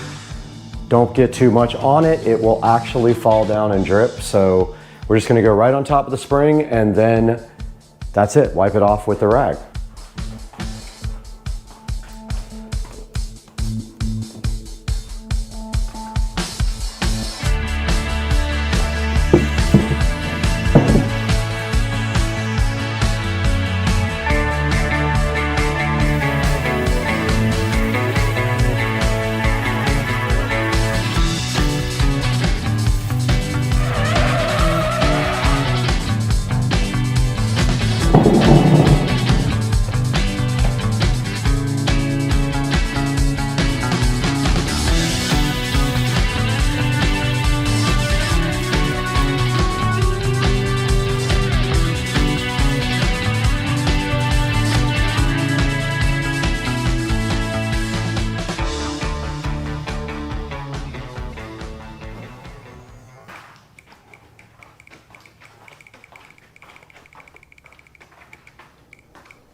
All right, we're gonna go ahead and exercise the garage door a couple of times now that it has been lubricated. Let's go ahead and open it up. That's gonna allow that nice lubrication to get through those rollers. And the garage door did open. Let's go ahead and close it.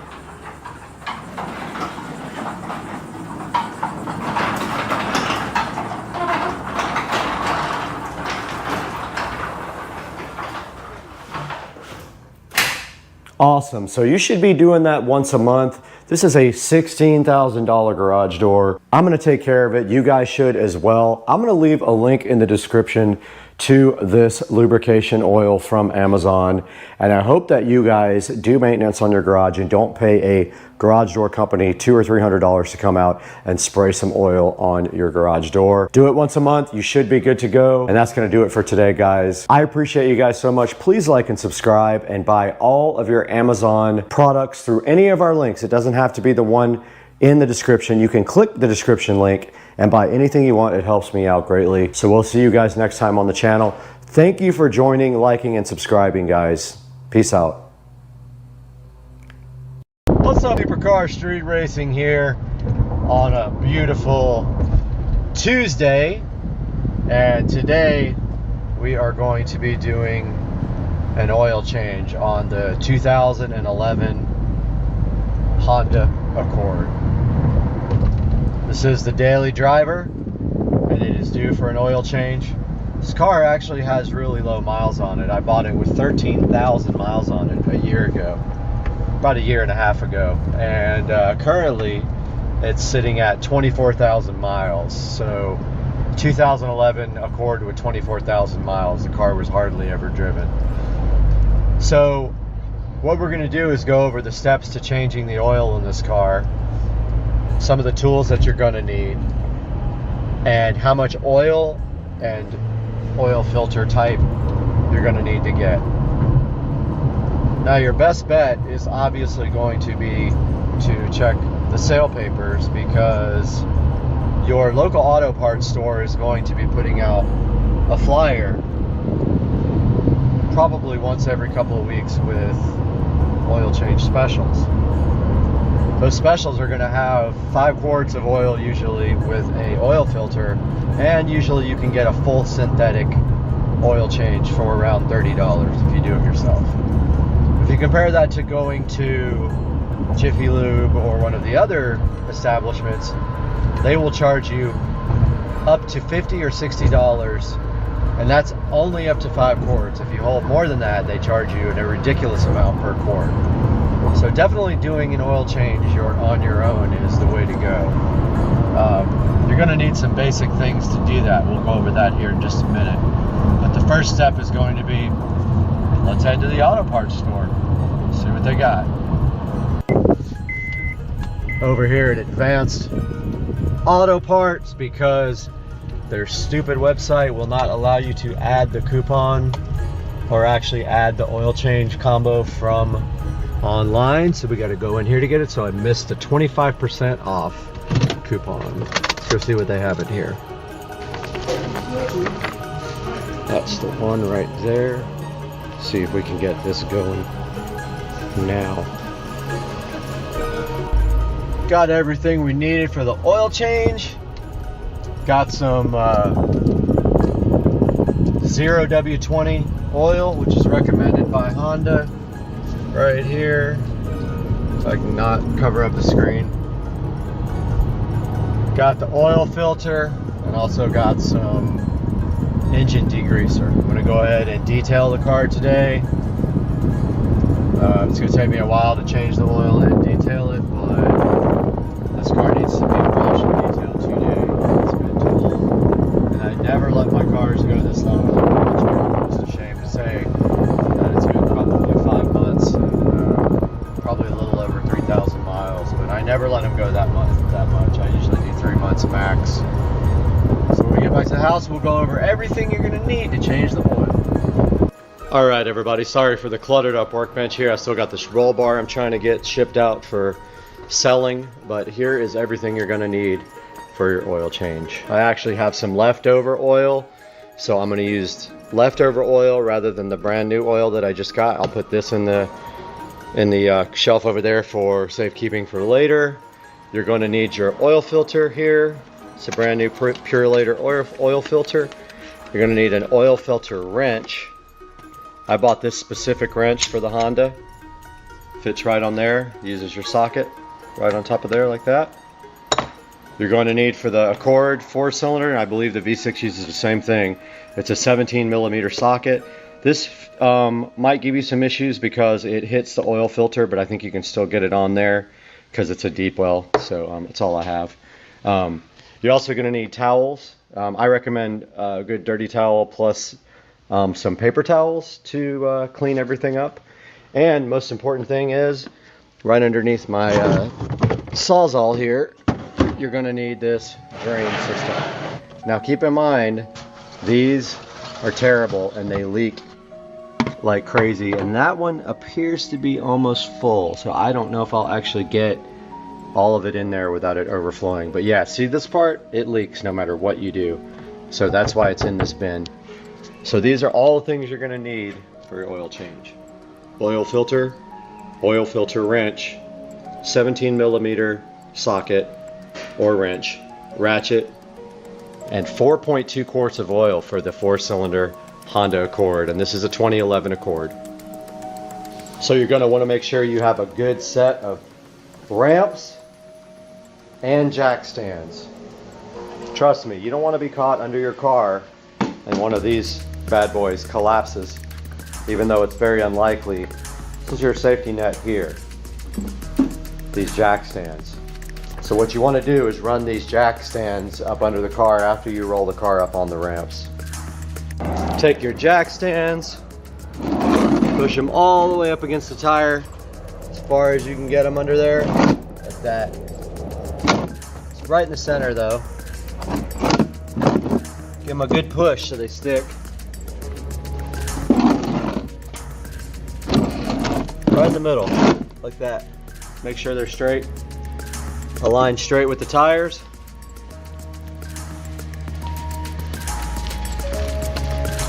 Go ahead, get in the car.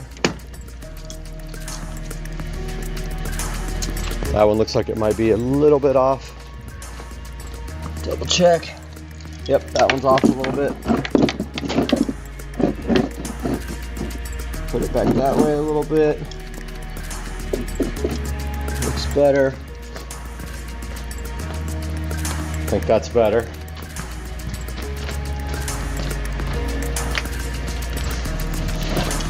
Go ahead, start the car, drive it up on the jack stands.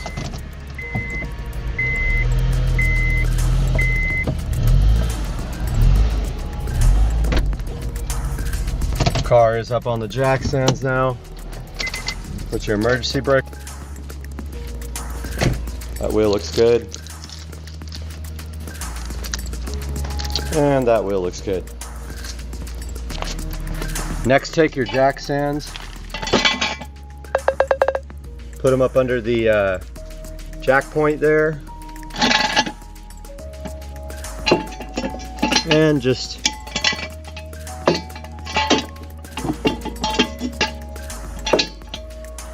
perfect. That way if something happens, it'll fall on the jack stands and not you. Same with the other side, up front as close as you can.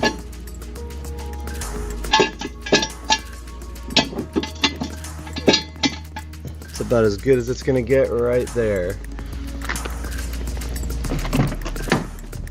Go ahead and pop your hood. Let the engine start cooling off.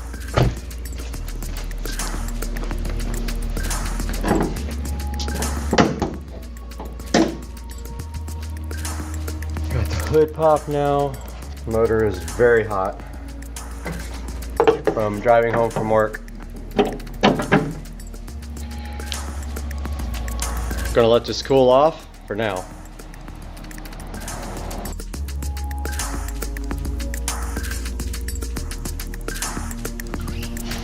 Take off the oil drain plug, let it fall right into the top of this drain bucket.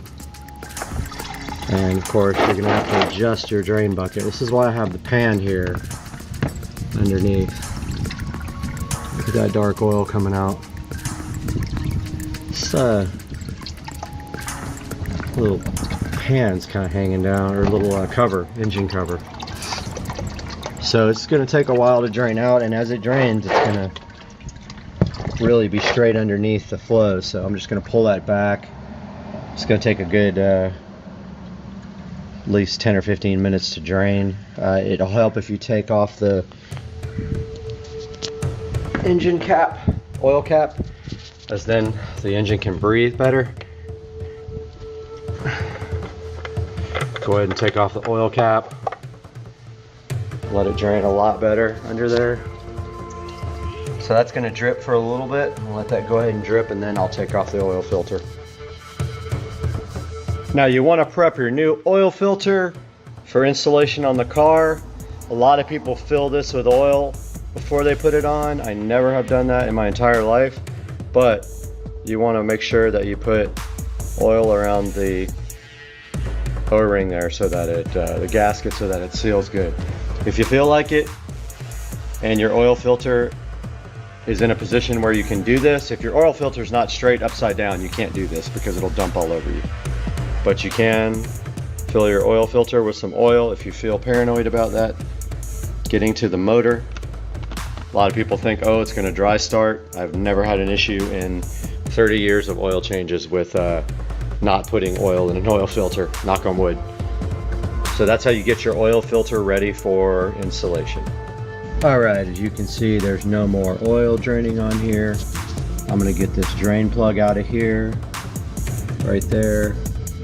I'm going to clean that up, put it back into the drain plug, and tighten it fairly tight. Don't use a torque wrench on it, but you'll know how tight is tight. Get it snug, and then maybe like a quarter of a turn if you can after that. Alright, I got the drain plug all back in right here.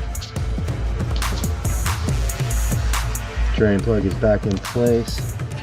Going to clean that area up. Make sure there's no oil left on there to burn off. Now I'm going to remove that oil filter. About to take the oil filter off. Got to get your oil filter wrench. Get the new oil filter.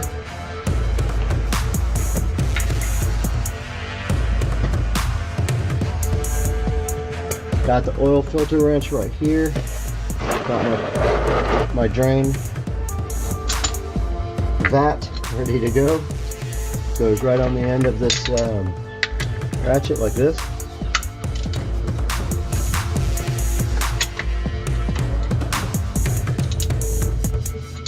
Now it's not going to be very tight because when you put oil filters on, you hand tighten them. But oil is going to come out of this when you remove it. Don't have your face underneath it. Get your drain ready for it. And it's going to get on your hand for sure. And it's very hot. Had a little spillage over here on the driveway. So I'm going to try to get that up ASAP before it soaks in.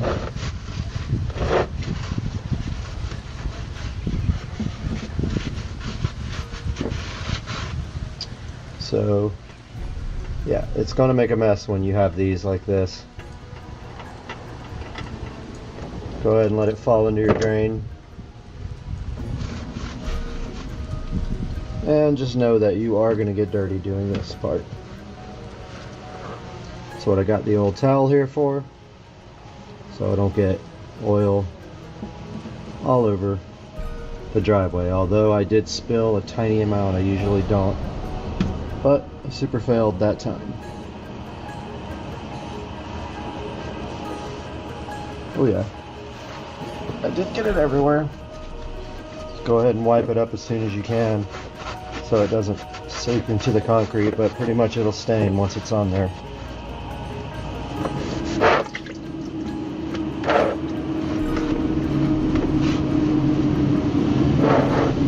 Yep, I got a little bit on the driveway. I can get that off with acid though. Now it's continuing to drain out, so you want to get your new oil filter in there.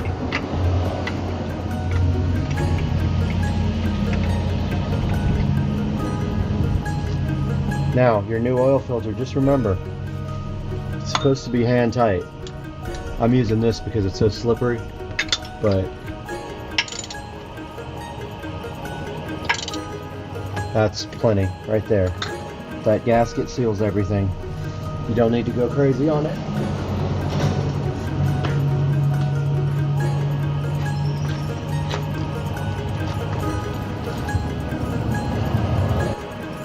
Okay, don't forget to retighten your drain plug.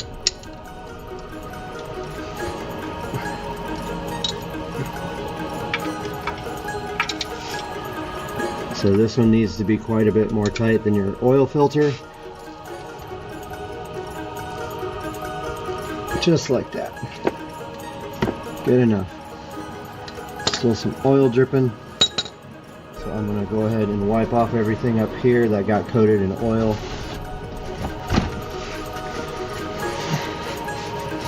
Go ahead and keep your vehicle as clean as possible. Keep the underside of this looking brand new like mine is. Some oil got all in here. Go ahead and wipe all that off.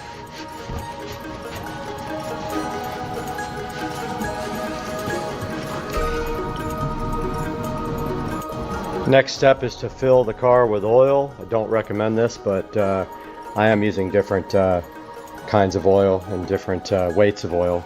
It's your call. I don't have an issue doing this at all, never have. I'm going to be using 2 quarts of this and 2 quarts of Mobil 1, but they're both full synthetic.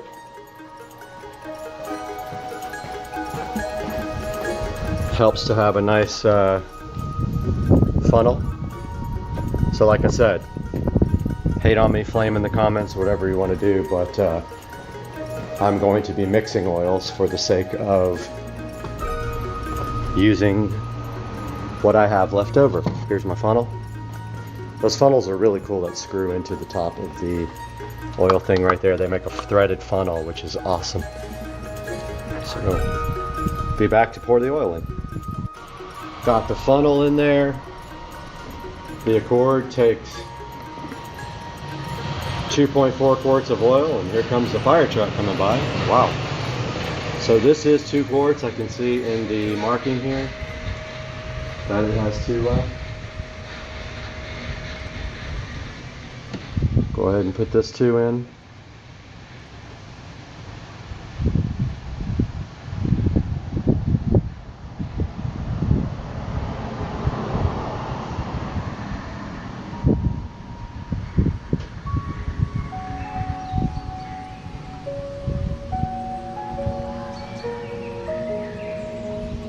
There's 2 quarts there.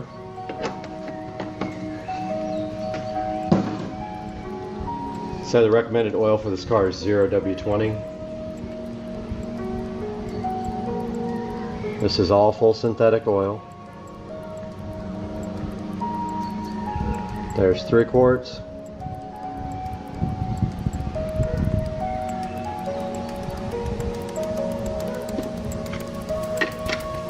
Also helps to have a nice trash can handy for all this. Mine is actually in the back. And here is the 4th.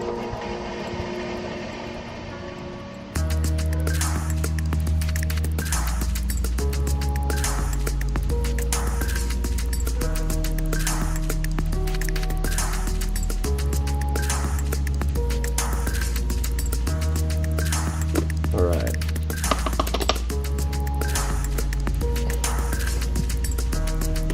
Go ahead and put your oil cap back on. Next thing we're going to do is run the car off the ramps. Go ahead and remove your jack stands.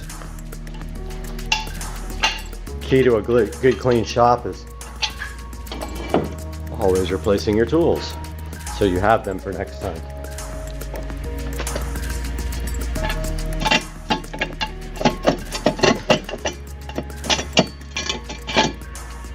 Of course, this one's being a pain.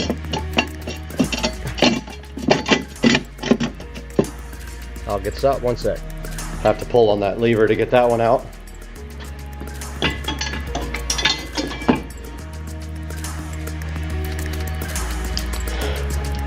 Now, go ahead and take the car off the jack stands.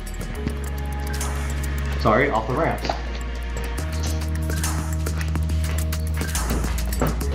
When you're doing this, check for an oil pressure light or anything irregular.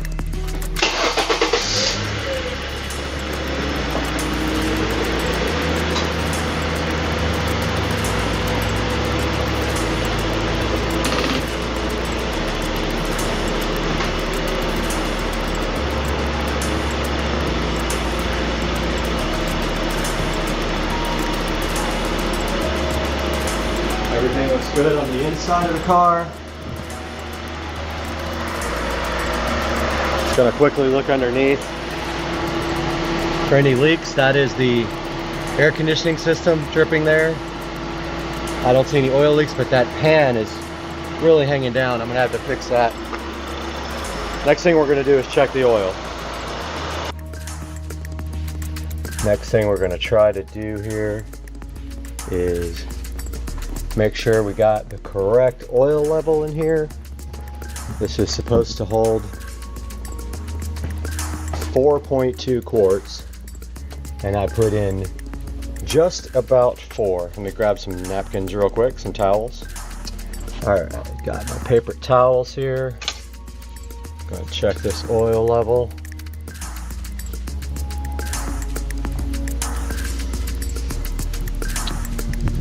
See what's going on, if we got enough in here.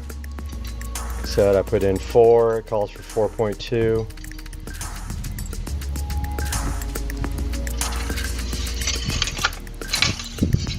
And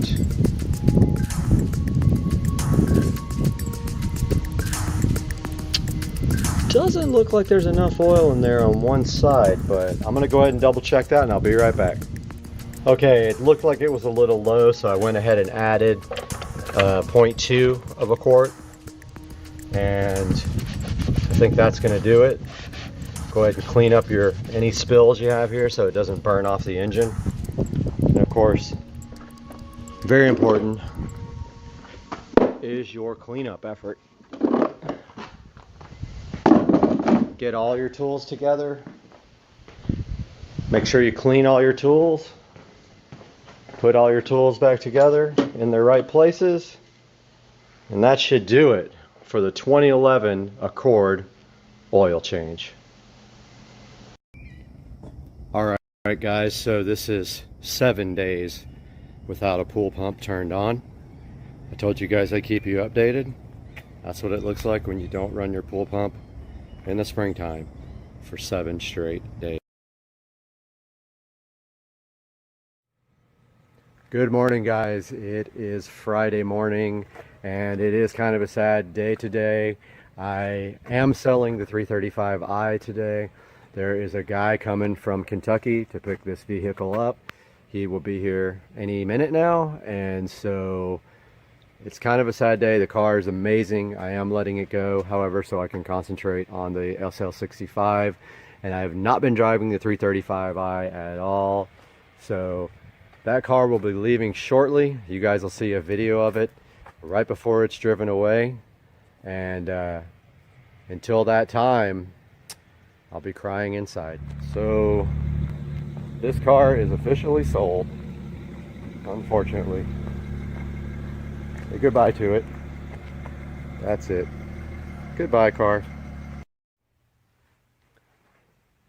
All right, guys, as you saw in the last video, the 335i is gone. You can tell now that I have room in my garage for something else. Look at all this space that I have now. So what's coming next? That's a good question. You'll have to wait and see. Tomorrow, I plan on bringing you guys some footage from the Cars and Coffee event. Me and my buddy with the Porsche will be going, and we will have an update then. Please like my video, subscribe to it, and you'll see what's coming next.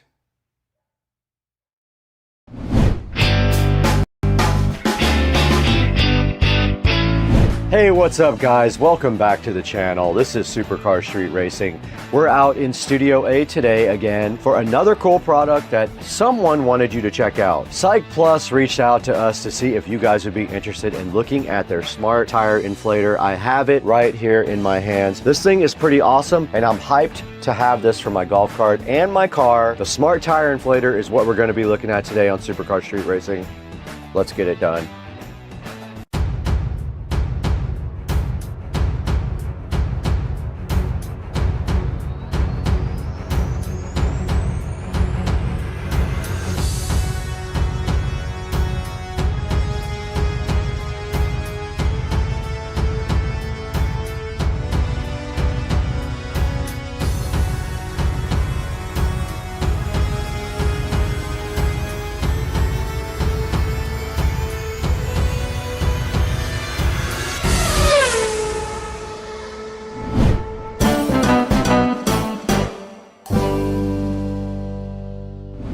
Welcome back, guys. You're on Supercar Street Racing. You are checking out our channel today, and I'm so happy to have you guys here. And today, Psych Plus reached out to us to see if we would be interested in taking a look at their AL7, and you can see it on the screen right here. It has some very cool features. It does some very cool things, and I think you guys are gonna love it. Now, it's $79.95 right now. It's about 27% off, but by the airing of this video, it might be a little more or a little less. Not sure yet when this will get out. It does support heavy-duty vehicles.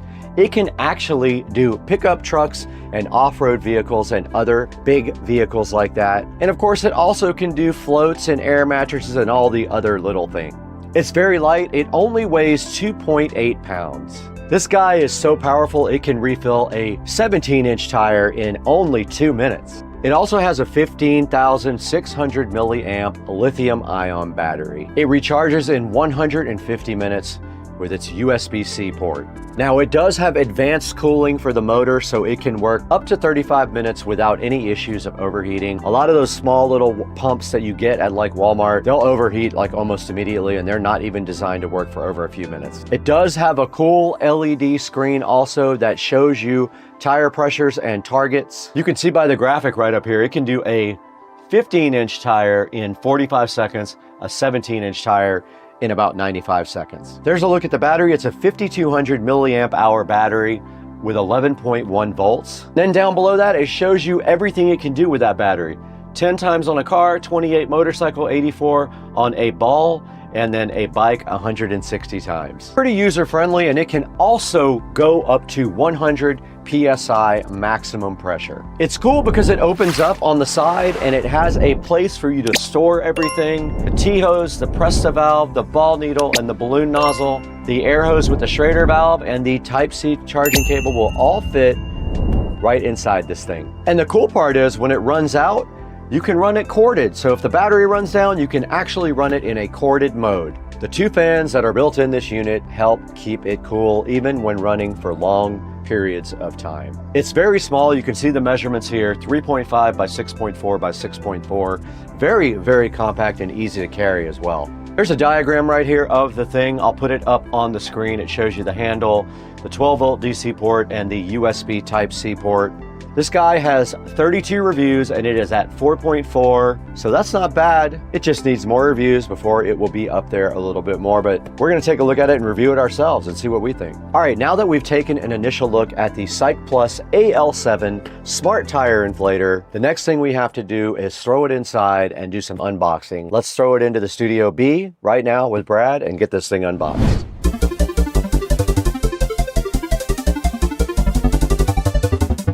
We have the SykePlus AL7 Smart Tire Inflator directly in front of me right now. And SykePlus was so hyped for you guys to get a look at this. And I am hyped because I will actually be able to use this on my golf cart. I have one tire that is very slowly leaking. So this will be great for that. We're gonna look at this today. On the side of the box, it just says Smart Tire Inflator AL7. Nothing on that part. You can see here, it's got a cool display right here. And on this side of the box, there is some product information here. And its pressure range, 3 to 100 PSI. It is rechargeable as well. That's a good look at the box there. And this thing is supposed to be pretty cool. It will blow up 10 cars, 28 motorcycles, 84 balls, or 160 bikes on just one charge. Also very good for RVs and pickups. It can inflate a 15-inch wheel and tire in 45 seconds, a 17-inch in 95 seconds, and it does everything. Off-road tires, pickups, SUVs, you name it, it can do it. Got a big 5200 milliamp hour battery at 11.1 volts. And it's got a large LED screen that you can see right here. Does a maximum pressure of 100 PSI. And it can work either corded or cordless. If the battery dies, you can go corded, even if the power runs out. It has built-in fans, which really help. A lot of these tire inflators get super hot. This guy has some fans to go ahead and help out with that. Even after 35 minutes, it should not be hot. Okay, directly inside the box of the AL7 SykePlus, we've got a user manual right up top. Inside the user manual, it has a packing list, shows you how to operate the screen and the buttons, how to connect a tire to it, and how to recharge it. Does have a built-in light, so we'll take a look more at this when we operate it. On top, there is a foam piece protecting the SykePlus right there. Nice packaging. I'll go ahead and say the packaging is very awesome. You guys can see it is well packaged. And everything must be inside here because there is nothing else in the box aside from the SykePlus and the manual. Now right here on the SykePlus, there is some peel satisfaction right here on the display. We'll go ahead and peel sat. Got them. And that is the rest of the unit. You can see here it does have this handy carrying handle right here. Very cool. Controls are right there. There is a USB-C port right there that is hidden when you slide the handle over. And then in the back here, there probably is a storage compartment. Oh, there you go. It just pops open directly like that. And inside they gave you a USB Type-C to USB Type-C charger. They gave you a connector for doing balls. Looks like it is for standard valve stems. You just screw it on the end right here. Just like that. And let's see if it will store back in there. And it does have the ability to store in there, and you can put your other stuff in there as well. There's plenty of room in there to put even this stuff back in. We'll need to see if it is actually charged. It is charged. It looks like it's almost all the way charged. And then we have to get out the user manual to understand how to operate it. First thing you do is just power it on, which we already did. You can see right there it is on. So it has 4 modes, and you go to the mode by pressing this button here. Now notice here, it's on car. If you press it again, it goes to ball, bike, and bicycle. Bike and motorcycle. Let's put it back on car. And then you set the target pressure. So however you want your tire to be inflated, you go ahead and move this knob to that PSI, And then you short press the power button to begin inflating, but you have to make sure that you are already connected to your tire, which we are not. There is also a light button right here. It turns on a nice LED light, very bright. Let's go ahead and power it off. And that is all there is to it. You can see the fan right here that keeps it nice and cool. Now let's go ahead and take it into the other room and put it directly on a charger and let it charge all the way up before we use it. Okay, we just completely unboxed the Psych Plus AL7 right in there in Studio B. We showed you everything included with this, what the unit actually looks like. We did plug it in and check that out as well. But now we have another mission. We're gonna actually have to test this thing out, and we're gonna do that in the Supercar Street Racing Garage, where the golf cart has a tire that leaks about every 10 days or 15 days. You have to put air in it. Let's take this thing directly out to the garage and test this on the Supercar Street Racing 72 volt lithium-ion golf cart. Okay, we got the Psych Plus right here, charging in the kitchen, and it is at 3 out of 4 bars. We're just waiting for it to charge up a little bit more, and then we're gonna take it out to the garage and work on the golf cart. So let's go ahead and get this thing out to the garage as soon as this is ready to go.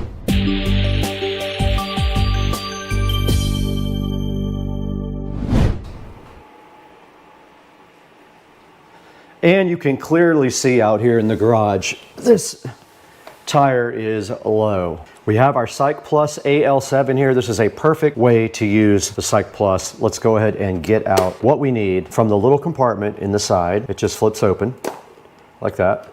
And that was the charger cable. We probably don't need that, but it also has your other connectors in it. There's my nice wheel and tire combo for the golf cart. This wheel and tire combo is low. You can see, I don't know where it is leaking from, but I need to take the tire off and take it to the tire shop. But for now, we get a chance to use our Psych Plus. And look, it has a place for your attachments right there. But to put this on, you simply put it on the wheel, the valve stem, and then you close this little latch, and this thing is ready to go. You can then shut the door here if you want to. There's the light. If you want to try the light, we can do that now as well. Let's just hold down the light button. And look how much that lights up our area here. It's very convenient. And this tire wants to be 25 PSI. So we hold down the power button, but we want to move it's almost like a volume control, but it's for PSI. We want to move that down to 25 PSI. To start it, you're supposed to just hit the power button briefly. There it goes. Dancing. Look how fast.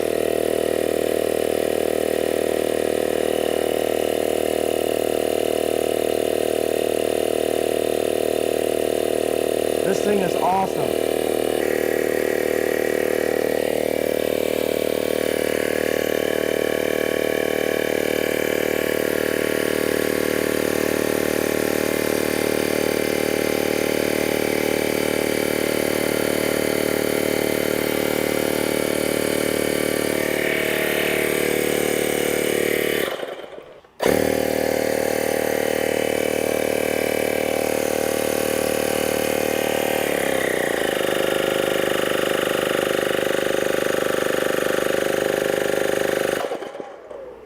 There you see it. It did inflate my tire to 25 PSI. Perfectly with no issues whatsoever. And I do love the light.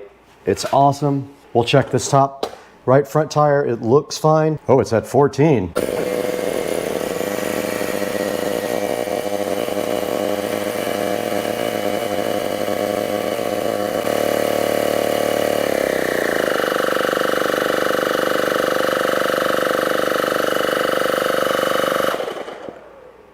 That simple. This thing is bad to the bone. See what we got over here. 13 PSI.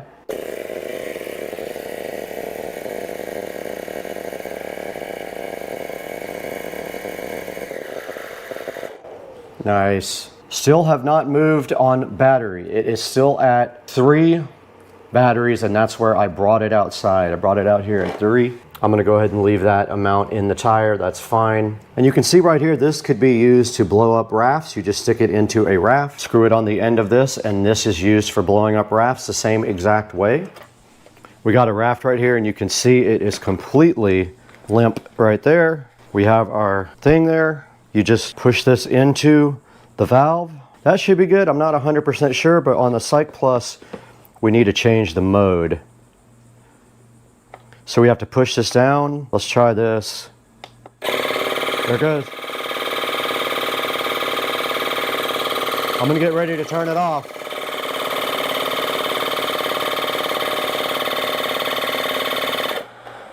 That worked absolutely perfect. Awesome. Love this thing. Now we just got to take this out and plug the hole.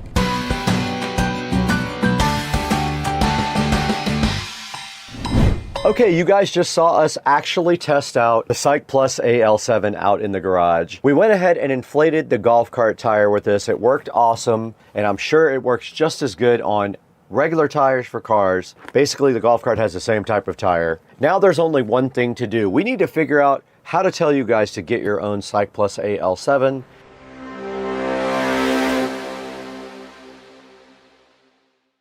Hey guys, welcome back to Supercar Street Racing. We are out here in Studio A for a first time in a long time, and that is because we had massive power problems out here that we just got fixed. We got a new electrical panel, we got new service, and the studio now has its own dedicated circuit instead of just pumping off of the house and just breaking all the breakers every day. We're out here again finally, and I'm so hyped to show you guys the Psych Plus AL7. Now, Psych Plus did get in touch with Supercar Street Racing and wanted you guys to check this out. It's sitting right here on the screen, looking so fly and fresh, and you saw on the video what we did there. We went ahead and unboxed that thing and went right out into the garage and pumped up that tire directly, and it worked absolutely perfectly. I encourage you guys to get this. It's very cool. It has a very long-lasting battery. It can handle heavy-duty loads as well. It has attachments for both rafts and also balls, so you can inflate any of those things with the Psych Plus, and it lasts forever and has a very cool light on it and built-in storage. So go ahead and check out Psych Plus, the AL7 tire inflator, and let me know what you think about this thing. I absolutely loved it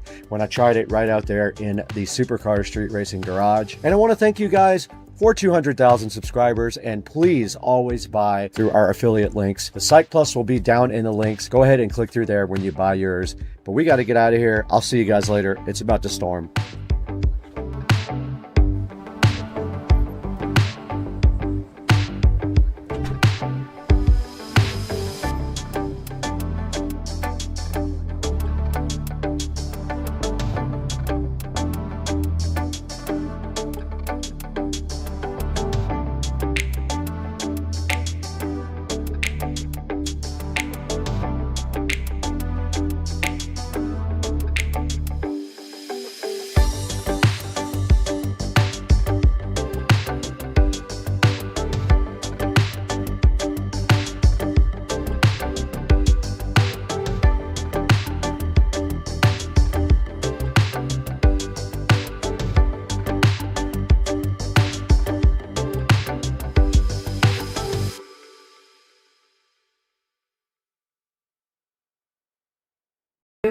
Three.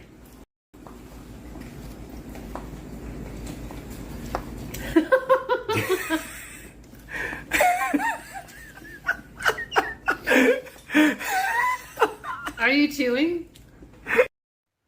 Hey, welcome back to the channel, Supercar Street Racing. I'm Brad, and I'm so happy that you guys are here with us today to take a look at this project for the Garage Find 10-year-old mini bike. So a little bit of backstory, because I shot some footage and ended up deleting it because I didn't think this project was going to actually happen. So the mini bike comes with just a regular incandescent bulb headlight. We wanted to do a little bit of upgrading on it, so I did order this light here, and it actually has a black housing, not a chrome one. I don't know why it looks chrome on here. So we ordered this light, and then come to find out it was not the right size for the stock mini bike housing for the headlight.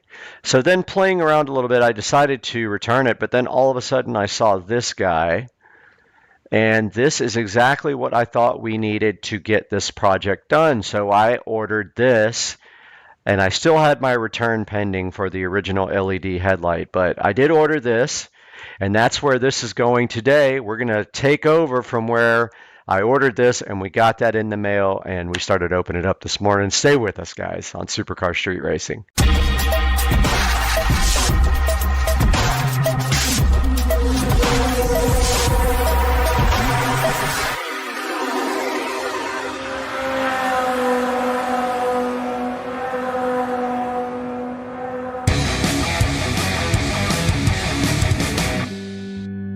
Okay, we got our brand new housing for our light. And did I already lose the nut that goes with it? I might have already, oh there it is. I ordered this new housing because this light wouldn't work with the stock housing. It works with this housing. We have our very dangerous, and do not try this at home, power supply, 12 volt power supply. We have our connector here, and I know that when it's like this, from the pictures, that's negative over here, and that is positive. So we're going to turn on our very dangerous, do not try this at home, 12 volt power supply, if it will reach. Never do this. This is, I don't have a real 12 volt power supply, so we're using battery charger.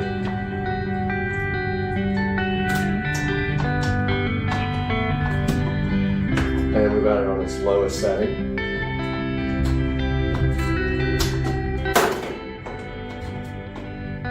So now we just, that did nothing. That did nothing. That did nothing. Why?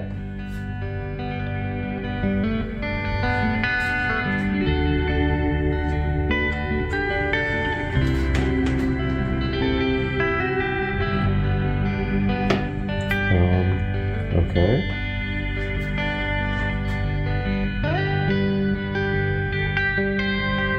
Okay. So that works. They're very bright.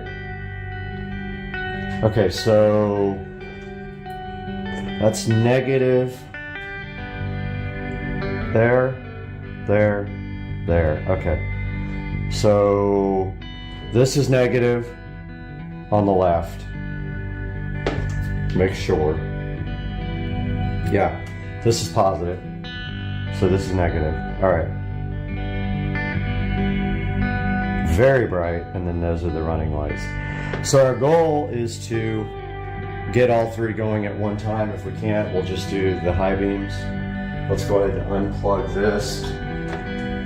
So we got our battery charger unplugged now, everything's safe. And then we can mark negative and positive on this connector. So let's just go ahead and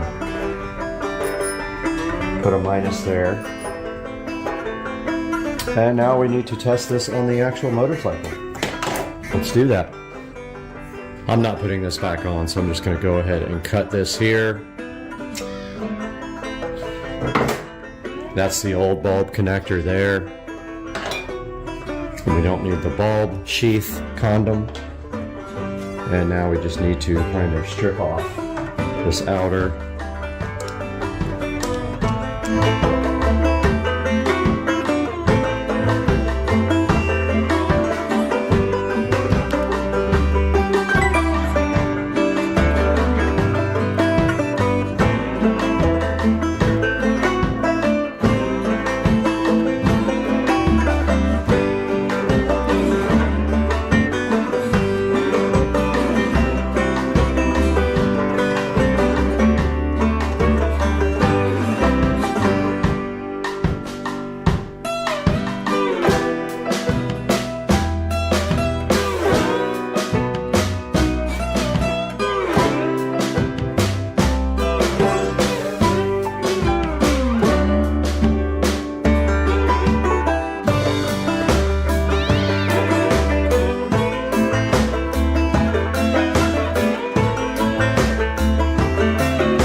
So I'm gonna start it up just long enough to see if this works.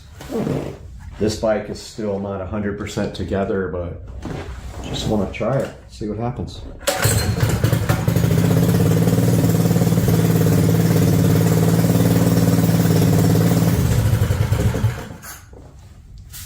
All right, it does work. It's not a solid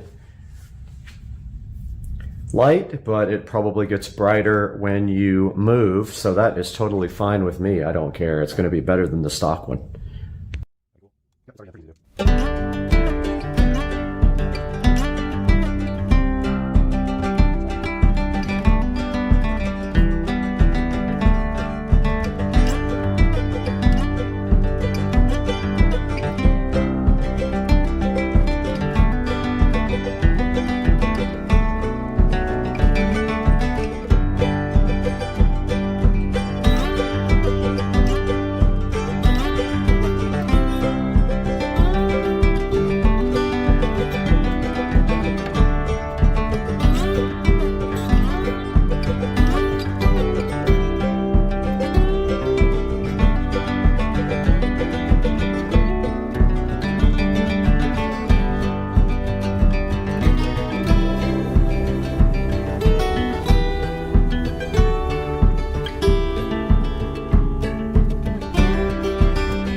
So I wish I could explain to you guys what's going on here. There's absolutely no way to get a nut on the end of a bolt right there. It's just not happening.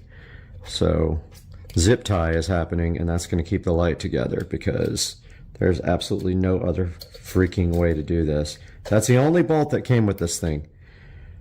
If they expect you to use that, there's no way without serious modification to this housing, and that means dremeling it out or cutting it or something, because that's not going to stick, dude. There ain't no way.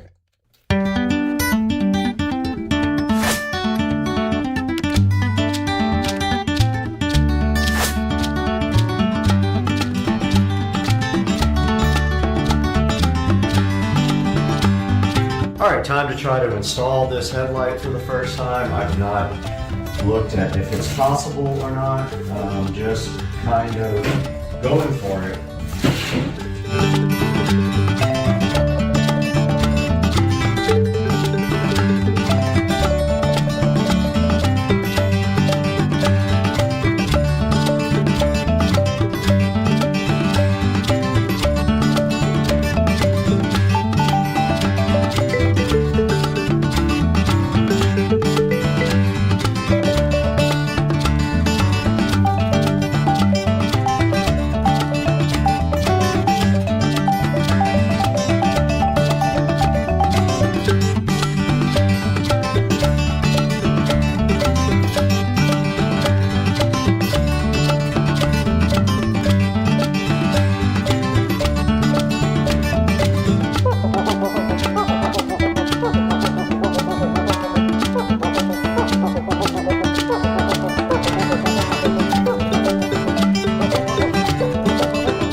Alright guys, the paint has dried for a while on our bolt, so let us go ahead and try to mount our brand new LED headlight. And I just realized it goes this way, right? Okay. So it looks weird on the top bracket. I'm going to mount it on the bottom bracket.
Alright guys, I got the LED headlight mounted on the bike. I used some spacers and some washers.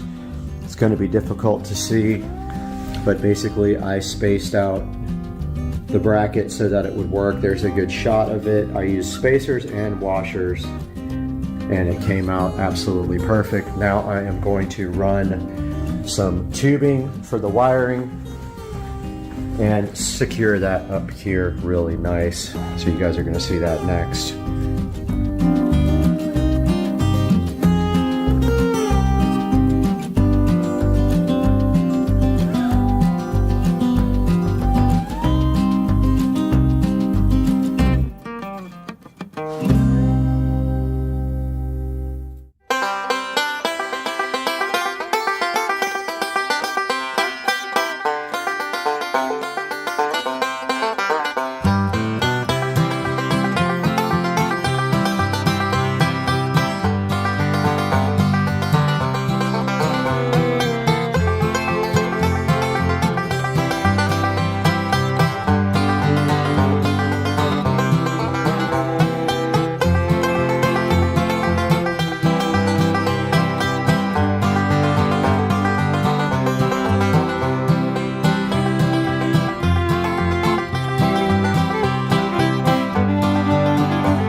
Guys, welcome back to Supercar Street Racing. Wonderful day here on the channel.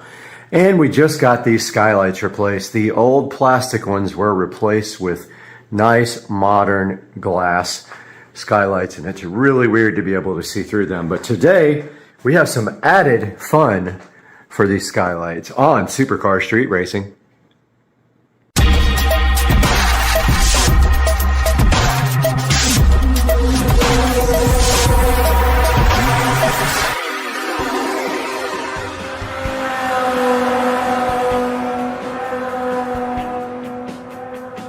Guys, today on the channel, we are going to get the skylight insert, these, whatever this is called, the inserts where the skylights go up to the ceiling. We're going to get those painted if we have enough paint. Hopefully we do.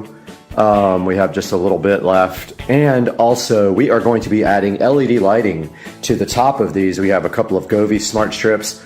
So we need to get that ladder out, get up there, and see what is up there. So we're going to be doing that next. Let's grab that ladder.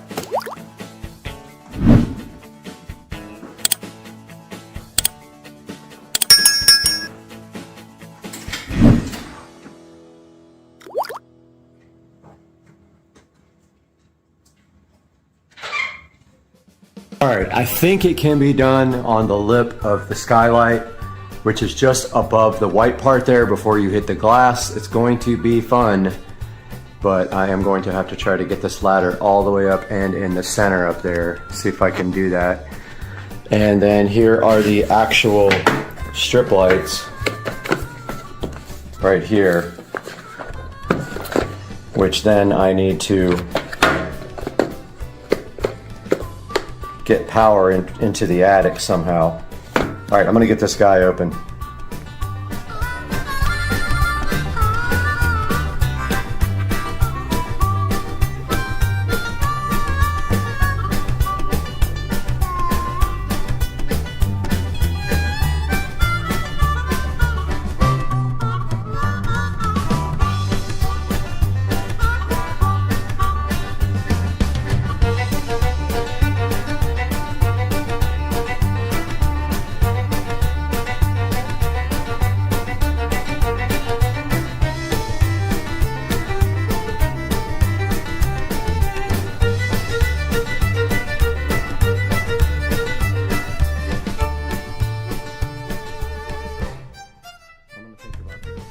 Okay, so I have to get at least this part through the wall up there into the attic to get power to these things.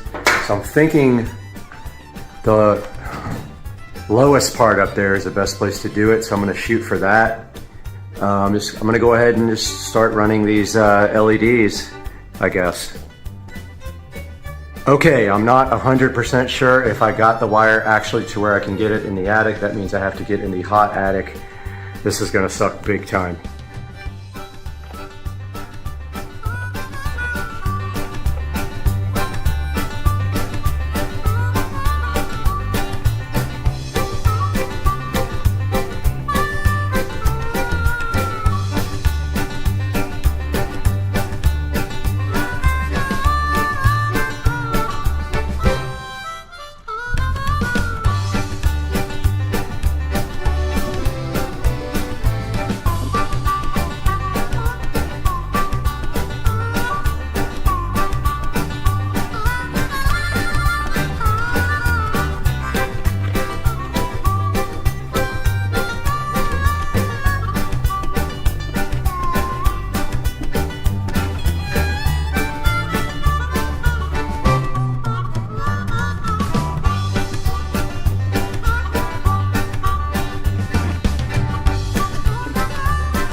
Okay, I'm not 100% sure if I got the wire actually to where I can get it in the attic. That means I have to get in the hot attic.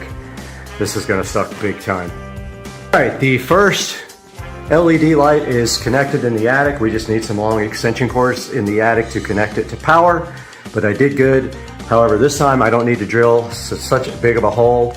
I'm gonna send one of my paddle bits right through it this time.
As you can see, the lights came on.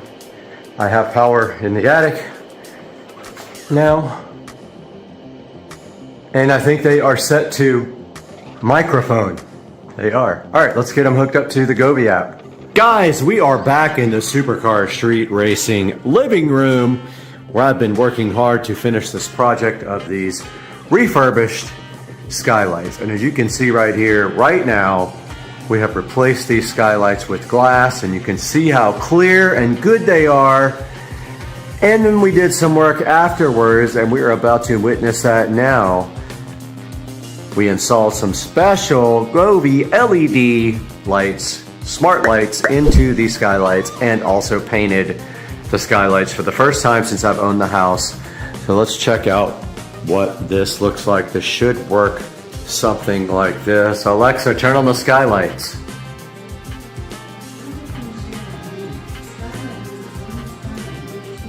Alexa, turn on skylight number 1. Alexa, turn on skylight number 2. And there we have it. For the first time at night, we are checking out the Supercar Street Racing enhanced skylight action here. And this is quite a sight to see. Look how good that looks, guys. The Supercar Street Racing skylights in action. We have taken these skylights from just a normal skylight, which you couldn't see through, to something special. Now let's get a thumbnail for the Supercar Street Racing channel. And there we have it, guys, the Supercar Street Racing enhanced skylight experience in the living room, looking oh so fresh to death. And these are the Govee 16-foot LED strip lights, looking so fresh. And we will see you guys next time. Please like and subscribe and click through our links to buy anything on Amazon, not just what's in the description. Anything. Click our links in the description, buy anything you want. We get a few dollars here and there. But as you can see, we have installed LEDs and painted the skylights and replaced the skylights with modern glass. And it looks oh so fresh to death on Supercar Street Racing. See you guys. All right, we're out here with my neighbor who broke the car like 5 times already today. He lost it. Blame that on me. All your fault today. He lost the hood pins twice, 3 times. You definitely did. He's struggling with the clutch though. We're trying to beat this rain cloud. Lost my hat. Last time he drove the car, the coupler flew off. Sprained my chest muscle trying to put it back on.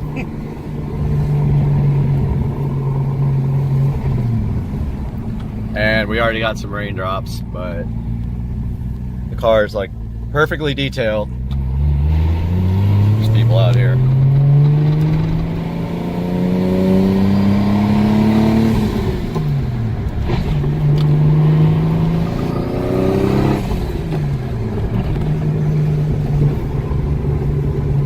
Raindrops.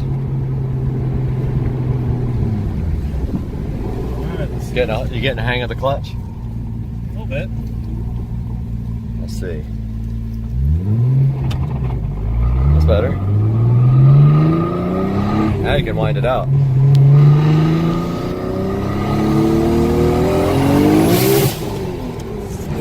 That's ridiculous. This thing is so violent. Oh my god!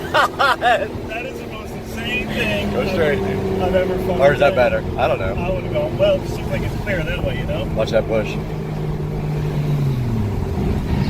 Push.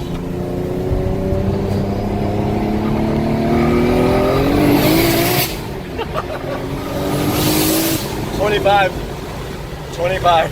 That is 25 pounds of boost. I saw it.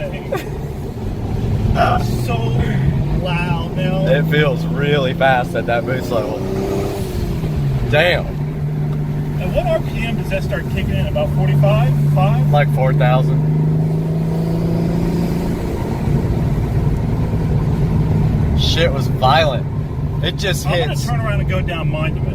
Alright. I think it makes more sense. Dude, it hits. The thing is it does spool a little later, like 4,000. But when it does spool, fuck you. What's his problem? I don't know. When it does spool, it fucking spools immediately.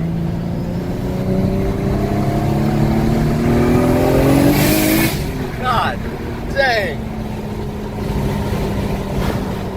I can't wait to get it up forward to let it roll. That E85, man, that feels amazing. Feels. I know for sure. Is fifth hard to get into? No, fifth is straight up though. You're trying to go all the way over. It's not all the way over and right. It's just straight up. That's third. That's it. Damn.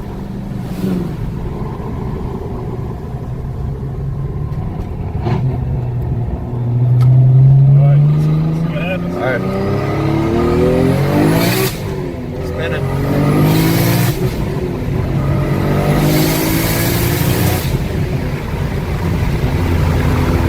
that fit? Hard to tell. That's it. That It rips. It just fucking rips, dude. It feels just like my old Supra. I mean, that is absolutely amazing. How And it's not even turned up yet.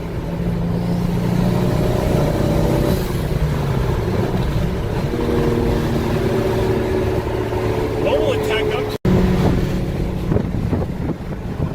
Thing fucking rips.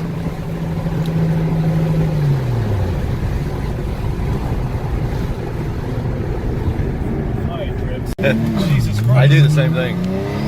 Ah, shit, here comes the fucking rain. Damn. Yeah, we're fucked. Yeah, let's head back. Fuck. Damn, that sucks ass. Shit. Just plus a U-turn here? Detailed it, yeah. What's your... Yep. There's two alligators. One there, and one right there. I don't know if you can see that guy, but this dude's right here, and he just ate salad.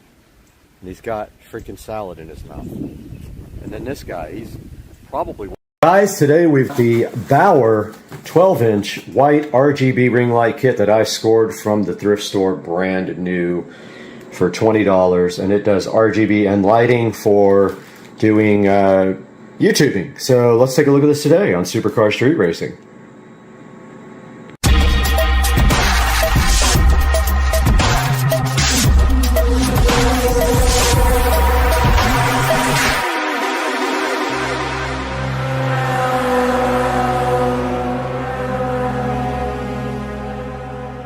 Guys, welcome back to Supercar Street Racing, and today we have this thrift store find Bauer 12-inch white RGB light kit.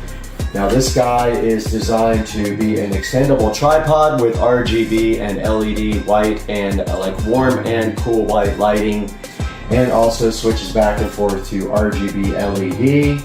You mount your phone right on the thing, and it is actually on right now, and I am talking to you through this device right now. So let's take a look at what this thing can do. Taking a little deeper look at this Bauer 12-inch RGB ring light kit. Basically it has a 360-degree head and a 62-inch tripod system that comes with it. And the cool thing about this guy is that it has a remote, and you can see on the back here, you can go through 12 different RGB colors with the ring. You can go through 7 RGB special effects. Now I already saw one and it was pretty cool. And also you have white light mode. There is a white, a natural, and a warm light mode. This is the actual phone clip, so this is designed, you can rotate it, turn it, and it also stretches out so it will fit my phone, and mine's an S23 Ultra 5G. And also this is the ball head for the actual light itself, and that moves. Here is the remote that came with it. I haven't even pulled out the little battery condom yet, but boom, there is the battery condom out, and you can see the remote right here with all the features that this thing can do. There is also a wired remote on the actual wire, like most of the lights have. It works on USB power, and this is a look at the tripod on how it will fold up. Now let's take a look at how this thing is actually assembled. Alright guys, in the Supercar Street Racing kitchen now we have the Bauer tripod, and you can see the setting on warm white right now. And here is the actual phone clip that it was connected to for the clip you just saw last. Now how this thing is assembled is you will get the tripod right out of the box like this. You will go ahead and extend the tripod out. This ring will be packaged separately, as will this phone clip, and will this ball joint right here for the ring light. So you basically put the ball joint onto the top of the tripod first. Then you screw the ring light onto this ball joint here and tighten this little disc. Then screw the phone clip mount inside of the ring of the Bauer tripod system. And you can see right here, right now on the remote, that it does have all the controls here. And if we hit this control here, that changes, it says right here, mode. that changes the actual color temperature of the white light. So there are 3 different settings: white, warm, and natural. And this bottom button here, when we press it, we get this awesome LED effect, which is great for like a background shot if you need like background effects. There's the next color effect, and the next one. This thing is very cool. And then we got flashing, of course, fading. That looks like it's like dissolving between colors. And then there's your little ring effect. This thing is very cool. This thing might end up on the wall in the studio, or I might buy another one because that's awesome. And I'm just here going through these lights. RGB effects, those look like solid. And there is back to the beginning of the RGB lighting effects. And then also on this remote, you can control the brightness with the up and down button. And maybe you can't do it when it is on this effect here, but that is for solid colors, or maybe the white light. Let's see.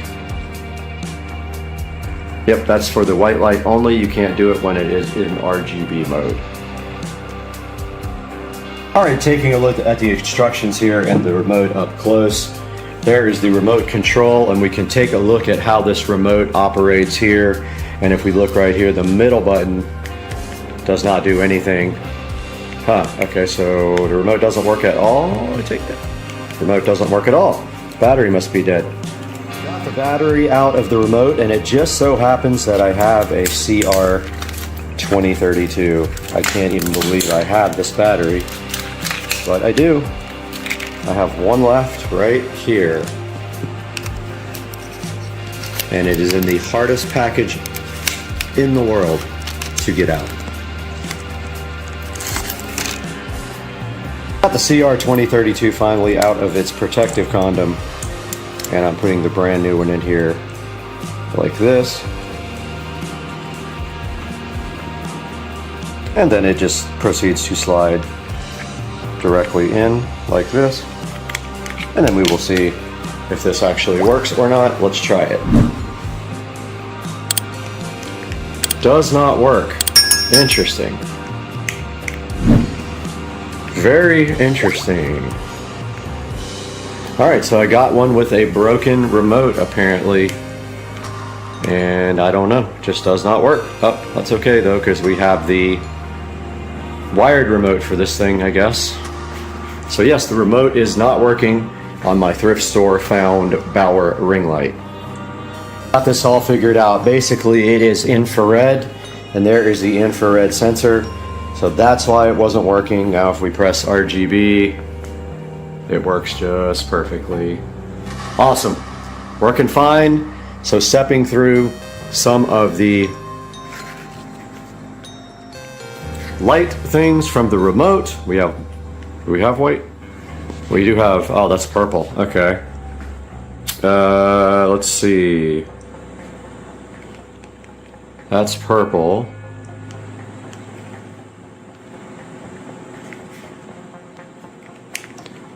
Let's see.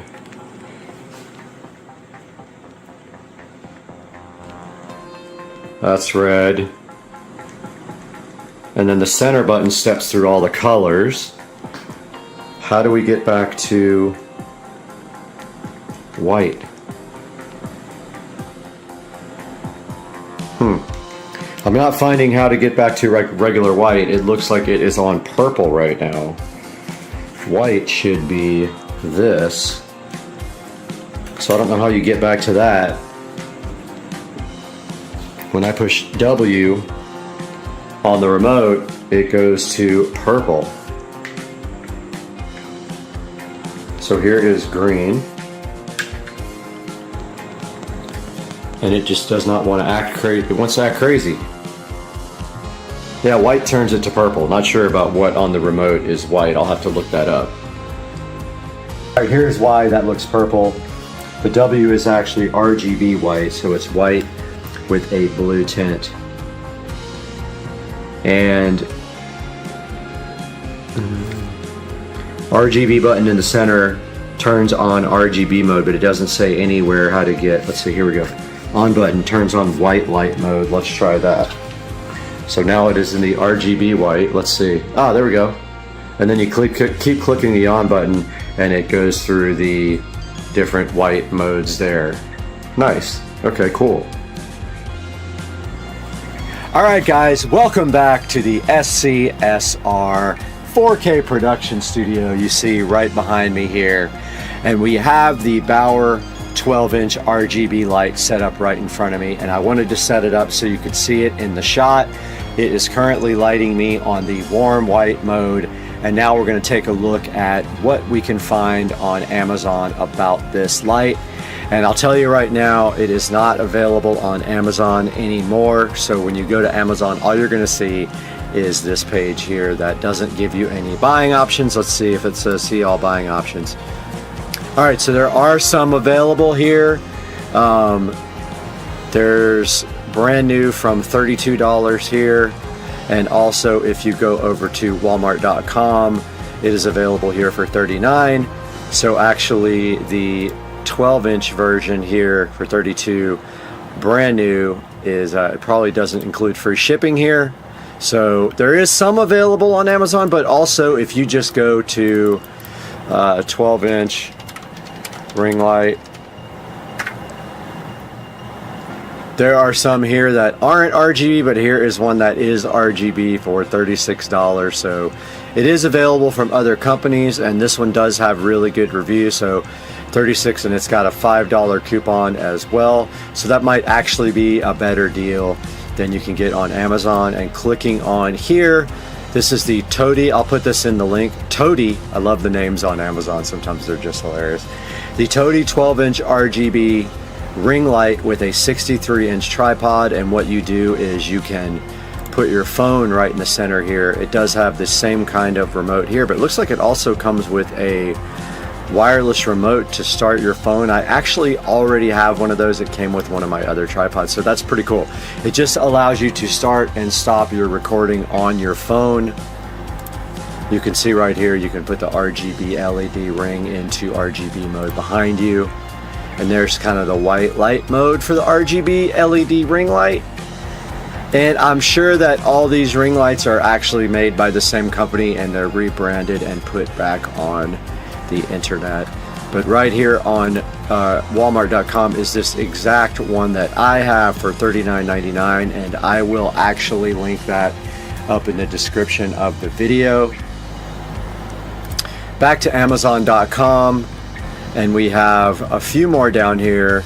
Here is a 10-inch, and there is a few more 12-inch here that are just RGB, or just white LED, not RGB. But here's another one. We'll at least see 12-inch ring light with stand, $39. Does have the wireless remote as well, it looks like. Yep, does come with the wireless remote, but I don't see the handheld remote with that. Looks like maybe it doesn't have that. Let's see. Maybe not. So this one doesn't have the handheld remote, but does have the little clicker to start and stop your phone. And you have several other options down here. There's the Hdmi, which I actually have done a review on their tripod before on the channel, so make sure you go check that out as well. And looking down, there's the Stally 12.3-inch RGB ring light with stand. It does also come with the different type of remote and also a clicker to start and stop your videos. So that's kind of cool, where you can set up on the other side of the room and use the little clicker to just hit go on your phone to record. And I'm sure there are plenty of other options on here. They're pretty much all the same, and they're made by different manufacturers, and people just buy them and repackage them and just resell them like that. Guys, I want to thank you so much for being a supporter of Supercar Street Racing. It means so much to me when you click on my videos and when you watch them all the way to the end. Anytime there's a link in the description, and it doesn't matter if it's a link for this product here or for another product, if you can click through one of my links before you buy anything on Amazon, It will give me a small commission and help support the channel. I don't make money on the channel. I actually lose money. So please buy anything on Amazon through one of my links. Click my link, then look for whatever you want and purchase it, and I will get a commission. The channel would be grateful. Please like and subscribe. Check out all the products in the links. We'll see you guys next time on Supercar Street Racing.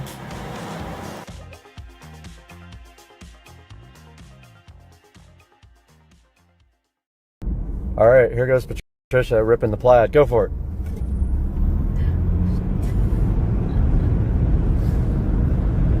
That wasn't to the floor, was it? No. All right, guys, we just got back from Walmart. I had to get a few things. Not this for the car, but I did get some microfiber towels, and I've got some stuff to detail the brand new 2023 Model S Plaid. Let's get to doing that right now on Supercar Street Racing.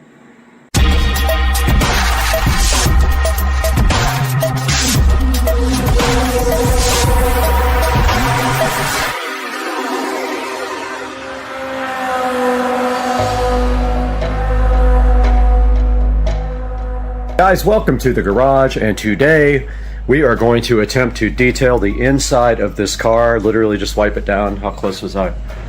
2 inches. Good parking job, huh? Almost got that front plate holder. And we have some unique products here to use. First of all, we have this aerospace protectant that you can literally use on anything.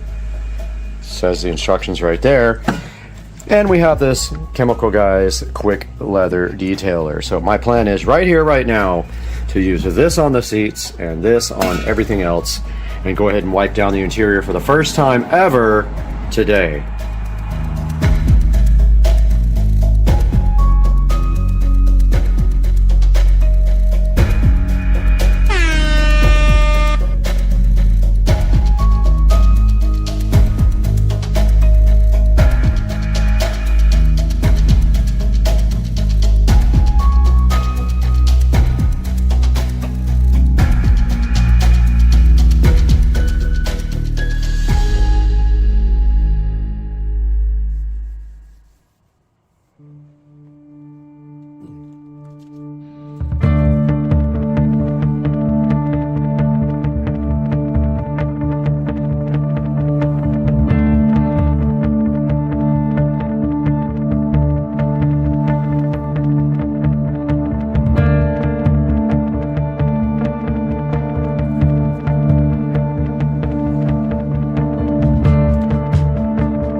All right, we just finished wiping down the interior of the car. I tried both the Chemical Guys Quick Leather Conditioner and the 303 Aerospace Protectant. I like them both.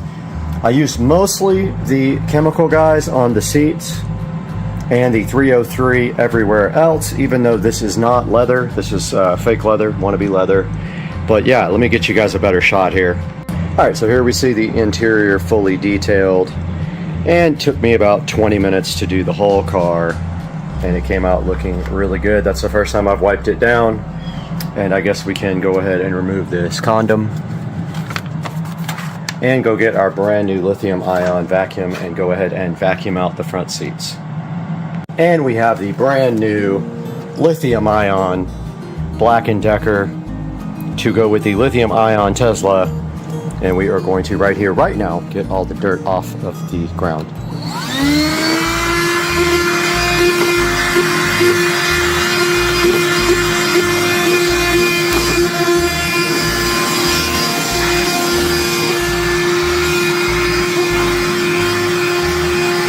Whatever that is does not want to come up.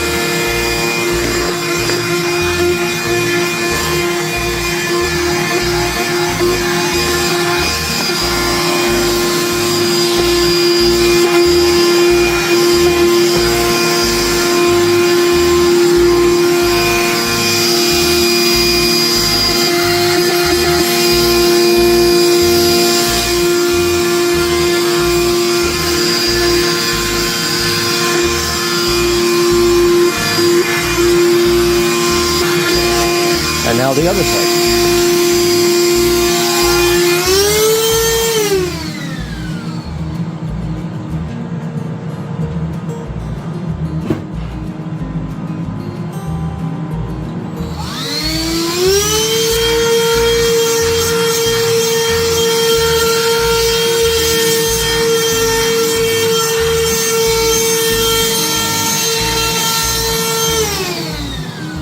All right, just recording a quick little outro here. We're in the beautiful Supercar Street Racing Studios. Good to see you guys. We just got back from the LZ Invitational and we were finishing up this video, and I just wanted to do a quick outro. The products that I used did leave a little bit of streaking on the car. I don't know if that's related to the actual leather that Tesla uses or the fake leather that they use, but it did leave a little bit of streaks, which I think will go away, or just wipe down and it will go away. But overall, completely happy with the first wipe down of the interior of the car. And the car did go over to All Set Auto for tint, and then to Tesla for some paint correction stuff that they need to do from the factory. Guys, thanks for joining us today. We'll see you guys again really soon on Supercar Street Racing. Hey, what's going on, everybody? It's Friday, Supercar Street Racing here, Brad, and just wanted to give you guys a little bit of an update. The car is still with Tracy at Tuners Inc. I'm letting him take his time. He's doing me a lot of favors on this car. So he's taking his time on it, and that's totally fine. But I sold the roll bar. So someone is actually on the way right now to get the roll bar. I wanted to just update you guys really quick on what is going on with the car. But basically, Tracy is putting in the ethanol sensor, the fuel composition sensor, and the AEM boost control solenoid. So we'll be able to control boost directly from the AEM. Now the plan is we're going to be running E85 full time. We already installed an extra fuel pump and the injectors, and we will be running 30 psi of boost full time, or maybe more, depending on if that turbo is efficient or not. So that's just a little quick update. I know I haven't posted any content, but as soon as I get the car back, the next thing we're going to be doing is refinishing the dash. So stay tuned, everybody. Supercar Street Racing. All right, here's a look at the roll bar. You guys saw my video where I removed this, and someone is on the way to pick this up right now. I sold it literally for half price to get it out of my garage. There's a roll bar, shift light, and any minute now somebody should be pulling up for this thing to get it out of my life. Hopefully he'll buy this strut tower brace too, but I doubt it. Anybody wants an IS300 strut tire brace, let me know. Welcome back to Supercar Street Racing. I'm Brad, and this is my 2023 Tesla Model S Plaid, and we're going to take a look at that today on the channel. Stay with us.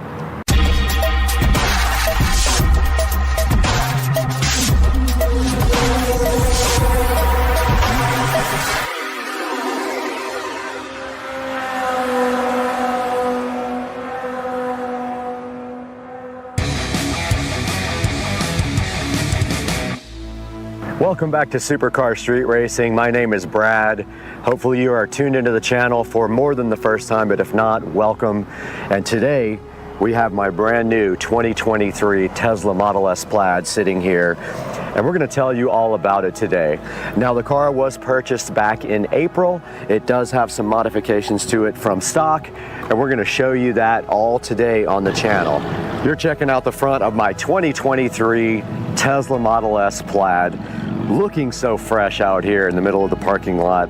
And I wanted to take some time today to show you guys the front of the car, some of what has been done to it, and some of the unique features of the car. And of course, the first thing you can see here on the car is that the car is wrapped, completely wrapped in a satin wrap. Now you can also see in the front of the car that the headlights are also wrapped in satin, and I was a little bit concerned about that, but actually it has not been a problem. They're actually really bright, and it did not affect the brightness of the headlights at all. Taking a look at the front also of the 2023 Tesla Model S Plaid, there are a few other modifications here. You can see right here that we have the carbon fiber front V right underneath the modified black Tesla logo right here, and then down below that we have the carbon fiber splitter down here, and that thing is called an apron, and it literally just sits right on top of the regular bumper and gives the car an enhanced look as well, a more sporty look, and it does match the carbon fiber rear wing that we will show you guys, carbon fiber rear spoiler we'll show you guys here shortly. That is the extent of the modifications on the front of the 2023 Tesla Model S Plaid. Now let's take a look at the side of the car. This is my 2023 Tesla Model S Plaid. I'm happy to have you guys here on the channel checking it out. And taking a look at the side of the vehicle, the first thing you will notice probably right away, if you're familiar with Teslas, is that I do have aftermarket wheels and tires. Immediately the first thing I did when I bought the vehicle was go ahead and order my wheels and tires. Now I did get the car with the 19-inch Tempest wheels and tires because I didn't want to pay the upgrade for the 21s. I figured I could take that money and use it and get whatever I want. I did end up ordering the BC Forged HB04s in matte black. And there you can see how they look, and I did order the hardware also exposed for the three-piece wheel, and the bolts are actually matte black as well. And apologies, I'm in a flight path right now, but that's just what happens. Now keep on looking at the side of the Model S Plaid, you'll see some other cool features. I do have the hardware 4 version of the Model S Plaid, and so this has more cameras and no sensors whatsoever, all camera based, and that is what you're seeing right here is the hardware 4 camera. And if you notice right on top of the hardware 4 camera, we do have some carbon fiber camera covers, which I think add a nice accent to the side of the car here. And then moving down the car a little bit further, and you can see it just opened by Bluetooth, we do have the carbon fiber mirrors as well, looking really good, and they do also match the carbon fiber camera covers here, and also the carbon fiber that you're about to see in the next picture. All right, we're towards the back of my 2023 Tesla Model S Plaid now, and you can see right there that the door handles did pop open because of the Bluetooth phone. And here we have the carbon fiber caps for the Model S handles, and they look awesome.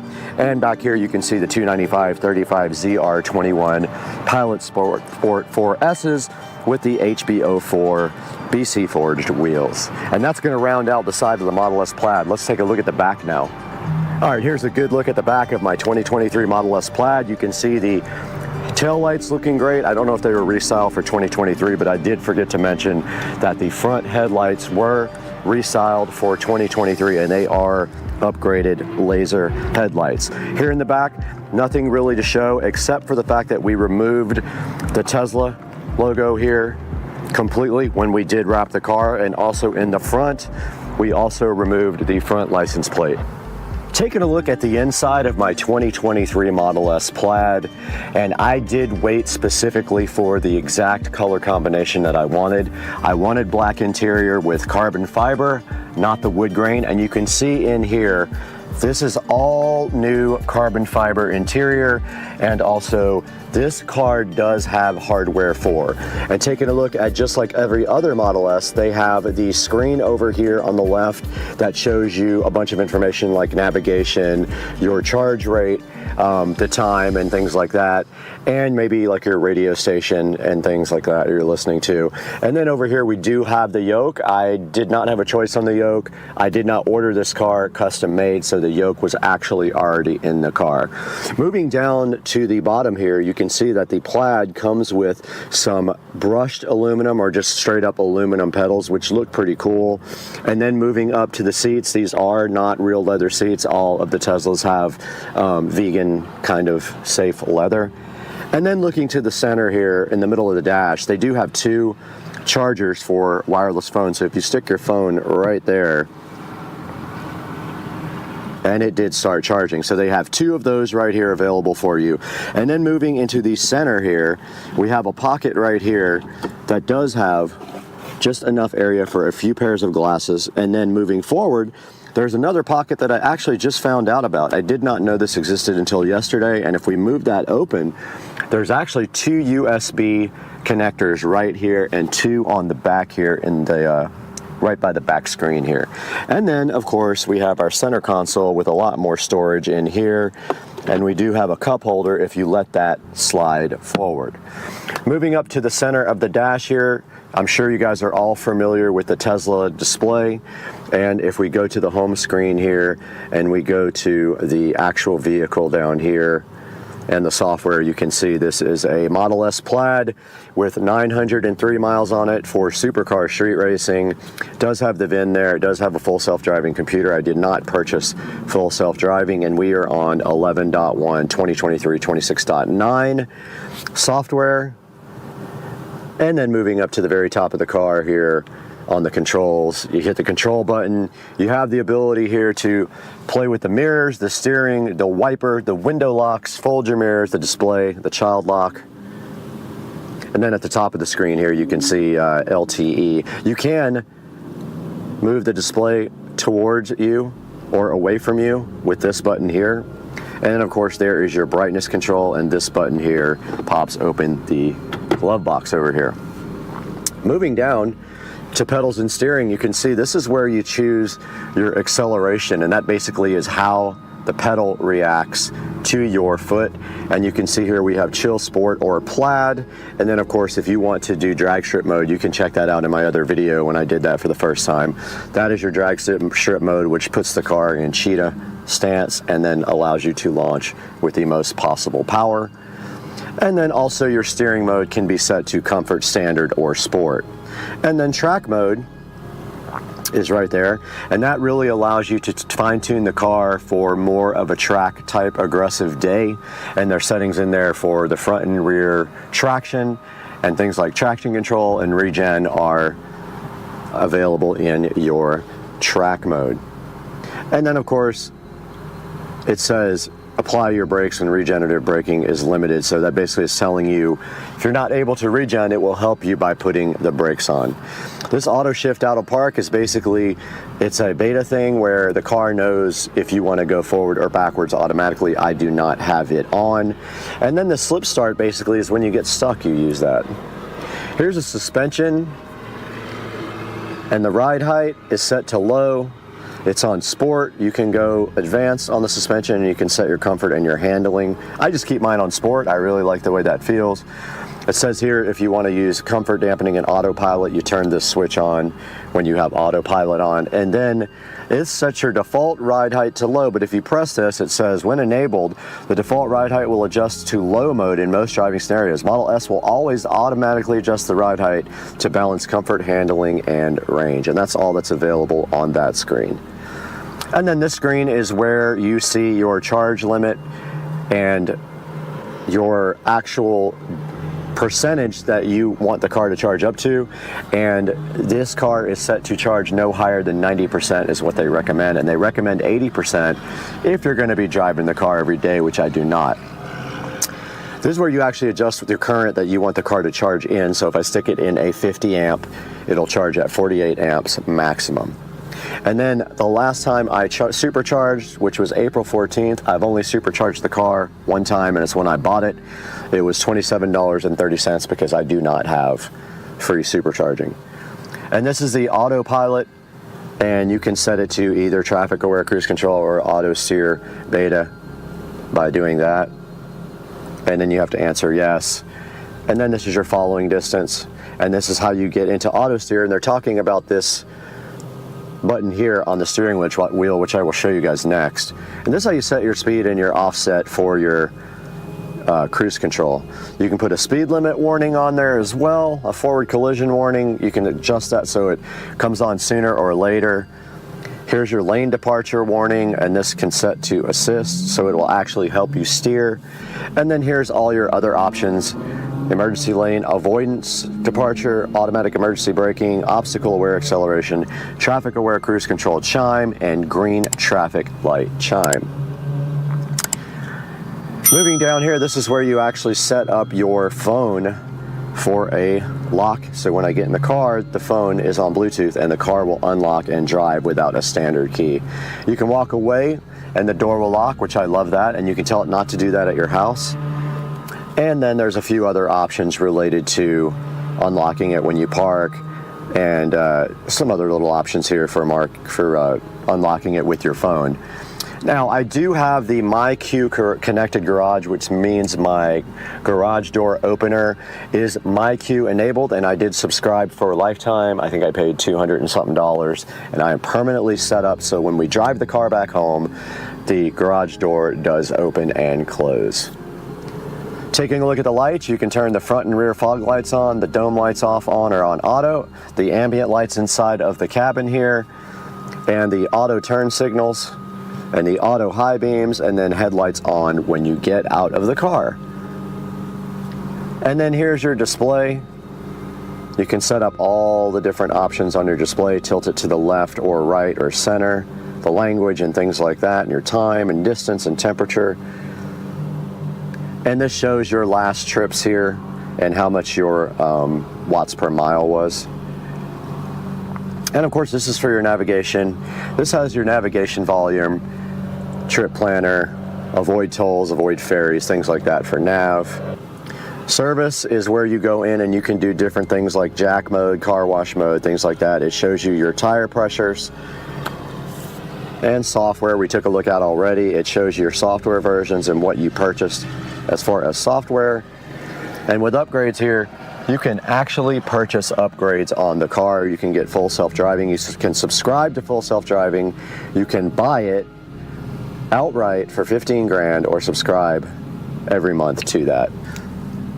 And that's a look at the left side of the menu. Taking a look at the bottom part of the menu is where you can go through things like your phone connection here. These are your cameras, so when we hit the camera button, we see all the cameras.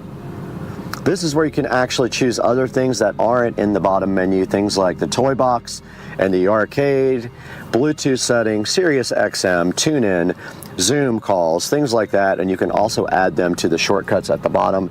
These bottom ones are all shortcuts. TI is tune-in radio, but just beware when you do tune-in radio on this car, they put their own commercials in related to you having a Tesla. So they know that you're tuned in a Tesla, and they put commercials in based on that. And that right there is your actual browser. And there's your Bluetooth and your Sirius XM. And that is a look at the bottom of the actual screen.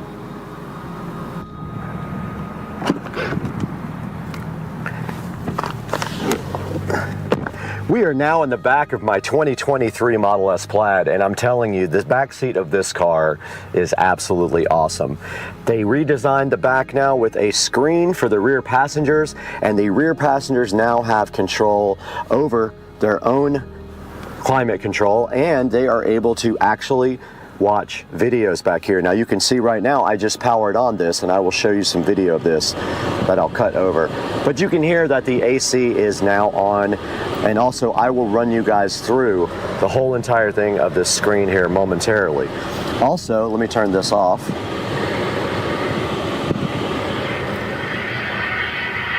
And of course, here comes the plane.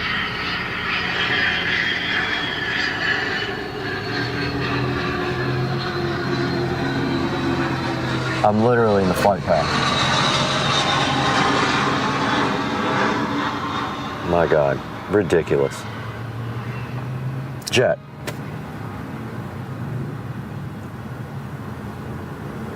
So also in the back of my 2023 Model S Plaid, there are 2 USB-C ports here, and I did confirm that would charge my laptop just with a USB cable. It's perfect for bringing your laptop along and charging.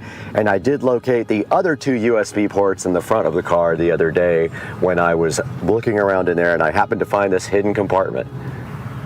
Now the seats in the Model S Plaid are very comfortable. I'm in the back and I'm not very tall, and I have the front seat all the way forward, but I can still sit comfortably back here, and I think they're some of the most comfortable seats I've sat in a car. We are back in the back of the 2023 Model S Plaid to give you a closer look at the climate control and the controls for the entertainment system in the back. And you can see right here, we have controls for our climate control right here where we can adjust the back seat temperature. And that is the little fan control here. We have controls here for the seats, the heated seats. And then we have the capability to look at our music, what's playing back here.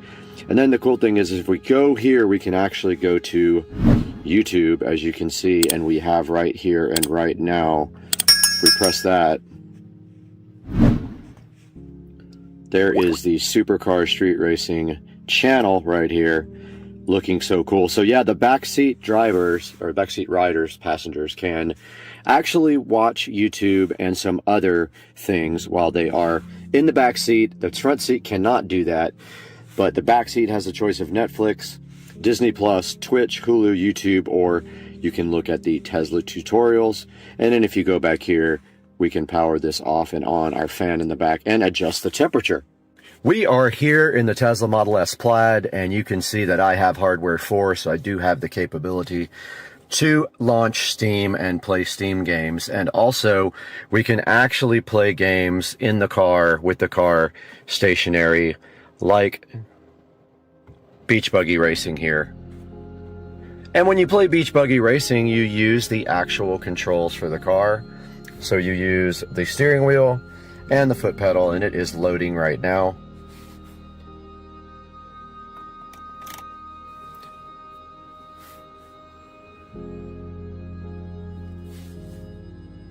And I am trying to figure out why there's no sound. But the sound isn't what's important right now. It is important that you see that this plays with the stock factory steering wheel and gas and brake pedal. You can see here I am steering this guy with the car, and I do have my accelerator pedal. So that is how you play games while you are sitting still in the Tesla Model S Plaid. All right, we are back in front of the Model S Plaid screen here, and you can see that we are in the arcade. And if we hit launch Steam Beta here, it will take a couple of minutes to launch. There it goes, so it is starting up right now.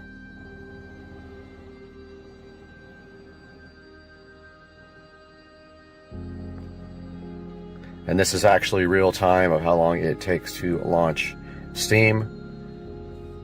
So it has been about 25 seconds since I did it. There's the Steam logo. And here we are in front of the screen, and you can see right here, we can actually install all the games that we have inside on the PC in the car and play them with Steam. So I just wanted you guys to check that out real quick, what that looks like. This is a look at the frunk in the Tesla Model S Plaid. Nothing much to see here. I've only been inside here one time. The only thing in here of note is a tow hook and the ability to change your washer fluid. Nothing else to see. Very clean. The probably first or second time I've ever opened it. All right, we're around back at the trunk of the Model S Plaid, and I purposefully left everything in here so you guys could get a good idea of the space that this thing has. And you can see I have a large Walmart box in here I have to go return. I have my camera equipment here and some shopping, and my charger right here is right underneath these clothes. And I do have the Tesla wall connector there, the Tesla mobile connector, sorry, not the wall connector. And that is what I use if I have to charge, which I really never have because I don't really drive the car that much. But that's a look at the back of the car. You also have the switches for the back seats right over there on each side of the seats as well. All right, guys, I hope you enjoyed a look at my 2023 Tesla Model S Plaid. And we hope you guys will like and subscribe to the channel and stay tuned for all the fun things that we're going to be doing with this car on Supercar Street Racing. We'll see you next time.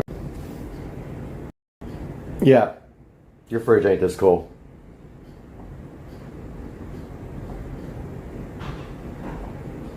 But you can get Govee lights and it could be just as cool. Guys, welcome back to Supercar Street Racing, and we have the brand new Amazon Fire Stick 4K sitting right here next to us to look at today. It has some great new features. We're going to talk about it, install it, and see what the hype is on Supercar Street Racing.